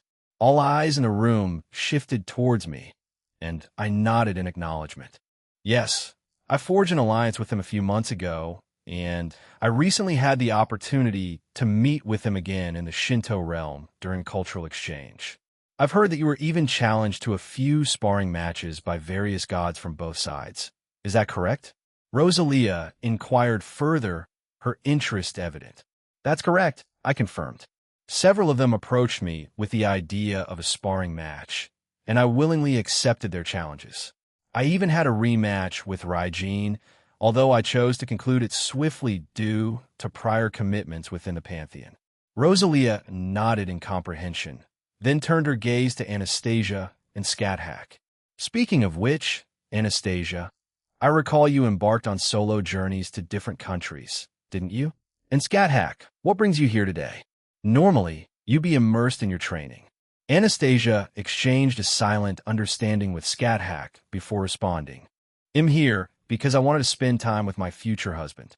I found a balance now. My life isn't solely focused on constant training." Rosalia. She gestured towards the trio from the church who accompanied her. "They are here because of me," she added with a playful chuckle. The conversation shifted back to us, and the three accompanying me couldn't hide their blushes. Asia, however, wore a warm smile as she looked at Rosalia and the others. Among the three, and sometimes Zenobia, Asia seemed the most at ease with our relationship and our affectionate displays. Although the other two had become less embarrassed since we started dating, they still retained a degree of shyness. They had mentioned that they might overcome it entirely once we took things to the next level, in a somewhat unconventional way of putting it, to which I had simply agreed at the time. While we had shared more intimate moments since then, they hadn't progressed beyond certain boundaries. Meanwhile, Asia and I maintained a consistent and fulfilling connection, much like my other partners. I turned the conversation towards Anastasia. "So, what about you, Miss Anastasia?" I inquired, shifting the focus back to her. She rested her hand on her cheek, wearing a wistful smile. Well, let me think. It was before Emma was born, and I was known as a wandering witch. During that time, I traveled extensively throughout Ireland, the United Kingdom, France, Spain, and a few other European countries. I did have encounters with some Roman gods, and, as my grandmother had foretold, they granted me their favor after discerning my intentions, she explained. Emma appeared even more taken aback by the revelation. I wasn't informed about this either. Celine offered a reassuring perspective. Emma, not every detail of your family's lives will be disclosed to you. Consider Vita as past, the very reason for her duel today. It implicates the rest of us as well. I mean, I've embarked on adventures with Rosalia and Anastasia a few times, and I've been on those trips mentioned too. You know, she glanced up from her bowl, addressing Emma with empathy. Emma was left momentarily speechless and slightly miffed. However, she swiftly acknowledged the reality of the situation and chose to move past her feelings on the matter. Perhaps Emma had a strong inclination toward family matters, desiring to grasp every facet of her family's actions, although I couldn't help but speculate on that point. My curiosity about her husband lingered, but I refrained from broaching the subject, recognizing its sensitivity. Remarkably, Anastasia seemed to sense my unspoken query and decided to address it herself. It appears that Jean is curious about my husband, she remarked playfully, her tone carrying a hint of humor. Don't flatter this old lady too much, or she might just bite, she added with a wink. I offered a wry smile in response, but remained silent. To put it succinctly, Anastasia continued. We parted ways long ago. I have no knowledge of his current endeavors. Like me, he possesses a longer-than-average human lifespan and remarkable magical talents. However, fidelity wasn't his strong suit. He couldn't remain faithful. That's the crux of it. An awkward hush descended upon the room, and no one dared to break it. Yet, Anastasia pressed on with her narrative. I might have considered a different path if he had expressed his desire for a harem up front. However, he chose to cheat and then attempted to backtrack, revealing his intentions afterward. At the time, I was too wounded to accept his explanation, so we parted ways. Of course, back then, Emma was merely a 1-year-old, blissfully unaware of the situation until I disclosed it to her in later years. A slightly awkward chuckle escaped my lips, leaving those present somewhat perplexed. It seems like all of us carry some sort of troubled past, don't we? I ventured, prompting them to ponder my question. Their gazes converged as they exchanged glances, and then Scat-Hack broke the silence with a laugh. That's indeed true, she agreed, and given that most of us have managed to overcome our pasts, it's often best to find humor in them. We continued our conversation in that room, the atmosphere becoming more relaxed. As I juggled my documents, the church trio provided assistance, all while they began inquiring about the Milstein family. Emma, in particular, showed curiosity about the details of our history, but as she sensed our collective reluctance, particularly from Aoife, she promptly backpedaled, offering apologies and steering clear of the sensitive topic. The moment for their impending duel was rapidly approaching, but before that, we gathered for lunch in a dining room. The laughter and chatter of my companions filled the air, save for Gasper, who remained secluded in his spare bedroom. I had sensed his arrival earlier, but he hadn't ventured out of his room. Furthermore, he had come alone, which meant I didn't need to be concerned about disturbing anyone else. With this in mind, I approached his door and knocked gently. "Come in," he responded with a tired murmur.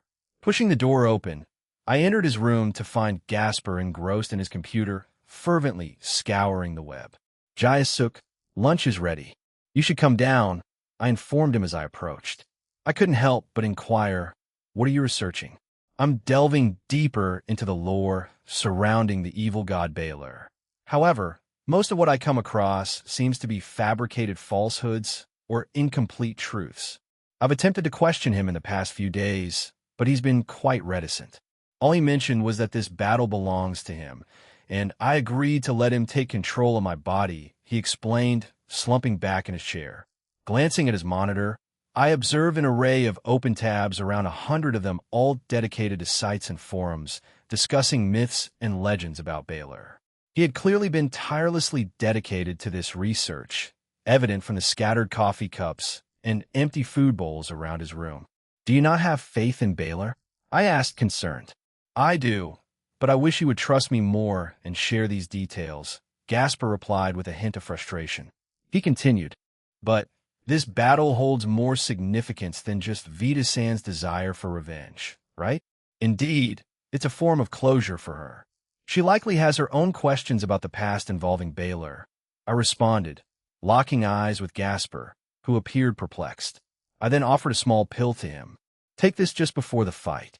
When the time is right, it will trigger pertinent memories, allowing you to understand the full picture. It'll also be on standby if you require assistance with Vita. She is, for better or worse, the most talented member of her clan since its extinction, and latent powers within her might unpredictably awaken, potentially causing her to lose control." Determination overtook Gasper's expression. "I want to help. You're helping too, right, Aaron and I?" "Absolutely," I affirmed. After she made this request, I have a fairly good idea of what to expect, so it'll be there to support her.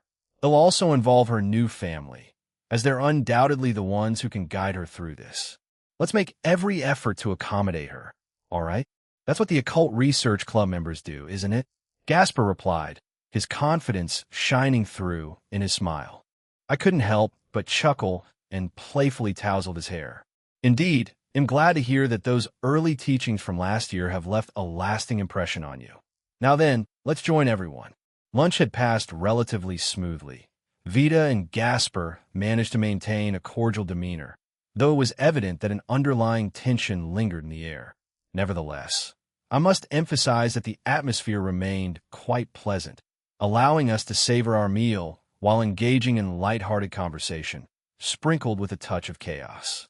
Currently, we found ourselves within my meticulously designed training facility.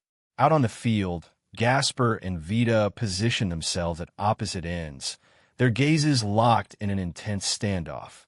The responsibility of overseeing this match had fallen to me, a choice agreed upon by both participants.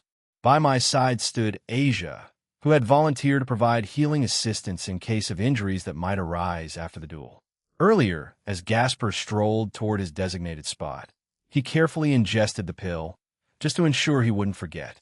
An odd expression washed over his face, and he cast a glance back at me, wordlessly inquiring whether it was supposed to have an unusual taste. I offered him reassurance, explaining that it was indeed meant to have a distinct garlic flavor. Third-person point of view, Gasper Vladi and Vita Clotilde stood at opposite ends of the expansive field, their eyes locked in anticipation, both awaiting the commencement of their forthcoming match. A voice, not of the physical realm, but one residing within Gasper's consciousness, inquired, "Once the match begins, I shall assume control of your body, my other half. I will also enact a transformation to alter our appearance. Are you in agreement with this arrangement?" "Unwavering," Gasper replied. "I am in agreement," all the while keeping his unwavering gaze fixed on Vita. With determination in her voice, Cornelia chimed in, "Do your best, Gasper." Tomo echoed the sentiment, exclaiming, "Fight on, Jayasuk," both of his lovers. Cornelia and Tomo had come to lend their support, fully aware that Baylor would be assuming control of Gasper's body during the match. They had joined him after lunch, and word had spread, attracting the Bale team, who were eager to witness the battle. Aaron, presiding over the event, addressed both participants, casting a brief glance their way. Gasper and Vita nodded in response, signifying their readiness. Aaron swung his arm downward with deliberate force. "Begin." As if in response to the start signal, Vita summoned her staff, but a shroud of darkness swiftly enveloped the entire arena. Gasper's form underwent a profound transformation, emerging as a taller, more mature version of himself. His hair bore a unique blend of platinum blonde and black. His red eyes radiated a mysterious glow, and his attire had shifted into a sleek, jet-black suit. Vita's countenance betrayed a hint of concern, though she did not allow it to sway her focus. With determination, she raised her staff and summoned a multitude of intricate magic circles, each meticulously crafted over her lifetime. Each circle bore different, potent magics within. Without the slightest delay, Vita unleashed a relentless barrage of magical attacks directed at Gasper, now under the influence of the entity known as Baylor. Baylor extended his hand toward the incoming onslaught, and in an instant, all of Vita's formidable attacks were engulfed and devoured by the voracious darkness. The highly anticipated and formidable magical onslaught, honed over years of experience, was rendered utterly impotent by the evil god inhabiting Gasper's sacred gear. Baylor's gaze remained unwavering, fixed on Vita as if issuing a challenge. Undeterred, Vita conjured even more magic circles behind her and resumed her relentless assault on Baylor. However, each time her magical onslaught neared its target, Gasper's darkness would instinctively activate, generating impervious barriers that swallowed and absorbed Vita's magical projectiles. Vita's frustration mounted as she stared at Baylor in disbelief. "Shall we engage in discourse, Vita Milstein, or would you prefer that I address you as Vita Clotilde?" inquired Baylor. With a condescending smirk, Vita retorted, "So, you have not forgotten about my lineage." Evil god Baylor, it would be discourteous and insensitive of me to disregard a formidable clan such as yours. Your clan supported the sun god Luff in our battle, after all. With their aid, he managed to swiftly defeat me. "Oh, pray elaborate," Vita responded, her curiosity piqued. "Half of your fellow clansmen diverted my enslaved servant at the time, the evil dragon Crumb-Crutch. With him thus occupied, battling your clansmen, the other half, alongside Luff, confronted me. In the end, your faction emerged victorious, with many casualties to report. Crumb-Crutch was also liberated from my mind control and fled." Vita seethed with anger upon hearing this account, yet her thirst for knowledge compelled her to withhold her attack for the moment. Sensing her intrigue, Baylor continued to recount his memories. "Following that, my memories become hazy, but I found myself in the clutches of the God of the Bible, imprisoned within this sacred gear. Nonetheless, before Luff and the remnants of your clan took me away, my followers from bygone eras made a solemn pledge that they would eradicate any surviving members of the Clotilde clan. My grandparents would sometimes allude to that, but my parents hushed them, claiming that I wasn't ready to hear such things as a child. Yet, I overheard and comprehended that one day my life would be sought after," Vita responded. "Did it indeed come to fruition?" he inquired. Vita chuckled and extended her arms wide. "Can't you discern it? I am a sole survivor. Your followers kept their word and relentlessly pursued each remaining clan member through generations, including my parents. Thanks to my mother's quick thinking, I survived. She concealed me in a hidden compartment. After they killed them all, I heard their jubilant cries as they confirmed the extermination, unaware that I had endured. As a child, I simultaneously grasped and failed to comprehend why they committed such acts. But Vita shifted her gaze to her newfound family. She observed Emma's distress and couldn't help but feel a pang of sorrow that Emma had to learn this harrowing history. Her adopted mother and grandmother also regarded her with sorrowful eyes, but Vita pressed on. After that, the Milstein family found me. They took me in, raised me, and imparted as much knowledge as they could. As I matured, I began to fathom the reasons behind the attacks and the identity of those responsible. Is that why you disappeared for several years, Vita?" Emma exclaimed. Vita smiled and nodded, not turning to face Emma. "Indeed, that's the reason for my absence. Like them, I hunted down all the surviving followers of yours who persisted to this day. Some of them hailed from the past, while others were from more recent generations. However, they were all aware of the facts and supported the deeds of their forebears. But I wasn't devoid of compassion, you know. I spared the children, I spared the innocent, and I spared those who didn't endorse the actions of the previous generations. Nevertheless, I made sure to acquaint the children and the innocent with the crimes and sins of their ancestors, and conveyed that I was merely a woman on a mission of vengeance. That's why. Vita closed her eyes, and the surroundings began to tremble. An ominous green and blue aura enveloped her, rapidly expanding in both size and intensity. Even Baylor found himself taken aback by this display of power. I returned to my home during those years away. When she reopened her eyes, they radiated with a brilliant glow. Her environment underwent a dramatic transformation, and her familiar, Grianos, materialized by her side. Grianos, too, underwent a striking transformation, his power surging to new heights. I stumbled upon some long-forgotten techniques within my clan, a means to harness our unique power. I only briefly showcased this power during a recent mission with Jean. I'd like you to experience it firsthand, she explained, and suddenly, the entire room was bathed in a radiant green and blue light.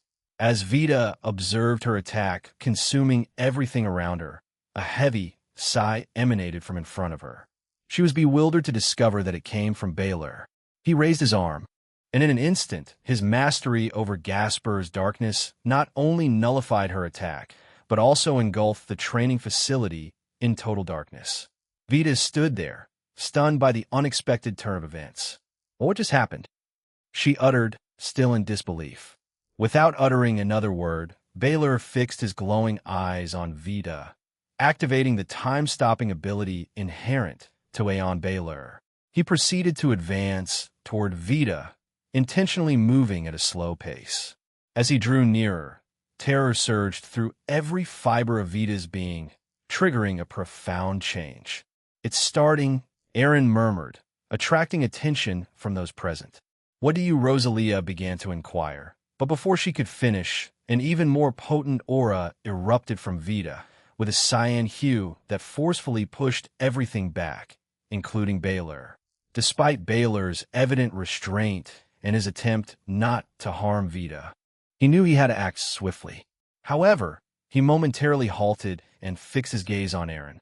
"All right, let's get started," Aaron declared, causing further bewilderment. "Huh?" The crowd chorused in unison. "Milstein family, you'll need your assistance in this endeavor," he announced, turning toward them. "It's time for a deep dive into Vita's soul. Let's go." He snapped his fingers, and they all materialized in front of Vita. "Aron ni Kasper Palormumblet. Are we going in?" "Yeah, let's go and help her, all right? She's carrying far more emotional baggage than she lets on. I'd like all of you to lend her a hand." "If you yes," Emma exclaimed, interrupting Aaron. "Vita is my sister. Blood doesn't define family for me. It was my fault that this happened, so I'll do whatever I can to assist," Baylor added. Everyone around Aaron shared their agreement.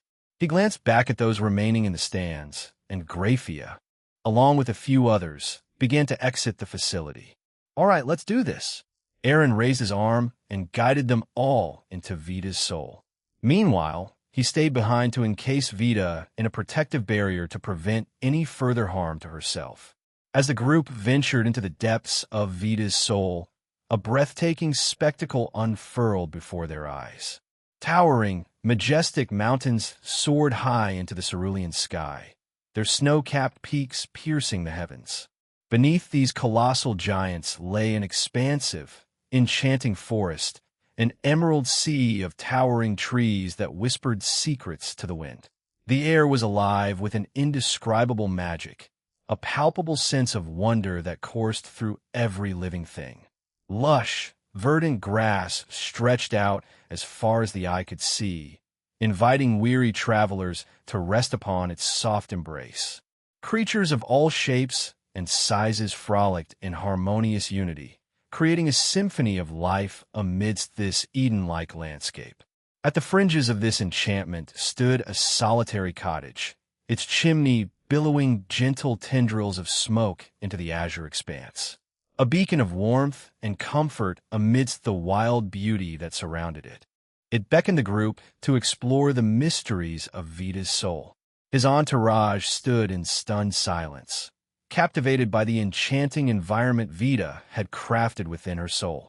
The inner landscape of a soul varies for each individual. It's a canvas of their very essence.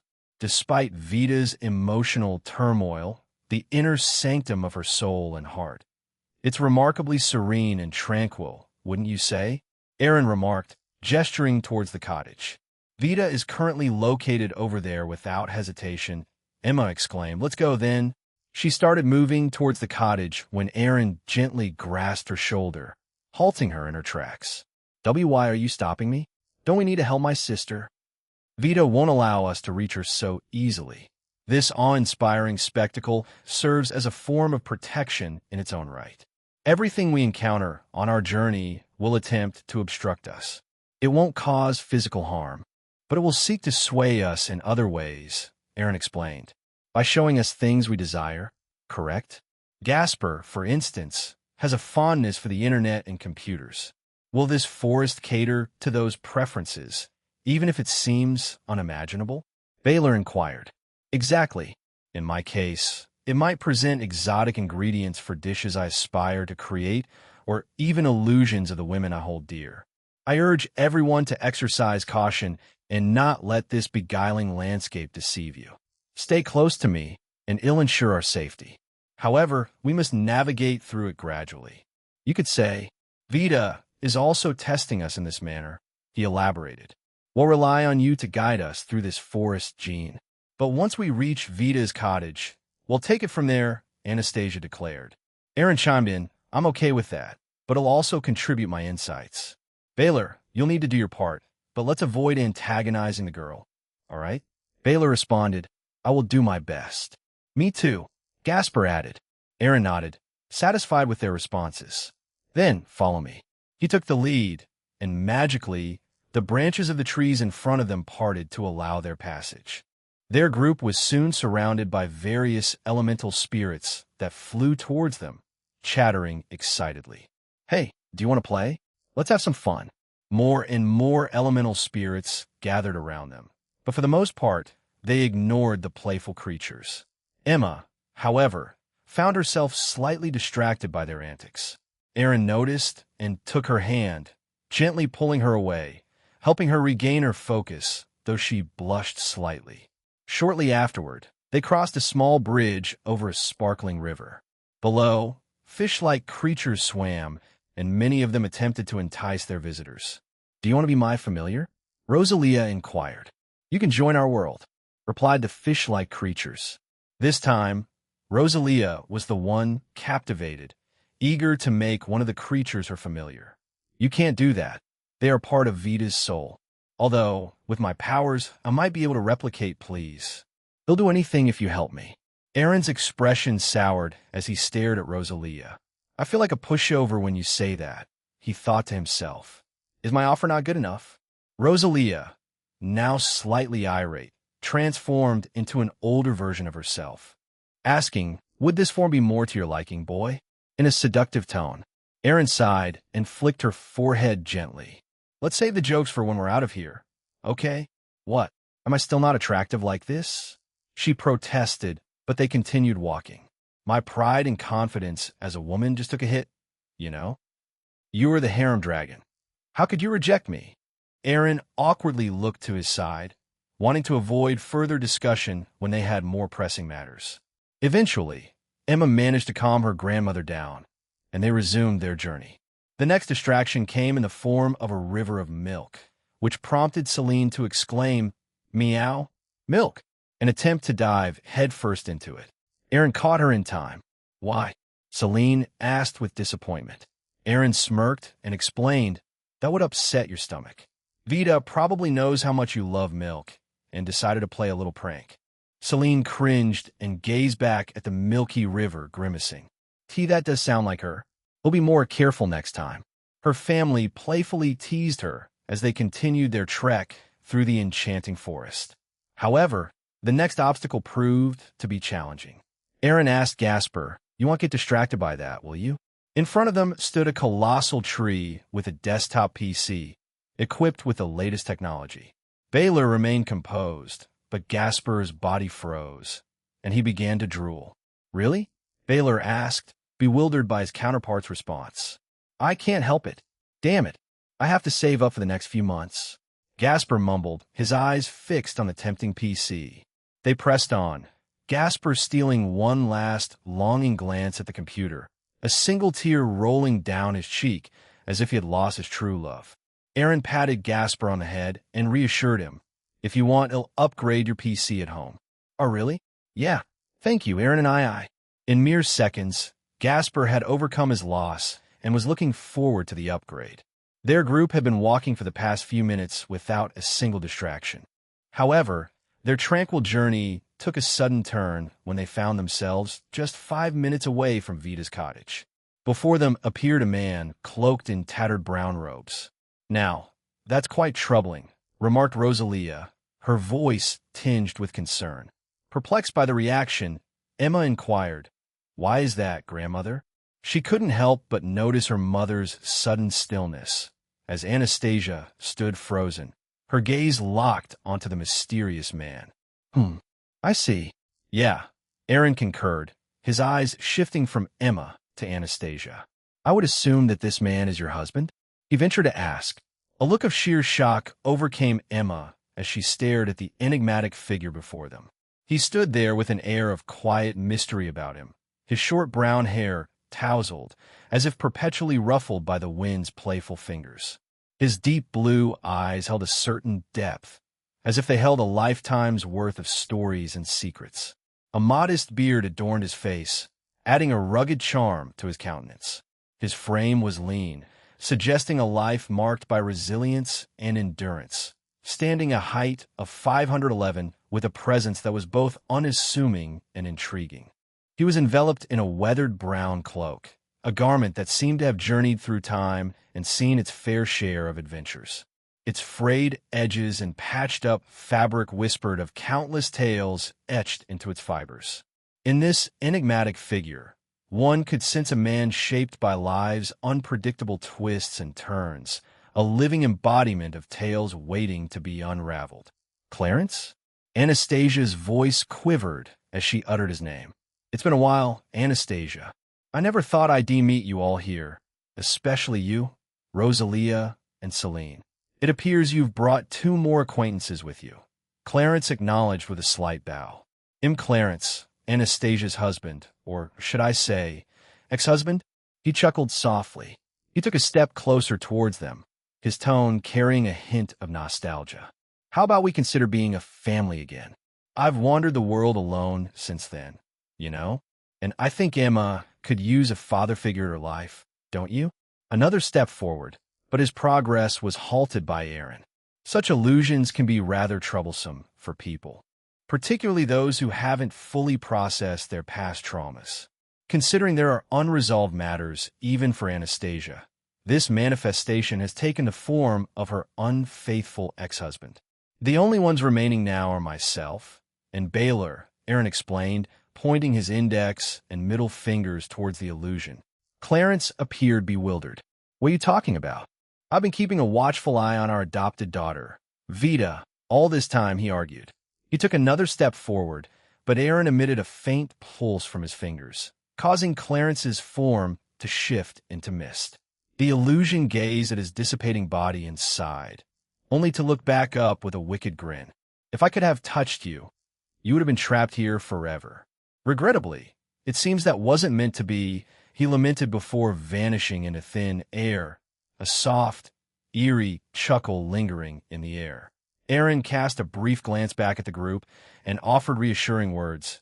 As I mentioned earlier, everything here is a product of Vita's conjurations.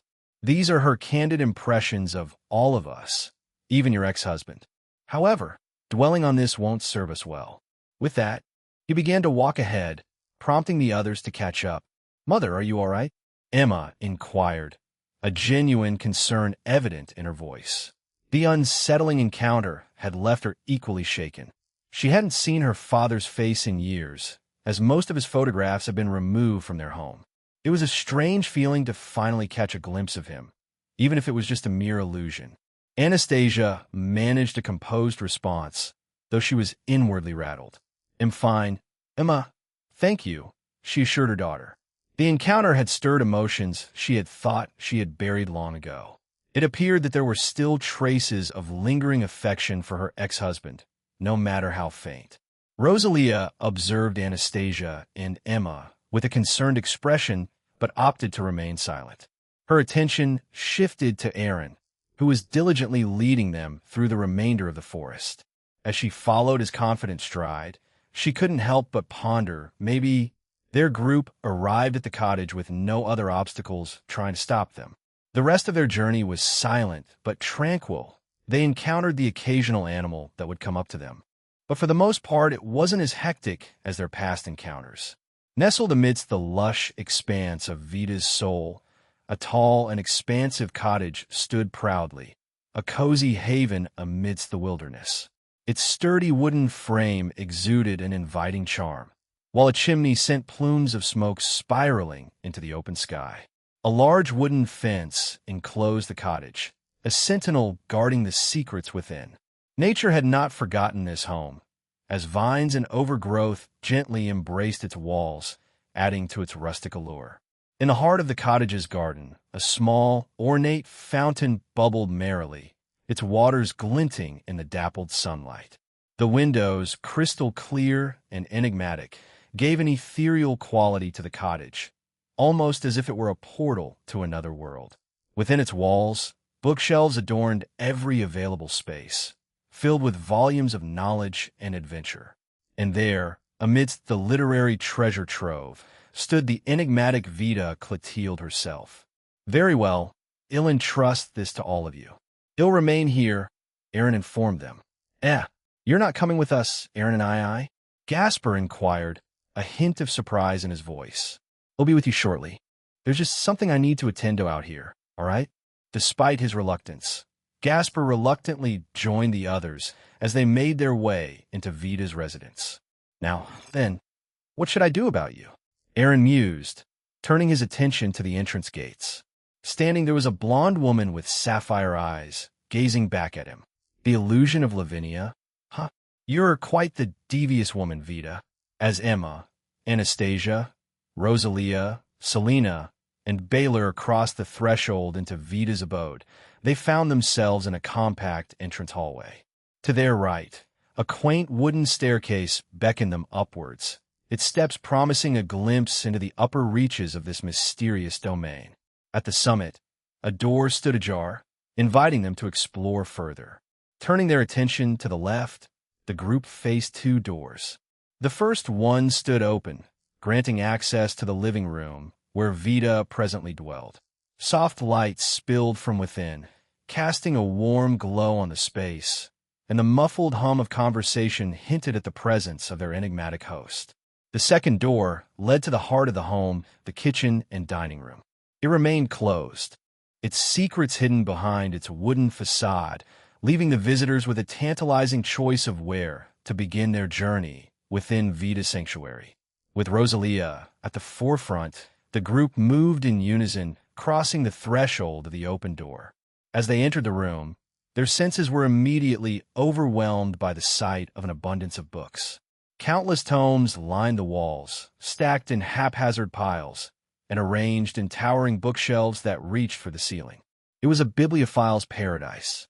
Amidst this literary treasure trove, their eyes settled on Vita, seated in an elegant chair, a book held delicately in her grasp. She appeared engrossed in her reading, her world defined by the words on the pages. Upon the sound of their arrival, Vita looked up, her eyes betraying a bittersweet smile. "Welcome, everyone," she greeted them with a hint of melancholy. "I didn't anticipate all of you making your way here. Is the situation outside as dire as it seems?" Her voice, tinged with concern, hung in the air, waiting for their response. "Vita, please reconsider coming back to us. Do you truly wish to persist with your quest for revenge?" Emma implored, her plea directed at her elder sister. Vita responded with a soft chuckle and a shake of her head. "I've long moved past the desire for revenge. I had already exacted my vengeance. All I sought was an explanation from Baylor regarding the fate of my clansmen and why his followers made such promises," she explained, casting a meaningful glance in Baylor's direction. I must confess that my emotions did influence my decisions, but let's not linger on that, she added. All eyes in the room shifted toward the god, who let out a sigh. I have various theories, but I never instructed them to engage in such actions. You're aware of how groups sometimes become fanatical, correct? He inquired of Vida. She nodded in understanding.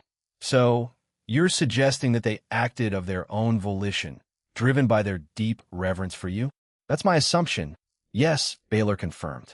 He briefly glanced out the window, where Aaron was engaged in conversation with a familiar woman, then refocused on Vida, the leader among them, someone you're likely familiar with, Barak.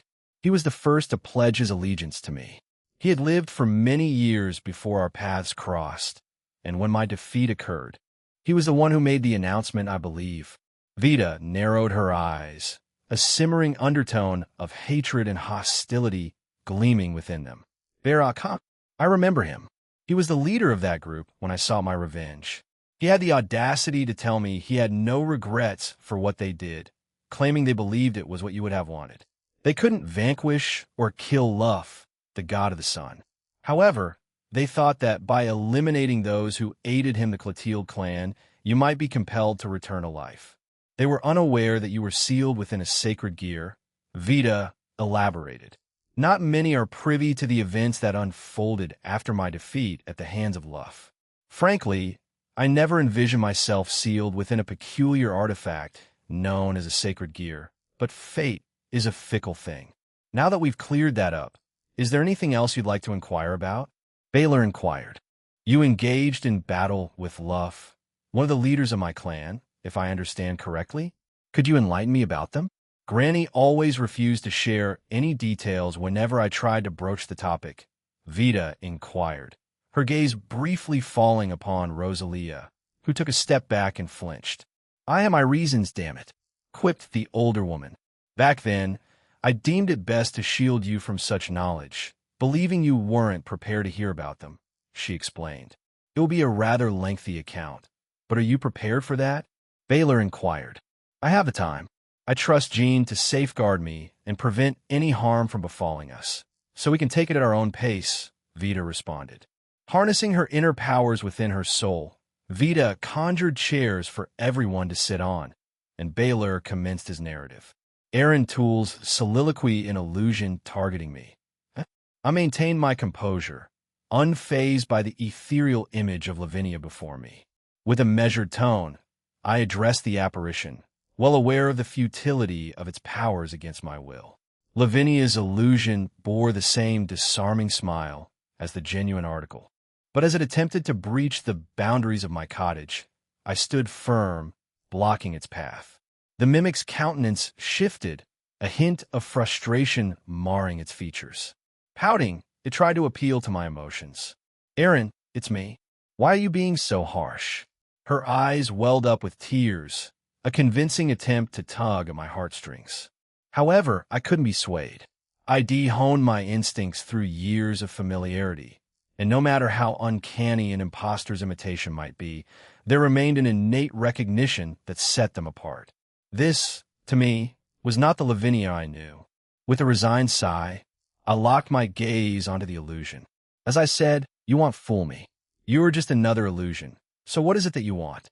If you don't have something important to convey, it'll have to dismiss you, I declared, pointing my finger at the specter. It discarded its disguise at that moment and sported an evil grin aimed directly at me. It was a visage that Lavinia would never direct towards me or anyone she cherished. The only instance her countenance underwent any alteration was when she confronted her adversaries. The familiar warm smile of Lavinia vanished, replaced by the unyielding persona of the Ice Queen, however. This was an entirely different matter. The imitated Lavinia bore that sinister grin and mocked me.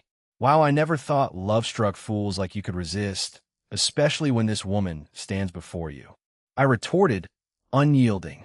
When comparing a steaming pile of shit to a sparkling diamond that defines my world, the distinction is abundantly clear. You'd have to be blind not to notice it. My response made her glare at me, but I stood firm in my resolve. She could no longer maintain her composure and facade, so she started hurling herself against the barrier I had erected around our home. However, her attempts were futile and only resulted in her injuring herself. Fed up with the situation, I directed the same pulse towards the fake Lavinia. My attack struck her, causing her body to transform into mist. She shot me a hateful glare before screaming, "I despise you. I should have never fallen in love with you. There were other men who were better. I regret ever loving you." My life has been a nightmare since then. Her words were abruptly silenced as she finally dissipated. I must admit, hearing Lavinia's voice perfectly mimicked stung a bit, but I could find solace in the knowledge that she would never utter those words to me. Only a loathsome imposter would, though. I was surprised that Vita's soul used that as a weapon against me. Perhaps she was jealous? Drake pondered. Maybe, I replied, satisfied that there were no more disturbances on the horizon. I turned around and stepped into Vita's home. Upon entering, I heard sobbing emanating from one of the rooms. I ventured inside and discovered the Milstein family, locked in a tight embrace, weeping. Even Celine was part of the hug, while Baylor, or rather Gasper in his original form, stood guard. Approaching Gasper, I rested a hand on his head. Did everything go well? It seems Baylor also found some closure on his end, but I think we should give them some space. Aaron and I, Gasper suggested. I agreed, and we returned outside, sitting down on the ground. I recounted an illusion of Lavinia materialized in front of the house, trying to keep the conversation flowing. Gasper let out a small chuckle. Yeah, Vidison mentioned that her soul might have conjured something like that. She listed Lavinian Sen, Roswatan, Akino Senpai, Velgrind San, Azathoth San, or Danu San as possible manifestations. But since you confirmed it was Lavinian I found it somewhat surprising that so many individuals were involved in this peculiar situation. So I probed further, asking why. Gasper explained, Vita-san felt a sense of jealousy towards your close relationship with your harem and the others. She saw the affection you shared with them and desired the same. Oh, and before you jump to conclusions, she still felt like an outsider within her new family, even after changing her name. I pondered on this. When a child is adopted into a family at a young age, there's usually no issue since they won't recall much from their earlier years. Eventually, the adoptive parents will reveal the truth. However, Vita was old enough to comprehend her own situation when she joined the Milstein family, and she had clear objectives in mind for when she grew older. Revenge. Once she achieved her vengeance, I wondered what her next step would be. Would she aimlessly drift through this world until her time came to an end? Such a life would likely be monotonous and lonely. Additionally, she probably felt like an outsider because she had been absent for several years. Jealousy. I mused aloud. Well, I do show affection to the girls quite often, although she never really saw me doing that regularly. I mean, I did visit them once or twice, and that was enough for her. Aaron and I, Gasper replied, gazing up at the azure sky above us. Well, she's finally moving on, so I hope you can find it in your heart to forgive her. I don't hold any grudges against her, I responded. I admit I was taken aback by the illusion, but ultimately, it's just a fleeting illusion that won't matter once we leave this place. Vita has had her own burdens to carry, and I won't judge her based on that. Besides, there's no reason for her to worry about me hating her. Oh, really? Vita's voice chimed in. Gasper, and I turned around to find the Milstein family standing there, smiling at us. Vita crouched down and wrapped her arms around me from behind. You made my heart skip a beat. How about I show you how I truly feel? Chuckling, I stood up, bringing Vita along with me, and then helped Gasper to his feet. Maybe another time, Vita. Anyway, I assume everything else is in order, right? Shall we get going? I'm ready, Vita declared, hugging my arm and ignoring my previous comment. Rosalia pointed at me and declared, I've heard rumors of you attempting to court the females of the Gremory Devils. You won't make much headway with us, boy. She's not telling the truth. She's interested in you. Although I suspect it's for different reasons, Vita explained, sticking her tongue out at Rosalia, who flinched back in response. Right, let's get going then, I said. Everyone gathered around, and as we left Vita's soul, she gave me a peck on my cheek. Vita? Emma screamed, surprised by her actions. We left it, In a more chaotic manner, the aura around Vita's body began to quickly diminish before her body slumped forward. I swiftly caught her. She didn't remain unconscious for long, and I deactivated the protective barrier surrounding us. Her eyes fluttered open and gaze lingered on me for a few moments before a mischievous grin played on her lips. Turning my attention toward the stands, I noticed the crowd my entire household had returned. Realizing this, Vita wrapped her arms around me once more, locking eyes with several of the girls. The most prominent figure among them was Lavinia, and then she kissed me on the lips. The kiss was fleeting, but the impact was profound. A mixture of shock and surprise swept across their faces. Among the onlookers, especially Sarorg, hearty laughter erupted at the sight of their reactions. "There she goes, acting like nothing just happened. Sheesh," Rosalia grumbled, drawing a chuckle from Anastasia. "Anyway, let's consider this a draw and get back to enjoying the day," I suggested, and they readily agreed. I shifted my focus to Gasper, playfully ruffling his hair. "Great job today, buddy. As a token of my appreciation, I'll upgrade your PC, both here and at your home." He beamed at me. "Thanks, Aaron I. Best of luck to you too, Vitas-san." With that, he dashed off to join his two lovers in the crowd.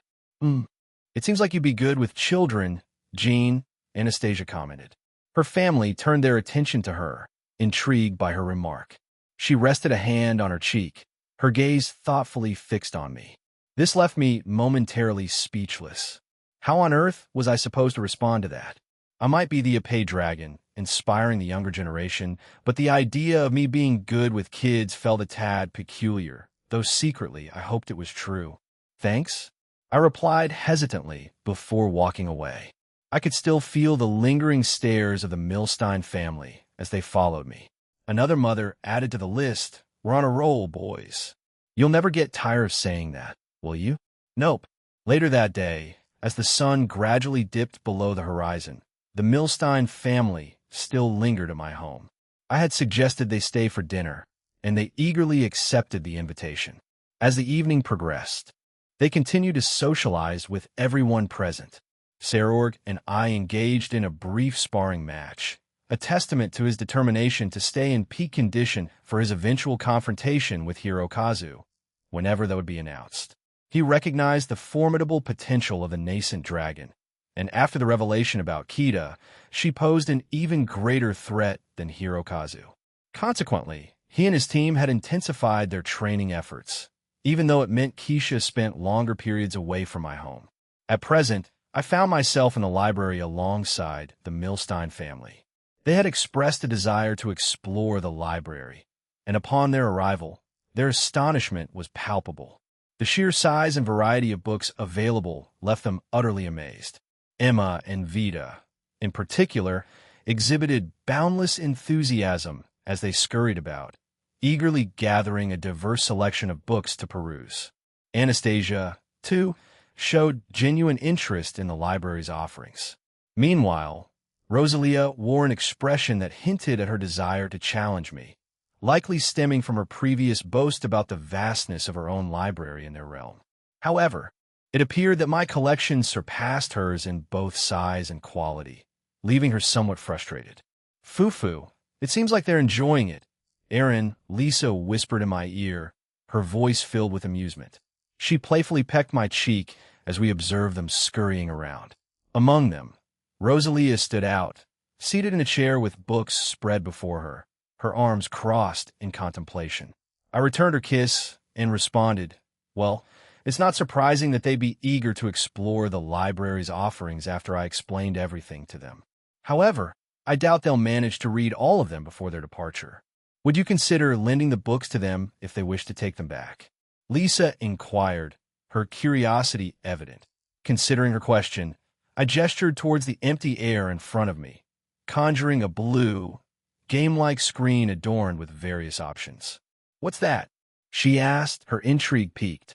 "These are the settings for the library," I explained. "Just like in video games, I've designed it this way to facilitate adjustments and modifications. I plan to introduce a new feature. If they wish to borrow a book, the library will create an exact replica or copy, which will be bound to them. If it gets lost, it will teleport it back to them. If anyone else possesses it for an extended period, especially outside their family, the book will self-destruct. This measure is in place to prevent the wrong groups from acquiring these texts. Do you think it's fine to provide them with knowledge from different factions? Are they okay with it? She inquired. I've already informed them about it. Most of the more forbidden texts are in a separate section, and you're aware of them. The books they've gathered are accessible to everyone who visits those pantheons and factions. Besides, my home and my territories are essentially neutral grounds for everyone. If they want to engage in conflicts, they'll have to go through me first. And they wouldn't want to challenge you, would they? She pondered, showering my cheek with more kisses. Yeah, that's the gist of it. By the way, what about that thing you mentioned a few days ago? Glancing at Lisa, I let out a sigh. Yes, we need to prepare for that as well. It won't be long before they start, and they might involve the humans in this mess too. Actually, it's more accurate to say they don't care if their battles and schemes spill over into the human world, because they're primarily concerned with their own interests. You'll prevent that from happening, won't you? Of course, I assured her. Nia, what are you talking about, Naya? Kuroka inquired, suddenly appearing out of thin air. I gazed at her for a moment, contemplating whether to disclose the impending situation. After all, one of the individuals involved in the upcoming attack bore partial responsibility for her family's downfall. It crossed my mind to prevent Kuroka and Chiron from participating in this ordeal, but I knew they were not so fragile as to be shielded from it. In fact, they might even take offense if I excluded them. Yellow? Kuroka prodded, poking my nose. Lisa joined in, and soon they were both poking and prodding my face. With a sigh, I halted their playful prodding and decided to brief Kuroka about the imminent events. Initially, I had conveyed this information when she was away with Lu Fei and the Gremory team for some reason. I must admit that I had timed it that way due to my prior concerns. Nevertheless, Kuroka listened attentively, her usual playful demeanor giving way to a more serious and focused expression. Could you include me in the team or group assigned to confront Zeoram and Abiros? She asked with utmost seriousness. I also want to bring Chiron with me. I have this burning desire to deliver a powerful Nekashu punch to that old devil, if I can. Is this driven by revenge? I inquired, wanting to understand her motivation. I won't deny it. There's definitely an element of revenge. I strongly believe that Nabiros has not only ruined my and Chiron's lives, but has likely inflicted pain on many others as well. I want to repay him by... Well, let's just say I want to give him a taste of his own medicine, she replied, her voice laced with venom. Lisa and I exchanged surprised glances, momentarily taken aback by Kuroka's intensity. After a brief pause, Lisa burst into giggles, and I couldn't help but offer a wry smile. Well, you'll discuss this with Rias, and if she's on board with it, we'll talk to Chiron about the idea. Does that work for you? I asked. Kuroka responded with a nod and a hint of enthusiasm in her strange English, saying, No problem, you. You'll go ahead and prepare some things for it then. Thank you for letting me know. With a newfound spring in her step, she left the room, appearing visibly happier now that she had a potential plan in motion. That was the right decision, wasn't it? I turned to Lisa for her opinion. Kuroka, much like yourself, is an adult. She's capable of making her own choices. However, I must acknowledge that Chiron is still a child, at least from a legal standpoint. And am not even considering the time you spend in your alternate dimension, Lisa replied, providing her perspective on the matter. Thanks. At best, it seemed rather questionable, but I was confident that Rias would eventually agree to it. Based on what I had gathered about Zeorama, he appeared to only possess a small, elite group of super devils that he had managed to assemble over the years. Beyond enhancing the powers of the Malbranche, he didn't seem to possess much more. Of course, he had his own abilities as well, but with the team I intended to dispatch to him, and with Kuroka and Chiron in the mix, he and his group wouldn't stand a chance. For the remainder of that time, leading up to dinner, Lisa and I kept a watchful eye on the Milstein family as they enjoyed their time in the library. Would like to participate in the operation, Jean, Vita declared, catching me by surprise. At that moment, I found myself in the open-air indoor bathroom on the second floor of our residence. Originally, the plan was for them to depart after dinner, but due to unforeseen circumstances during the meal, circumstances I had no control over, they decided to stay the night, postponing their departure until the morning. We had enough rooms to accommodate everyone comfortably, so that wasn't an issue. However, I had been on guard suspecting that Vita might be up to something. After a few hours of nothing happening, I began to relax. Little did I know, she had been waiting for the perfect moment, and that moment had finally arrived. A magic circle materialized between us, and from it emerged Lavinia, who was already unclothed. She walked over to me and enveloped me in her embrace. "We accept your offer, but did the others agree as well? Did you and your family discuss this beforehand, before you came to inform Aaron?" Lavinia inquired, her demeanor calm and friendly.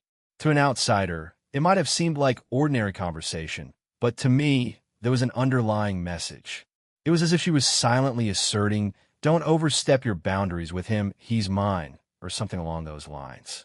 Perhaps she was attempting to get back at Vita for the thing that had transpired earlier? I could only speculate. Vita, seemingly amused, nodded her head. "Yes, I've already discussed this with my grandmother, mother, and sister. They all agree with our participation. However, they prefer to play a supportive role rather than join the front lines. I, on the other hand, would like to be actively involved in the operation. And just so you know, we learned about this from Kuroka. The topic naturally came up in our conversation. We didn't pry into it," Vita added, providing some context. Lavinia nodded in agreement, releasing her grip on me and offering a satisfied clap of her hands. "Well, that clears things up. Would you like to join us?" she asked, extending the invitation. I found myself taken aback by the unexpected offer, as did Vita. However, Vita promptly accepted the proposition, and after a quick round of washing up, we headed to the bath. As we settled into the warm water, the door swung open once more, revealing the church trio. "Oh, Aaron's here, with Vita and Lavinia," Zenobia remarked, her head tilting in curiosity at our rather unusual gathering. "Weren't you planning to bathe alone?" "Plans changed," I replied with a sigh, though I still welcomed them with a gesture. "But the same goes for you three. You didn't mention you'd be joining me. It was a last-minute decision on our part." "We hope you don't mind," Irina explained with a slight jump, causing her chest to jiggle enticingly. "Of course not," Asia added, her smile warm and inviting. I gestured for them to come closer, saying, "Feel free to join us." After a quick wash-up, they joined our group. Zenobia promptly settled in between my legs, unintentionally creating a rather cozy situation. "That reminds me," she began, looking up at me with her curious gaze. "The school trip for the second years is coming up soon, isn't it? They're headed to Kyoto again, so they'll probably meet up with Yasaka and Kunu, right?" I nodded, running my fingers through her hair. "Yes, that's likely. However, already have plans for that time, and they'll be joining them with my group and Team DXD because something else is happening." Irina chimed in, her eyes filled with hope. "Can we come?" "Well, you'll need to ask the school's president," I replied, gesturing towards Zenobia. During that period, the gods of darkness had assembled their own small faction, plotting an attack on Kyoto. Their targets were twofold: the Longinus wielders and the members of the Alliance congregating in Kyoto. As for why they were targeting Kyoto, the exact motives remain a mystery, though I suspected it might be related to a desire for revenge against another god, King Enma. Earlier in the year, I had the opportunity to visit King Enma, and he was quite the intriguing god. However, his wife was an even more unique character, a blend of Sona, Rosweiss, Shuri, and Gabriel. To say the least, she was an intense individual. She exhibited the same strictness as Sona, Rosweiss, and Shuri, yet also displayed kindness and affection toward us and King Enma, like Gabriel. This affection only surfaced when King Enma wasn't engaging in his usual antics. He was a remarkably relaxed and laid-back god. It was a well-known fact that he enjoyed watching my show, and we often shared a good laugh about it. As a token of my appreciation, I had gifted them tickets to an upcoming show. This was one of the reasons I planned to be in Kyoto. Rias and Lavinia would undoubtedly accompany me to the performance. Zenobia took a few moments to contemplate the question before finally responding. You'll need to discuss it with both former presidents since they hold authority over me. It's essential to convey these matters to them since they approve absences. If they agree, then yes, we can proceed. We'll also need to remind the others. Irina enthusiastically pumped her hand into the air, brimming with excitement. But wouldn't you also need permission from the president of the Occult Research Club? I inquired, directing my question toward the eager angel. She froze and turned to Asia, her eyes pleading for support. A mischievous grin tugged at the corners of Asia's lips. She placed a hand on her cheek and playfully mumbled, I wonder if I should grant permission. President. No. Asia-sama, please, Irina implored, bowing earnestly before her. Asia couldn't keep up the charade for long. She chuckled and reassured Irina. I was just joking, Irina-san. I believe everyone would enjoy the little trip. However, it's possible that we'll need to take on more contracts to compensate for the time we'll be away. Of course, that applies to you too, since have your own responsibilities as well, don't you? Why, yes. I perform my angelic duties while you guys are on your contract. That's what I report at the end of each week, Irina replied. Then that settles it. Asia clapped her hands, content with Irina's response. Irina couldn't contain her joy and hugged Asia, who warmly reciprocated the embrace. I nodded in agreement, remarking, That's wonderful friendships blossoming. Huh? Zenobia chimed in with a mischievous grin, and their bosoms squishing against each other. Well, yes, that too, I conceded, sharing a laugh with Zenobia. Youth? Isn't it a remarkable thing? Vita inquired, her voice filled with nostalgia. She had been sitting quietly beside me, with Lavinia on my other side. Lavinia had been attentively listening to our companions, silently nodding in agreement with everything they said. I chuckled at Vita's remark and added, You two are still young, you know? Meanwhile, I feel as old as the hills. A puzzled expression crossed Vita's face as she asked, What do you mean? I realized that she was unaware of my true age. I debated for a moment whether to share this secret with her or not, then glanced briefly at her. Vita responded with a warm smile and in a playful gesture. She lifted her arms, cupping her breasts, and offering them to me. With a wry smile in response to her boldness, I allowed my eyes to slowly close. I felt Lavinia's tender embrace as she cradled my head against her chest. In that fleeting moment, I made a conscious choice not to linger on the uncertainties of the past. Instead, I harnessed my powers to peer into the future, our shared future, Vita's and mine.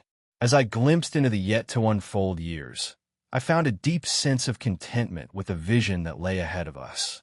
So, I began taking a moment to share my age and recount my life journey. She was aware of my title as a god, but the intricacies of it had remained undisclosed.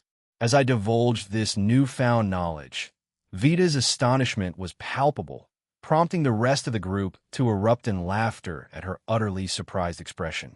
Outer god, she mumbled thoughtfully, her curiosity piqued. You can do anything, right? Yes, I responded, somewhat intrigued by where this conversation was headed. So, why haven't you impregnated any of your women? She blurted out, her question catching me completely off guard. That's what she wants to ask. I was prepared to answer almost any question, well, mostly anything.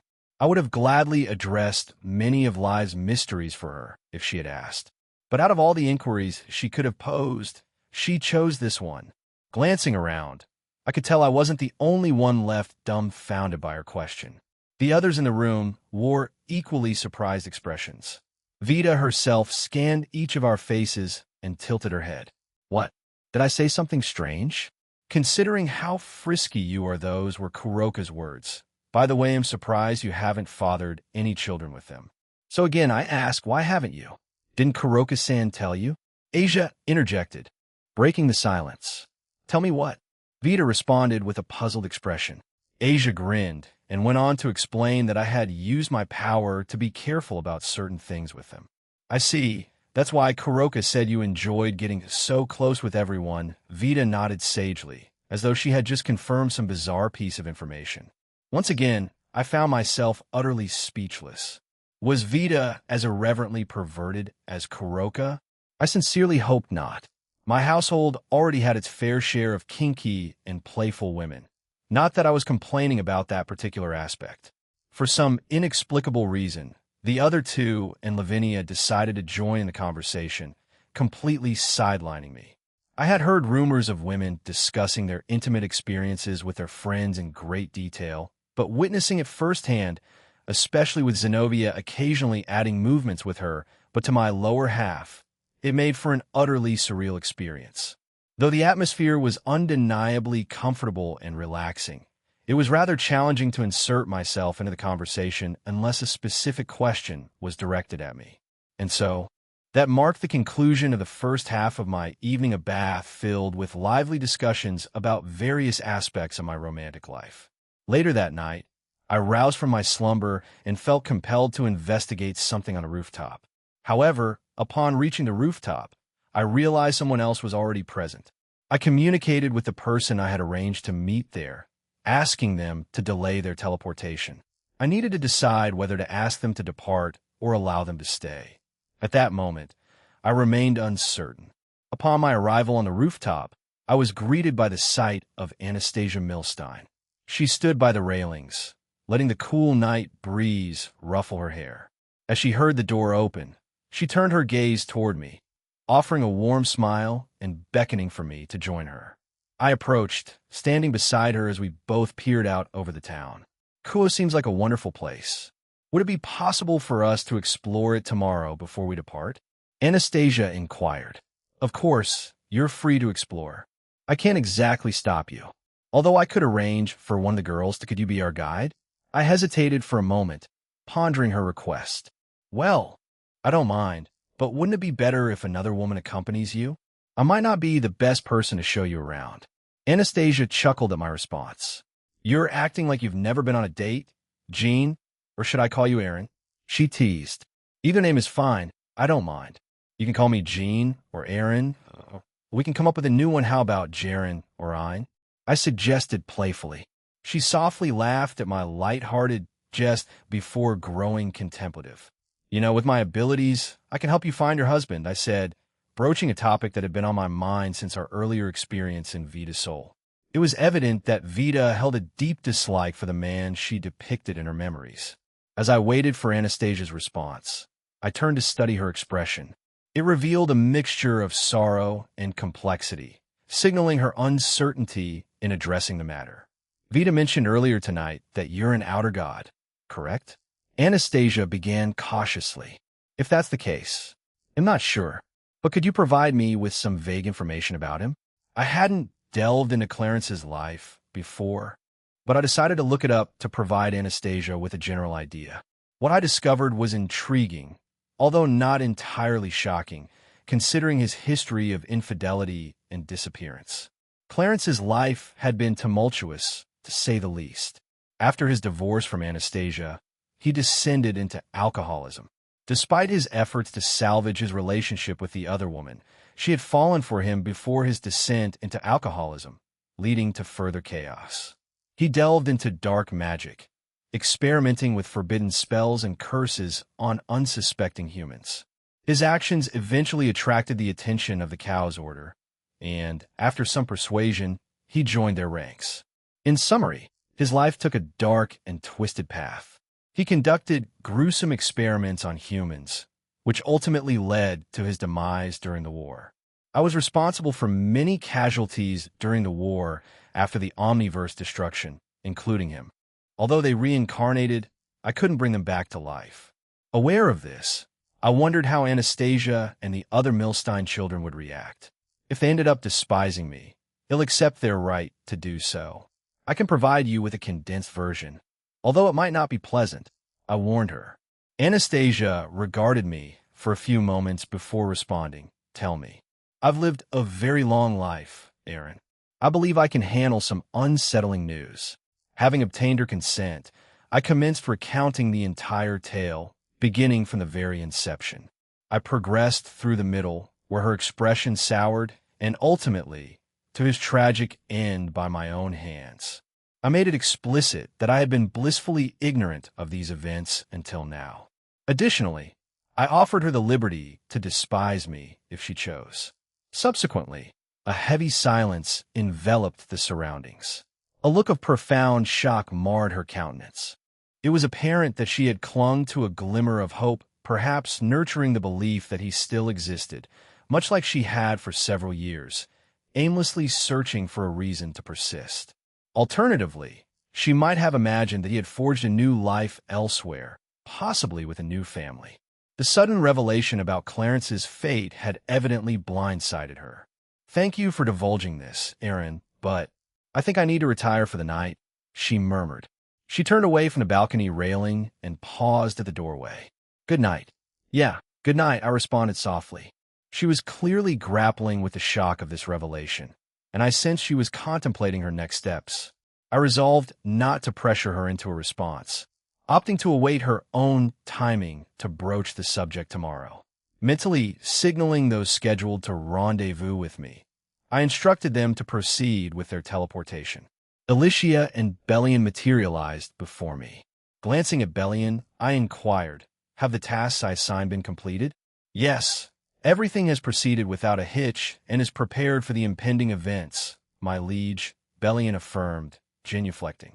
"Our preparations on our end are also complete, Aaron Sama.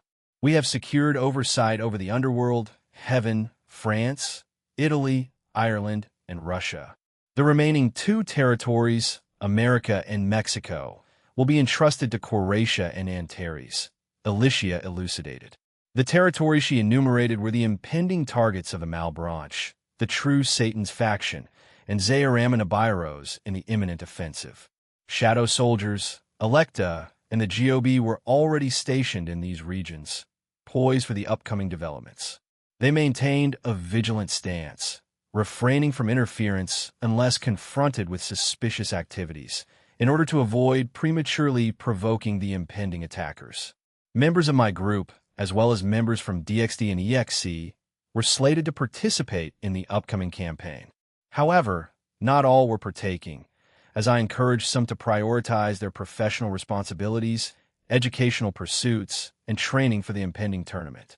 Naturally, exceptions existed, necessitating certain individuals to temporarily disengage from their daily routines to join our efforts.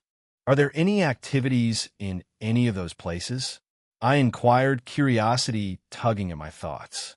Apart from minor activity among the place's regular members, there's been nothing significant so far. However, we have been keeping a close eye on some humans who have been displaying peculiar behavior, explained Alicia, her voice carrying a note of vigilance. I also encountered some minor disturbances during my visits to those locations. There were mostly scuffles between local groups, feuds that have been brewing for years. "Based on your usual approach, my liege, I don't believe your direct involvement would have a significant impact," added Bellion, his wisdom shining through his words. I hummed in thought, contemplating the situation. "So, you believe I should adopt a more forceful stance?" Bellion responded with a silent nod, and I acknowledged his advice. "Unless those affected come to me seeking aid, I'm inclined to refrain from interfering." Turning to our next topic, I inquired about the future of my faction. "Has Antares outlined any plans for expansion within the dimensional gap?" I met with him earlier, and he mentioned that he's still in the planning stages. He envisions transforming the existing city within the dimensional gap into an even grander spectacle. His goal is to reconstruct the Emerald City, which once served as the base for the Wizards of Oz, elucidated Alicia, providing insight into Antares' ambitions. Nodding and understanding, I further inquired, will there be a network of highways or roads connecting the 2 locations, or does he intend to rely solely on teleportation? If it's the former, he'll deploy 666 as a guardian of sorts. That's one of the matters he wishes to discuss with you, Aaron Sama. However, he did mention that if both options are chosen, he intends to create a breathtaking landscape for those journeying between the 2 places, Alicia explained, revealing Antares' vision for the expansion. I found Antares' proposal intriguing, and I was open to exploring both options if it served our interests well. We delved deeper into our plans for the upcoming days, hashing out the details and considering every possible angle. Once we had thoroughly discussed our strategies, I brought our meeting to a close and gave everyone permission to leave. However, Alicia remained behind, her presence lingering in the area. "Is there something on your mind, Alicia?" I inquired, my gaze fixed upon her with a sense of curiosity. I locked eyes with her, a silent connection in the midst of the tranquil night. Her silvery hair danced with the caress of the evening breeze, a spectral cascade of strands illuminated by the moon's gentle embrace. The moonlight lent an ethereal glow to her visage, casting a silvery halo around her. For a moment, she seemed lost in thought, her eyes slipping shut as if pondering some distant reverie. In that suspended moment, the world felt hushed and reverential. Then, with a faint sigh, she rekindled her gaze upon me, her eyes opening once more. A subtle shake of her head carried unspoken words, a cryptic message concealed in the depths of her gaze. "No, it's nothing, Aaron Summa," Alicia began, her voice tinged with a hint of hesitation. "However, I wish to discuss something with you after this operation. It concerns our upcoming offensive in the Phantasma, scheduled for a few months' time." I offered her a reassuring smile. "Of course, Alicia, you, as well as anyone else, are always welcome to come and consult with me."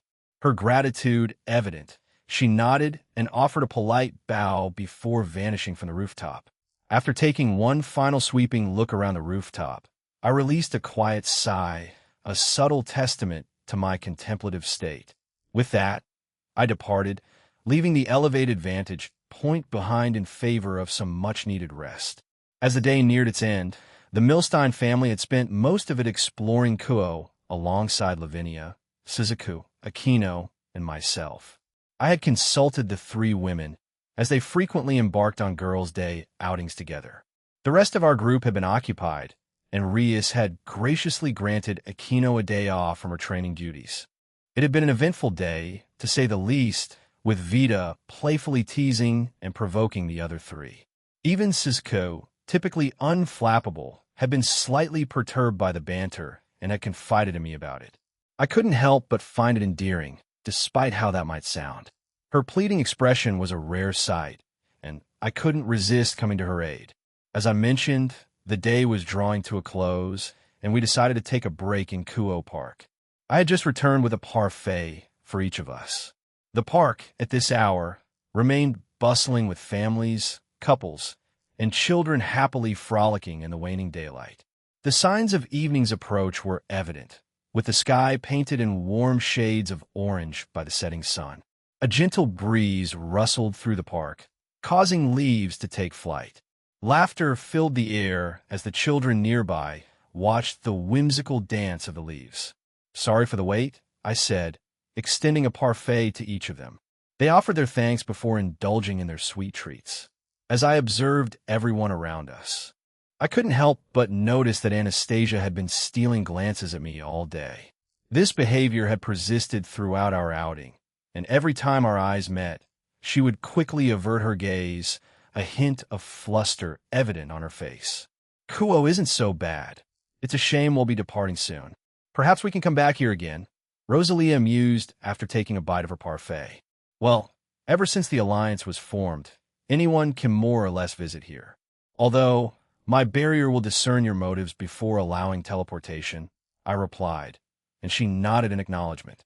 The rest of the Milstein family shared their agreement, and we promptly finished our parfaits. We strolled through the park for a few more minutes, and, as the daylight began to wane, the crowd slowly dissipated. Eventually, we found ourselves as the sole occupants in the dusky twilight, prompting the Milstein family to decide it was time to head home. "We'll be getting going now," Rosalia announced. She had stopped in a slightly more secluded spot to avoid the prying eyes of normal humans. "Ah, may I speak with you for a moment, Aaron?" Anastasia asked, capturing everyone's attention. "Oh, I see. Some mother has also fallen for Jean. It can't be helped then," Vita remarked, drawing everyone's attention away. "What? And no, Vita, I simply wished to Anastasia attempted to explain, but Vita playfully brushed her off. Take your time, Vita cheerfully interjected, ignoring Anastasia's sigh of defeat. Anastasia and I exchanged a few moments of silence. It was clear that she wanted to address our conversation from the previous night, given how she had been stealing glances at me all day. I decided to allow her to broach the subject. About last night, she began, bowing her head. Thank you for informing me about my husband. I can't imagine how difficult it must have been for you. However, please understand that, while you may bear some responsibility for his death, I don't blame you in the least. She continued, he was an adult who made his own choices in life. While I feel a tinge of sadness for his passing, he had made his decisions that led him down that path. If he was part of a terrorist group, then I can't muster much sympathy for him. Suddenly, she took hold of my hands, her grip firm yet gentle. I haven't informed Emma or Vita about this, but Rosalia learned the truth last night. Thank you for telling me, Aaron. I finally have closure for that part of my life. She smiled at me, and it felt different from the previous smiles I had seen from her. Perhaps it was because she had finally let go of that burden? That smile suits you, Anastasia. You should wear it more often. You might attract another admirer. I teased, trying to lighten the mood. But thank you. I wasn't sure how you would react to that revelation, so I'm relieved to hear your perspective on the matter. Anastasia appeared taken aback, and her cheeks flushed slightly. Is that so? Geez, Aaron, I told you not to tease an old woman like me. I chuckled and replied, I have goddesses for lovers, Anastasia. Age hasn't been much of a concern for me, unless you're underage, of course. Her cheeks flushed an even deeper shade of crimson in response to my words. Deciding to steer the conversation in a different direction, I gently added, well then, shall we rejoin the others? We wouldn't want you to be stuck here for another day. Queen Maeve might require your help, wouldn't she? Why, yes, you're right, she agreed, and we walked back to rejoin the group. Halfway to where they were waiting, we inadvertently let go of each other's hands, realizing we had been holding hands all along. Yo, we're done. Good luck, and I'll contact you when the operation starts, all right? I told them as they prepared to leave. You better, Jean, even if I'm just playing a supporting role. Rosalia quipped, giving me a playful glare. She then clapped her hands, summoning a magic circle beneath them. As they began to teleport away, Vita seized my tie and pulled me toward her, planting a brief kiss on my lips. She then stuck her tongue out at me, prompting a horrified and muffled exclamation from Emma. Before any further protests could be voiced, they had already disappeared. Beside me, both Lavinia and Aquino expressed their dissatisfaction, grabbing my arm in protest.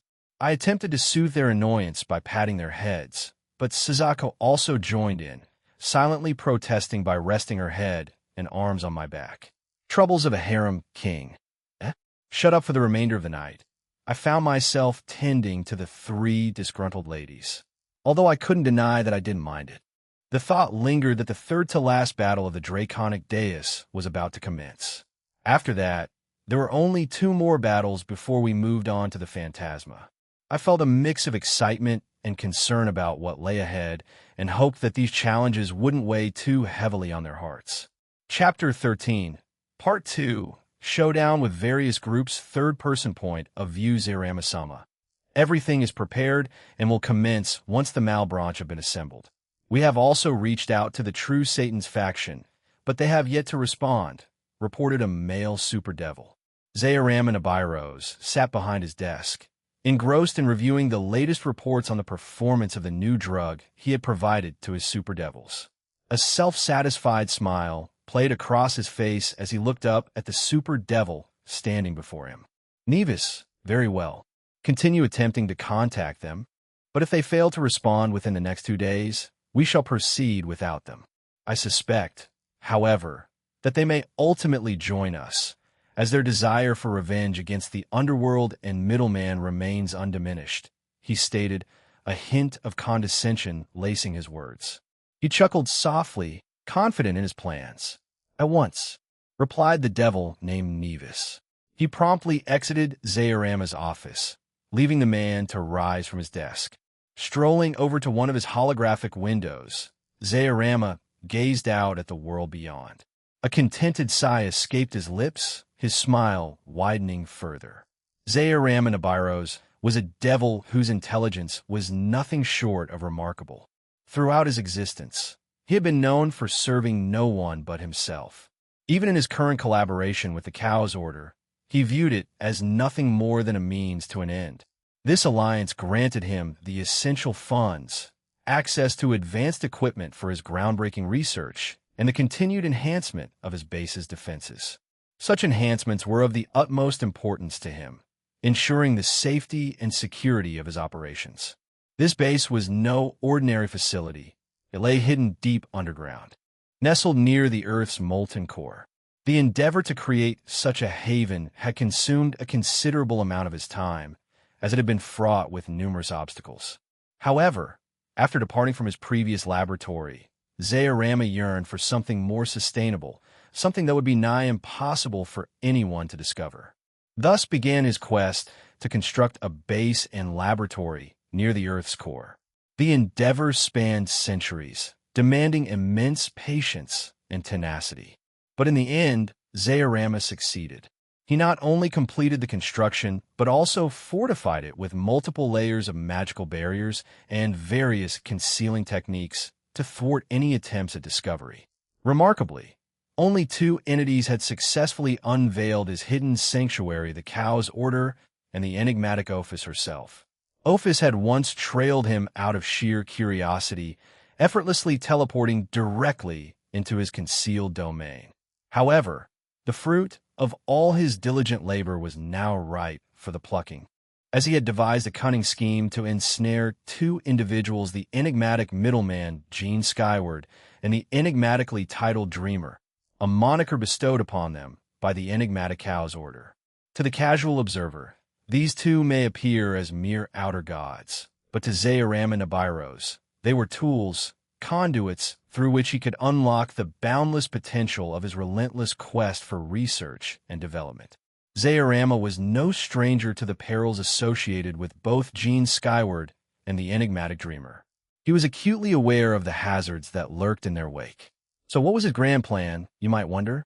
Over the span of a year, he had been toiling in silence, crafting a device designed to manipulate the intricate web of emotions connecting the two targets. Zayorama possessed an intimate understanding of Gene Skyward's character, and he intended to exploit it to the fullest. Furthermore, he harbored the knowledge that Gene himself might not personally pursue him, so he set his sights on manipulating those who would be dispatched to capture him. He was well aware that the individuals sent for this task would likely share a deep connection with Gene, a weakness he planned to exploit with great precision, provoking Gene into action and goading him into confronting him directly. In his meticulous preparations, Zayorama had mapped out a multitude of contingency plans, a veritable arsenal of fail-safes in case of unforeseen complications. He was resolute in his determination not to fall into captivity. One such fail-safe involved a daring gambit temporary self-termination. By invoking Yvette's previously conceived plans for resurrection, combined with the refined insights of Promestine and Sadinal, Zayorama believed he could orchestrate his own revival after teleporting to safety and voluntarily ending his own existence. To Zayorama, it was foolproof. There was no need for self-testing, as he had meticulously crafted and tested his method on numerous failed super devils over the past year. Each time, it had succeeded flawlessly, alleviating any concerns of potential failure. Moreover, Zayorama had taken the initiative to enhance his own strength, elevating himself to the status of a super devil. Additionally, he had assembled a formidable team of super devils at his disposal. His intent was clear. He would employ them both for his defense and to eliminate anyone who dared to obstruct his grand plans. In addition to his formidable team, Zayorama had another ace up his sleeve, the Malbrach. He intended to deploy them strategically to divert the attention of Team DXD, allowing him the freedom to set his intricate schemes into motion. Furthermore, he was keenly aware of the deep-seated animosity harbored by many members of the True Satan's faction toward the current Satans and, by extension, the middleman. Hence, he patiently awaited the outcome of their inevitable clash. As Zayorama contemplated his calculated moves, the door to his office swung open once more, accompanied by the presence of a familiar aura. Turning to face the newcomer, he beheld one of his prized creations, an artificial super devil who held a special place in his esteem. Zayorama-sama, I have a request, spoke the female super devil with reverence. He raised an inquisitive eyebrow. And what might that be, Yevlunia? He inquired, curious about the nature of her request. With a respectful bow, she expressed her desire. I would like to engage in combat with the current Leviathan. She was responsible for defeating the original Leviathan alongside the middleman. I wish to test my abilities against her. Zayorama contemplated her plea, stroking his chin thoughtfully. He recognized the strength of Seraphal Leviathan, albeit without a precise measurement of her true power. Nevertheless, it was safe to assume that she might rival super devils of the caliber of Ajuka and Surzex, or perhaps even surpass them in strength. Considering this, he hesitated to risk Yevlunia, who possessed a unique trait cultivated with his guidance. In his estimation, her ability was comparable to Surzex Lucifer's mastery over his power of destruction and rivaled the capabilities of beings like Varine and Balberith. After contemplating for a few more moments, he nodded in agreement. Very well, they'll grant you permission. However, take the artificial Longinus I had created for you and utilize it to gain an advantage over the Leviathan. He instructed her, to which she promptly concurred. Thank you very much, she exclaimed with enthusiasm before dashing out of the room. A faint smirk played on his lips as he observed her childlike excitement. For better or worse, all the artificial super devils on his personal team were still in their infancy, having come into existence just a year prior. However, unlike the methods employed by Hades and the rest of the Chaos Order, he had chosen a different approach to nurturing them. He had taken it upon himself to educate them in the fundamental aspects of their existence. They learned how to harness their demonic powers, how to conduct themselves in the presence of others, and the importance of humility. Zayorama understood that arrogance, particularly in individuals of great power, often proved to be their downfall. He had witnessed this tragic pattern play out countless times during the clashes between other factions within his organization against the middleman and DXD. Zayorama was determined to see his super devils reach even greater heights, and prior to Aaron sealing off universal travel, he had dispatched them to the Phantasma and Eevee to further enhance their abilities. While the influence of Nyarlathotep's blood was no longer present in them, it hardly mattered. The enhancements they had received from their other allies more than compensated for it in his eyes.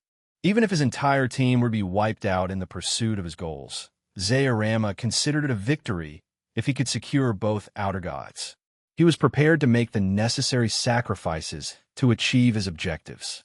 Just a bit longer, he whispered to himself, a wry smile curling at the corners of his lips, and well be ready to embark on our journey through the vast expanse of the multiverse, Fufu.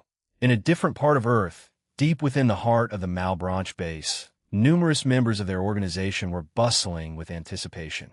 They couldn't contain their excitement at the prospect of confronting the wielders of the powerful Longinus sacred gears. In the midst of all the bustling activity, there was one figure who stood out prominently among their ranks. That figure was none other than Siriato, renowned and feared by many as the Wild Hog King. In a dimly lit room harbored an imposing figure, a humanoid hog of remarkable stature and strength. His long, menacing tusks protruded from his lower jaw, adding an air of ferocity to his appearance. Heavily built and adorned in thick, battle-worn armor, the clinks and clatters of metal plates spoke of countless battles endured. Central to his formidable presence was a distinctive feature, a circular eye embedded in the middle of his chest plate. This unblinking, all-seeing eye hinted at arcane secrets and enhanced his aura of authority. His hooves, sturdy and resilient, marked his terrestrial existence, while piercing yellow eyes gleamed with a calculated intelligence. Seated upon a rugged chair, He exuded an air of silent anticipation, a sentinel awaiting the arrival of his trusted comrades within the Malebranche ranks. In the midst of shadows and secrets, he embodied the enigmatic force that was the Malebranche. "Joe, sorry for the wait," another member of the Malebranche exclaimed as he strolled into the room. It was none other than Scarmiglione, known far and wide as the troublemaker, thanks to his mischievous nature. Scarmiglione, a striking figure in every sense, possessed a cascade of fiery red locks that flowed gracefully down to his waist, a vibrant contrast against his dusky attire. Draped in a black loose jacket adorned with subtle openings that hinted at mysteries beneath, his attire exuded an enigmatic charm.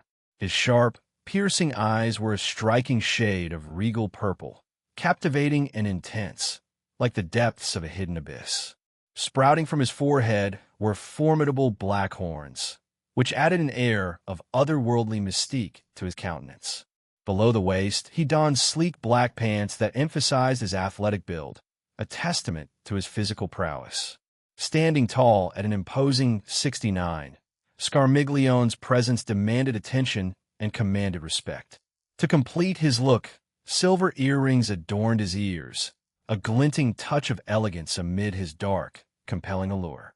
"It's rather surprising to find you here ahead of everyone else, Scarmiglione," Ciriato remarked, arching an eyebrow at his fellow demon. Scarmiglione playfully tucked both arms behind his back and chuckled. "Oh, come now, Ciriato, where's your sense of adventure? Arriving early won't do any harm, will it?" he quipped, though his lightheartedness was met with a stern and silent gaze from Ciriato. Before Scarmiglione could offer a response, an imposing aura descended upon them, freezing both beings in their tracks. As the door swung open, a striking figure made their entrance. Their complexion was an unusual interplay of black and white, a stark contrast that lent an otherworldly aura to their presence. From their shoulders billowed a flowing cape, split evenly into contrasting hues of black and white, which trailed behind them like an ethereal shroud. White hair cascaded down their back, framing a visage adorned with curious black and white horns that jutted from their forehead. Amidst this stark dichotomy, a small, star-shaped golden symbol gleamed atop their head, a beacon of mysterious significance. Their most arresting feature, however, was their crimson-red eyes, radiating an eerie, mesmerizing glow that seemed to pierce the very soul. Jagged protrusions adorned their form, imbuing them with an unmistakable air of unfaltering authority, an enigmatic figure commanding attention in any room they entered. Standing before them was the formidable leader of the notorious Malebranche faction, none other than Malakota, the malevolent evil tale king himself. Surveying his surroundings, he inquired with a note of curiosity, "Where is everyone else?" Scarmiglione, with a touch of apprehension in his voice, replied, "They're still on their way here. Should I urge them to hasten their arrival?" "Yes," Malakota concurred, making his way to his seat and settling into it. As Scarmiglione commenced the formation of various intricate magic circles, he communicated with his comrades in hushed tones. Their leader sat in silence, patiently awaiting the arrival of the rest of the team. Their gathering, convened to discuss the impending attack, was on the verge of commencing. In one of the clandestine bases belonging to the Cow's Order on Earth, a figure stood before a window adorned with screens, each displaying covertly placed cameras that offered glimpses into the underworld and various locations within the human realm, with a particular focus on the Vatican. This enigmatic figure was none other than the original Lucifer himself. His once formidable form had been grievously wounded, both in body and soul, at the hands of Arantul. Since that fateful encounter, he had been engaged in a slow, arduous process of convalescence. A similar plight had befallen the other leader, the original Beelzebub, who found themselves in circumstances that forced them to seek aid from more potent entities. In their quest for recovery, they had each sought assistance from different quarters. Lucifer had turned to the Phantasma, while Beelzebub had sought the aid of the Eevee. Through the benevolence of these superior beings, they had managed to mend their wounds, albeit only to a limited extent. Still, they had emerged from the ordeal with a modest augmentation in their power. As Lucifer gazed out of the window, his eyes narrowed in disdain at the scene unfolding before him. What he witnessed was none other than the current four great Satans actively engaged in a charity fundraiser for a hospital within the underworld. The sight of such benevolence and altruism from the devils filled him with an acute sense of revulsion. In Lucifer's eyes, devils were meant to embody malevolence and darkness, to wield authority with an iron fist. To observe their successors engaging in acts of kindness and compassion struck a dissonant chord within him. With a disgruntled click of his tongue, he turned away from the disheartening display. His thoughts drifted toward the elusive figure of the original Satan, whose absence had persisted since their creation. It had fallen to Lucifer and Lilith, the original Beelzebub, to assemble the first generation of devils in the underworld in their progenitor's absence. In the initial years following their creation, they had mounted extensive searches in a futile attempt to locate the missing original Satan.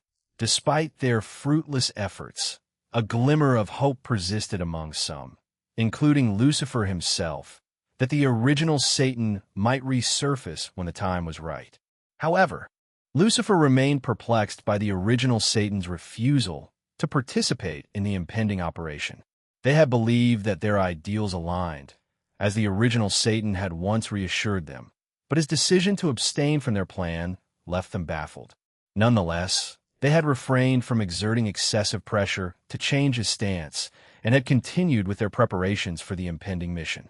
The final touches had been added just days ago, and their forces were steadily gathering.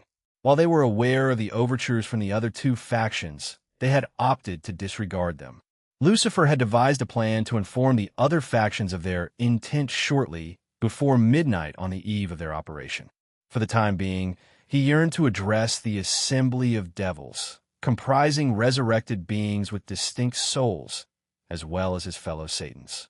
With this, everything shall culminate, and we shall forge a new beginning, reclaiming dominion over this tainted underworld, he declared resolutely before departing from his quarters.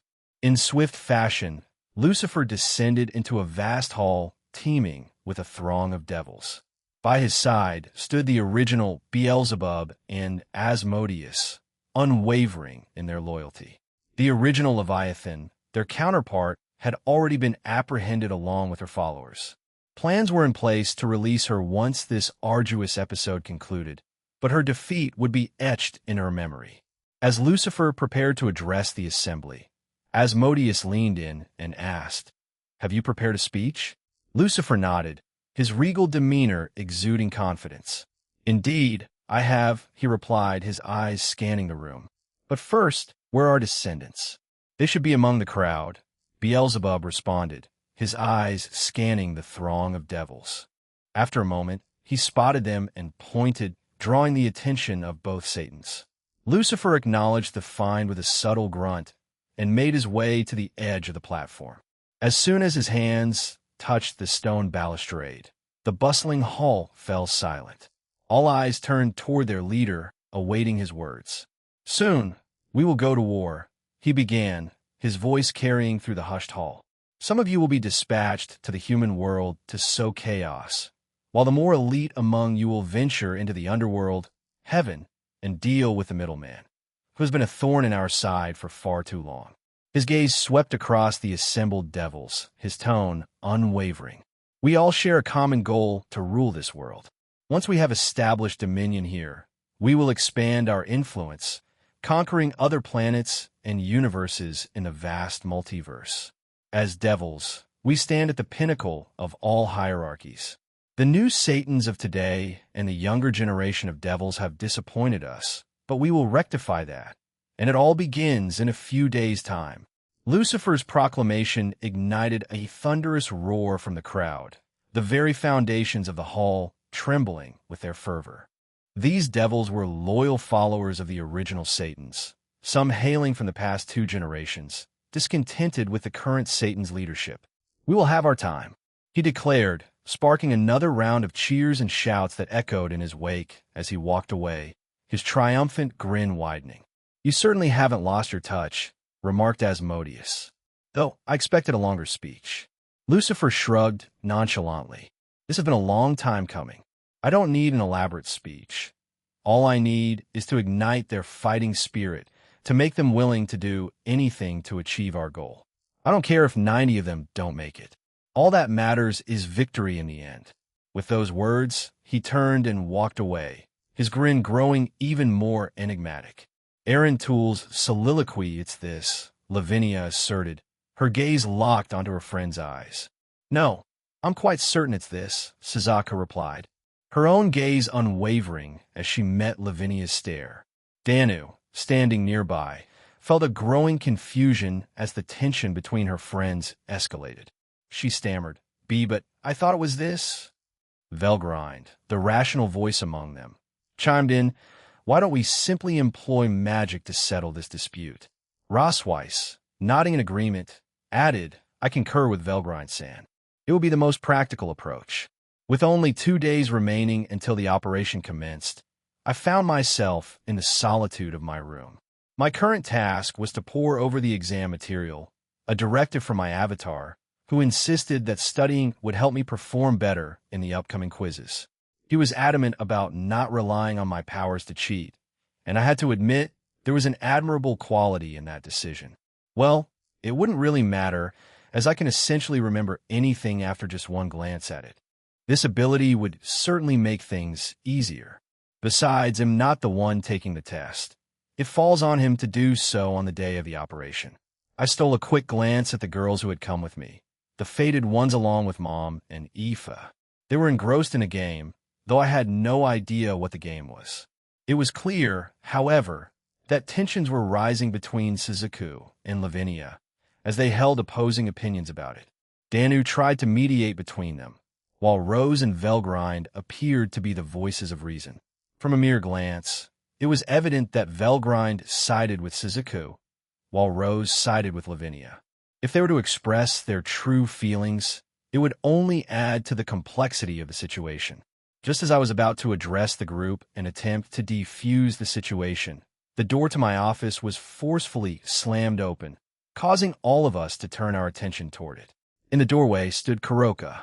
"Aaron, Nia, come with me," she exclaimed, before quickly scurrying toward me and grabbing my wrist, pulling me away. Surprisingly, the others merely waved at me and continued their game, with the exception of Aoife, who decided to join us. "What's up, Kuroka?" I inquired, curious about her excitement. "Rias, I found I'm to talk to her, and Chiron is over there, so we can ask them now," Kuroka exclaimed, her enthusiasm palpable. I remembered the matter at hand. Kuroka had been trying to broach this topic with Rias for the past few days, but Rias had always been too exhausted after her rigorous training sessions, leaving no room for discussion. However, today was different. Rias had mentioned taking the day off since some of her team members would be involved in an operation in a few days. Together, we entered the entertainment room. A few people were present, but Rias and Chiron were waiting in one corner, offering snacks and drinks. We swiftly made our way over, settling into the available chairs. "So, Kuroka, you've been wanting to talk to me about something for the past few days?" Rias inquired, her attention focused on Kuroka. "Yeah, that's right, Nia."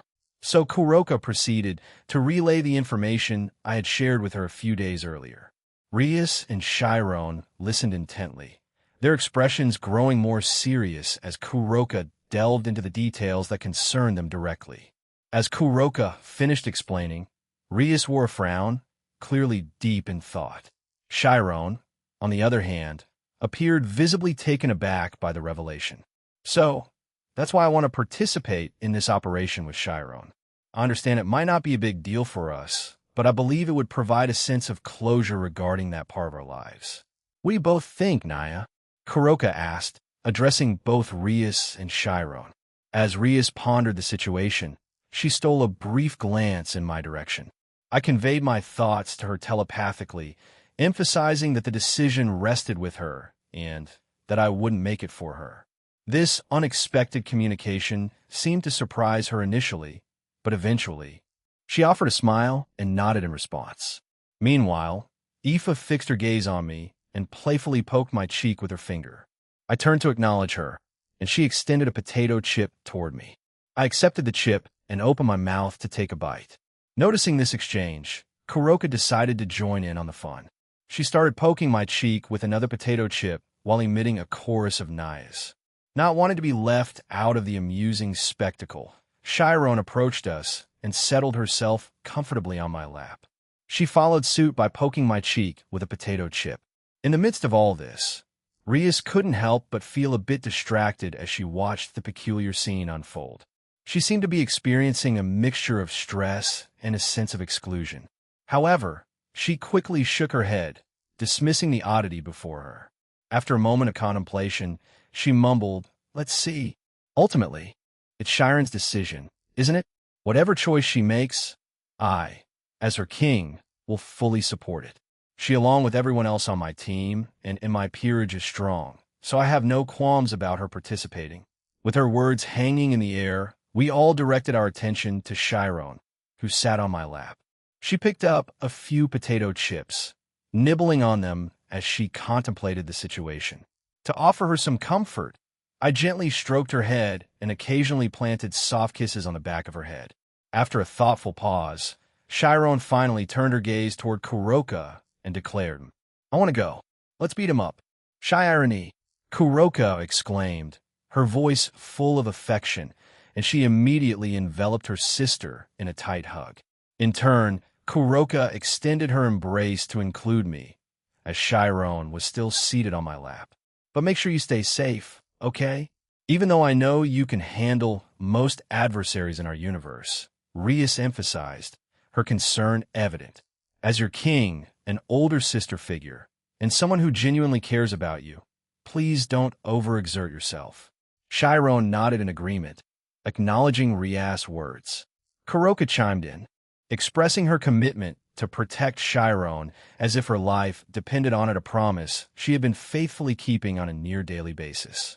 With these concerns addressed, the atmosphere lightened, and we decided to spend some quality time in the entertainment room. Kuroka's anxieties had been resolved, allowing her to relax in the lead-up to the operation. However, beneath that sense of relief, there was also a palpable excitement, as both Kuroka and Chiron were about to put a significant part of their past behind them. Later that night, as I prepared to retire to my bed, an unusual disturbance in the vicinity of Kuo piqued my curiosity. I promptly made my way to the scene, and to my surprise, I wasn't the only one who arrived swiftly.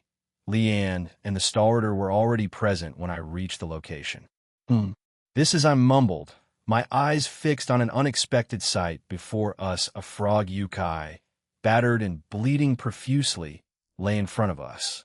Without hesitation, I knelt down and employed my rapid healing abilities to tend to its wounds. The frog yukai's eyes flew open, and upon spotting us, he urgently stammered, "Tethys, they want to give you this."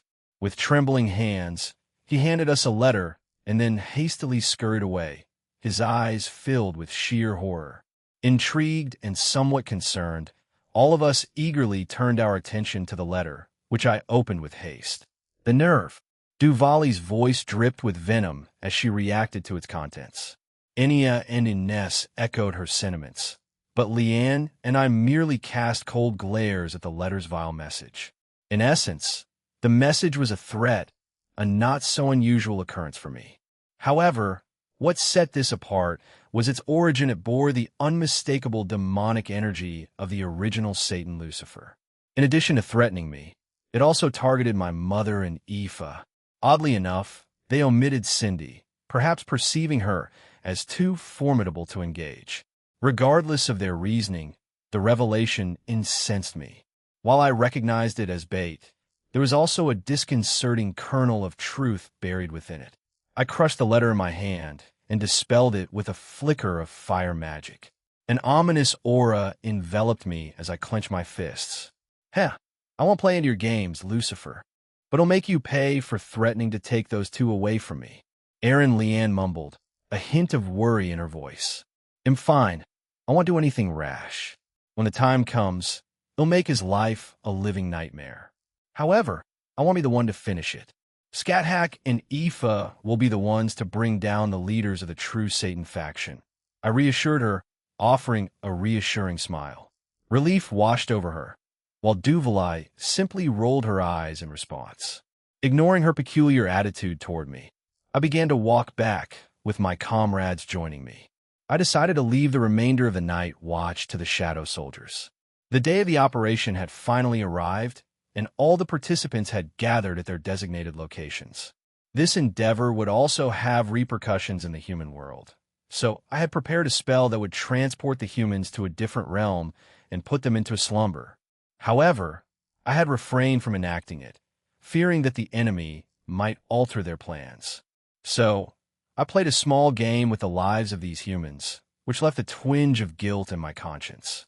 But ultimately, they would remain untouched by these events, so it should be acceptable. Currently, I found myself above Russia, or more accurately, floating in the skies above the entire country.